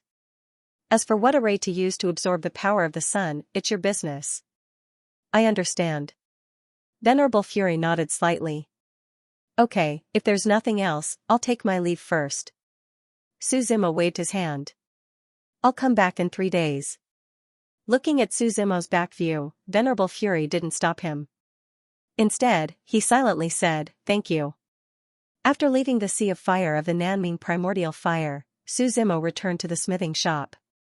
Shijian seemed to be tireless. The sound of smithing could be heard continuously. Where did you go? Shijian asked quickly when he saw Suzumo. I forgot to tell you that there are some places on the Vermilion Bird Island that you can't go to. I saw teacher, Suzumo said with a smile. Ah. Shijian was taken aback. Then, he quickly asked, don't tell me you went there? Why? Seems like you know a lot. Suzumo smiled. I don't know anything. Shijian waved his hand quickly. I saw the heart of the vermilion bird and agreed to help save the vermilion bird, Suzumo said directly without hiding anything. No way, teacher didn't chase you out? Shijian sized up Suzumo and asked in disbelief. I have the leaf of life, Suzumo said with a smile. No wonder. Shijian put down the sword embryo in his hand and sighed. He walked up and sat next to Suzumo. To be honest, if you have the ability, help teacher. We will remember your kindness for the rest of our lives. What's the deal with the vermilion bird? Suzumo asked.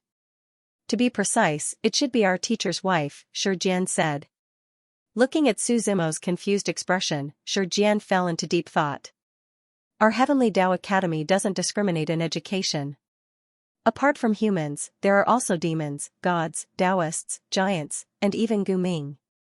It is said that when our teacher was young, he saved a vermilion bird during his training. Later on, as time passed, even the teacher himself forgot about this matter. However, no one expected that after cultivating for 10,000 years, the vermilion bird would transform into a human and come to the Heavenly Tao Academy. The vermilion bird successfully passed the test and became teacher's disciple. And then? Suzumo asked curiously. The vermilion bird didn't reveal its identity, so the two of them interacted with each other as teacher and student. Xianxia said, no one expected that the two of them would fall in love with each other. Even though teacher loved the vermilion bird, he didn't say anything about it. It was very difficult for him. Is it because the vermilion bird is a demon? Suzimo asked. No, it's because the two of them were teacher and student. Xianxia shook his head and explained. Teacher cared a lot about his reputation. He was afraid that others would talk behind his back, so he was always on the verge of struggling. Teacher's wife didn't mind and just silently accompanied teacher. One day 100 years ago, his teacher suddenly ran back from the outside, his body covered in blood. At that time, teacher was already on the verge of death. Later, the dean personally treated him and only gave one conclusion. He could be saved, but teacher's injuries were too heavy. His organs were broken, but the most important thing was that his soul was broken and incomplete. If you want to heal teacher's soul, it's fine if it's shattered. Our Heavenly Tao Academy doesn't lack pills, but the main problem is that his soul is incomplete. Xianxia sighed. He continued, we need a powerful soul to replace it. Later, in order to save teacher, the vermilion bird gave him her soul.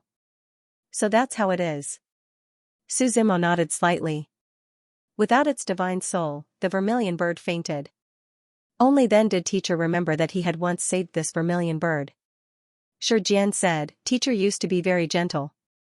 From that day onwards, he didn't accept any more students. Every day, he used alcohol to numb himself and spent most of his time at the place where the vermilion bird was buried. I understand. If you can save her, then do it. Suzimo nodded. Thank you. Xianxia nodded solemnly. Suzimo waved his hand and didn't say anything else. If Venerable Fury could really help him enter the Heavenly Tao Academy, then saving the vermilion bird wasn't a big deal. At most, it would take a bit of effort. However, if Venerable Fury lied to him, then he could save her and kill her. There were no other creatures on the Vermilion Bird Island apart from the three of them. After staying here for so long, it was inevitable that they would feel a bit bored. Suzimo said goodbye to Xianxia and left the Vermilion Bird Island. There was a hint of red in the blue flames that lit up half the sky. Suzimo stepped into the air and returned to the Heavenly Tao Academy. He planned to look around and visit the #1 academy on the Yuanyang continent. It was worth the trip. Walking on the main street south of the academy, rows of path understanding trees were planted on both sides. These trees were very rare and were very helpful in comprehending the Tao. It was said that one of the founders of the Heavenly Tao Academy, Daoist Qi, sat under a path understanding tree for 1,000 years and gained enlightenment in one move. Thousands of lotus flowers fell from the sky. The land within tens of thousands of miles was filled with golden light and strange phenomena. Walking along the avenue of path understanding trees, there was a tall tower in front of him. That was the so-called 100 Treasures Pavilion. The 100 Treasures Pavilion wasn't open to the public, so Suzimo only glanced at it from afar. The tower was about 10,000 feet tall and was golden in color. It was decorated with shadow patterns of treasures. There were powerful formations set up all around. Anyone who stepped in without permission would be turned into ashes in an instant. Further ahead was the 10,000 martial platform. It was said that there were 100,000 battle stages here for the students of the academy to spar. Walking through the gate of the 10,000 martial stage, it was bustling with noise and excitement. There were figures active on every martial arts stage. Endless power and various kinds of spiritual energy were fighting against each other. At this moment, Suzimo felt someone patting his shoulder. He quickly turned around and saw Monk Daji standing next to him. He didn't contact me even after entering the academy. Monk Daji sighed. He hasn't come out yet, Suzimo said with a smile. I was just about to come out for a walk today when I bumped into you. What? You came here to compete? Monk Daji asked. I've asked around. So far, other than you and Mo Tianming, no one else has passed the 10th stage. That's understandable. The 10th stage was more difficult than I imagined. Suzimo nodded. Especially the 10th stage that was guarded by a great emperor. Mo Tianming had used his emperor's qi to pass it. Otherwise, it would have been impossible with just strength. Do you know that the two of you are currently very popular in the academy? Monk Daji smiled. Many people want to compete with you and see what the so-called heavenly geniuses who passed the 10th stage are like. What's there to compete about? Suzima waved his hand. Those people have nothing better to do. You don't understand. Many of the Heavenly Tao Academy's disciples are from famous sections. There are even some imperial lineage holy sons and holy daughters. It would be fine if they knew each other, but the two of you are new faces. That's why everyone is curious. Suzimo thought about it and felt that it was true. It was his first time in the Wushang region, so it was understandable that they didn't know him. As for Mo Tianming, he was also a rogue cultivator. If he didn't show it, no one would know him. Just as the two of them were chatting, there was a commotion not far in front of them. It seemed like someone was fighting. Originally, this was the myriad martial stage, so fighting wasn't a big deal. However, the two of them seemed to have gotten angry and were actually fighting to the death. The surrounding students were trying to dissuade them, while others were watching. Let's go take a look, Monk Daji said with interest. Suzimo didn't say anything. He just stared at one of the figures fighting in the center of the arena. It was a familiar figure. It was another acquaintance of his. Misty Rain Renpingsheng. The descendant of the great emperor devouring sun, Renpingsheng. After parting ways with Renpingsheng in the eastern continent, he hadn't seen him for a long time. The main reason was that he had developed too quickly. At that time, Renpingsheng couldn't keep up with his pace. Moreover, he wasn't like Xiao Gizi and Lin Ruhu, who were in the same sect. Naturally, the connection between the two of them slowly faded away. Even Suzimo didn't think that he would meet him in the Heavenly Tao Academy. Originally, he wanted to wait until he became an emperor to give some benefits to the people who had helped him. Seeing Renpingsheng and the other youth fighting to the death on the stage, Suzimo sighed with emotion. He suddenly missed the past.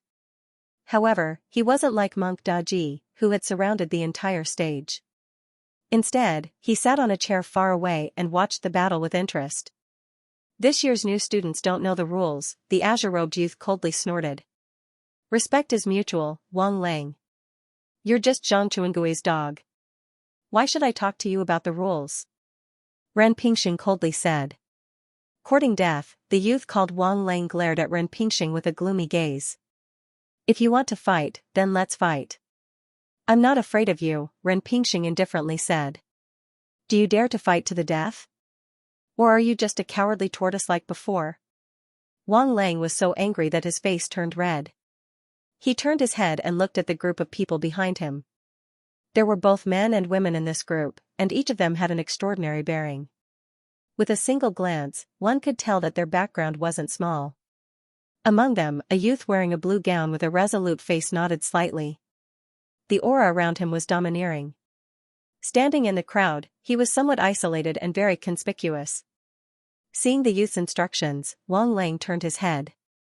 He shouted, "Good, then let's fight." The Heavenly Tao Academy allowed life and death battles. As long as two people signed a life and death agreement, they could fight on the stage without anyone interfering. At this moment, Renpingsheng was no longer the same as before. His aura was extraordinary, and black spirit chi filled the air. As the black spirit energy diffused out bit by bit, a powerful devouring force surged around Renpingsheng's body. The current him had completely digested the inheritance of the great emperor devouring Sunday, otherwise, he wouldn't have been able to enter the Heavenly Tao Academy and pass such an intense competition. After not seeing him for a long time, he seemed to have grown a lot compared to before. He was wearing a black robe and a black cloak. The collar of the robe was very high, surrounding his entire neck. His gaze was indifferent, but there was a hint of anger in it. His thick eyebrows were pitch black, and there was a faint black spirit energy surging in his eyes. On his back, he carried a giant axe. This huge axe was pitch black with white and purple stripes engraved on it. The entire axe was filled with an ancient charm, looking very heavy and domineering. Renpingsheng raised his right hand, and an endless devouring force condensed in his hand. He directly punched towards his opponent. Wang Lang, who was opposite him, was obviously not a simple person. The white spirit energy around his body was like bubbles, surging endlessly. 8 meridians in his body were opened, and the might of the divine pulse realm spread out majestically. At this time, those who could enter the Heavenly Tao Academy were at least in the divine pulse realm because everyone was making their final preparations to compete for the heaven's will. The two fists collided between the two of them and exploded. Immediately after, a wave of energy spread out, and the two figures flew out at the same time. Wang Lang's white spirit chi was very tough. It was endless, wave after wave. It was like a surging wave, extremely flexible and tough. "You're only SOSO, Wang Lang said coldly. Bang, bang, bang. 3 explosions came from his body, and the white spirit energy spread out majestically. The sound of flowing water could be heard. Behind him, there really were waves that were surging. 7 styles of raging waves, Wang Lang shouted. In his fists, the undercurrent condensed like a 10,000-foot-long lake converging together and intertwining. He directly charged towards Ren Pingxing. "You're not good enough." A pitch-black vortex also appeared in Ren Pingxing's fists. This vortex was like a black hole, spinning rapidly. Waves of devouring power spread out from it. The two of them couldn't determine the winner for a while. This was Wang Lang's 7-style stormy waves, one style after another, and the power was increasing by several times. As for Ren Pingxing, his devouring power was a natural advantage. He could devour the opponent's power. In the end, he would use the same amount of power to counterattack. Why are the two of them fighting for no reason? Some students who didn't know what was going on asked curiously. "I heard it was for a woman," someone said in a low voice. "I don't think so." "That's right, but I heard that this matter had nothing to do with Wang Lang. It's a matter between Ren Pingxing and the Azure Dragon Crown Prince, but Wang Lang is on the Azure Dragon Crown Prince's side, so he stepped out to provoke Ren Pingxing." "Azure Dragon Crown Prince, are you talking about?" someone said in shock. "That's right. That lord of the ancient dragon dynasty. Let's be quiet. We don't want him to hear us." Hearing this, the surrounding people quickly nodded. Someone raised his head and looked to the side. The young man in blue was the Azure Dragon Crown Prince. His gaze was domineering, and there was a faint pressure around him. Many people didn't even dare to stand too close to him. There were a few men and women beside him, but all of them had extraordinary identities. All of them were from great sects and immortal sections. As the saying went, birds of a feather flocked together. The ancient dragon dynasty was an old imperial lineage in the Supreme Region. One lineage, 2 emperors. Back when the Zhenwu Great Emperor established the Emperor's era, Sengoku had once exterminated the dragon race. If there were still true dragons in the era of the dragon race's extermination, people would definitely think of the ancient dragon dynasty. That was many eras ago. There were people who extracted dragon tendons, drank dragon blood, changed dragon bones, and cultivated the peerless techniques of the dragon race. In the end, when the heavenly mandate came, they turned into the ancient dragon race with horns like an ancient dragon, wings like a heavenly roc, and a body like a winged dragon. Their bloodline returned to their ancestors, and in the end, their dragon might was vast and mighty, and they bore the heavenly mandate of that era. As the founder of the dynasty, the ancient dragon great emperor was also the ancestor. He was the great emperor who had the closest relationship with the dragon race. Of course, many years later, another peerless genius appeared in the ancient dragon dynasty. He didn't choose to transform into a dragon. Instead, he cultivated from the weakest state as a snake. In the end, he became a python, and a python became a flood dragon.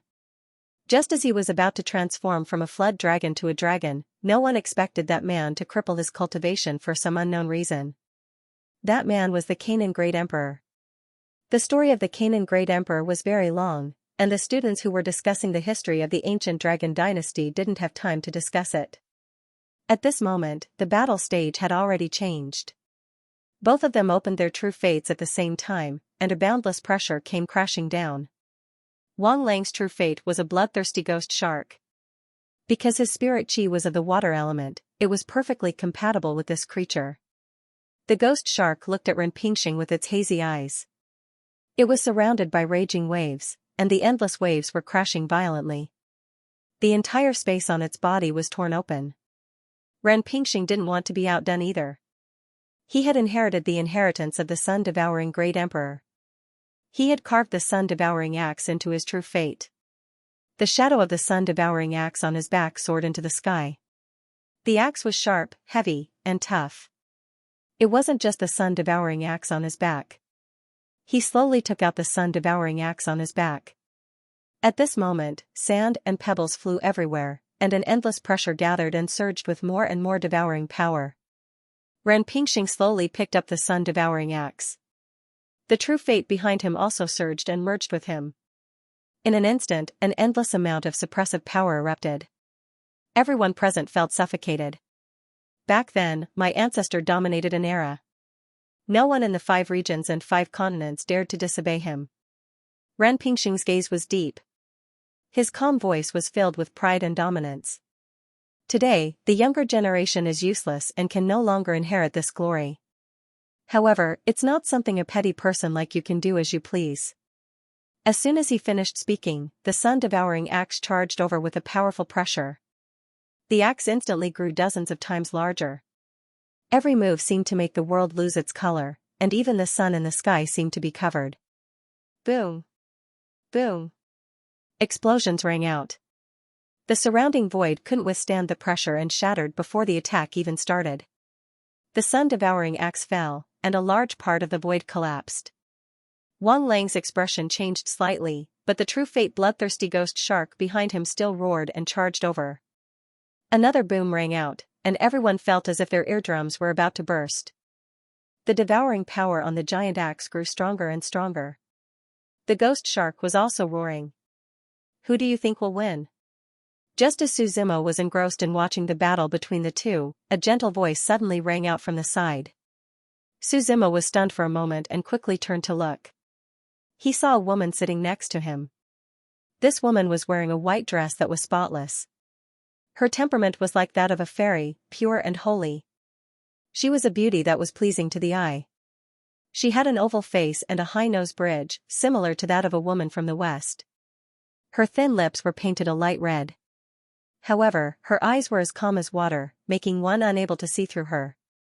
A faint sound came from the woman in the white dress. It was like a plum blossom admiring itself.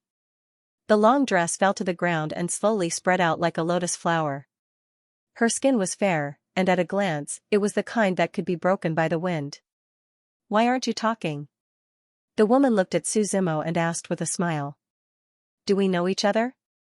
Su Zimo asked doubtfully. I know you, but you might not know me. The woman shook her head and said. You passed the 10th level of the Heavenly Dao Pagoda. I think many people in the academy would like to know you. Not interested. Su Zimo waved his hand and said calmly. You haven't answered my question. The woman tilted her head and sat beside Su Zimo. She put her arms on her legs and propped her head up as she replied unhappily.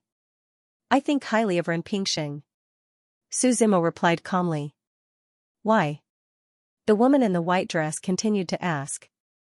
Ren Pingxing cultivates the legacy technique of Emperor devouring the sun. It's very strong. Wang Lang shouldn't be a disciple of the imperial lineage, so his cultivation technique is weaker.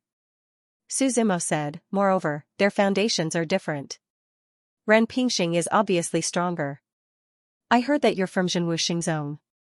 The woman in the white dress said. You ask too many questions. Su Zimo said calmly. The two of them did not know each other, so he did not want to talk too much. I'm just curious. The woman in the white dress looked very wronged. His eyes were actually a little hazy. She looked at Su Zimo pitifully. Don't you like me? Seduction? Su Zimo frowned as he looked at her. This woman's behavior made him feel very strange. He felt that this woman should be very cold. It wasn't just her looks. Her temperament made her unapproachable. Just tell me and answer a few of my questions. The woman pulled Su Zimo's arm and shook it gently. It was as if he was acting coquettishly. Crazy, Su Zimo muttered, then got up and left. Looking at Su Zimo's back as he left, the woman in white was stunned for a long time. Just now, he chuckled to himself. Unromantic.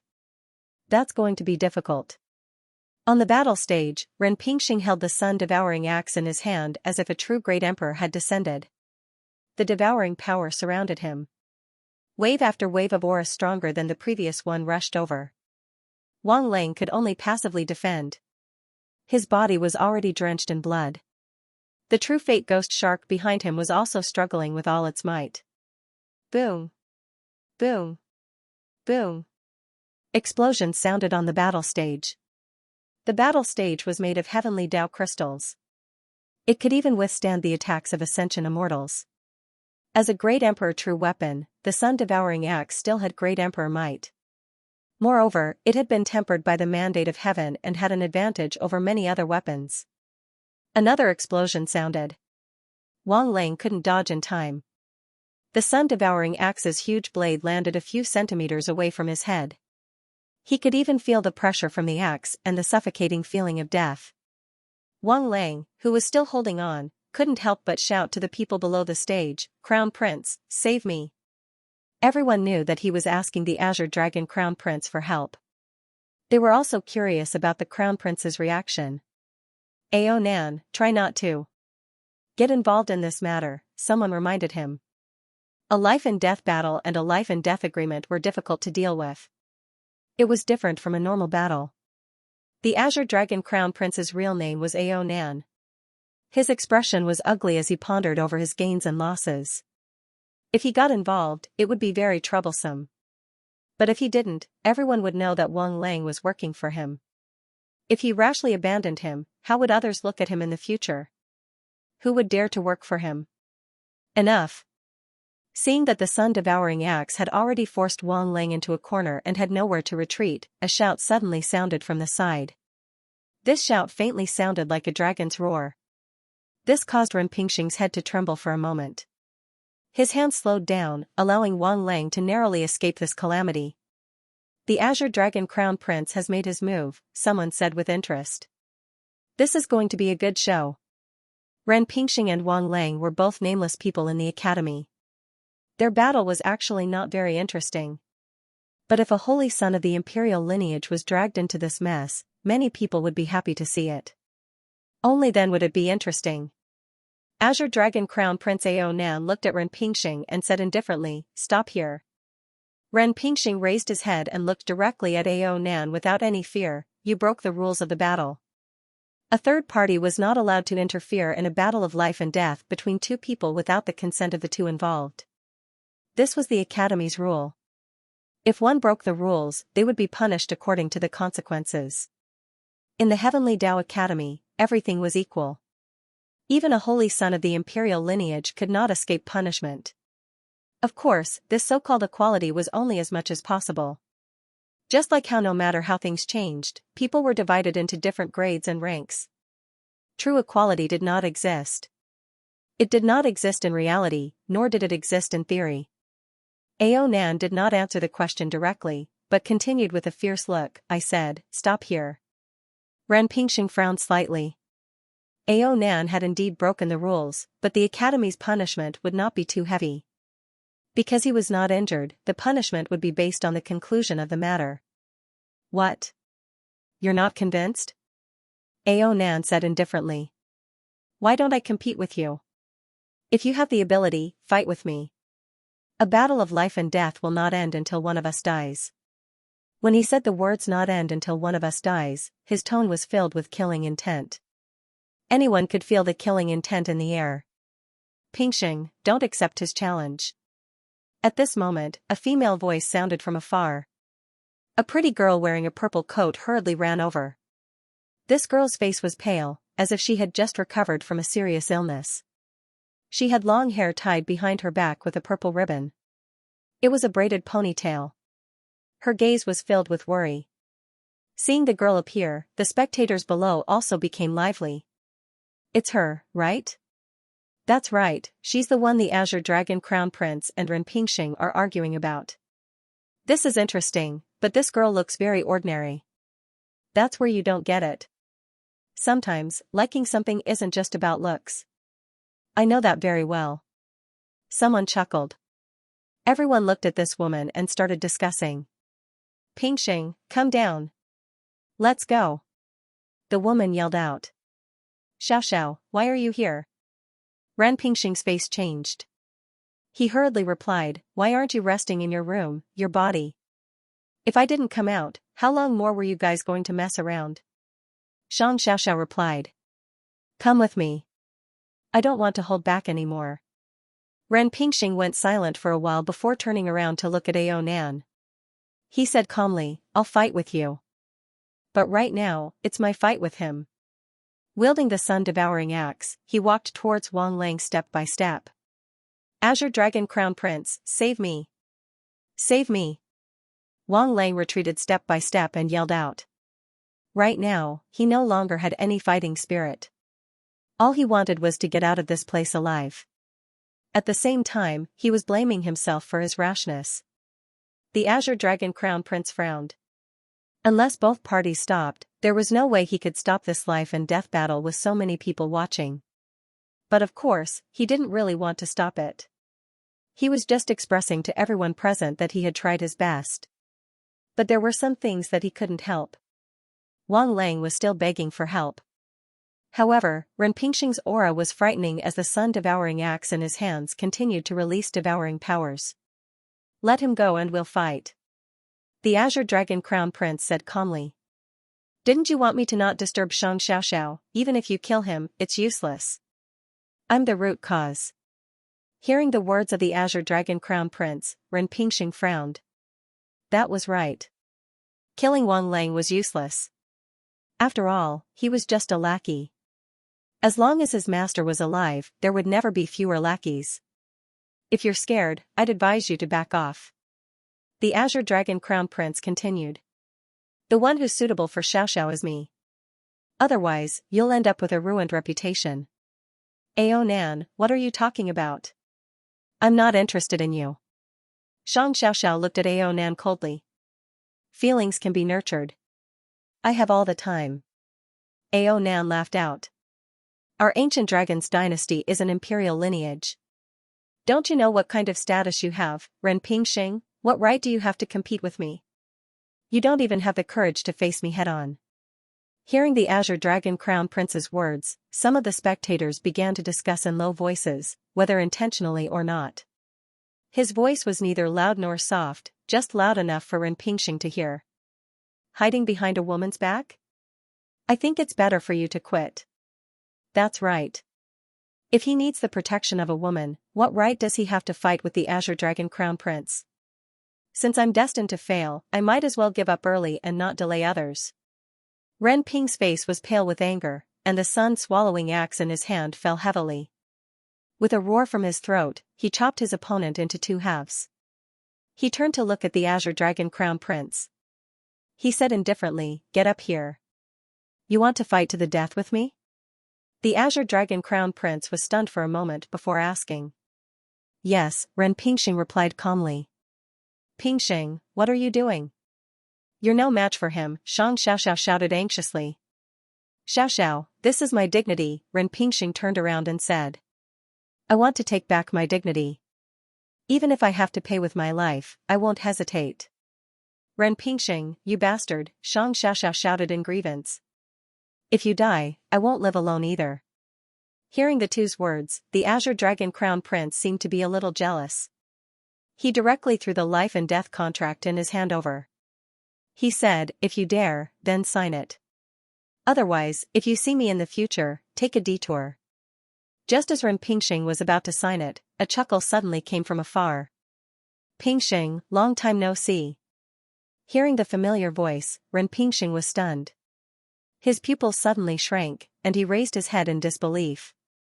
The silhouette of the man in his memory appeared in front of him again. You, Ren Pingxing stared blankly at Su Zimo. He had never thought that the two would meet in this way, in this place. Long time no see, Su Zimo nodded with a smile. Young master, Ren Pingxing called in a low voice. He used to call Su Zimo this way. Back then, he was determined to follow Su Zimo, and thus received the inheritance of his ancestor, the sun-devouring great emperor. But later, the two had fewer and fewer opportunities to meet. Su Zimo grew too fast, so fast that he could no longer integrate into the other's world. In the end, he took the ancestors' inheritance and left the eastern continent. It was because of this that he had his current achievements. Come down for a chat, Suzimo said, waving his hand. Ren Pingxing hesitated and glanced at the Azure Dragon Crown Prince. Young master, please allow me to fight with him. If I can survive, I will definitely follow you. If you know you can't win, then you can only be stupid, Suzimo said indifferently. This is my dignity, Ren Pingxing hurriedly explained. What dignity do the weak need? What right do you have to talk about dignity? Suzimo said, begging others, forcing a smile and saying thanks. What do you mean, do you only live for yourself? Hearing Suzimo's words, Ren Pingxing raised his head and looked at Xianxia. At this moment, Xianxia was standing on the spot, tears rolling down her face uncontrollably. At this moment, he felt a stabbing pain in his heart. Kid, you better not meddle in other people's business. This is a grudge between me and him. Aonan looked at Suzimo and spoke with a warning tone. If you don't sign it, then there should be an end to it. Otherwise, I won't let Xiao go. Didn't you want a death match? I'll sign it with you, Suzimo smiled. He reached out and took the death match from Ren Pingxing. Kid, I'm not interested in you, Aonan said indifferently. What, are you scared? Suzimo smiled. I'm scared that you won't know how you're going to die, Aonan replied gloomily. Suzimo smiled and signed his name. Young master, Ren Pingxing looked at Suzimo hesitantly and gratefully. No matter what, you're still following me, Suzimo waved his hand. I'm too lazy to listen to your superfluous words. Looking at Suzimo's figure walking up the martial arts stage, the woman in the white dress from before returned. She sat at the bottom of the stage and watched with interest. The people below the stage were also discussing. Don't you guys find him familiar? This guy seems to be one of the two people who reached the 10th floor of the Heavenly Tao Pagoda. Someone observed for a while and said with uncertainty. Yeah, he looks so similar. It shouldn't be wrong. As more and more people recognized Suzimo, the number of people gathered at the myriad martial stage also increased. After all, the entire Heavenly Tao Academy was very interested in this year's so-called two prodigies. The Azure Dragon Crown Prince frowned slightly. He had also heard the discussions around him. Was this guy one of the two people who had been praised to the heavens? In his heart, he held a skeptical attitude. He wasn't doubting Suzimo's identity, but his strength. There were many people participating in the Heavenly Tao Academy's recruitment this year. Many of the imperial lineage's saints and saintesses that he knew had also come. Everyone knew how difficult the Heavenly Tao Pagoda was. Now that two people had easily reached it, he was naturally unconvinced. As a saint, he naturally had pride in his heart. The level he had come into contact with since he was young made him feel that he was one of the top prodigies in the world. He didn't feel that and wouldn't allow anyone to be stronger than him. As the news spread, more and more people gathered at the myriad martial stage. Look, that's Yin Luohang. Yin Luohang? Isn't that the saint of benevolent sailing sect? Even he's here. Not only Yin Luohang, even Ming Hu and Zhang Chunyang are here. The people around him were shouting non-stop. Hearing these shouts, everyone was shocked and moved. Ming Hu was the saint of Heaven Nether sect, and Zhang Chunyang was the saint of Pure Yang Immortal sect. All of them were from the imperial lineage. They didn't expect that a death match would attract all of them. What's there to be shocked about?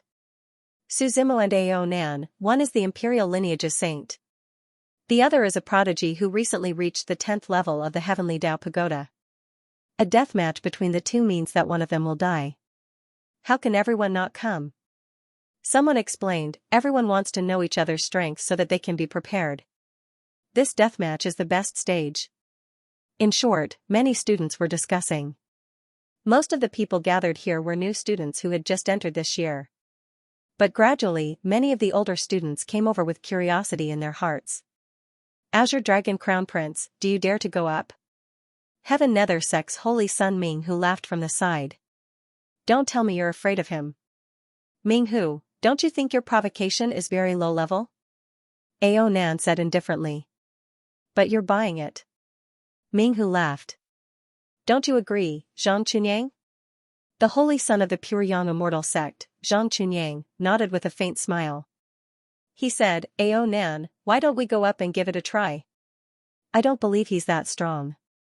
We are well aware of your strength, and we all believe in you. Ao Nan ignored the two of them. Instead, he quietly pondered over the gains and losses. If Su Zimo was just an ordinary student, he would not hesitate to fight to the death. However, since the other party was able to ascend to the 10th level of the Heavenly Dao Pagoda, it was clear that he wasn't a simple person. He couldn't be bothered to offend such a person for no reason. Su Zimo leaned on the guardrail next to the fighting ring and said with a smile, if you're scared, then apologize to Ren Pingxing. In the future, if you see him, make a detour. This matter will end here. You're going too far. Ao Nan raised his head. With a gloomy gaze, he said, I don't want to offend you, but I'm not afraid of you. If the ancient dragon dynasty wants you dead, we have 10,000 ways to do so. Ancient dragon dynasty? Su Zimo replied with interest. That's great. I'm Zhenwu Xingzong. If there's a chance, let's see who dies first. Zhenwu Xingzong? Ao Nan was stunned when he heard this name. This was because Su Zimo's identity as the holy son of Zhenwu Xingzong was only known to Li Changhe. Currently, only some of the higher-ups in the academy knew about this. Ordinary disciples would not know about this. Since there were quite a lot of imperial lineage in the Yuanyang continent, Ao Nan did not react for a while. He was still thinking about the imperial lineage in the central continent and did not think about the eastern continent. However, when he carefully recalled the two words Zhenwu, a thought flashed through his mind, and he finally remembered. Zhenwu Great Emperor, the first great emperor of the era of emperors, the founder of the era of emperors. It was not an exaggeration to say that he was the most famous great emperor since ancient times. This was because the hope and glory he brought to the human race was incomparable to the other great emperors. One lineage, for great emperors, Ao Nan said with an ugly expression. Although the ancient dragon dynasty was one lineage with two great emperors, in terms of foundation and strength, they were no match for the Zhenwu Xingzong. There was an absolute difference in strength between the imperial lineage as well. Why would the Holy Sun Su make an enemy out of me because of such a person?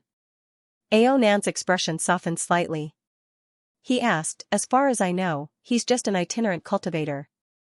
Although his ancestor was the successor of a great emperor, it has long since declined. Do I need to report to you? Su Zimo said calmly. I'll only give you two choices. Either you fight me to the death, or you take a detour when you see Ren Pingxing in the future. You choose. Holy Sun Su, you're too overbearing, Ao Nan said with a gloomy expression. Although Zhenwu Xingzong is strong, do you think you can act like a tyrant in the central continent? He wanted to drag Zhenwu Xingzong to the opposite side of the central continent. Otherwise, he wouldn't dare to provoke Su Zimo with just the ancient dragon dynasty alone. In short, it wasn't enough. Alright, don't flatter yourself, Su Zimo said with a wave of his hand. This is just a grudge between the two of us. It has nothing to do with the sect. If you don't dare to fight me, you'd better get out of here as soon as possible. Alright, Holy Sun Su, remember what you said. This is just a grudge between the two of us. It has nothing to do with the sect. Ao Nan heaved a sigh of relief and waved his hand. I'll accept this fight to the death. His previous concern was Zhenwu Xingzong. If he really killed Su Zimo and Zhenwu Xingzong came to settle the score, the sect wouldn't be able to protect him. Now that Su Zimo dared to say such a thing in front of so many people, even though Zhenwu Xingzong was strong, he couldn't act so presumptuously. Following a dragon's roar, Ao Nan's figure turned into a streak of purple light.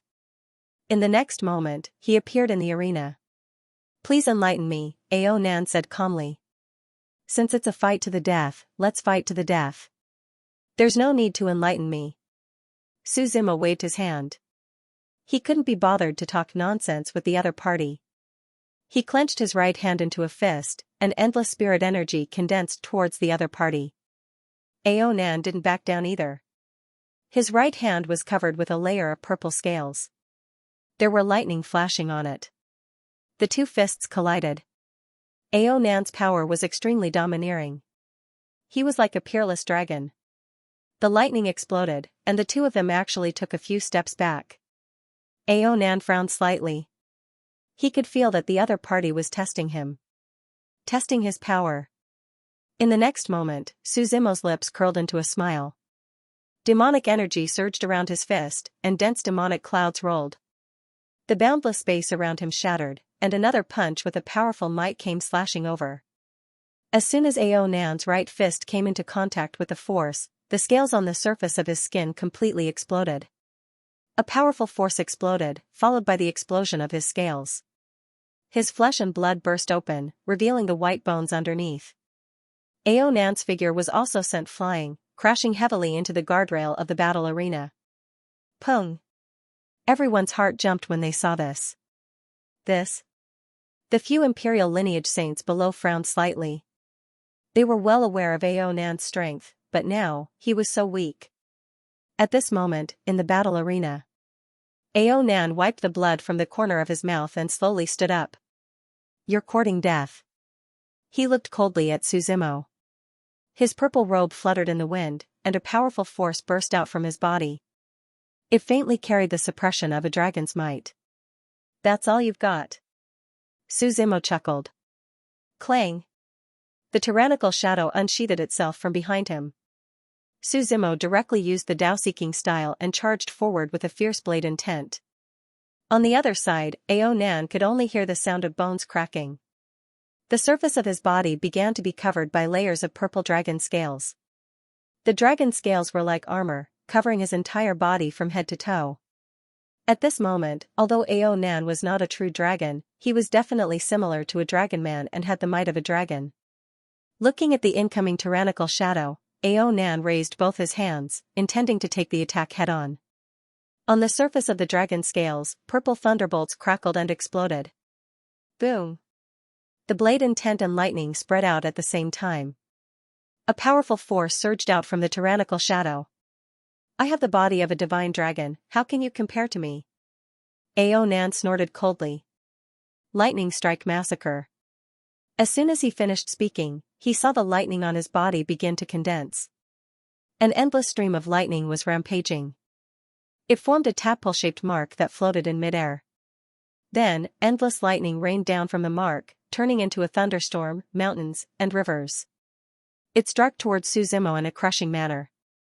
Suzimo raised his hand, and the tyrannical shadow in his hand stirred up endless wind and clouds as it slashed towards the mark. In the blink of an eye, the thunderbolts and the thunder seal condensed into a stream of lightning and clashed with the tyrannical shadow. Ao Nan took the opportunity to pull away. He bent his body slightly and crossed his arms in front of his head. An identical lightning seal had formed on his forehead. Devour the heavens and destroy the earth. He opened his eyes abruptly. In the next moment, he turned into a stream of light and merged with the thunder seal. For a moment, the power of the lightning strike skyrocketed. When the audience below the stage saw this scene, some of them subconsciously took a few steps back from the stage. They were afraid of being injured by the aftershock. They could feel the power contained in the lightning strike. Ao Nan, this fellow knows how to be serious right from the start. Looks like he's under a lot of pressure. This lightning seal seems to have been created by the ancient dragon emperor himself. It's quite powerful. Lightning is the power of the extreme yang. Let's see how the other party deals with it. Along with the discussion of the people on the stage. However, in the next moment, everyone widened their eyes in shock. On the stage, Suzimo did not defend or dodge at all.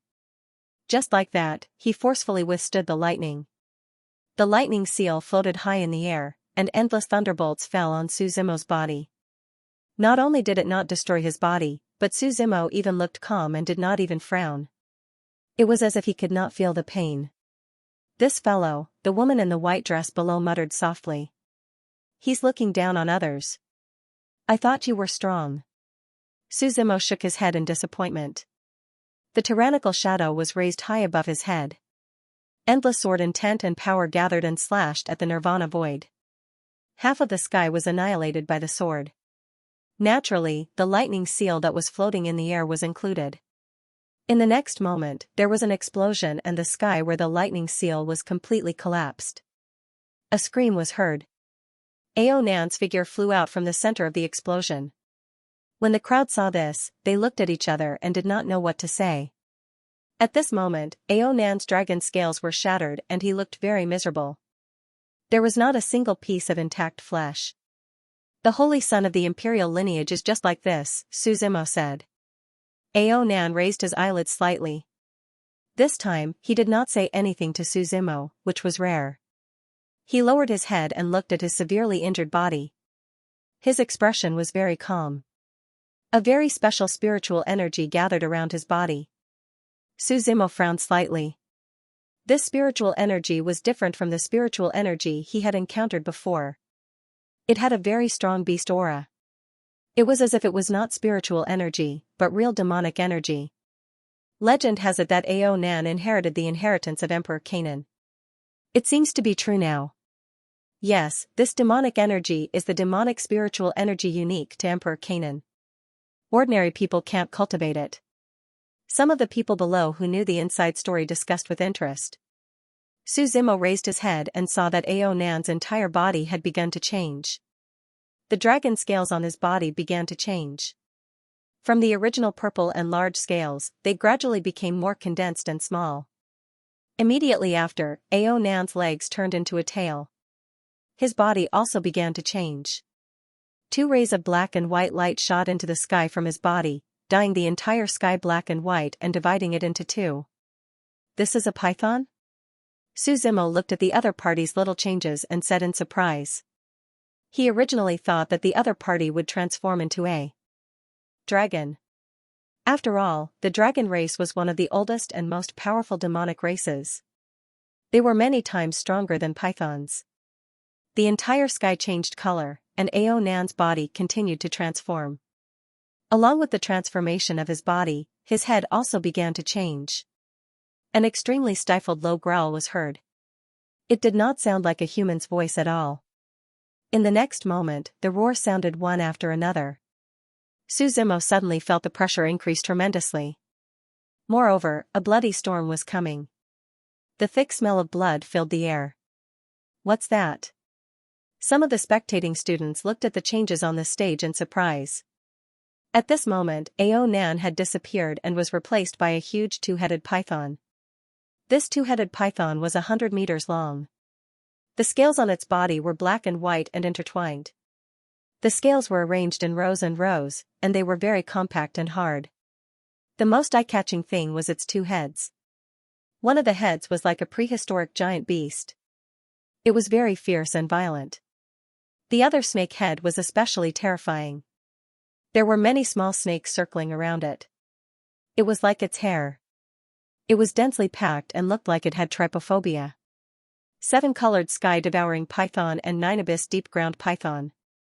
Below the stage, Zhang Chunying said with a serious look. Is this the ultimate technique of Emperor Canaan back then? Everyone below the stage felt their hearts skip a beat. Being stared at by the 2 snake heads made their hair stand on end.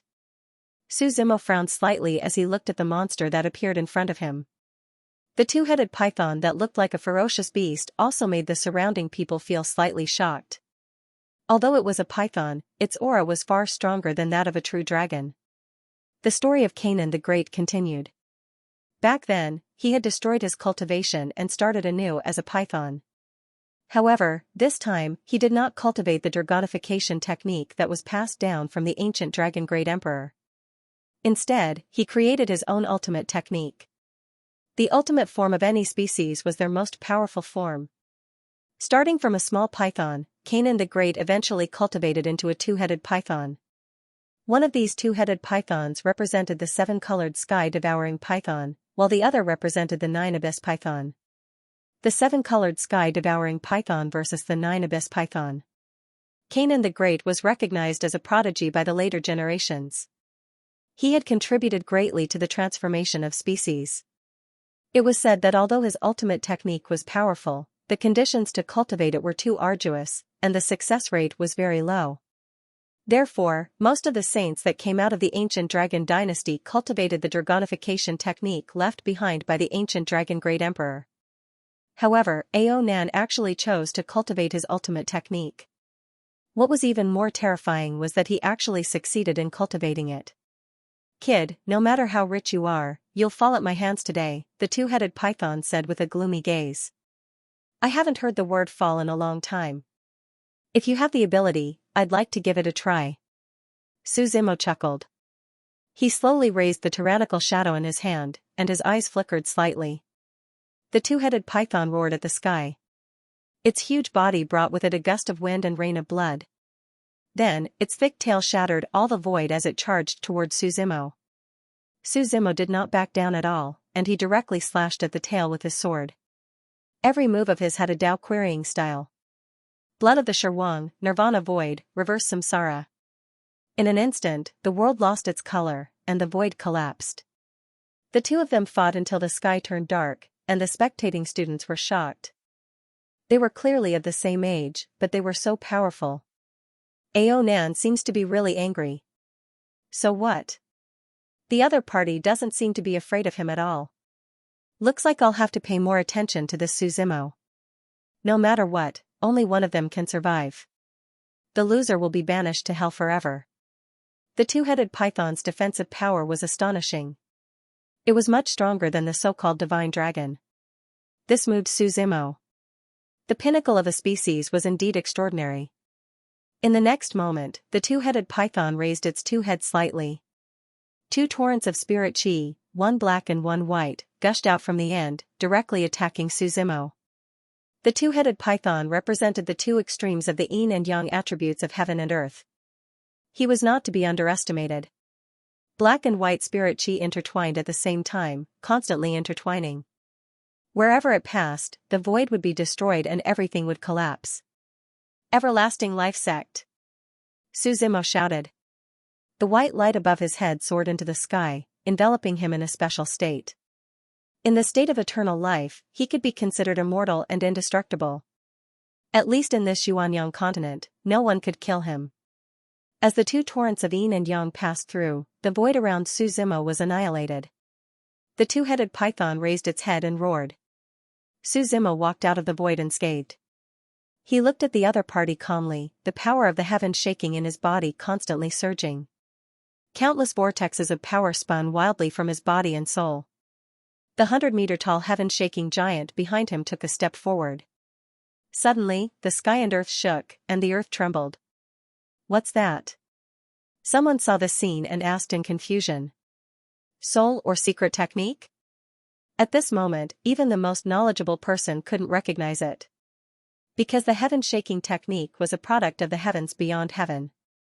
With a bang, the heaven-shaking giant lowered its head and squeezed with both hands, directly grabbing the two heads of the two-headed python. Although the other party was desperately resisting, in terms of strength and other aspects, there was a huge gap. Like an ant, it was gently grabbed by the heaven-shaking giant. Then, it fell heavily on the underground battle arena. Boom! The entire world seemed to tremble for a moment. The two-headed python was heavily smashed onto the battle arena by the heaven-shaking giant. The battle arena, which was originally capable of withstanding the attacks of Ascension immortals, was now showing cracks.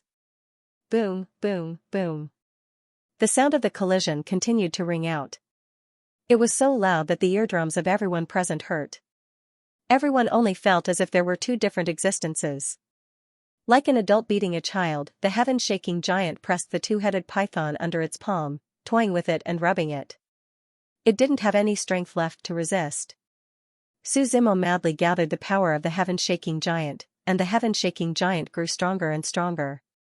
At this moment, someone at the side couldn't watch any longer and shouted, "Stop!" Suzimo raised his head slightly and saw a young man in a green robe slowly walking up. "It's Yin Luohang," someone said. "Is he going to stand up for Ao Nan?" "That shouldn't be. Ao Nan doesn't seem to have any relationship with him." The surrounding people were somewhat puzzled. As the holy son of benevolent sailing sect, Yin Luohang took a step forward. He said, "Child Su, I know that I shouldn't have interfered in this matter. But please spare his life." "Why should I?" Suzimo asked calmly. "Your face doesn't seem to mean anything to me." "I know." Yin Luohang hurriedly said, "I asked him to admit defeat and apologize to you and your friend in front of everyone. As long as you let him go, you can name any conditions you want." "Sorry, I don't have any conditions. You can't give me what I want." Suzimo shook his head. Child Su, he's the holy son of the ancient dragon dynasty, Yin Luoheng said. Although the ancient dragon dynasty can't compare to your Zhenwu Xingzong, they're all extreme lunatics. It's best not to provoke them if you can. Are you threatening me? Su Zimo narrowed his eyes. No, I'm just stating a fact. Yin Luoheng shook his head. As soon as his voice fell, a boom was heard in the next moment. Su Zimo raised his sword and chopped off the seven-colored heaven-devouring python's head. The two-headed python was still roaring violently after one of its heads was chopped off. At this moment, it was already drenched in blood. Even its consciousness was not very clear. He was in a muddle-headed state. Seeing this, a hint of anger flashed across Yin Luoheng's face. Then, he quickly hid it. Child Su, if you're really so stubborn, Yin Luoheng continued. As soon as he finished speaking, another tragic cry was heard. The nine-abyss python's other head was chopped off as well. In an instant, blood flowed like a river. The two-headed python fell to the ground, dying. It looked like it would not survive. That's great, Yin Luoheng said through gritted teeth. If you want to fight, come up. If not, scram, Su Zimo said calmly. Who do you think you're talking to? Yin Luoheng's eyes darkened when he heard Su Zimo's words. However, he suppressed the displeasure in his heart and turned to leave the battle arena. Old Yin, when did you become so close to Ao Nan? Ming Hu said with a smile. You actually pleaded for him. The few saints of the imperial lineage had always been secretly competing with each other. Basically, they would never become friends. Hence, Yin Luoheng's actions today surprised him. Yin Luoheng raised his head and glanced at Ming Hu indifferently. He did not answer and left immediately. At this moment, the two-headed python was on the verge of death on the battle arena. Without its two heads, blood flowed from its neck uncontrollably. Su Zimo held the tyrannical shadow and grinned. Don't be in pain. Let me send you on your last journey. Boom. Cracks appeared on the entire martial arts stage. The body of the two-headed python had been completely split into two. He couldn't be any more dead. Please clean this up, Su Zimo said to the person in charge of the battle arena and walked down the battle arena. He did not care about the surprised looks of the people around him. Instead, he walked toward Ren Pingxing. His attitude was very obvious. Ren Pingxing was under his protection. If anyone wanted to touch him, they would have to get his permission first. The lady in the white dress below the battle arena found it funny. She sighed and said, no wonder. I can't see through him either. Then, her gaze became deep again. No one knew what she was thinking about. Su Zimo walked to Ren Pingxing and smiled. Let's go and have a meal together. Young master. Ren Pingxing took a deep breath and quickly followed him with Shan Xiaoxiao. How did you meet Ao Nan? Su Zimo asked. Xiaoxiao was originally a disciple of the ancient dragon dynasty, Ren Pingxing explained. We got to know each other during one of our adventures. Originally, I also wanted to join the ancient dragon dynasty. However, because of Ao Nan, I could only leave it at that. Originally, we wanted to leave the Supreme Region and go to other places to get rid of him. I didn't expect that guy to keep sending people to assassinate me. Xiaoxiao's injuries were caused when she was trying to save me. When Ren Pingxing sat up to hear, his expression was somewhat self-blaming. We had no choice but to come to the Heavenly Dao Academy to seek shelter. I didn't expect him to still chase after me. Su Zimo nodded slightly. Young master, wouldn't this be very embarrassing for you? Ren Pingxing quickly asked. After all, Ao Nan is the holy disciple of the ancient dragon dynasty. They definitely won't let this matter rest. Zhenwu Xingzong is too far away from here, so he can't intervene right now. It doesn't matter. I've already lost count of how many imperial lineage I've destroyed. Su Zimo waved his hand. There were very few enemies on the Yuanyang continent that could make him take them seriously. No matter how strong the other party was, Xianxia wouldn't be able to stop him if he wanted to leave. Moreover, there was also Baimont and the seven-faced demon general. Inside the Heavenly Dao Academy, there were dozens of places for students to eat. All of them were scattered throughout the academy. The three of them found a restaurant and walked in. Along the way, Ren Pingxing also introduced Su Zimo to Xianxia. What plans do you have for the future? Su Zimo asked. He had already killed Ao Nan, so Ren Pingxing and Xianxia weren't in any danger for the time being. The ancient Dragon Dynasty's experts were only here to look for him. They wouldn't care about Ren Pingxing for the time being. I've decided to leave the central continent with Xiao and return to the eastern continent, Ren Pingxing said. Oh. Su Zimo looked at Ren Pingxing in surprise. He had thought that Ren Pingxing would lead the Supreme Region, but he didn't expect him to lead the central continent directly. One had to know that the central continent was widely recognized as the strongest among the 5 continents. The experts from the other 4 continents would try their best to train in the central continent. As if he had guessed Su Zimo's doubts, Ren Pingxing smiled and explained, I've already entered the divine range, and I've already digested most of Ancestor Tunri's inheritance. As long as we don't provoke the imperial lineage, we can protect ourselves. Our Ren family's ancestral home is in the eastern continent. This time, we're going back to acknowledge our ancestors. As long as the 2 of them find a secluded paradise, it will be enough for them to be together. Su Zimo suddenly realized that many people in this world would eventually return to their starting point after going around in circles. When they were young, they yearned to become experts and make a name for themselves. They even yearned to become thearchs. However, after experiencing all sorts of things, such as the fighting and deception of the pugilistic world, some people decided to leave. Some people also wanted to withdraw from these battles. The so-called calmness was the real deal. Ren Pingxing was the best example of this. Perhaps he was tired of everything and no longer had the mood to become an expert. That was why life had split into 2 paths in front of him. One was Su Zimo. He wanted to become stronger and stronger. After becoming an expert, he wanted to become even stronger. The other path was Ren Pingxing. On this day, he chatted with Ren Pingxing a lot. Ever since the 2 of them separated, Ren Pingxing had been talking about Ren Pingxing's experiences, and he had been listening most of the time. All right. When you return to the eastern continent, I will inform Zhenwu Xingzong and let them take care of you. Let them take care of you, Su Zimo said. Thank you, young master. Ren Pingxing nodded. I hope the 2 of you can spend the rest of your lives in the way you like. Su Zimo knew that Ren Pingxing had made up his mind and did not stop him. After parting with Ren Pingxing, the sky had gradually darkened.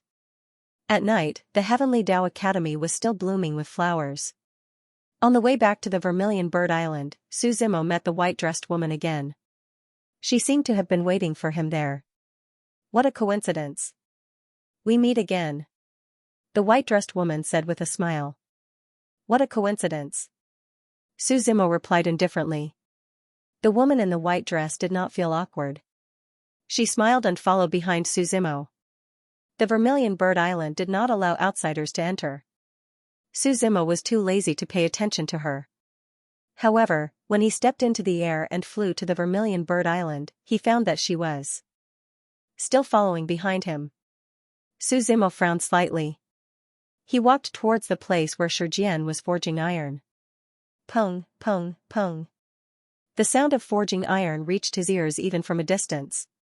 Su Zimo discovered that his senior martial brother sure seemed to be doing nothing other than forging iron all day long. Junior martial brother Su, you're back. Xianxia raised his head and wiped the sweat from his forehead. Su Zimo pointed at the woman behind him. The white-dressed woman did not mind and followed with a smile. Do you know her? Su Zimo looked at Xianxia and asked. Xianxia raised his head and nodded with a stiff expression. Is she from the Vermilion Bird Island? Su Zimo asked doubtfully. Xianxia shook his head without saying a word. Are you not going to say a word? Su Zimo asked indifferently. Junior martial brother Su, don't make things difficult for me. Xianxia replied hesitantly. Looks like you don't have the guts to say it, Su Zimo said. He was curious about the identity of the woman in the white dress, but it seemed that she had a powerful background. His senior brother sure didn't dare to answer him. Junior brother, I'm just a blacksmith. I don't know anything, Xianxia shook his head. Su Zimo didn't force him and went straight to his cave residence. The cave residence on Vermilion Bird Island was very simple because no one lived there. There was only a stone bed, a stone stool, and a stone table. There were a few clothes and some weapons hanging on the wall. The weapons were all sent by Shijian. When Su Zimo sat down on the stone bed, the woman in the white dress followed and sat on the stone stool next to him. "What do you want?" Su Zimo frowned and asked. "I want to get to know you," the woman in the white dress said. "Now that you know me, you can stay away from me," Su Zimo said lightly. "I want to make a deal with you," the woman in the white dress said. "Not interested," Su Zimo waved his hand. "Don't you want to hear the deal?" The woman smiled. Su Zimo frowned slightly and was a little impatient. He condensed a sword will between his fingers and directly attacked the woman. The saber will cut through the silent sky, bringing with it an awe-inspiring might. Seeing the sword will coming, the woman in the white dress smiled and flicked her finger. The sword will disappeared without a trace. "You're so insensitive to all girls," the woman in the white dress said with a smile. "I don't mean any harm. I'll give you 10 seconds to say what you want to say and then get lost," Su Zimo said lightly. "I'm talking to you on behalf of the academy," the woman in the white dress said seriously. "If you have any needs, you can tell the academy. The academy only hopes that you can help us in times of danger." "What can I do to help?" Su Zimo said. "The person behind you is Zhenwu Xingzong," the woman in the white dress said. Before she could finish, she was interrupted by Su Zimo. "Stop." Su Zimo waved his hand. "Zhenwu Xingzong, you can talk to Zhenwu Xingzong. I can't make the decision. In any case, think about it carefully. I'll be back." The woman in the white dress left after she finished speaking. Su Zimo frowned slightly. He somewhat understood the other party's motive. The Heavenly Tao Academy was in trouble recently, and the other party knew that he was the holy son of Zhenwu Xingzong. Therefore, he wanted to get Zhenwu Xingzong's help. However, Su Zimo was too lazy to care about this. If Zhenwu Xingzong had some sort of relationship with the Heavenly Tao Academy, it wouldn't be a problem for him to help out. However, the 4 great emperors in the history of Zhenwu Xingzong had never come to the Heavenly Tao Academy to cultivate. He couldn't make a decision on this matter. He sat cross-legged on the stone bed and began to cultivate. Right now, he was cultivating with a strong foundation. Morning dew, the sun rose. Su Zimo just woke up from his cultivation. When he walked out of the cave abode, he found Venerable Fury waiting outside. Venerable Fury sat at the top of the valley, absorbing the essence of the sun and moon. When the darkness and light of the world intersected, it was also the time when the spiritual energy was the richest. Venerable Fury only stopped when he saw Su Zimo walk out of the cave abode. "Teacher, why are you here?" Su Zimo asked. No matter what, the other party was his teacher in name. "I came specially to look for you." Venerable Fury smiled. "I'll take you to a place." "Where is this place?" Su Zimo walked forward and asked. "You'll know when we get there." Venerable Fury smiled. Following behind Venerable Fury, the two of them soared into the sky. They walked along the north side of the Heavenly Tao Academy for an hour. Su Zimo realized that gradually, the sky in the distance seemed to have changed color. From the original sky blue to black and white. It was like a black and white fish, reflecting the world in the shape of the 8 trigrams. The two of them stopped in front of a door. On the surface of the door, there was also a yin-yang wheel that was slowly rotating. Endless yin and yang qi spewed out. "Where is this?" Su Zimo looked at Venerable Fury in confusion and asked. "A place of life and death." Venerable Fury said. "Since the academy made you my student, as a teacher, I have to at least take some responsibility." Looking at Su Zimo's confused expression, Venerable Fury continued. "I've observed you carefully. With your current strength, the so-called divine medicine, martial skills, or secret techniques can no longer strengthen you by much. I thought about it, and perhaps only this place can help you. It can allow you to take a step forward in the battle for the heavenly will. A place of life and death." Su Zimo muttered to himself. He kept feeling that he seemed to have seen the aura here somewhere before. However, he couldn't figure it out at the moment. Our Heavenly Tao Academy was established by the 10 patriarchs in the Desolate Era. You should know this. Venerable Fury replied. Su Zimo nodded slightly. In fact, among the 10 patriarchs, he only knew of Daoist Di Qi and Patriarch Qinghu. One of the 10 patriarchs, the Yin patriarch, had once ascended to the heavens beyond heaven. He cultivated the great Tao of life and death of the Yin Great Tao. Venerable Fury replied. The Tao of life and death is incomparably mysterious. Many people can't even enter the door after cultivating their entire lives. Back then, the Yin patriarch had mastered the Tao of life and death, but he was killed in the heavens beyond heaven. 10,000 years later, no one expected the Yin patriarch to be resurrected in the heavenly Tao Academy. Resurrected? Suzimo was a little surprised. Other than himself, this was the first time he had seen someone come back from the dead. Actually, many people know about this. It's not surprising. Venerable Fury smiled. After the Yin patriarch was resurrected, he began cultivating again. In less than 100 years, he had already entered the immortal realm. According to the patriarch, the reason why he was killed in the heavens beyond heaven was because he had obtained a treasure from the world of life and death. And then? Suzimo asked. The patriarch brought the treasure from the world of life and death down here. He cultivated here.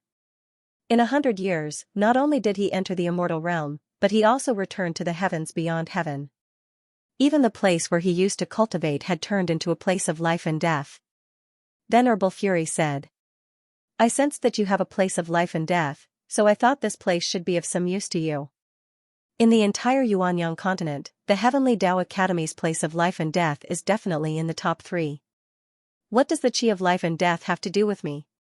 Suzimo asked with a frown. He could admit that the demonic Qi had something to do with him. However, he had never come into contact with the Qi of life and death before. The cultivation method I cultivate is very special. My perception is especially strong, Venerable Fury said. In addition to the demonic Qi in your body, there is a very pure Qi of life and death. I can't be wrong. Suzimo pondered for a long time before he had a flash of inspiration. Right, the Book of Life and Death. Back then, he had taken out the Book of Life and Death from Zhenwu Xingzong's Cave of Life and Death with the help of the Laozu. However, after the Book of Life and Death entered his true fate world, it had been hiding. Suzimo had also studied it before, but it was useless. This Book of Life and Death was like a book. After opening it, all he saw was white paper. After studying it to no avail, Suzimo stopped caring about it. Now, Venerable Nu's words made him recall it. I think I know, he looked at Venerable Nu and said. I think this place should be useful to you, Venerable Nu said with a smile. That's why I specially applied for this from the academy. You can go in and take a look. Suzimo nodded. He placed his hands on the door, and the Yin fish on it began to spin. Rumble. The heavy sound of the door opening was heard. As the door opened, Suzimo raised his head and saw that it was foggy inside. It seemed to be a brand new world. The rich aura of life and death turned into 2 streams of black and white that floated inside. Go in, Venerable Nu said. There's no time limit here, but I still hope that you can come out before my formation is completed. Suzimo nodded slightly. He knew that a large part of the reason why Venerable Nu did this was because he wanted to save the vermilion bird. It was to repay the favor. I'll guard outside for you, Venerable Nu said. He walked into the land of life and death. From the outside, it was shrouded in fog and black and white. However, after walking in, one would realize that the vision was actually very clear. The ground beneath one's feet and the sky above one's head would be divided into black and white. After walking into the land of life and death, Suzimo realized that the Book of Life and Death in his body actually reacted. It was trembling slightly. Although the trembling was very subtle, he could still feel it clearly. Suzimo raised his head and looked into the distance. The space he was in was a forest. In this forest, the vegetation was exuberant, and every tree rose from the ground and towered into the sky. The diameter of the tree trunk was more than 10 meters thick. Suzimo used his saber to cut down a tree, but in the next moment, the tree actually recovered at a speed visible to the naked eye. This life energy is comparable to the tree of life, said Suzimo. The only drawback was that the life energy here only worked on the creatures here. Other foreign creatures would not be able to enjoy it. Whoosh! Whoosh! Whoosh! Whoosh! Whoosh! Whoosh! Suzimo raised his head to look, only to see branches that were more than 10 meters thick extending from the ground. There were about a dozen of them, and all of them were charging toward him. He pulled out the tyrannical shadow and slashed at the branches, breaking them apart. The next moment, a roar came from not far away. Rumble, rumble, rumble. Following that, the entire earth began to shake. Suzimo raised his head to look and saw that not far ahead, a towering tree slowly stood up from the ground. The trees in this forest were already very tall, but this one was even taller. He was like a crane in a flock of chickens.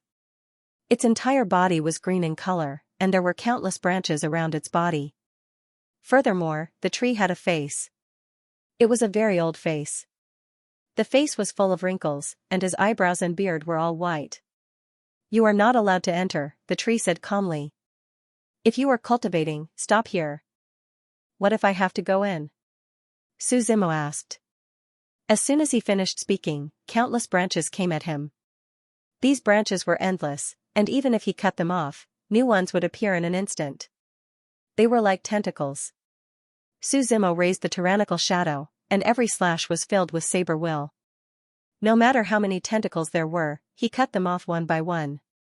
When he walked to the tree step by step, the saber chi in his hand filled the entire sky. Samsara used the 14 forms of Tao querying. In the space in front of him, the rich life and death energy was separated. The originally rich life energy had all turned into death energy. Especially on the blade, the saber will condensed by the death energy corroded the entire sky. Slash, Suzimo said softly. The saber will rolled down, and there was a rumbling explosion. The void in front of him completely collapsed. Accompanied by the tree's scream, it was cut in half from the middle. Suzimo took a step forward, and the rich death energy around him fought against the life energy, preventing the tree from resurrecting. The most powerful move of samsara was that it could reverse yin and yang. Life and death were naturally only a part of yin and yang.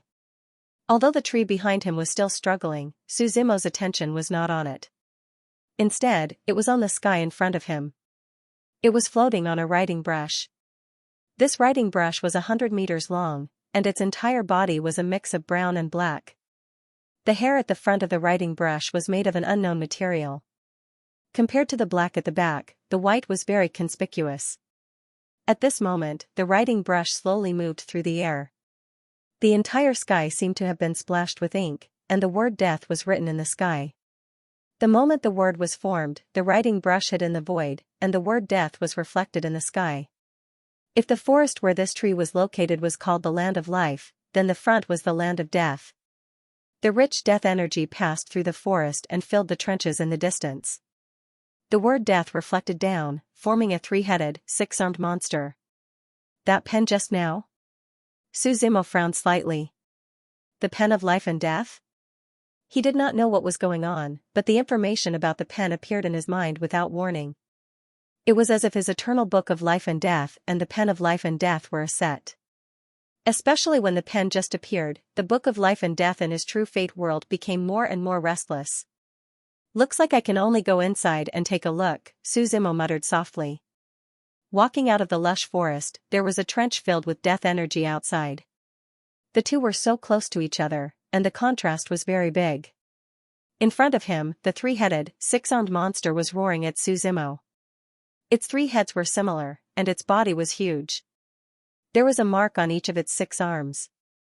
At this moment, one of its arms was facing down, and the mark in its hand turned into a sledgehammer. It danced like a tiger, and smashed towards Suzimo. Suzimo stretched out his fist and directly blocked the attack. Boom! A wave of energy rippled out. The other arms of the monster began to riot, and the death mark in its hand was constantly changing. Some turned into swords, some turned into whips, and some turned into halberds.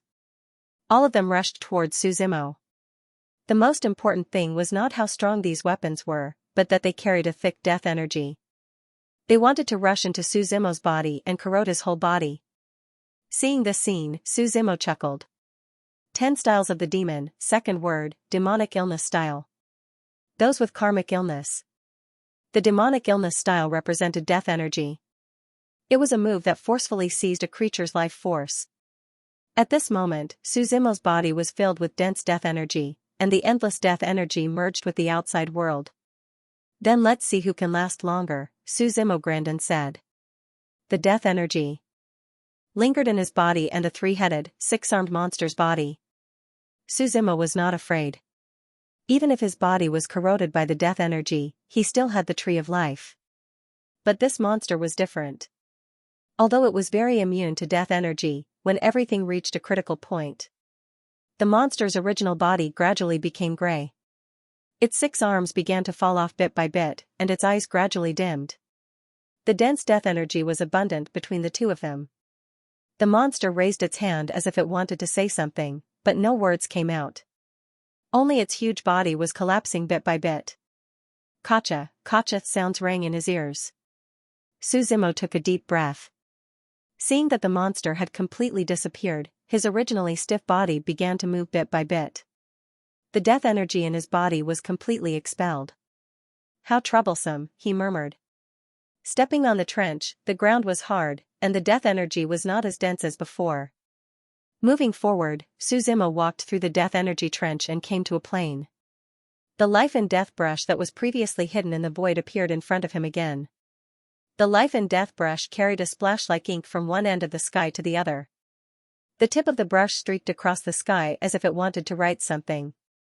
Suzimo didn't want to be so troublesome, so he directly stepped on the air and attacked the life and death brush. The tyrannical shadow in his hand carried wind, clouds, thunder, and lightning, and the sky was stirred up with a rumbling sound. The life and death brush's words were interrupted, and it seemed to be a little angry. However, Suzimo couldn't do anything about it. Because in this void it could come and go freely in the land of life and death. It could travel through the void at will. Seeing this scene, Suzimo frowned slightly. He took out the Book of Life and Death from his True Fate world. Originally, the Book of Life and Death was still a little restless under the suppression of his true fate. Now that they were released, they instantly went berserk. The first page of the black and white Book of Life and Death was flipped open. 2 rays of black and white light intertwined and shot into the sky. The brush of life and death, which was originally hidden, seemed to have sensed something. Unexpectedly, it began to happily revolve around the light. At this moment, Suzimo's body was floating in the void.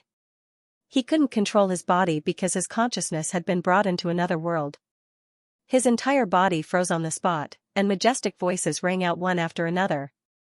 The great Tao of life and death, the profound of the Tao Sea. The life and death of human beings were interchangeable, and it was the cycle of heaven and earth. Every minute and every second was changing between life and death, death and life. With each sound, countless words gushed into Suzimo's mind. After a long while, Suzimo opened his eyes. 2 colors, one black and one white, revolved around his eyes. The great Tao of life and death was the most important of the great Taos of yin and yang. Everything in the world was inseparable from yin and yang, whether it was life and death, water and fire, big and small, black and white.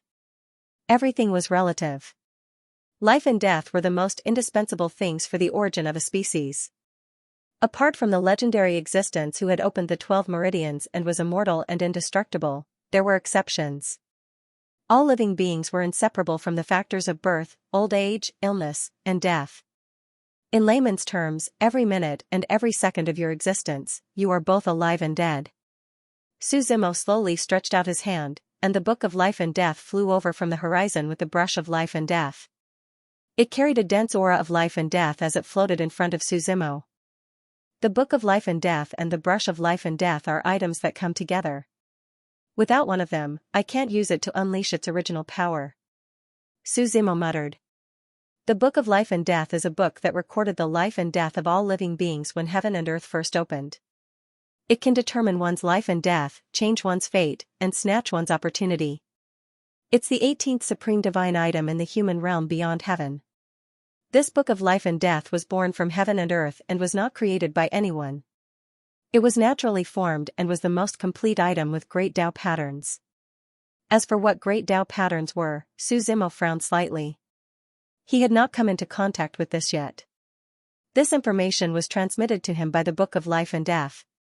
The previous owner of the complete Book of Life and Death was the immortal Lao Tzu. Later, he was hunted down and died for 1,000 years. He was prepared to leave the world beyond heaven and pay a huge price to destroy his future to seek refuge in the Yuanyang continent. Unexpectedly, he was killed in the end. In that great battle, the Book of Life and Death was left behind in the Yuanyang continent. In the end, it welcomed the establishment of the sect by the Zhenwu Great Emperor. It appeared in the world just now. The brush of life and death changed owners several times before it was finally brought to the Heavenly Tao Academy by the Yin Yang Patriarch. Looking at this information, Su Zimo took a deep breath. He stretched out his hands, held the Book of Life and Death in his palms, and began to study it. The sun was setting. The heartbroken person was on the horizon. The sky of the Heavenly Tao Academy gradually darkened. Recently, the atmosphere in the Heavenly Tao Academy had been very tense. Because ever since the sky was torn apart, someone said that they would come to destroy the Heavenly Tao Academy in 7 days. Many students already had a judgment in their hearts. Some people had already left Heavenly Tao City in advance. During this period of time, everyone was in a state of panic. However, the Heavenly Tao Academy had not made a statement. As the night deepened, a few figures gathered in a pavilion in the academy. Whispers could be heard. It seems that they can keep their composure. Don't tell me that they're going to drag everyone down with them? They're already like this, and they're going to drag everyone down with them. I don't think so. No matter what, the Heavenly Tao Academy is the leader of the human civilization.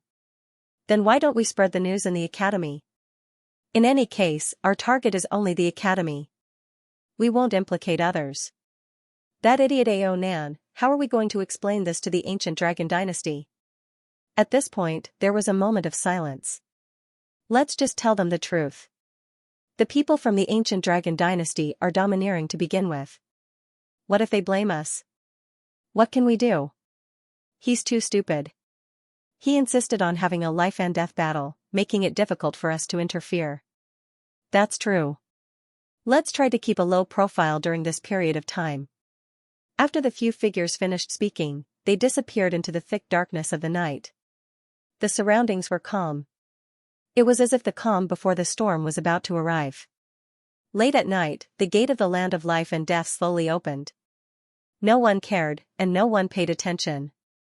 Su Zimo, dressed in a purple robe, walked out with his head held high and his chest puffed out. His expression was normal, and no one could tell what he had experienced. Then, he identified the direction and stepped into the air toward the Vermilion Bird Island. The familiar sound of iron forging still echoed in the air above the island. Flames flickered, and Shijian's figure swayed in the darkness. He was like a lighthouse in the darkness. No matter when or where one went to Vermilion Bird Island, one could see him. He never got tired of it and continued to forge. Ordinary people would find this job boring, but he could find joy in it. Looking at Shijian's actions, Su Zimo slowly walked forward. Junior brother Su. Shijian was stunned. Senior brother Shi, aren't you going to rest? Su Zimo smiled. There's no hurry. Teacher has been very busy recently, so I'll stay on Vermilion Bird Island in case you need my help, Shijian replied. I heard that senior brother Su went to the land of life and death. I didn't expect you to come out so soon. Su Zimo nodded. He didn't want to tell anyone about the Book of Life and Death. Where is senior brother Shi from? Su Zimo asked casually. I'm from the Stone Clan. I'm a little different from you, Shijian replied. Hearing the other party's words, Su Zimo was stunned. What was that saying again? He suddenly turned around and saw that person in the dim light. Or was it that he had searched high and low for it, only to find it by chance? The sword spirit of the broken sword had said that if he wanted to reconstruct the true God sword, he had to use the Supreme Hammer and the 9 Songs Divine Fire.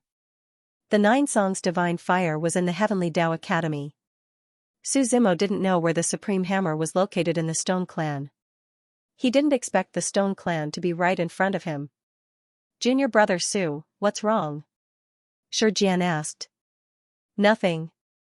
Su Zimo shook his head. The Stone Clan is rare. We're just a small clan. Junior brother Su, you might not have heard of us. Shijian smiled. The two chatted for a while. Suzimo didn't seem too anxious. He didn't want others to think that he had ulterior motives. After bidding farewell to Shurjian, Suzimo returned to his cave residence. The night was silent. The morning dew woke up again. It was crystal clear, and the vitality of spring was reviving. The students of the Heavenly Tao Academy woke up early. Some didn't even sleep the whole night. Someone breathed in the purple chi of heaven and earth, coming from the east for 3,000 miles. There was someone who was riding on a sword, his clothes fluttering in the wind. What an enviable pair of immortal lovers. However, during the day, there seemed to be a lot of noise in the Heavenly Tao Academy. No one knew where these voices came from, nor did they know who spread them. In any case, they just appeared in the various academies. Someone said that there would be enemies attacking the academy in a few days, and they advised everyone to leave as soon as possible. Some people said that they hoped that the academy could give them an explanation. What was even more absurd was that some people said that the academy wanted to drag all the students down with them. In short, as more and more people talked about it, more and more people believed it. This voice grew louder and louder in the academy, to the point where it could no longer be suppressed. After all, it was related to everyone's safety, so they had to take it seriously. Suzimo walked out of the immortal cave and saw the busy figure of Venerable Nu. The other party seemed to have set up a formation around the entire Vermilion Bird Island. The power of this formation was vast, and the area it covered was vast. Although Suzimo did not know what kind of array this was, he could feel that it contained a powerful fire attribute energy. If one looked carefully, they would find that the true sun fire between heaven and earth was being absorbed little by little. It was fusing with the Nanmingli fire around the Vermilion Bird Island. Although this feeling was very subtle, it could not be hidden from Suzimo's divine sense. He told Venerable Nu to fuse the true sun fire and the Nanmingli fire together with the leaf of life. The night of the full moon 3 days later, when it was extremely keen, was the best time to revive the vermilion bird. Seeing Suzimo walk out of the immortal cave, Venerable Nu smiled at him. The formation should be completed by tomorrow night. I know. Suzimo looked around and nodded slightly. He said, leave it to me then. After parting with Venerable Nu, Suzimo once again passed by Shurjian's blacksmith shop. Good morning, senior brother Shur. Suzimo greeted him on the way. After all, he still needed Shurjian's help in the future. Junior brother Su, I suggest that you don't go out today. Shurjian quickly said. Just stay on the Vermilion Bird Island. What's wrong? Suzimo asked, puzzled. Do you know Ji Ruobing? Shurjian asked. Who? Suzimo shook his head slightly. It seems that you really don't know what's going on outside. Shurjian laughed. Among the new students of the Heavenly Tao Academy, you and Mo Tianming are the most famous. That's because you guys passed the 10th level of the Heavenly Tao Pagoda. The other famous person is Ji Ruobing. What does that have to do with me? Suzimo asked, puzzled. Do you know Ji Ruobing's identity? Shurjian asked. Looking at Suzimo's puzzled expression, he shook his head. Shurjian continued, in this generation of killing immortalism, there are two people fighting for the mandate of heaven. One is the saint, the other is the saintess. The saint was placed in a sect to be nurtured, while the saintess came to our Heavenly Tao Academy. Are you trying to tell me that Ji Ruobing is the saintess of killing immortalism? Suzimo asked. But what does that have to do with me? Don't be impatient. Let me finish first. Shurjian replied. Ji Ruobing is a martial arts fanatic. Although she is a girl, it is said that she has been unstoppable ever since she started cultivating. Among the younger generation, she has never been defeated. She often likes to challenge the experts of the younger generation. When you first entered the Heavenly Tao Academy, your fame spread far and wide because of the Heavenly Tao Pagoda. 2 days ago, you defeated Ao Nan and became famous in our Heavenly Tao Academy. You're saying that she wants to challenge me? Suzimo asked, astonished. She's waiting outside our Vermilion Bird Island. Shurjian raised his head and pointed to the north. She originally wanted to barge into our Vermilion Bird Island, but I stopped her. You decide. Suzimo chuckled and said, I'll go out and take a look. There's no need to be so scared because of a woman that I don't dare to go out. Be careful. Jian reminded him. She's not an ordinary woman. She's the saintess of killing immortalism. Don't worry. Su Zimo waved his hand. He walked straight to the outskirts of the Vermilion Bird Island. Stepping into the air, Su Zimo passed through the layers of Nanmingli fire and left the Vermilion Bird Island. In the outside world, there was a purple-clothed woman sitting cross-legged in the air. Sensing that someone had come out, the woman suddenly opened her eyes. Her eyelashes were very long, and there was a shocking power in her eyes. She wore a purple robe with wide embroidery. The robe's folds and ribbons were perfectly integrated. It swayed gently with the breeze. The purple-clothed woman's hair was all combed into very thin whips that looked a bit like a dirty braid. There was a broadsword hanging from her waist. Although it was called a broadsword, it was more than 3 meters wide. This was because the width of an ordinary sword was less than 1 meter. Moreover, the middle of the sword was hollow, as if there were countless barbs hanging from it. It was very eye-catching. The woman looked at the person who had come out. Su Zimo saw the other party from a long distance away. But he didn't pay attention to the other party. Instead, he stepped forward. Clang! The sound of a sword rang out. An extremely strong sword intent like a torrent slashed down 1 meter in front of Su Zimo. Rumble! An explosion sounded. The sky seemed to be torn apart, and a temporary moat appeared in front of them. It blocked Su Zimo's leaving figure. Su Zimo looked up and looked at the other party. Fight with me, the woman said proudly, puffing out her chest. I'm not interested. We're very familiar with each other, Su Zimo replied.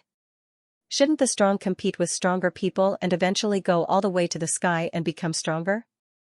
This woman was Ji Ruobing. She looked at Su Zimo with a burning gaze. You look like you're afraid of death. I think you're too weak, Su Zimo shook his head and laughed. I'm afraid that if I kill you, your killing immortalism will come and bother me. I hate trouble the most. Don't worry, the sect won't interfere in my affairs. Ji Ruobing said lightly. Fight with me. If you win, I can promise you one thing unconditionally. And if I win, you don't have to pay anything. What do you think? You're that confident? Su Zimo smiled lightly.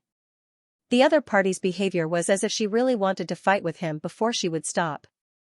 And she was very confident in her own strength. She was so confident that she was conceited. That was why she dared to say such words. This is the way I, Ji Ruobing, do things. Do you dare? I won't sign a life and death contract with you. It's just a normal fight. Of course, if you can kill me, I won't complain at all. Do I have to agree just because you said you want to challenge me? Wouldn't that make me lose face? Su Zimo laughed. Then what do you want? Ji Ruobing was not angry, but asked seriously. Do you know Mo Tianming? Su Zimo asked. I know. Ji Ruobing nodded without hesitation. The prodigy who cleared the 10th level of the Heavenly Tao Pagoda with you. Go challenge him. If you can defeat him, you'll be qualified to fight me, said Su Zimo. That's what you said, Ji Ruobing snorted. That's exactly what I was thinking. With her status as the Holy Maiden of Killing Immortalism, she had already challenged the Holy Sons and Holy Maidens of the other imperial lineage in the Supreme Region. These people were no strangers to him. Instead, it was Su Zimo and Mo Tianming, these two new prodigies, that made her restless. He's a martial arts fanatic. Looking at the back of the man who was walking away in the air, he thought to himself. Su Zimo smiled. You're really easy to deceive. However, I'll have to trouble Mo Tianming. He stepped into the air and went straight to the Heavenly Tao Academy. There was a library in the academy that was specially used to store books. These so-called books naturally included cultivation techniques, meridian techniques, secret techniques, and some miscellaneous anecdotes. In short, all the books in the Heavenly Tao Academy were here. As the largest academy of the human race, there were a huge number of books recorded in this academy. It was not something that any faction, not even the imperial lineage, could compare to. Su Zimo had to prepare some things, but there were some things that he had to understand in advance. Previously, he had checked in Zhenwu Xingzong, but unfortunately, Zhenwu Xingzong did not have such books. Su Zimo could only look around the Heavenly Tao Academy. Walking in from the academy, it was very vast. Dozens of palaces rose from the ground, towering above the ground. Each of the palaces had a unique style. In some halls, dragons circled, azure lions roared, and winds howled. In some halls, scholars held scrolls in their hands. Thousands of scrolls, thousands of miles, boundless sea of learning. Some halls were shrouded in fog. In the haze, it seemed like immortals were ascending and supreme beings were descending. In short, each hall was decorated in a different style. In the academy, people came and went. Many students came and went, discussing in groups of 3 to 5. At the entrance of the academy, there was a reclining chair. On the reclining chair, an old man in a brown robe was lying on it, a book covering his face. Su Zimo knocked on the armrest of the chair. The old man sat up, yawned, and looked at Su Zimo. "What is it?" "I want to find some books and would like to consult you," Su Zimo said. "About what?" the old man asked. "About the great battle of Emperor's Fall," Su Zimo said. Su Zimo was actually very familiar with the great battle of Emperor's Fall. It was the great battle of God Emperor. God Emperor wanted to rule the entire Yuanyang continent and even destroyed several imperial lineage. In the end, he angered others. On that day, 3 great emperors forced their way to the Yuanyang continent and finally destroyed God Emperor's destiny. This was also the first time in the history of the Yuanyang continent that a great emperor had fallen because of this. It was also the first time a great emperor had descended from the sky beyond heaven. There were some things that even God Emperor didn't know. And what Su Zimo wanted to investigate was something about that great battle that no one knew about. These things were very important and would directly affect his future plans. The great battle of Emperor's Fall? The old man was stunned. Then, he looked at Su Zimo in confusion. "Do you have the dean's token?" "Can't I see it?" Su Zimo asked. "Normal students naturally don't have the right to see this." The old man shook his head slightly. "You can only read the books in the first 5 halls. The great battle of Emperor's Fall took place in the 18th hall. You must be new to the academy." Su Zimo frowned slightly at the old man's words. He left the academy and prepared to go to Vermilion Bird Island to find Venerable Raph. He really hadn't considered this before. However, when he was halfway there, the woman in the white dress from before followed him like a ghost. "I'm not in the mood to make a deal with you right now," Su Zimo said coolly. "Don't mess with me." "I didn't say I wanted to make a deal with you." The woman in the white dress smiled. "I wanted to help you get into the academy, but it seems you don't need it anymore." "You have a way?" Su Zimo frowned. He began to guess that she must have a high status in the Heavenly Tao Academy. The woman in the white dress stretched out her hand. A white token swayed slowly on her fair arm. "Here, the dean's token." The woman in the white dress looked up and smiled. "Why do you have it?" Su Zimo asked curiously. "Don't worry about that." The woman in the white dress smiled. "Just tell me, do you want it or not?" "If you're giving it to me for free, I'll take it," Su Zimo said. "I don't accept deals with any conditions." Hearing Su Zimo's words, the woman in the white dress was stunned. Then, she looked at Su Zimo very seriously. "What's wrong?" Su Zimo asked curiously. "I know I'm very handsome. You don't have to keep staring at me. I just want to see if you'll blush when you say that." The woman in white pursed her lips and smiled. "So are you going to give it to me or not?" Su Zimo asked. "I heard that Ji Ruobing challenged you," the woman in white asked. "You're quite well informed," Su Zimo smiled. "Because there are a lot of people who want to challenge you recently. I don't know if Ji Ruobing is the only one, but I stopped some of them," the woman in white smiled. "You owe me quite a few favors already."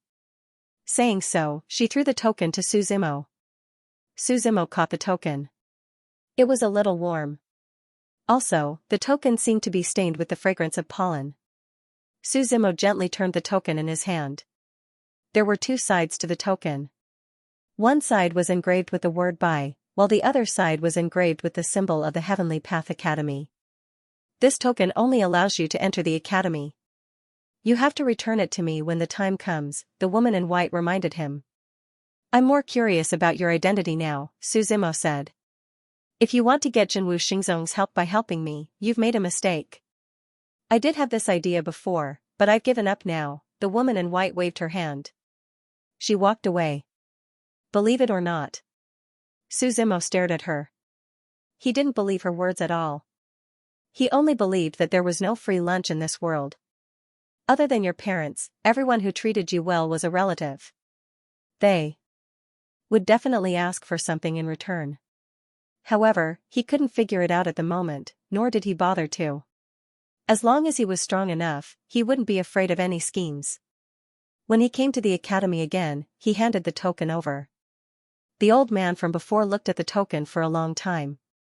Then, he looked at Su Zimo in surprise. What's the matter? Su Zimo asked. You have some tricks up your sleeve, the old man waved his hand and returned the token to Su Zimo. He said, the information you're looking for is on the third bookshelf on the 7th floor of the 18th palace. You can look for it yourself. Su Zimo put away the token and walked straight into the academy. The old man looked at Su Zimo's back and muttered to himself, this guy doesn't seem to be anything special. Why would it attract that person's attention? The 18th hall was called Hao Yuan Hall. The main hall was shaped like a pagoda and was about 100 meters tall. Every layer had a carving of a living being. There were demonic beasts, humans, and other races. Su Zimo didn't stop and went straight to the 7th floor. The space here was quite spacious. More than a dozen bookshelves were neatly placed in the middle. A very special fragrance wafted through the air. The aroma came from the wood used to make the bookshelves. It was the wood of the red sandalwood tree. It wouldn't decay even after 10,000 years and was specially used to store books. Su Zimo searched for a while and finally found the book he needed. Chronicles of Emperor's Fall, The Fall of the God Emperor. The book was very thick, and Su Zimo didn't look at some unimportant things. He directly searched for the things he wanted to know. The sunlight outside the window shone in through the checkered window. An illusory image was projected on the ground. Dust lay lazily by the window. Occasionally, a few wisps of wind would blow past. Su Zimo slowly closed the book in his hand and pondered for a long time. If that's the case, the price is too high. No wonder I haven't heard of such things happening. Su Zimo's lips curled into a smile. Then, he put the book back and strode out of the main hall and the academy. Have you guys heard? The Saintess of Killing Immortalism challenged a new student to a battle at the 10,000 martial platform. Yeah, this new student isn't simple either. Back then, he crossed the 10th floor of the Heavendao Pagoda. I think his name is Mo Tianming. Of course he's not simple to be challenged by the Saintess. I heard that another new student who crossed the 10th floor of the Heavendao Pagoda killed the ancient Dragon Dynasty's saint. Let's go and take a look. They are all popular candidates for this year's Heavenly Mandate. Su Zimo had just stepped out of the academy when he heard some students talking. Looks like Mo Tianming has agreed. Su Zimo smiled slightly. He was just about to go and take a look. He called Mo Tianming in his heart. Number 1. That was because this person was too mysterious in his heart, especially that inexplicable Emperor aura. When Su Zimo arrived at the 10,000 martial platform, there were already many people gathered there. The attraction of this battle was far more intense than the battle between Su Zimo and Ao Nan. It was all because of the title of the Saintess of Killing Immortalism. As a transcendent existence with 5 thearchs, this sect had produced too many prodigies. It was not an exaggeration to say that there were as many as carps in the river. When Su Zimo arrived, the 2 people on the platform had already started fighting. Mo Tianming was dressed in a black robe, and his long hair swayed without wind. His originally messy hair had been cut, and now his original appearance was revealed. There was green spirit energy surging in his eyes. Around him, a gentle breeze blew rhythmically, and his clothes fluttered like the wind. As for Ji Ruobing, who was opposite him, she was holding a broadsword. Her purple robe was floating behind her, and her aura was getting stronger as time passed. Come. Mo Tianming waved his hand and said. Ji Ruobing held her broadsword, and her figure turned into countless afterimages. Her speed was so fast that even her afterimages could not be seen clearly. The broadsword in her hand was filled with sword energy, and she directly tore through the void in front of her and attacked Mo Tianming. Mo Tianming's eyes narrowed, and he used the Kuan Peng's 9 transformations. A green hurricane surrounded his body. Accompanied by the sound of a bird's cry, his figure also became illusory. He easily dodged Ji Ruobing's every move and move of her broadsword. At that moment, the green spirit energy around his body was spreading with his every move. A Kuan Peng condensed from spirit energy appeared in front of him. Ancient sword art, first style. Ji Ruobing raised her long sword. A sharp sword aura splashed out from it. Cloud-piercing style. As the broadsword fell, white clouds spread out from the sword energy.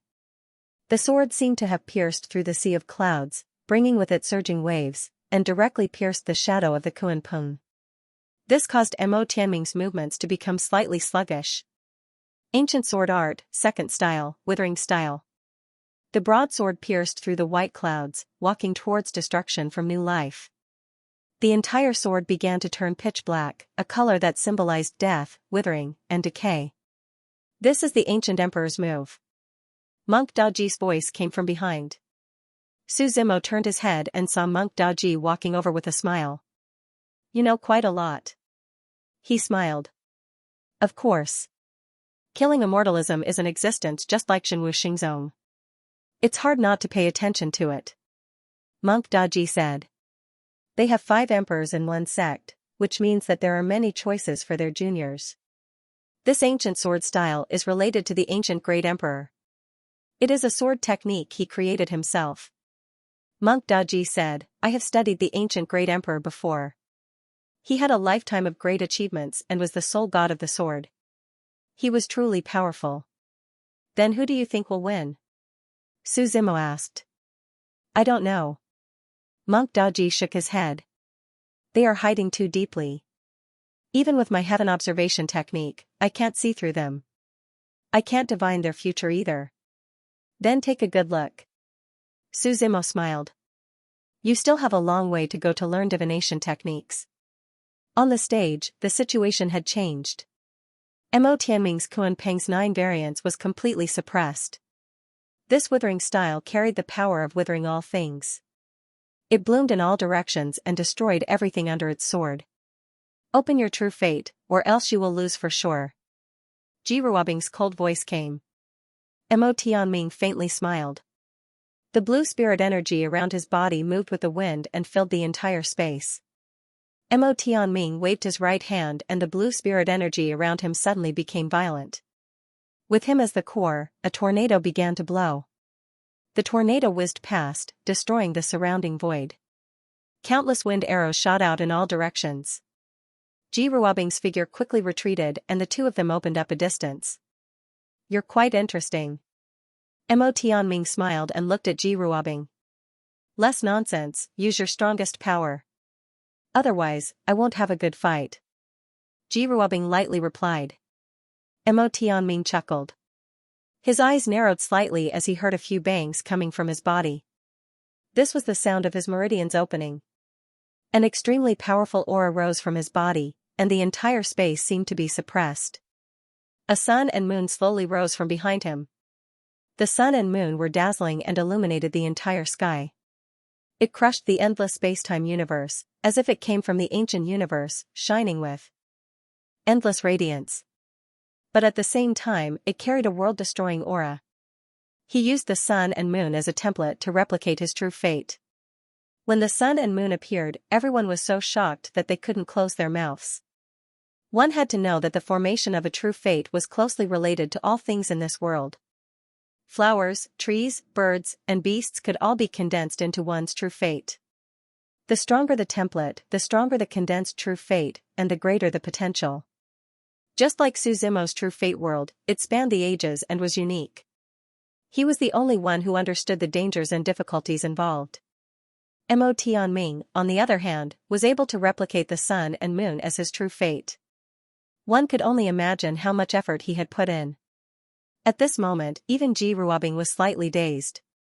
The sun and moon rose into the sky in reverse, facing the real sun in the sky from afar, but also reflecting each other. It was like a real sun. However, according to the saying that there was no end to the path of martial arts, if he were to continue cultivating like this, there might really be a day when he would be able to break through to the next level. This true fate could become the real sun and moon. Interesting, Suzimo said with a smile. Everyone knew that the stronger the true fate, the more difficult and dangerous it was to condense it. Since ancient times, there had been people who wanted to use the sun and moon as their true fate. But in the end, they all turned into ashes and melted under the sun. Not even their corpses could be found. This was the difficulty and risk involved. To be able to achieve this much, no matter what, he must have some fame in this place. Monk Daji said from the side, even if he is a rogue cultivator, he should have some fame. How could he be so unknown? Before coming to the Heavenly Tao Academy, we had never heard of him. Suzimo smiled and said, the Yuanyang continent is very big, there are many people you haven't heard of. But this Mo Tianming is indeed a bit strange. Even I can't see through him. On the martial stage, the atmosphere was on the verge of exploding. Mo Tianming's true fate, the sun and moon, rose into the sky with an extremely powerful pressure. It was so bright that people couldn't open their eyes. Jiruabing also didn't want to be outdone. With her body as the center, and all flickering with 5 different colors broke through the void and rose into the distance, facing the sun and the moon. This all had a total of 5 colors, black, white, green, purple, and orange. It was as if they were linked together. This all gave off a very dangerous feeling. It was as if one's soul would freeze just by looking at it. It gave off a creepy feeling. This is... Monk Daji's expression changed when he saw the 5-colored all. Myriad tribulation all. What is that? Suzimo asked in confusion. Monk Daji solemnly said, it's a heavenly emperor true treasure, and not an ordinary one. It directly connects to the heavenly emperor's source. You know the myriad tribulation heavenly emperor, right? I do, the 3rd heavenly emperor of killing immortalism. Suzimo nodded. Monk Daji continued, rumor has it that the myriad tribulation heavenly emperor specialized in studying tribulations. With a wave of his hand, countless tribulations would descend. Rumor has it that when the myriad tribulation heavenly emperor inherited the heaven's will, he had already comprehended heavenly tribulations. Do you know how terrifying heavenly tribulations are? They are used by the heavenly Tao to erase existences that violate the rules. What does this have to do with the myriad tribulation all? Suzimo asked in confusion. The myriad tribulation all isn't an ordinary heavenly emperor true treasure. It was condensed from countless tribulations by the myriad tribulation heavenly emperor.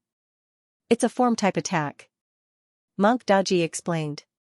This Ji Ruabing used the myriad tribulation all as her target to copy her true fate. Therefore, what she condensed wasn't a weapon, but a so-called tribulation. Then who do you think will win? Suzimo asked with a smile. It's still hard to say. Both of them have a chance to win.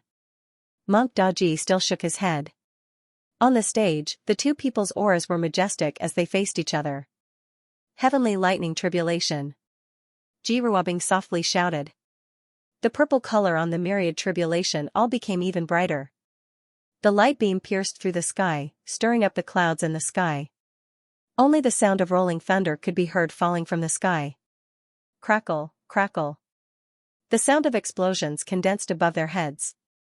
Everyone looked up and saw a heavenly lightning vortex faintly discernible in the sky. Suddenly, when the lightning gathered to a certain extent, a boom was heard. The lightning turned into a torrent like a long river. It rolled down with astonishing might. Sun-moon boundary. Mo Tianming also snorted. He reached out his right hand and a powerful aura condensed around his fist. The sun and moon above his head emitted an endless brilliance that cleansed the world. In the end, they connected together to form a barrier. It enveloped his body. The sun and moon barrier was divided into 2 colors, red and blue. When the rolling thunder descended, it created countless sparks, but it was to no avail. They were all blocked. She watched as the heavenly lightning fell, but it was all blocked by the sun-moon boundary. Jiruabing frowned slightly. She said calmly, since your sun-moon boundary is so powerful, I'll let the fire burn even more vigorously. She waved her right hand, and the myriad calamity all behind her spun rapidly. Calamity of fire. Streaks of fire spread out from it. The temperature of the fire was so high that it almost melted the entire void. The fire spread out and surrounded the entire sun-moon boundary. Part of the sun-moon boundary's power belonged to the sun, which was the so-called sun. It represented heat. Therefore, the calamity of fire merged with the sun-moon boundary, trying to destroy the barrier from the inside.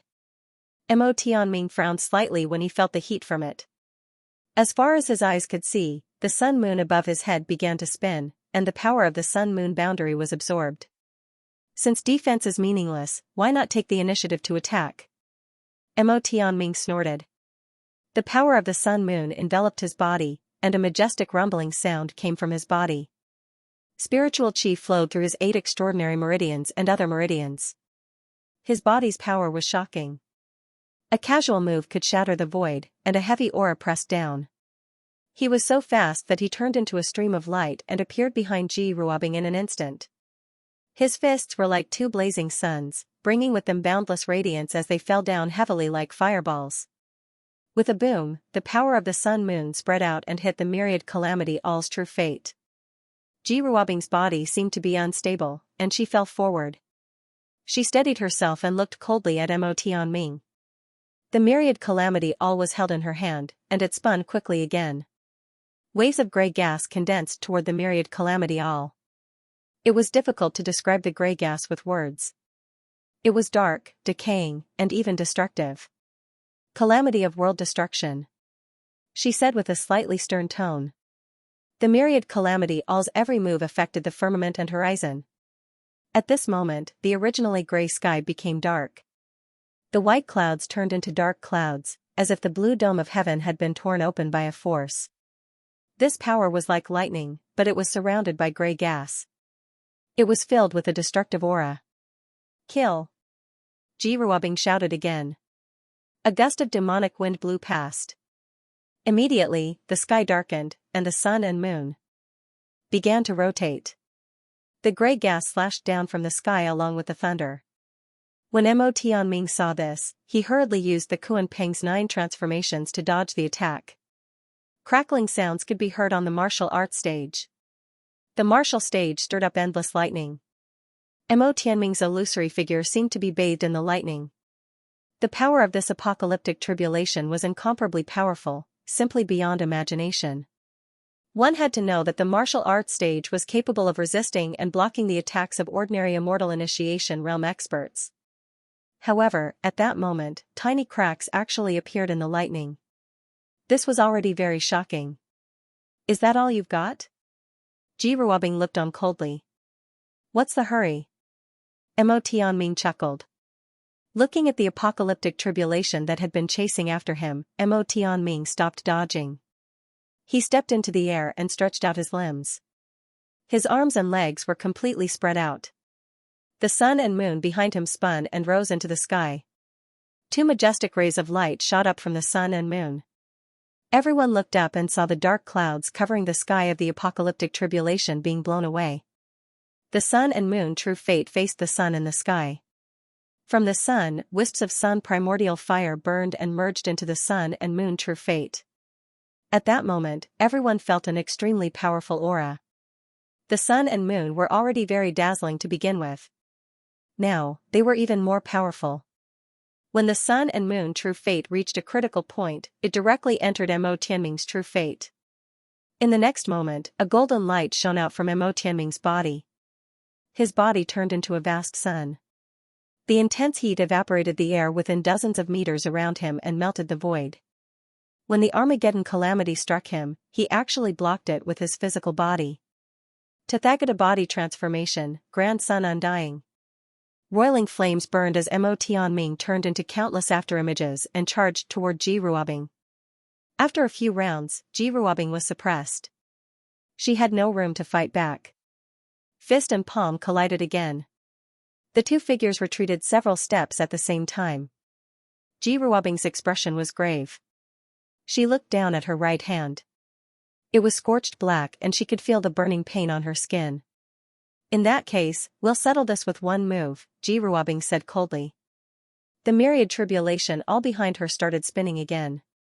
Arcane water tribulation, immeasurable immortal tribulation, 9 transformations divine tribulation. Jiruabing called out the 3 tribulations in one breath. The myriad tribulation all's rotation had reached its limit. Arcane water poured out, heavy enough to destroy all things. Like rolling waves, it filled the entire sky. There was also a vast immortal aura that turned into purple thunderbolts. These thunderbolts suppressed the ages, and even an ascending immortal would be destroyed upon contact. There were also 9 heaven-defying divine tribulations. Each cycle was stronger than the last. The power gathered and became stronger as time passed. It was as if a hole was pierced through the sky. It could be seen that Jiruabing was going all out this time.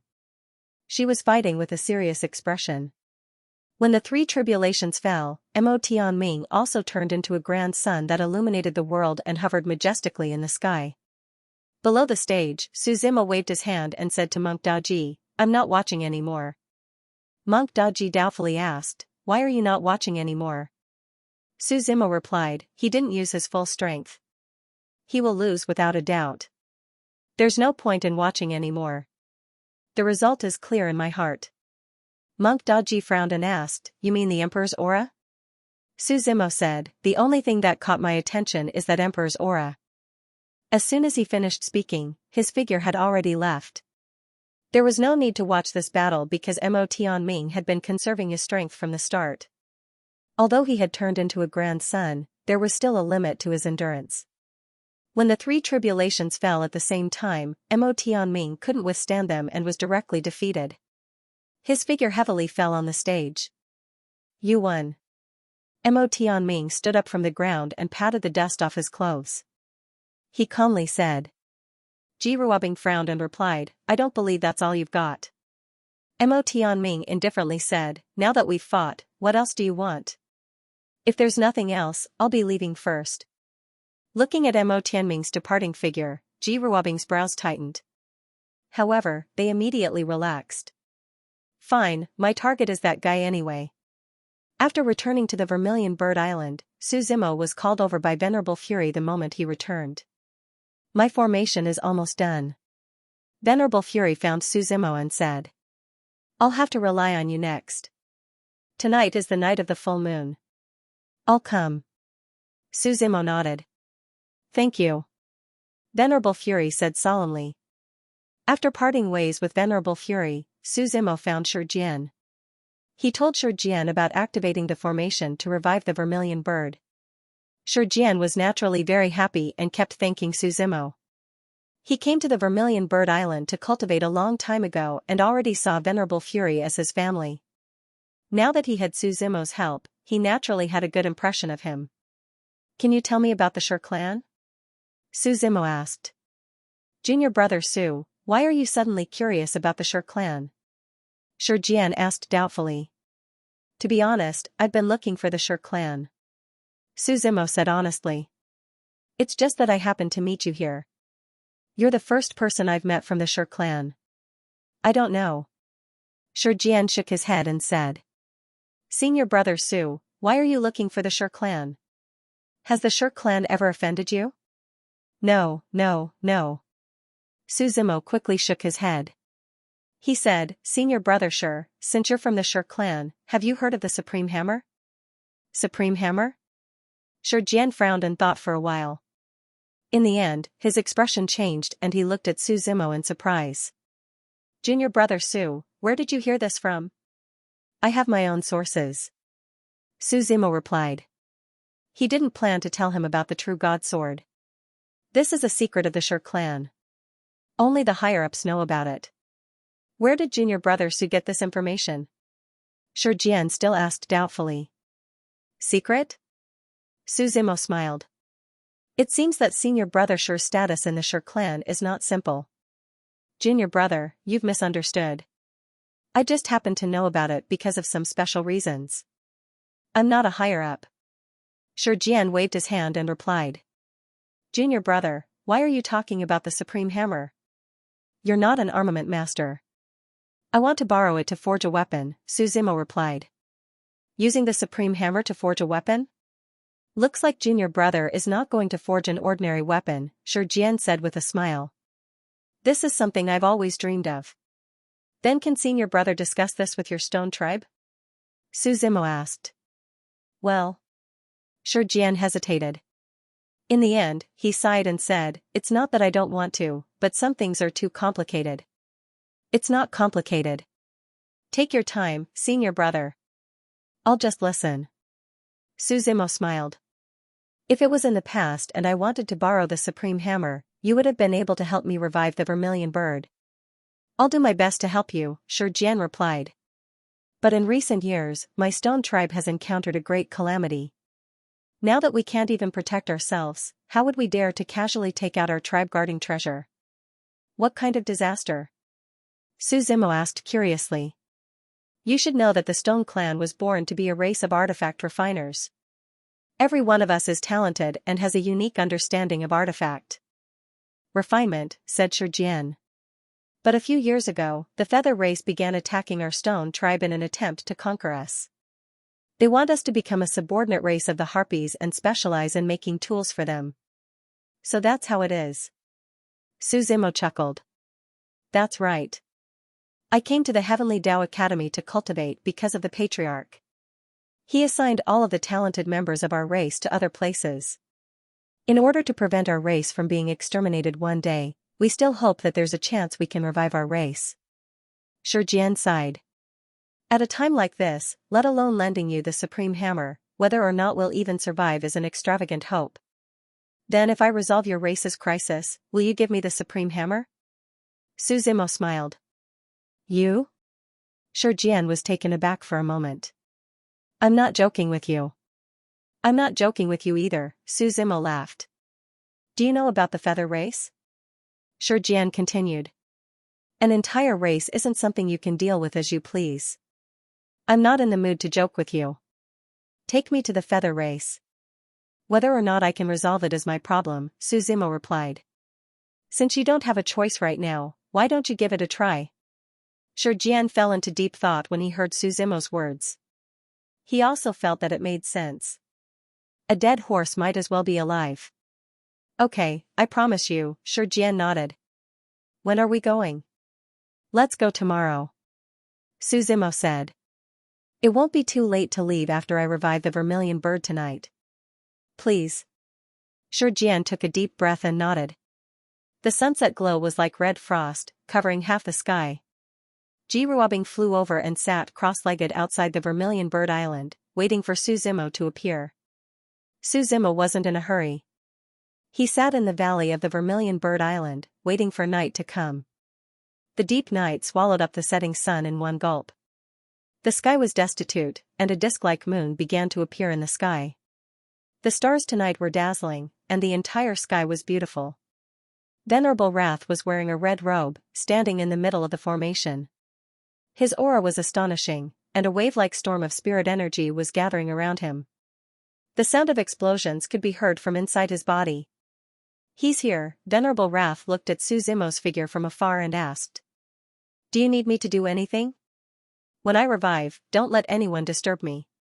Otherwise, you'll have to bear the consequences, Su Zimo said. No problem, Venerable Wrath nodded. Venerable Wrath walked out of the formation and stood guard on one side. Su Zimo had just entered the array formation. Although he had never seen this array formation before, its function was just as he had said before. It absorbs the sun's true fire and gathers it inside the formation. Su Zimo took command of the formation. He waved his hands. The entire huge formation began to rotate. Endless spirit energy of heaven and earth condensed over, and the entire formation rotated rapidly. At the edge of the formation, golden-red flames were spreading and burning. The sun's true fire was definitely one of the most powerful flames in the world. Su Zimo's face was illuminated by the blazing heat in front of him. Su Zimo raised his head slightly, and the spirit energy around his body surged. As he moved, the sun's true fire that was dancing in the sky was stirred up.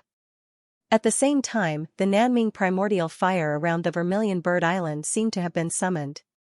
It began to burn fiercely. Originally, under the control of Venerable Wrath, the Nanming primordial fire was harmless.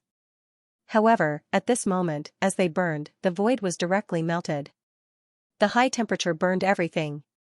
There was nothing in the world that could not be burned. It was very powerful. Following Suzumo's actions and the activation of the magic array, the two flames began to slowly fuse together. Two different kinds of flames were burning fiercely. Wherever they passed, the earth was in a mess, and everything was burned to ashes. Gold and blue were intertwined. These flames could even melt the eyes of ordinary people with a glance. A high temperature of more than tens of thousands of degrees surrounded him. Like a tornado, it came from all directions, covering the sky and covering the earth, surrounding Suzumo in the center. Even someone as strong as Suzumo could feel the heat, and sweat was already dripping from his forehead. He raised his hands, and the two flames merged together. Then, they fused with each other and rose higher and higher. They condensed into a real flame tornado. As the tornado spun, it gradually merged together. Finally, it all rushed toward the scarlet vermilion bird's heart. Suzumo carefully controlled it. The control of this flame was very subtle. Because it was too small, it couldn't activate the heart. If it was too big, it would be destroyed directly. Even he had to spend a lot of energy in this state. When the storm of two kinds of flames poured into the heart, the two people present seemed to be able to hear the sound of the heart beating. Venerable Wrath raised his head slightly and saw that above the heart, there was already a faint shadow of the vermilion bird. This state lasted for nearly half an hour. Finally, a sharp bird's cry broke the silence. The heart beat faster and faster, more and more astonishing. As it gradually grew bigger, Suzumo didn't need to control the flames anymore. Instead, the heart could absorb it by itself. When the fiery red flame surrounded the entire heart, Suzumo saw the opportunity and directly threw the leaf of life over. The rich aura of life streaked across the air, leaving an afterimage. Then, it was burned by the flames. The fiery red was mixed with some green, and it was burning with a crackling sound. Before this heart gave people a feeling of death. But now, there was a rich aura of life, and it was getting bigger and bigger, beginning to spread out. This time, the vermilion bird's most important existence was the heart. To put it simply, it was to rebuild the body and condense the soul. Fortunately, it was a divine beast. If it was an ordinary beast or human, there was no possibility of resurrection. The raging flames burned. At this time, Suzumo was no longer in control. Whether or not it could be reborn would depend on its own luck. Suzumo had already done what he could. He stepped out of the formation and stood beside Venerable Wrath. "How confident are you?" Venerable Wrath asked. "If it has an unyielding heart, 80%. If it is determined to die, then it can't be saved," Suzumo said honestly. There was an astonishing amount of power condensing in that ball of flame. Suddenly, a loud and sharp bird cry rang out from the flames. What was originally a ball of flames seemed to stretch out, turning into a huge bird that soared into the sky. He soared into the sky. Although his true face could not be seen clearly, he could still make out a simple outline through the flames. This giant bird's entire body was truly fiery red. The feathers were arranged one after another in a very orderly and well-defined manner. This was especially true for its claws, which were incomparably tough, as if they could pierce through all defenses in the world. The top of its head was like a crown, noble and calm. Especially its tail, 7 or 8 tails were arranged in an orderly manner, and their shapes and colors were especially eye-catching. There was a hint of dark yellow in the red. It spun into small whirlpools that appeared at its tail. This was one of the 4 legendary divine beasts, the vermilion bird. The vermilion bird was the fire of the south. It split liquid into a dragon, condensed into a bird, soared into the sky, and descended into the earth. It was the foundation of a great pill. "Qing Venerable!" Wrath shouted towards the sky. He laughed happily. "It's alive, Qing is alive." In the end, he even cried tears of joy. This phenomenon went straight to the sky and was reflected in the sky above the Heavenly Academy. All the residents of the Heavenly Academy could see it. The magnificent vermilion bird was flying under the magnificent starry sky. Suddenly, the vermilion bird cried out miserably, and the flames on its body became more and more intense, as if they were going to devour it. The vermilion bird cried out miserably. How could this be? Venerable Wrath shouted anxiously from below. Don't worry, Suzima waved his hand. This is also the reason why I asked you to choose the night of the full moon. He waved his right hand, and an endless amount of spiritual energy condensed into a huge hand that covered the sky directly reached towards the sky. The night of the full moon was the time when the world was the most in. Following the movement of the huge hand formed by Suzumo's spiritual energy, on the full moon, strands of light sprinkled down. With the bright moonlight, it enveloped the body of the vermilion bird that was completely burning. As the moonlight enveloped it, the flames on the vermilion bird became smaller and smaller. Because of the fusion of the true fire of the sun, although it can activate the Nanmingli fire. But after all, they are two different types of flames. Suzimo explained when he saw the scene. But after the vermilion bird revives, there will still be conflicts. I understand, Venerable Wrath nodded. Also, there's something else you need to pay attention to, Suzimo said. Although she's revived, all her previous memories have been cleared. She doesn't remember anything now. I know, as long as she's alive, it's fine. Venerable Wrath nodded hurriedly. When the vermilion bird's figure gradually descended and began to transform, Suzimo patted Venerable Wrath's shoulder and said, I'll leave first. He said, I'll take my leave first. I'll get her some clothes to wear after she transforms. Venerable Wrath looked at Suzimo's back as he left and suppressed the excitement in his heart. He said solemnly, Thank you. Suzimo waved his hand without turning back. He didn't care about the vermilion bird anymore and returned to the cave abode. He prepared to go to the winged race with Xianxia tomorrow to solve the supreme hammer. Because of the revival of the vermilion bird, the Heavenly Tao Academy was especially lively tonight. As for how to deal with the future, it was up to Venerable Wrath. The night was silent. When Suzimo walked out of the cave abode, Xianxia was already waiting outside. He looked a little impatient. After all, it concerned the life and death of his race. Do you remember what you said yesterday? Xianxia directly asked. Let's go. Suzimo nodded with a smile. The two of them stepped into the air and flew out of the Heavenly Tao Academy.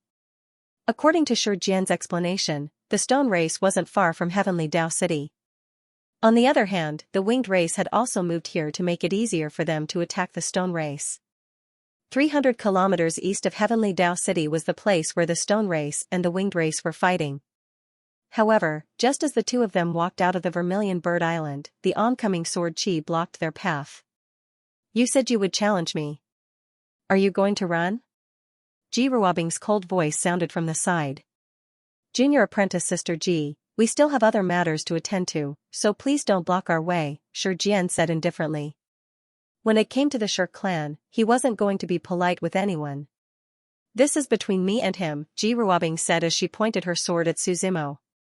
When he saw that Xianxia was about to say something, Suzimo waved his hand and said, Senior apprentice brother Shir, wait here for a moment. I'll be right back. Can you do it? Xianxia asked. She's the holy maiden of killing immortalism. If I can't even take care of her, how can I take care of the harpies with you? Suzimo laughed. Suzimo turned to Ji Ruobing and said, let's go to the martial stage. The Heavenly Tao Academy doesn't permit fighting anywhere else. That's exactly what I was thinking. Ji Ruobing nodded. The three of them flew towards the martial stage, their auras surging as a rainbow as they turned into streaks of light. They landed on the martial stage. Seeing that a great battle was about to break out, the other students and busybodies on the 10,000 martial stage once again began to spread the news. More and more students began to gather there. The Holy Maiden of Killing Immortalism had once again challenged another person.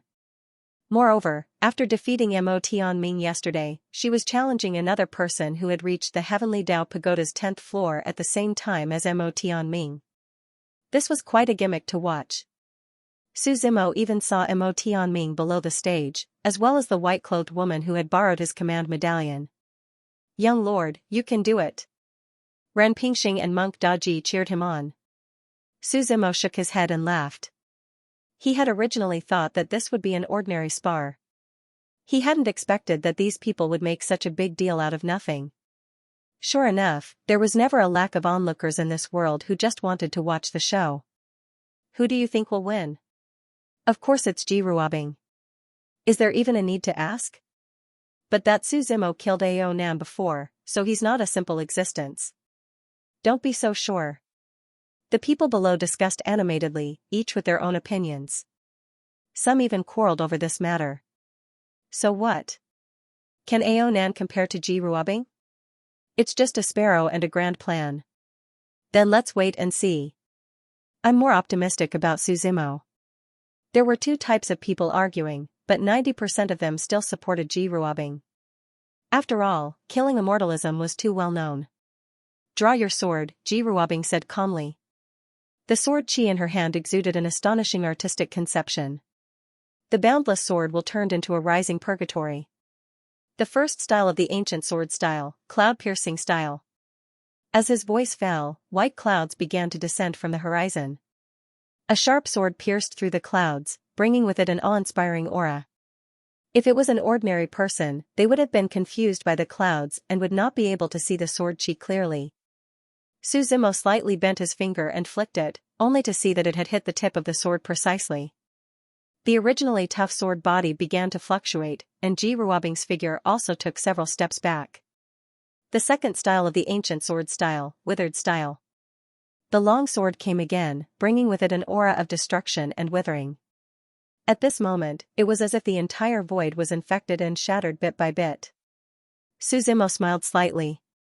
This kind of move was indeed a child's play to him.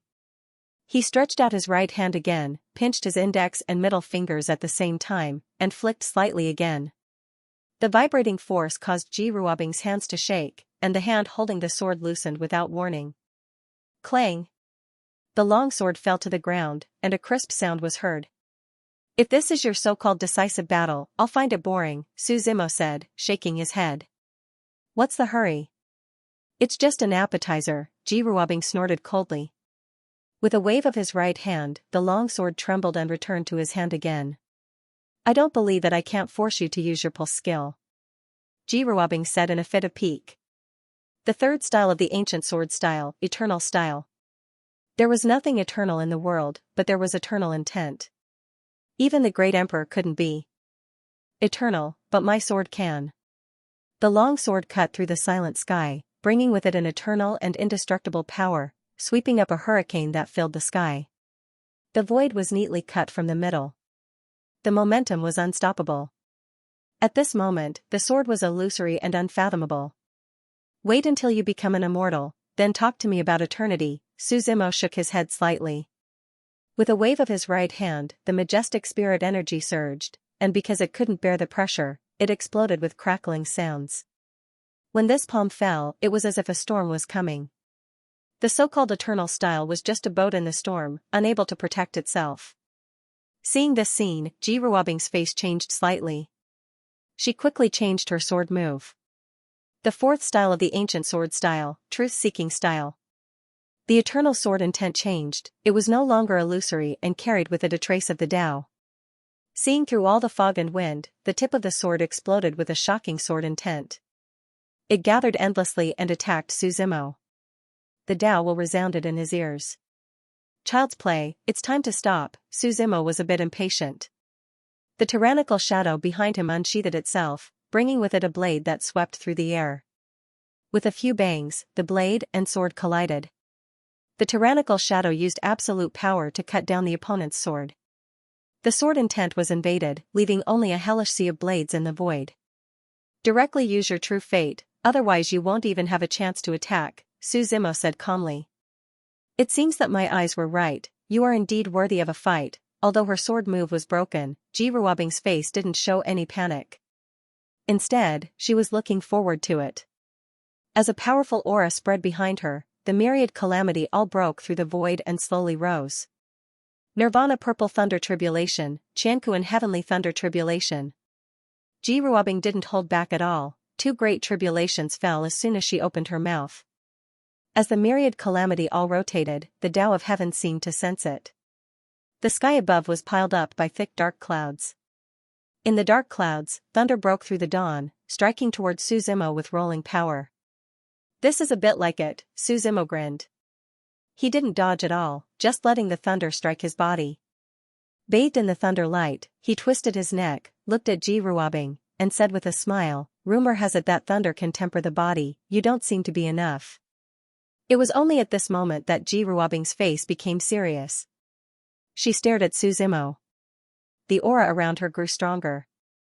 "Let's see how long you can withstand the thunder tribulation with your body.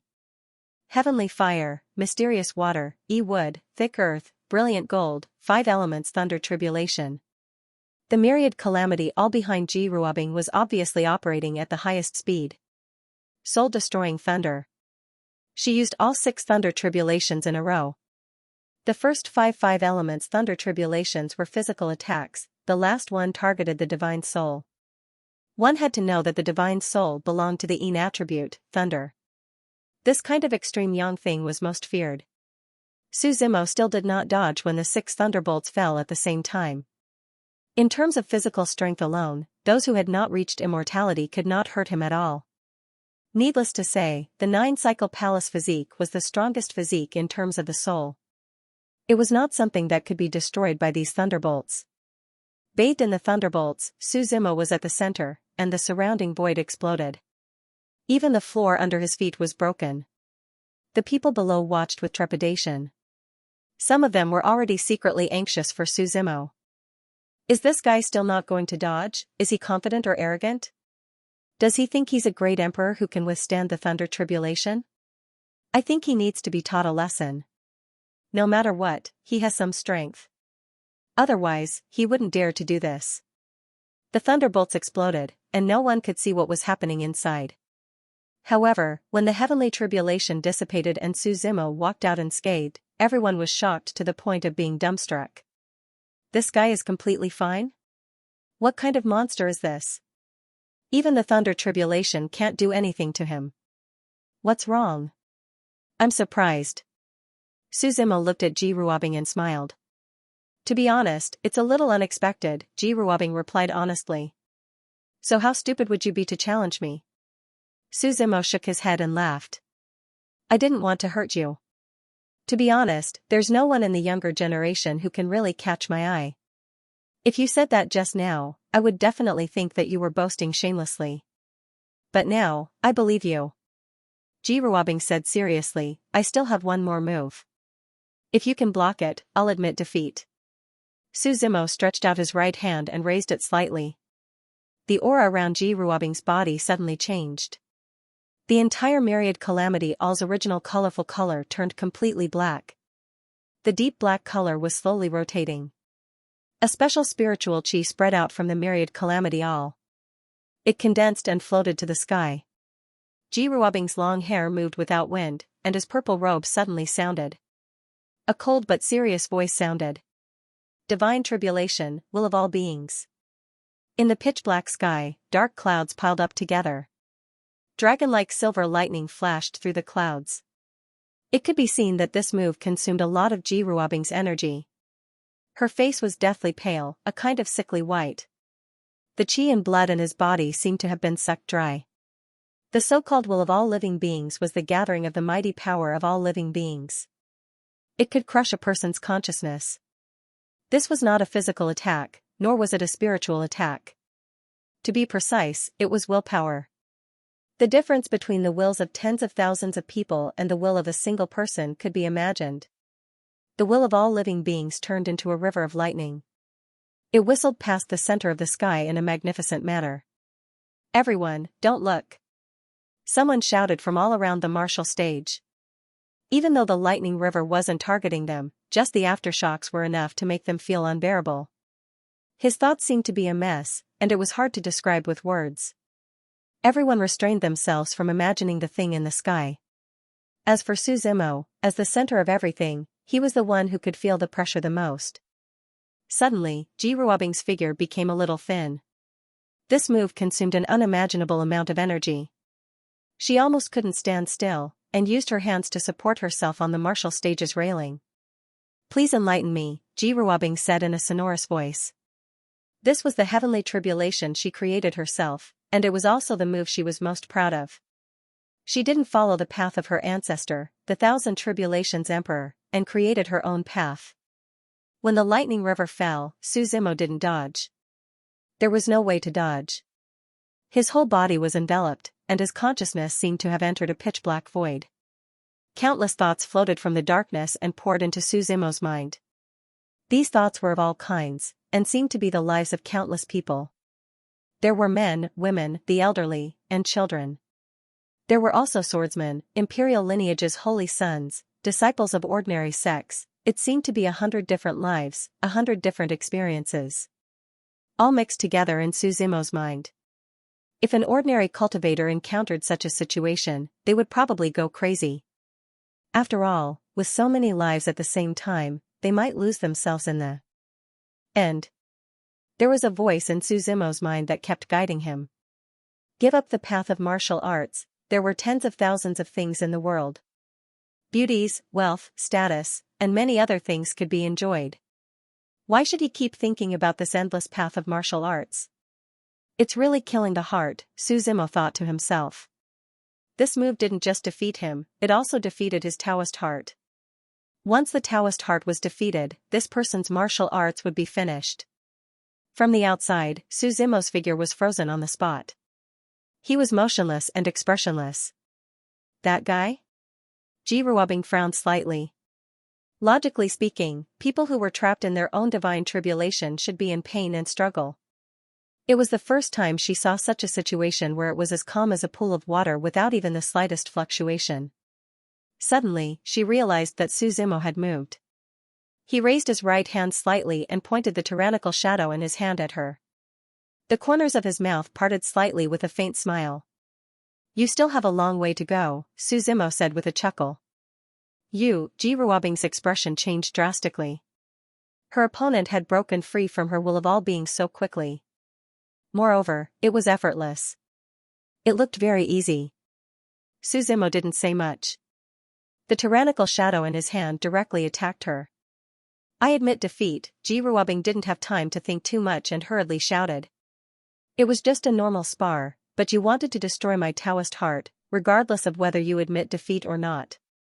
I should get some benefits, Suzumo said with a chuckle. As soon as he finished speaking, he appeared in front of Jiruabing. The tyrannical shadow directly cut off her longsword. It was placed on her neck. You want to kill me? Jiruabing said in disbelief. After all, the two of them were just having a normal spar, not a deathmatch like Ao Nan. I don't need to kill you, but I should at least get some revenge, Suzumo said with a smile. What do you want to do? Jiruabing asked. Even if I hurt you, you probably wouldn't be afraid. You people don't lack healing pills. Suzumo thought for a moment, then said with a smile, I suddenly thought of an interesting method. What? Before Jiruabing could finish speaking, the tyrannical shadow in Suzumo's hand was already slashing towards her. Jiruabing closed her eyes, instinctively wanting to dodge. The wind brought by the scimitar whistled past her ears, but Jiruabing didn't feel any pain. She opened her eyes and looked at Suzumo in confusion. However, Suzumo only left her with his back view. Jiruabing instinctively lowered her head. At this moment, her face was completely red.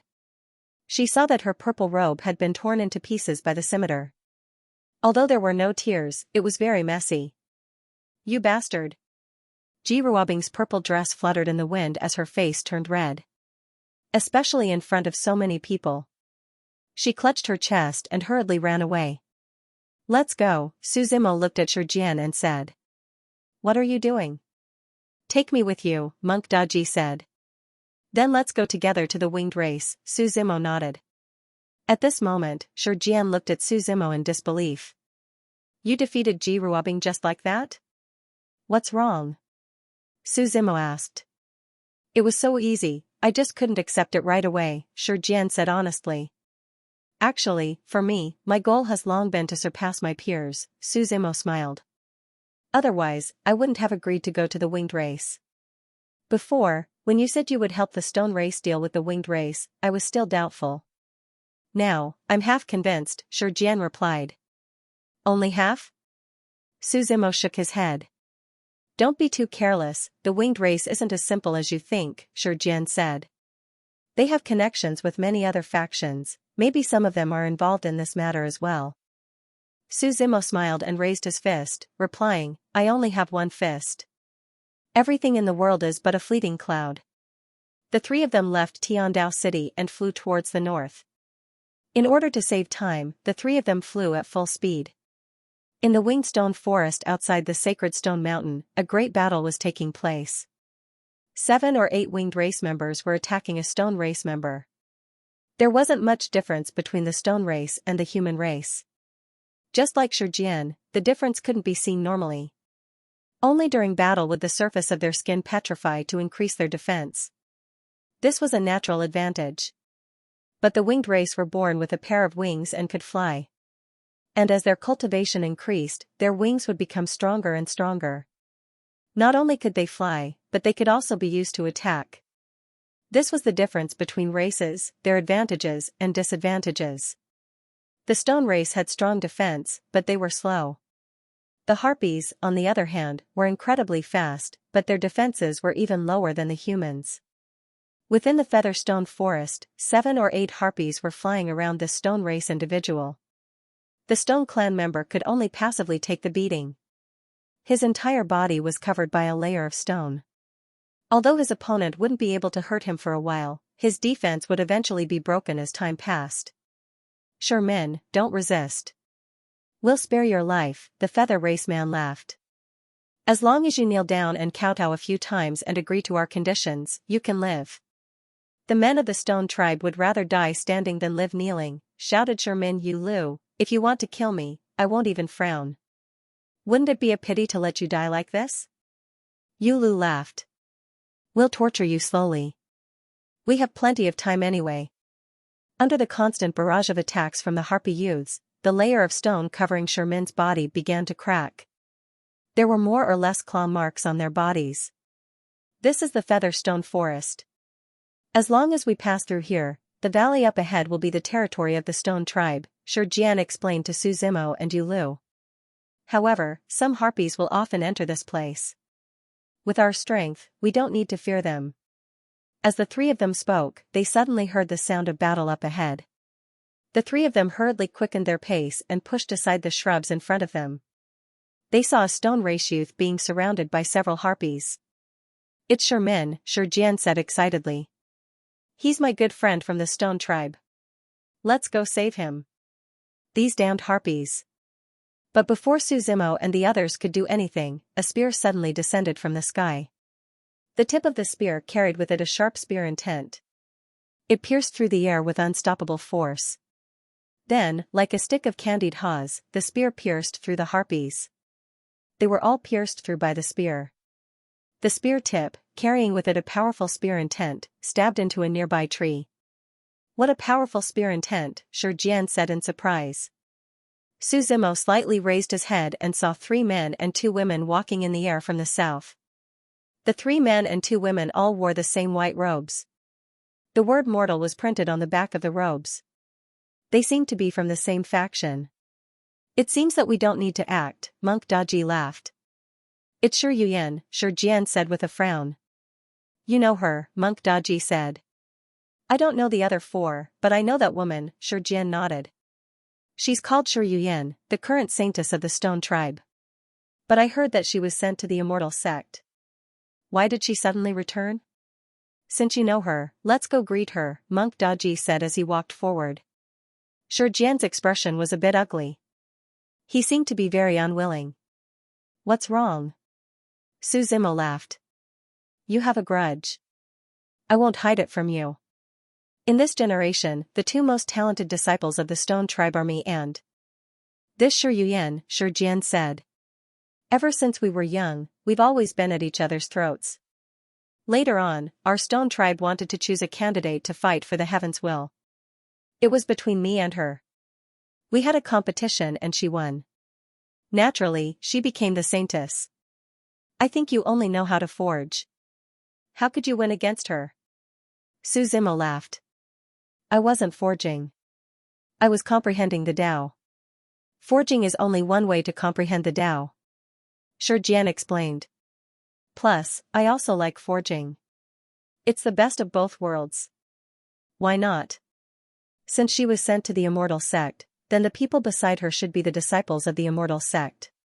Let's go, Su Zimo patted Shi Jian's shoulder and walked forward with a smile. At this moment, the woman called Shi Yuyan had just saved Shi Min. Before she could greet her, she saw Su Zimo's group walk out from the bushes. She slightly narrowed her eyes. When she saw Shi Jian's figure, she laughed. I was wondering who it was. So it's Junior Shi Jian. Shi Jian glanced at him sullenly and didn't say anything. Shouldn't you greet the saintess when you see her? Shi Yuyan laughed. Shi Jian was silent for a while before he greeted, Greetings, saintess. Shi Yuyan smiled in satisfaction. She turned to Shi Min and asked, Junior Shi Min, why did you come out alone from the stone tribe? Saintess, I went out to get reinforcements, Shi Min sighed. We can't hold on much longer. Why can't we hold on? Although the winged tribe is strong, they can't do anything to us, Shi Yuyan frowned and asked. Originally, there were wins and losses between us and the winged tribe. Although we lost more than we won, we were still able to hold on. But I can still resist it, Shi Min explained.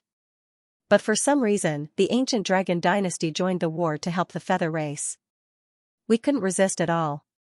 Elder Shi Yong was injured and we were forced to retreat. In a few days, we probably won't be able to defend the Stone Saint Mountain. It's that serious? Shi Jian frowned. Yes, that's why the leader told me to go to the Cloud Sea Palace in the north for help. Shi Min nodded. The leader told you to go alone? Shi Jian asked in confusion. If something happens along the way, you probably won't even be able to survive. There's no other way.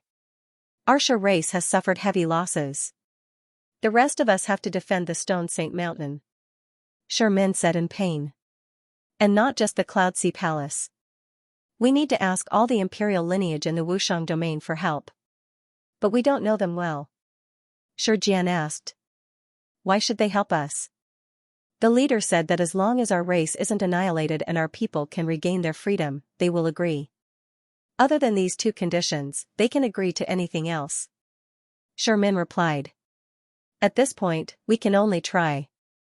We don't have a choice. Does the heavens really want to annihilate our Shi race?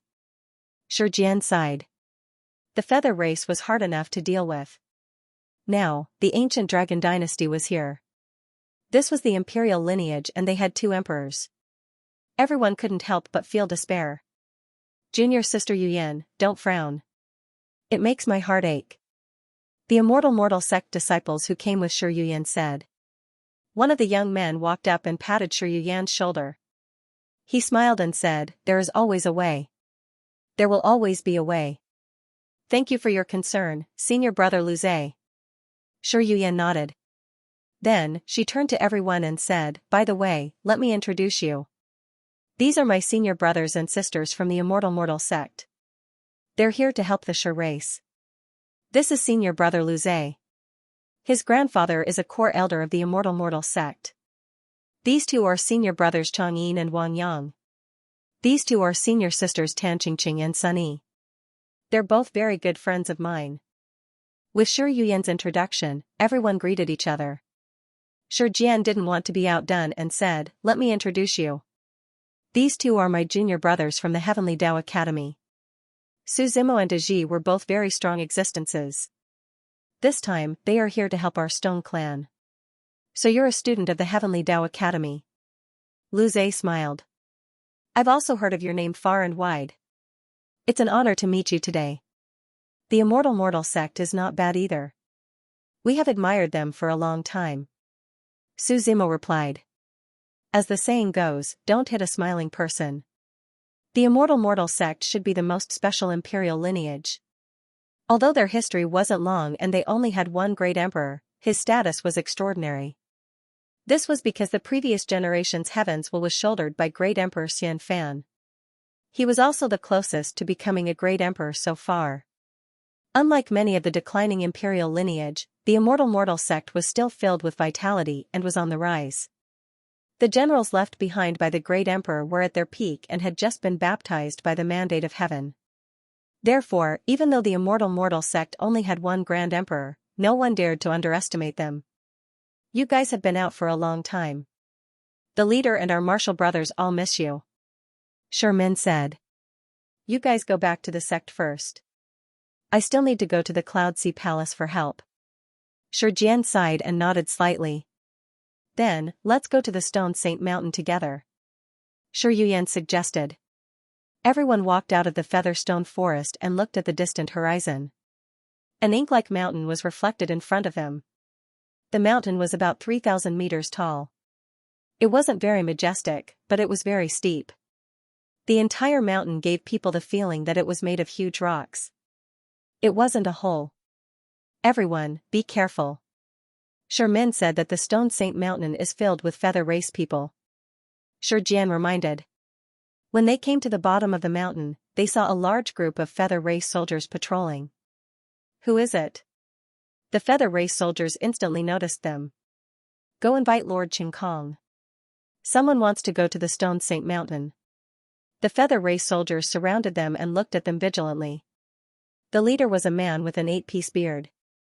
Who are you guys? Why did you come to the Stone Saint Mountain? The man asked. The world is so big. We can go wherever we want. Do we need to report to you? Yuyan said plainly. Now is the crucial moment of the war between the Feather Race and the Stone Race. No one is allowed to enter. The man replied, if you guys want to force your way in, then we better offend you. We will make you the accomplice of the Stone Race. Wang Yang, take care of him. Lu Zhe sneered and ordered another youth from the Immortal Mortal sect. The youth called Wang Yang stood up. He wore a loose blue robe. 2 short swords flew out of his sleeves. He held the swords with both hands and smiled. His figure turned into a sky full of shadows as he flashed across the void. Not good, dodge. The man immediately felt the danger and quickly yelled. But it was too late. Saber shadows filled the sky, accompanied by screams. They didn't even have time to dodge. It had already been chopped into pieces by the saber shadow. The ground was covered in blood. Wang Yang licked his lips and seemed to enjoy this atmosphere. Who dares to kill the Feather Race? At this moment, a thunderous voice sounded from afar. A man wearing a black robe with a pair of pure black wings on his back flew over. The man was full of qi. The wind brought by his wings tore through the void. Waves of darkness surrounded him. It seems a big shot is here. Wang Yang smiled. The black-robed man looked at their attire and frowned. He asked, I'm Yu Qingkong. You guys are from the Immortal Mortal sect? Why? Lu Zhe asked. The Feather Race has no relationship with the Immortal Mortal sect. I don't understand. Why you guys are interfering with the matter between us and the Stone Race? Yu Qingkong asked. We're not interfering. We just went to the Stone Saint Mountain and were stopped by them. Lu Zhe said plainly. Although he came to help Yuyan, he was just representing himself. He couldn't drag the Immortal Mortal sect into this. So when he spoke, he still held back a little. No matter what, it's a fact that you guys killed the Feather Race. Come with me. Yu Qingkong said. What if we don't go? Wang Yang asked. That's not up to you. Yu Qingkong sneered. With just you? Wang Yang didn't back down. The sword intent in his hand exploded with shocking power and charged towards Yu Qingkong. The sword shadows turned into countless afterimages that were hard to see with the naked eye. The entire void was torn apart like tofu in front of everyone. Yu Qingkong's surroundings were shrouded by the saber shadows. However, Yu Qingkong didn't seem nervous at all. Instead, he stood there proudly. The black wings on his back flapped gently. The entire void was frozen easily. All the sword shadows, including Wang Yang, were frozen on the spot. You want to compete in speed with the Feather Race? Yu Qingkong chuckled. As soon as he said that, no one saw his actions clearly. Wang Yang's scream could be heard. His body fell from the sky, and there was a huge bloody hole in his chest. Senior brother Wang! Yuyan exclaimed. Save his life first. Lu Zhe took out a pill from his storage ring and put it in Wang Yang's mouth. As soon as the pill entered his mouth, a cold qi floated out. Wang Yang's entire body was frozen in ice. Is senior brother Wang Yang okay? Yuyan asked worriedly. I used the ice heart pill to freeze him temporarily. He won't die for a while. Lu Zhe shook his head. I'll save him later. He should be fine. Then, Lu Zhe walked up and looked straight at Yu Qinkong. The reason why I killed your people was because your people stopped us from going up the mountain.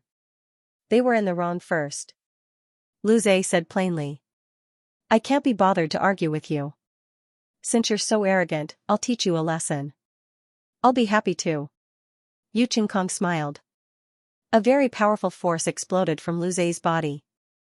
This aura directly crushed the surrounding void. Lu Zhe was enveloped by immortal qi, and his blood flowed in reverse. It was as though a real immortal had descended to the mortal world. His figure was majestic and couldn't be looked up at. Seeing this, Yu Qinkong's disdainful eyes turned serious. He thought these people were just some disciples from the immortal mortal sect who wanted to show off. He didn't expect there to be someone powerful. You're not planning to go up? Monk Daji looked at Su Zimo and smiled. If someone wants to be in the limelight, we can't stop them. Su Zimo shook his head slightly. Lu Zhe should be the one doing this. He couldn't possibly fight for justice for the immortal mortal sect. Whoosh! Whoosh! Whoosh! The sound of the wind rang in his ears. Lu Zhe charged at Yu Qinkong. He was dressed in a purple robe, and his sleeves were wide as if they could contain anything. His right palm turned into a saber and slashed down. The space in front of him was completely annihilated by his palm. Crack!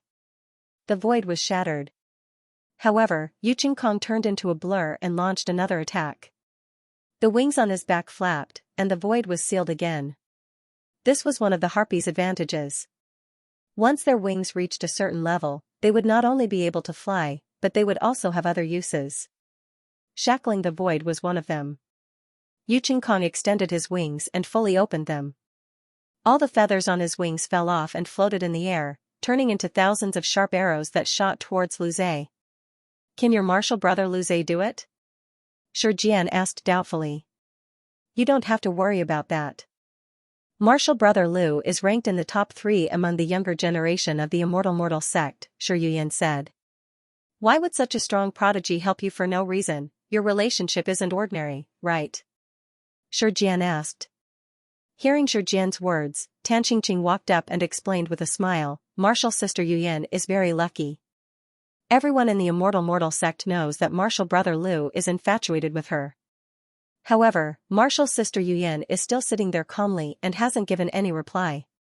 Tan Qingqing's words were a little jealous. After all, a prodigy like Lu Zhe was also someone they liked. It was normal for him to feel uncomfortable. Martial sister Tan, don't talk nonsense. Martial brother Lu and I are just ordinary martial brother and sister. Shi Yuyan's face was a little ugly, but she still replied directly. Do you think senior apprentice brother Lu would get involved in your Stone Clan's quagmire? Tan Qingqing asked. Shi Yuyan was speechless and didn't reply. Although they were indeed in an ordinary relationship, both of them knew that Lu Zhe liked her. The Shi race is very grateful for everyone's generosity, but if you have other intentions, then it's fine. I don't think that's necessary, Shi Jian suddenly said. Our saint would definitely not sacrifice herself for small benefits. If she likes you, then she likes you. If she doesn't, then she doesn't. Shi Jian's meaning was very simple. If someone really had the ability to save the Shi race, then they would naturally be willing to pay the price. No matter how big the price was, as long as it was within their bottom line, they could accept it. But if they couldn't save the Shi race and just came to fish in troubled waters and put on an act, then there was no need for them to be grateful. From Shi Jian's point of view, unless the immortal mortal sect stepped in, they still had a chance. But if Lu Zhe and them didn't represent the immortal mortal sect and only represented themselves, then they wouldn't be of any help to the current situation of the Shi race. If they still had ulterior motives towards their saint, then there was really no need for them to do so. I don't need you to care about my business, Shi Yuyan heard Shi Jian's words and rebutted stubbornly. I'm just scared that you're desperate, Shi Jian replied plainly. How can you talk like that? Tan Qingqing snorted and said. Is it wrong for us to help you out of goodwill? In my opinion, we shouldn't have come here. If you sincerely help us, then of course, the Shi race will treat you as an important guest. You will be my savior for life. Shi Jian said seriously, but if you have ulterior motives towards our saint, then please forgive me for not welcoming you. Hearing Shi Jian's words, Shi Yuyan's face blushed for some reason. Su Zimo saw the scene and couldn't help but find it funny. Shi Jian and Shi Yuyan were arguing with each other and didn't like each other a moment ago. But the next moment, he secretly cared about her. He didn't believe that there wasn't anything fishy going on. The immortal mortal sect people's faces were green with anger, but they couldn't rebut.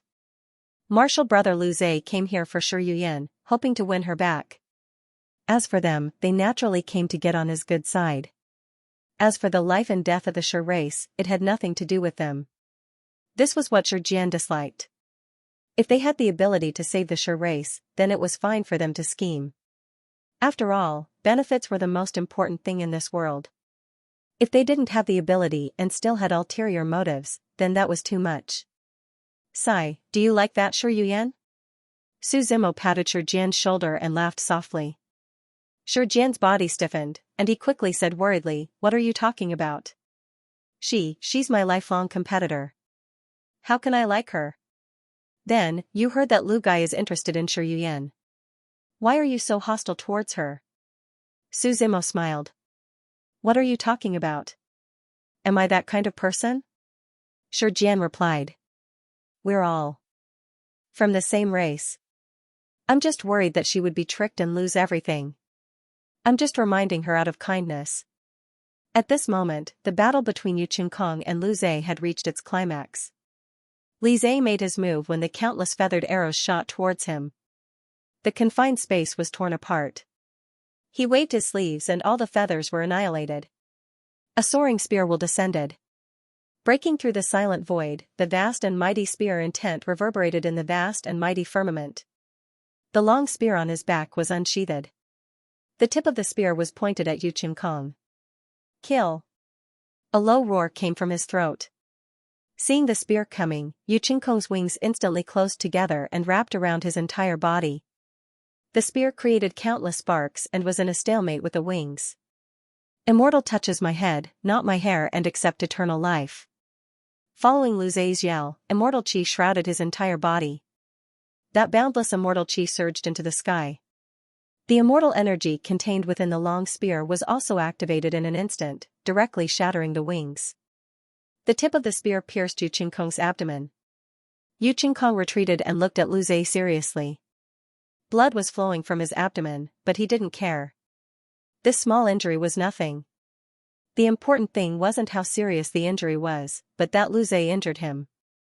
Feeling this majestic immortal chi, Yu Qinkong chuckled. It seems that your cultivation method isn't simple. Cut the crap. I'll kill you here today. Lu Zhe roared. The aura around him grew even stronger. Let's see if you have the ability. Yu Qinkong sneered. As soon as he said that, a huge pair of wings spread out behind him.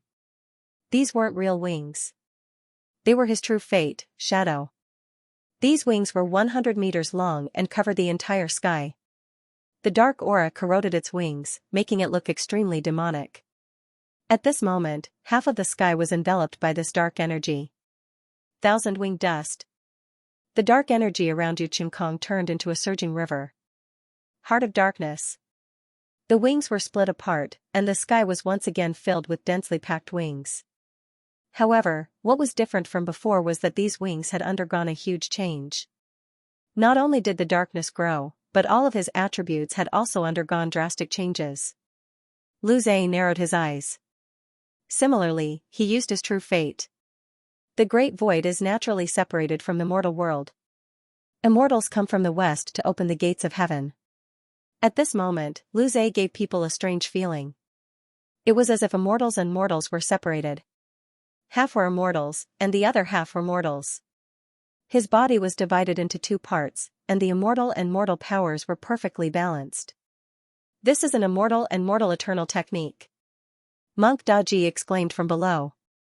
You know? Shi Jian frowned. Who doesn't know about the secret technique created by Great Emperor Xianxia? Monk Daji nodded. He perfectly separated the two extremes of immortal and mortal power. According to legends, Great Emperor Xianxia felt that the human body was like a treasure trove. It was extremely magical. Whether it was the organs or the 8 extraordinary meridians, they were all arranged according to the 5 elements and yin and yang. A man's body was always heavy in yang and light in yin. A woman's body was heavy in yin and light in yang. He believed that only by balancing the yin and yang to an average level could he maximize the power of the body. This theory is quite interesting. Su Zimo smiled. So, he created the immortal and mortal eternal technique and called this state the immortal mortal body, Monk Daji replied. Everyone looked up. Lu Zhe gave people a very strange feeling. When the tens of thousands of wings came with Yu Qingkong's roar, the sky was filled with darkness. The dark aura filled the entire sky, and even those with trypophobia would not dare to look directly at it. But Lu Zhe's face was very calm. He waved his hands, and the long spear on the side instantly pierced through the sky and flew over. He held the spear, and the immortal and mortal chi surged in his body. One shot. As his voice rang out, his body moved. The tip of the spear exploded with a very strong force, and it broke through the wind and waves, blocking all the wings in its path. At this moment, not a single one of these terrifying wings could get close to him. The long spear was like a white steed flashing across a crack, and it was already in front of Yu Qingkong. With all his might, he smashed it heavily on his head. In the sky, there was a rumbling explosion. A mushroom cloud spread out. It was as though the sky was thundering. You're crazy. You're doing this for real. In the midst of the explosion, Yu Qingkong looked at Lu Zhe and roared. There's an outsider here. I have to make the act real, Lu Zhe replied. Are you really going to kill me? Yu Qingkong's face changed. Why would I? But this time, I'm afraid you'll have to suffer, Lu Zhe replied. Don't worry. When I get the beauty back, I'll tell my grandpa to let you into the 2 worlds of the immortal and mortal sect. Deal. Yu Qingkong gritted his teeth. He clashed head-on with the long spear. The tip of the spear pierced through his chest. Blood flowed and stirred. Until his internal organs were about to be stirred up. Lu Zhe, just you wait. I won't let you go. Following Yu Qingkong's roar, he grabbed the body of the long spear with both hands and pulled it out from his chest. Then, he saw Lu Zhe give him a signal. Yu Qingkong stepped on Lu Zhe's stomach. Using the inertia, Lu Zhe flew out. A pair of wings spread out behind him, and he desperately tried to escape. Lu Zhe was kicked and fell from the sky. Senior Marshal Brother Lu, are you okay? Shi Yuyan and the others quickly ran up and helped Lu Zhe up. I'm fine. As long as it's Junior Marshal Sister Yuyan's business, it's my business. Don't worry, I will do my best to help the Shi tribe. Lu Zhe grabbed Shi Yuyan's right hand. He said affectionately. Then, he sighed. It's a pity that we almost let that guy get away. Thank you, Senior Marshal Brother Lu. Shi Yuyan's face was a little unnatural. She wanted to pull her hand back, but when she thought about how Lu Zhe risked his life to fight with Yu Qingkong, she couldn't bear it. She couldn't bear to do so. It's not a pity. Su Zimo smiled. He looked into the distance. Yu Qingkong's speed was very fast. He turned into a black dot in his sight and gradually disappeared into the horizon. Su Zimo slowly reached out his right hand, and a sword intent condensed in his palm. Leave the rest to me. Following his chuckle, Yi Zichen spoke. The saber will was flung out. The moment the sword intent was thrown out, the sky darkened. With a boom, the sword intent turned into a stream of light. Like the speed of light, it broke through the void and caught up with Yu Qingkong in the blink of an eye. It slashed down from the top of his head. Yu Qingkong thought he had gotten away, so he relaxed a little. Right at this moment, a powerful aura pressed down on him, causing his hairs to stand on end. It was as though he was targeted by something. He was suppressed on the spot and couldn't move at all. Then, the long sword formed from sword intent grew to 100 meters long. It slashed down from the sky with great momentum. Yu Qingkong didn't even have time to dodge. He was killed on the spot. Lu Zhe, you killed me. With a powerless roar, the sky was annihilated on the spot. Everyone was dumbfounded. After a long while, Lu Zhe reacted. You killed him. He looked at Su Zimo in disbelief. Can't I? Su Zimo asked with a faint smile. No, that's not what I meant. Lu Zhe didn't dare to look Su Zimo in the eye. He said unnaturally, I became enemies with the feather race for Yu Yan. You don't need to die here. You still have a great future. How do you know I will die here? Su Zimo smiled. I thought you didn't want Yu Qingkong to die. How can that be? Lu Zhe quickly denied. If you're not afraid, then pretend I didn't say anything. Let's go back to the tribe first. Shi Yuyan calmly pulled her hand back. She said, in case the feather race's reinforcements arrive. Everyone nodded and took Wang Yang's frozen body up the Stone Saint Mountain. There was a purple barrier covering the surface of the mountain. The area of the barrier was very wide, enveloping the entire Stone Sacred Mountain. Right now, the Stone Tribe was ready to fight at any time. There was a small path leading to the top of the mountain. Shi Jian knocked on the barrier a few times and immediately alerted the people guarding here. A slightly burly, dark-skinned young man walked out of the mountain. Who dares to offend the Shi race? Shi Jian, it's me, Shi Jian quickly shouted. The bulky youth was stunned. He looked carefully and asked excitedly, Cousin Shi Jian, Saint, why did you two come back together? How can we just stand by and watch when the clan is in trouble? Shi Jian replied. The young man named Stone hurriedly opened the barrier and welcomed them in. Where is Patriarch? Shi Yuyan asked. The clan leader has been in the conference hall for the past few days, discussing countermeasures with the other clan elders. Stone sighed. Now that our Stone clan has lost all of our territory, only the area around the Stone Sacred Mountain is left. I don't know how long we can last. I know. Shi Jian patted him on the shoulder. He said, thank you for guarding the mountain gate. It's fine. You guys go and see the Patriarch first, Stone quickly said. The Stone clan's meeting hall was located halfway up the mountain. As they followed the path up the mountain, Shi Jian looked at Su Zimo and asked in a low voice, can you do it? Why don't you believe me? Su Zimo shook his head and laughed. When you said that you would help the Stone race, I also thought that our only opponent would be the Harpies. Now that the ancient dragon dynasty has intervened, they're probably even stronger than we imagined, Shi Jian said. It's not your fault, but don't worry, regardless of whether you can help us or not. I'll try my best to tell the Patriarch to lend you the Supreme Hammer. It's fine, let's go. Su Zimo waved his hand. The scenery of the Stone Sacred Mountain was beautiful. The mountain peak was made up of huge rocks. It looked strange and rugged, and it had a different style to it. The path up the mountain wasn't steep. It was even a little flat. Along the way, they encountered many members of the Stone race. Most of them would greet Shi Yuyan. When they reached halfway up the mountain, they saw the end of their vision. Palaces made of strange stones stood in the mountains one after another. Diamond stones, fluorescent stones, wisdom rune stones, all sorts of stones could be seen everywhere. These palaces looked ancient and grand. They were similar to European buildings from the ancient era. There were many pictures engraved around the palaces. Those were describing the history of the Stone race.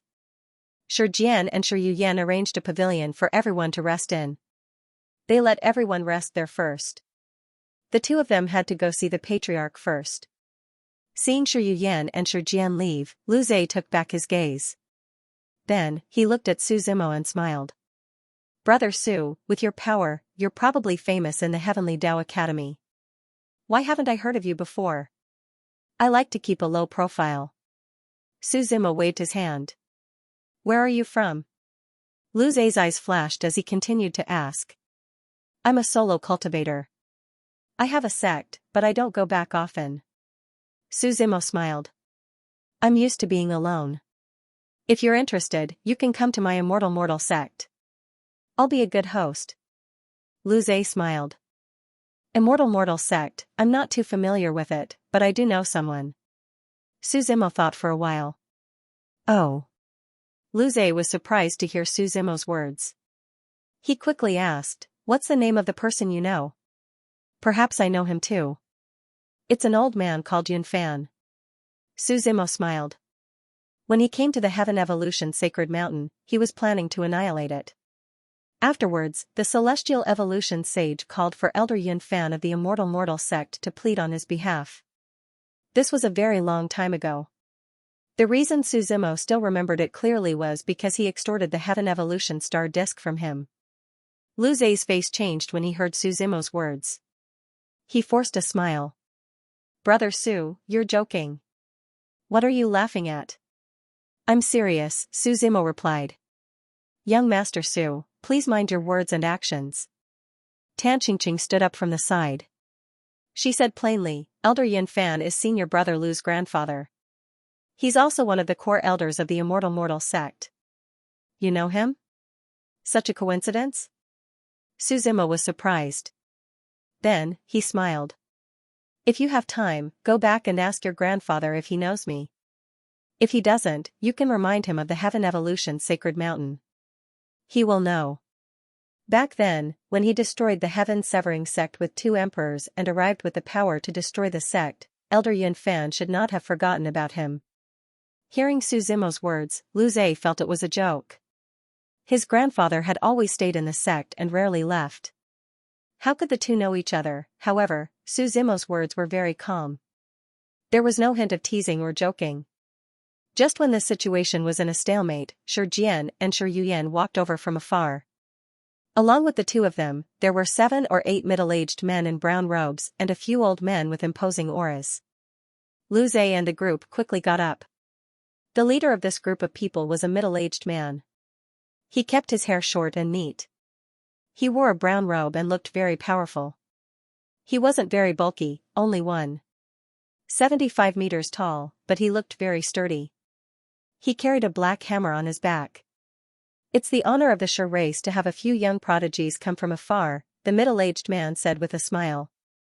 This is the leader of the Shi race, Shi Jian quickly introduced. Greetings, clan leader Shi. Suzimo and the others also greeted him. I heard that the Shi race is in trouble. Yuyan and I are from the same sect.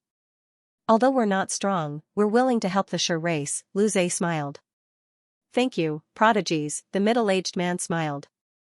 I heard from Yuyan that you're the grandson of Elder Yunfan. If there's a chance in the future, send my regards to your grandpa. We've met before and had a good chat. Of course, Lu Zai quickly nodded.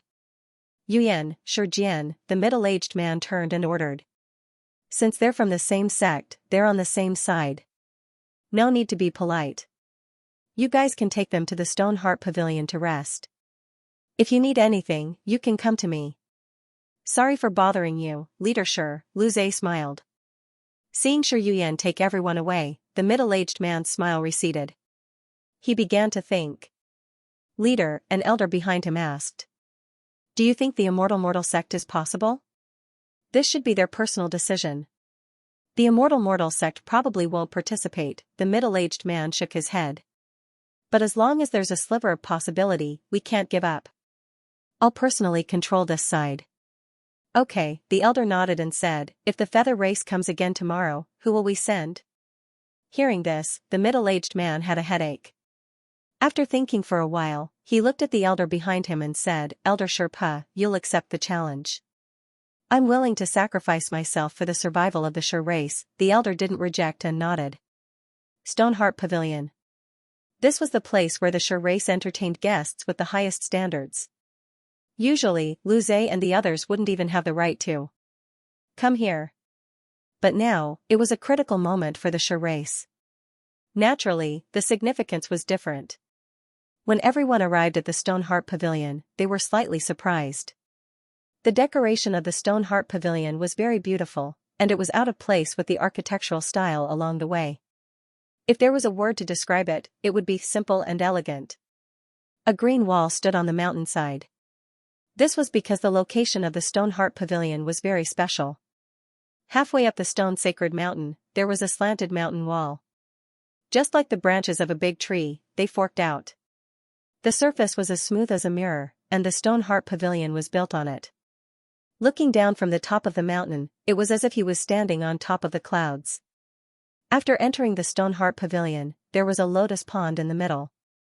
Lotus flowers bloomed in the center of the river, untainted by the mud, embellishing the green river water.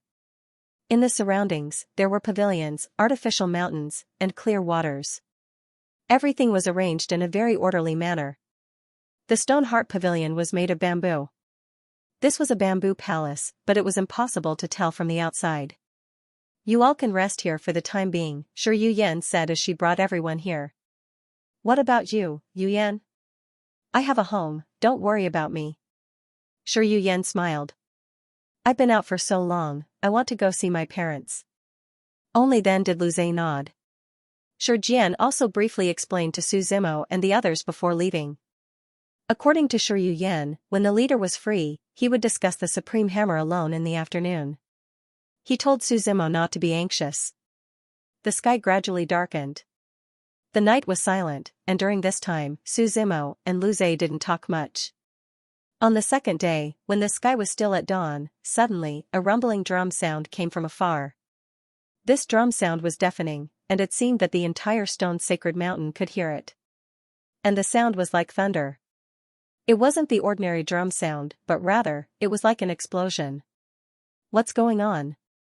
Everyone walked out of the Stone Heart Pavilion and asked in confusion. Outside the Stone Heart Pavilion, many members of the Shi race looked a little panicked and were hurriedly gathering. What's going on? Su Zimo casually pulled someone and asked curiously. It's the feather race. They came to challenge us, the person quickly said. Challenge?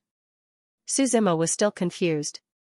With this person's simple explanation, Su Zimo finally understood.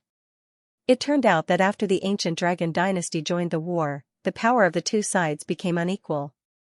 The Shi race was directly defeated and retreated to the stone sacred mountain. The feather race had already surrounded many places outside the stone sacred mountain. However, they didn't attack and instead made an agreement with the Shi race. Every day, the Shi race and the feather race had to choose one member to have a one-on-one battle to the death. The chosen clansmen had to be Saint bloodlines or above. And it had to be a battle to the death. They couldn't surrender midway. As long as the Shi race agreed, the feather race wouldn't attack the stone sacred mountain. This situation had been maintained for nearly half a month. Hearing this person's words, Monk Daji said in astonishment, the feather race is really strange. Why would they do something so superfluous? You don't understand. They're not superfluous. They're killing two birds with one stone, Su Zimo said with a smile. What do you mean? Monk Daji asked. Let me ask you. Why did the feather race attack the Shi race? Su Zimo asked. Didn't Shi Jian say that the Shi race is very talented in forging weapons? The feather race wants them to become their subordinate race and specially forge weapons for them, Monk Daji replied. Then what if the feather race directly attacks the stone sacred mountain and infuriates the Shi race? In the end, the fish dies and the net splits. If the Shi race doesn't submit, they'll all choose to fight to the death. What can the feather race gain? Su Zimo smiled. That's the first reason. They won't gain anything and will instead lose their own clansmen. Then what about the second reason? Monk Daji asked. Think about it. How many sacred bloodline or above experts does the Shi race have? Su Zimo smiled and said, if they kill one every day, the Shi race's upper echelons will soon be gone. It'll be like a hole in the wall. Less than 1 in 10 will remain. At that time, without the upper echelons, whether it's attacking the stone sacred mountain or controlling the ordinary people of the Shi race, it'll be much easier. This is called a bloodless war. Then why would the Shi race agree? Monk Daji finally reacted. This isn't up to them, Su Zimo said with a smile. Do you think the Shi race has a choice? They can only struggle at death's door. Actually, there's a third reason, but I don't know if my guess is right, so I won't say it. Let's go take a look, Monk Daji said. Su Zimo nodded and said, since we're here to help the stone tribe, let's finish this as soon as possible. The group followed the crowd towards the location of the challenge. This was the location of the sacred stone mountain's entrance. There were already many stone tribe members gathered here. The surroundings were very noisy as they discussed. Su Zimo found a high vantage point and looked straight ahead. Right in front of him, the other party was also a dense crowd of people, and they were rushing over aggressively. The leader of the feather tribe was their current tribe leader, Yu Fei Huang. He wore a white robe with his wings folded behind his back. His aura was very powerful, creating an invisible pressure. His appearance was very dignified, giving off an aura of power without being angry. The edges of his white robe were like white clouds, curling upwards. The design of the robe was also very novel. Next to him were the elders and experts of the Feathered Tribe. It could be said that this time, the Feathered Tribe was going all out to attack the Stone Tribe. As they faced the Stone Tribe from afar, Yu Feihuang let out a hearty laugh. His laughter echoed in the noisy crowd. In an instant, all the voices of discussion were suppressed. "Brother Xiaoxua, who will you send to fight today?" The Stone Tribe leader's real name was Xiaoxua. Hearing Yu Feihuang's words, Xiaoxua frowned. Elder Sherpa from before slowly walked forward. He wore a brown robe and was already in his 60s. Even his beard and eyebrows seemed to be brown. His eyes were deep, his nose was high, and his hair was already white. "I, Sherpa, am willing to fight today." Elder Sherpa's voice was loud and powerful as he spoke. "Not bad, Saint Vane," Yu Feihuang nodded. "Who will you send?" Xiaoxua calmly asked. "Same as before, our elder Yu Xiaoqing will fight," Yu Feihuang said. Hearing this name, everyone present fell silent. Especially the Stone Tribe members. Only they knew how much of a nightmare this name was to them. The challenge has been going on for almost half a month. At the beginning, both sides had their wins and losses, but ever since Yu Xiaoqing went on stage, he had already killed 8 Stone Tribe elders. He hadn't lost a single battle. His power and influence were so great that they were unfathomable, causing others to cower in fear without even fighting. Between heaven and earth, a gentle breeze blew by. A scholarly man walked out from the crowd of harpies. The white robe he wore was slightly different from that of the other clansmen. A black crow was embroidered on the white robe. As the man walked out, a faint black aura lingered around him. "Yu Xiaoqing, please enlighten me." Everyone in the surroundings consciously retreated, creating an empty space for the two of them to fight. "Who do you favor?" Some people were already discussing the matter. "Yu Xiaoqing, I guess. After all, he hasn't lost a single match. As a member of the Stone Clan, I naturally think highly of Elder Sherpa." Although Yu Xiaoqing was very strong, Elder Sherpa was also a veteran expert. Moreover, he has a lot of combat experience. He might not lose. "What do you know? Our harpies don't have anyone we can use right now. Otherwise, Elder Sherpa wouldn't have come." When the two of them stood still, Elder Sherpa politely shouted. The pale yellow spirit energy around his body was condensing. The two of them didn't intend to test each other and directly summoned their true fate. An enormous stone giant's shadow gradually condensed behind Elder Sherpa's back and appeared. This stone giant was fiery red. Only its eyes were dark yellow. This stone giant was 100 feet tall, and one couldn't see the end of it. It almost blocked everyone's sight. There were flames burning around its body.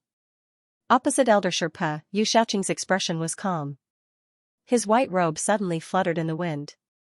He slowly pulled out the long sword on his back. The sound of the sword lightly echoed in the void. He raised the long sword, and his right arm slightly moved back half a step. His body flashed, and turned into a shadow, sweeping across the void. In the next moment, he had already appeared behind Elder Sherpa. The long sword slashed towards his head. However, this Elder Sherpa had clearly anticipated this situation, and the flame giant behind him roared angrily. It blocked the attack in advance. After that attack, the flame giant seemed to have gone crazy, and began to suppress Yu Xiaoqing. Punch after punch, there was a burning flame erupting from each punch. In the air, the flame burned a little bit of afterimages. Yu Xiaoqing raised his sword to meet it. The sword technique wasn't sharp, but it was powerful and had a strong foundation. Each move gave a feeling of returning to the origin. However, in a short period of time, the flame giant's attacks were very dense, and didn't give Yu Xiaoqing a chance to counterattack. Seeing Yu Xiaoqing being suppressed, the Sher tribe members were very happy. "I knew it, Elder Sherpa is a core elder of our tribe. He can definitely defeat Yu Xiaoqing. Don't be careless, but if he keeps attacking like this, his chances of winning are very high. Elder Sherpa, do your best." Seeing the excited expressions of the clansmen, the Sher tribe's upper echelons didn't feel any joy. At different levels, the things they saw were naturally different. This elder Sherpa can't hold on for much longer. Unless he has a trump card. Monk Daji said from the side. Suzimo slightly nodded, and didn't refute. From an outsider's point of view, Yu Shaoqing was indeed being suppressed, but everyone overlooked two important points. Yu Shaoqing's response was very relaxed, and it was obvious that this kind of attack didn't pressure him. Every move was very stable, and there wasn't any sense of panic. The second point was that Elder Sherpa had already activated his true fate, and was attacking with all his strength. But other than drawing his sword, he didn't even use his true fate. This was the most suffocating point. Suzimo could clearly see that Yu Shaoqing was in the divine vein realm. He wasn't fighting seriously at all, as if he was playing with his opponent, or enjoying the feeling of hunting prey. Sherpa shocking the heavens. After attacking for a long time without success, Elder Sherpa seemed to be somewhat impatient. The flame giant behind him let out a deafening roar. The flames in its hands burned even brighter. Its aura rose by several levels. The two fists broke through the void, smashing through the obstacles, and went straight for Yu Shaoqing's head. At this moment, Yu Shaoqing's eyes flickered with a trace of black. It was just a flash, and the gloomy intent filled his eyes. Goodbye. The corner of his mouth hooked up, and he lightly laughed. When the flame giant's fists landed, a boom was heard. The earth began to shake as if there was an earthquake, and cracks spread out. When the fog gradually dissipated, everyone looked at the scene in surprise, but it was also within their expectations. Elder Sherpo's body was frozen in place. A long sword had pierced through his back. The sword was aimed at his heart. Yu Shaoqing was standing behind him, holding the sword with both hands. His body was slightly tilted, and his right leg was half a step forward. His black hair moved without any wind. Time seemed to have stopped at that moment. The sword had not only pierced through Elder Sherpo's heart, but also the heart of the flame giant behind him. You.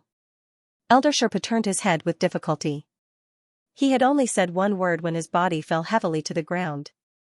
Elder Sherpa. Someone from the Sher tribe cried out in grief. Let's fight them. Yes, let's fight. If this goes on, our tribe will be finished sooner or later.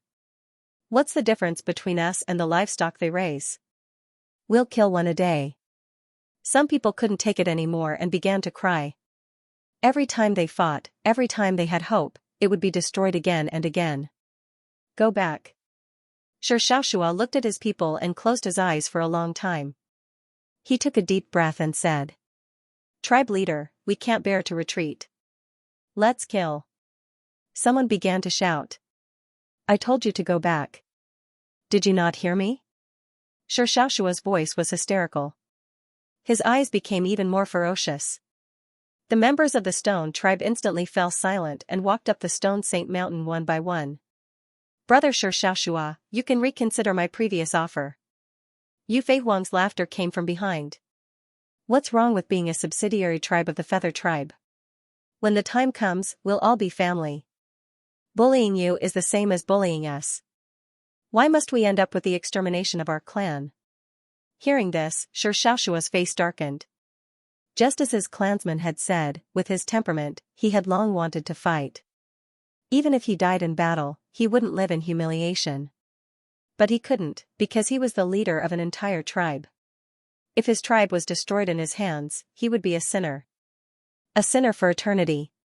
Even if he died and went to hell, he wouldn't be able to see his ancestors. The Sher tribe members walked towards the sacred stone mountain in disappointment.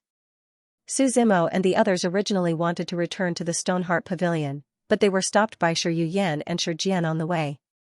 Everyone, our chief wants to see you, said Sher Jian. What is it? Lu Zhe asked. I'm not sure yet, but you'll know when you get there, Sher Yuyan replied with a smile. Following Sher Yuyan, the group arrived at the meeting hall halfway up the mountain. At this moment, all the elders of the Stone Clan were gathered here. Sher Xiaoxua sat at the front, and the atmosphere was a little tense. When Suzimo and the others arrived, a faint smile appeared on Sher Xiaoshua's face. He said, Welcome, everyone. Chief Sher, if you have something to say, just say it.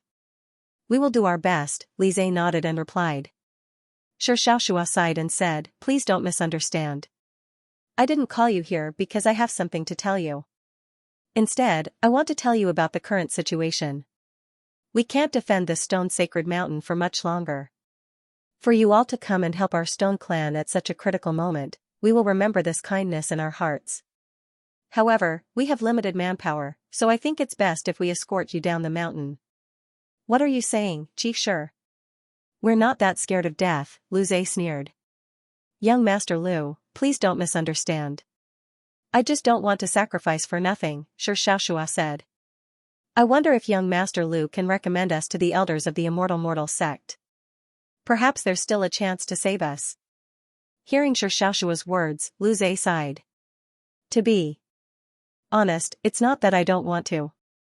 In fact, before coming here, I've already asked my grandpa. According to him, the sect doesn't seem to want to get involved in this matter. I see. Xianxia sighed. I've thought it through. For tomorrow's battle, I will personally go.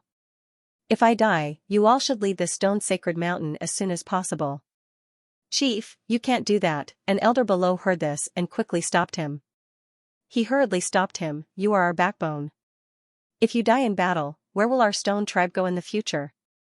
If I don't go, who will? Xianxia asked.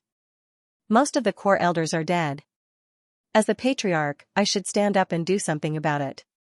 If I die, you all can decide for yourselves where to go. If you want to fight to the death, fight to the death. If you want to run, run. If you want to submit to the feather race, I won't blame you. Seeing Xianxia's attitude, everyone fell silent. They knew that things had developed to this point. It was a dead end. It was a dead end. Chief, what are your chances of winning against Yu Shaoqing? At this moment, an elder below stood up and asked. Elder Shichang, Xianxia glanced at him and replied. 50%. That low? Someone below frowned. Chief, you've already entered immortality. That Yu Shaoqing only has a divine range. What ability does he have? Although I've entered immortality, my talent is mediocre. Perhaps this will be the end of my life. My strength is nothing to be proud of. Xianxia mocked himself. Although he has a divine range, his foundation is so strong that even I feel inferior. 5 points is the most I can achieve. Perhaps this is the difference between a monster and a mediocre person. Back then, Xianxia was chosen as the chief not because of his strength. It was because he had a good understanding of the race and led them in the right direction. Why don't I give it a try tomorrow? Just as everyone's faces were filled with worry, an indifferent voice suddenly came from the side. The originally silent hall immediately raised their heads. They saw Su Zimo looking at them with a faint smile. How about I kill Yu Shaoqing for you all? Young master, please don't joke around, Xianxia was stunned for a moment before he replied. Whether you believe it or not, I'm too lazy to explain. Su Zimo waved his hand and left the hall. I only have one condition. Shijian knows. If you've made up your mind, let Shijian tell me. Watching Su Zimo's back as he left, everyone in the hall had different thoughts. Some glanced sideways, while others were deep in thought. Let's leave it at that for today. Xianxia knocked on the table beside him. Then he stood up and said, everyone else, leave first. Shijian, you stay. After everyone left with different thoughts, Xianxia looked at Shijian and asked, tell me about your junior brother. Shijian thought for a moment, then briefly recounted the story of how they met in the Heavenly Dao Pagoda and resurrected the vermilion bird. You said he came to our clan for the Supreme Hammer? Xianxia asked. Yes, just to borrow it. Shijian nodded. I don't know how strong he is, but he's unfathomable. Xianxia pondered for a long time, then suddenly turned around and said, tell him to kill Yu Shaoqing. I'll give him the Supreme Hammer. Shijian was stunned by Xianxia's words. He asked in surprise, Patriarch, isn't this a little too big? Is it? If our race is annihilated, what's the point of holding the Supreme Hammer? Xianxia asked, how many of our people did Yu Shaoqing kill? Killing him is to mourn for the dead. It's not big at all. Okay, I'll go tell junior brother Su now. Shijian quickly nodded. After separating from Xianxia, Shi Jian quickly told Su Zimo this news. Su Zimo naturally agreed to fight tomorrow. Thus, he waited for the next day at the Stoneheart Pavilion. The night was dark. There was dead silence. A figure was flying through the Stone Clan. This figure was as fast as lightning. In just a few breaths of time, he arrived in front of a small courtyard. The black figure raised his head slightly and walked along the wall outside the courtyard into the small courtyard. There was a stone table in the yard, and an old man was sitting in front of it. There was a pot of hot tea in front of him. The old man was drinking the tea and admiring the moonless night sky. This old man was Elder Xianxia. Due to the war, most of the core elders of the Shi race died in battle. As a result, in the entire Stone Clan, other than Patriarch Xianxia, he was the most respected person in the clan. Elder Xianxia wasn't surprised to see the black figure. Instead, he asked plainly, "Young Master Lu, why did you come here in the middle of the night?" The black figure walked out from the darkness. His face could be seen in the dim light of the night. It was Lu Zhe. "I'm here to be a lobbyist." Lu Zhe smiled. He didn't stand on ceremony. He sat in front of the stone table and poured himself a cup of tea. "Young Master Lu, what lobbyist?" Elder Xianxia frowned. "That's not important." Lu Zhe smiled. "I just want to ask, Elder Xianxia, do you want to be the leader?" Hearing this, Xianxia's right hand, which was holding the tea, paused for a moment. He looked at Lu Zhe and asked, "Young Master Lu, what do you mean?" "Elder Xianxia, how long do you think the Shi race can last?" Shi Yan asked. Elder Xianxia fell silent. How long they could last depended on the feather race. If the other party wasn't in a hurry, he could still hold on a little longer. But if the Harpies attacked tomorrow, then the Harpies would be wiped out. I've always believed in a saying, a wise man submits to circumstances. History will not remember the losers. It will only worship the strong who survive to the end. Lu Zhe smiled. What do you mean? Xianxia seemed to have realized something and asked with a frown. Join the feather race and I'll guarantee your position as the leader of the Shi race. Lu Zhe sipped his tea. In your dreams. Xian stood up and slammed the table angrily. He scolded, "If the patriarch hears what you just said, do you believe that he will immediately arrest you?" Elder Xianxia, you won't tell Xianxia, Lu Zhe chuckled. Even if you don't think about your own future, what about your family, why don't you think about it? You want me to be the one who sells my clan? Xianxia coldly snorted. I think you came to the Stone Clan this time to help Yan on the surface, but in reality, you are plotting something. Elder Xian, don't make it sound so unpleasant. What peddler? You are saving the Stone Clan. You should be a great hero. Lu Zhe smiled. As for Shi Yuyan, I've been very nice to her, but she doesn't know what's good for her. She can't blame me for taking her by force. Hero? Xianxia mocked, allowing your own race to become someone else's subsidiary sect. To put it bluntly, he's a lackey. Is he a hero? Elder Xian, don't get too worked up. Why don't you listen to me first? First, the continuation of a race, whether it was becoming someone else's lackey or thriving. All of them couldn't be separated from one question, to live. As long as the clansmen were alive, there would be endless possibilities. If Xianxia had led the Shi clan to their deaths, it would have been a tragedy for a short period of time. However, time would eventually erase everything. In the future, no one would know about the Stone Clan anymore. If you can lead the Stone race to the Harpies' side and allow them to survive, then the Harpies' side will be completely destroyed. Even if he lived under someone else's roof for a while, it didn't mean that he would live under someone else's roof for the rest of his life. Perhaps one day, the Stone race will become powerful enough to make the Harpies your lackeys. All of this is only possible if you are alive. Only then will there be a future. Lu Zhe continued, second, I believe Elder Xian doesn't want to die, and you don't want your family to die with you. You can live and even become the leader. Isn't this the best of both worlds? Third, I believe Elder Xianxia doesn't need to be afraid of people saying that you sold your race. In the future, you will rule the Stone race, and history will be written by you. I will let the Harpies cooperate with you, and everyone will be happy. Hearing this, Elder Xianxia fell silent for a long time. The night was like a soundless beast that devoured everything. An unknown insect was chirping in an invisible corner. Did the harpy send you to be a lobbyist? Xianxia asked in a low voice. The harpy specifically asked me to find you. They want to cooperate with you. They are very sincere, Lu Zhe said seriously. Actually, he had lied about this. The harpies only asked him to find someone to instigate a rebellion. They didn't choose Elder Xianxia. However, when Lu Zhe came to the Stone Saint Mountain, he chose Elder Xianxia. First, other than Xianxia, Elder Xianxia had the highest seniority.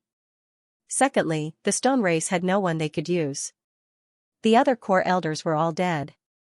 Even when it was Xianxia's turn to fight, Elder Xianxia didn't ask to fight.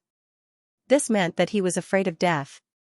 All in all, this guy was the most suitable candidate. The reason he lied was to make Xianxia feel that the harpies valued him. They were just a bunch of clowns. The harpies didn't care about them at all. How are you going to deal with Xianxia? Elder Xianxia asked.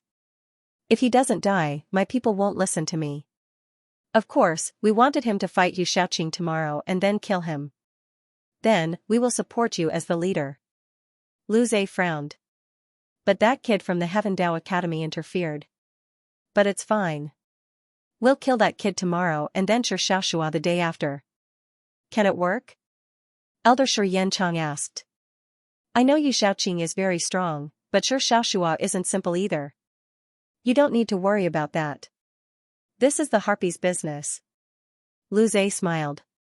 Then, he reached out his right hand and said, Happy cooperation. The two hands touched in the air. Happy cooperation. The sky gradually brightened. The sun didn't come as expected. The sky was terrifyingly gloomy. It was a cloudy day. Thick, dark clouds gathered above their heads, making them feel annoyed. End of chapter 881. Don't forget to subscribe, like, and share the video to support the channel.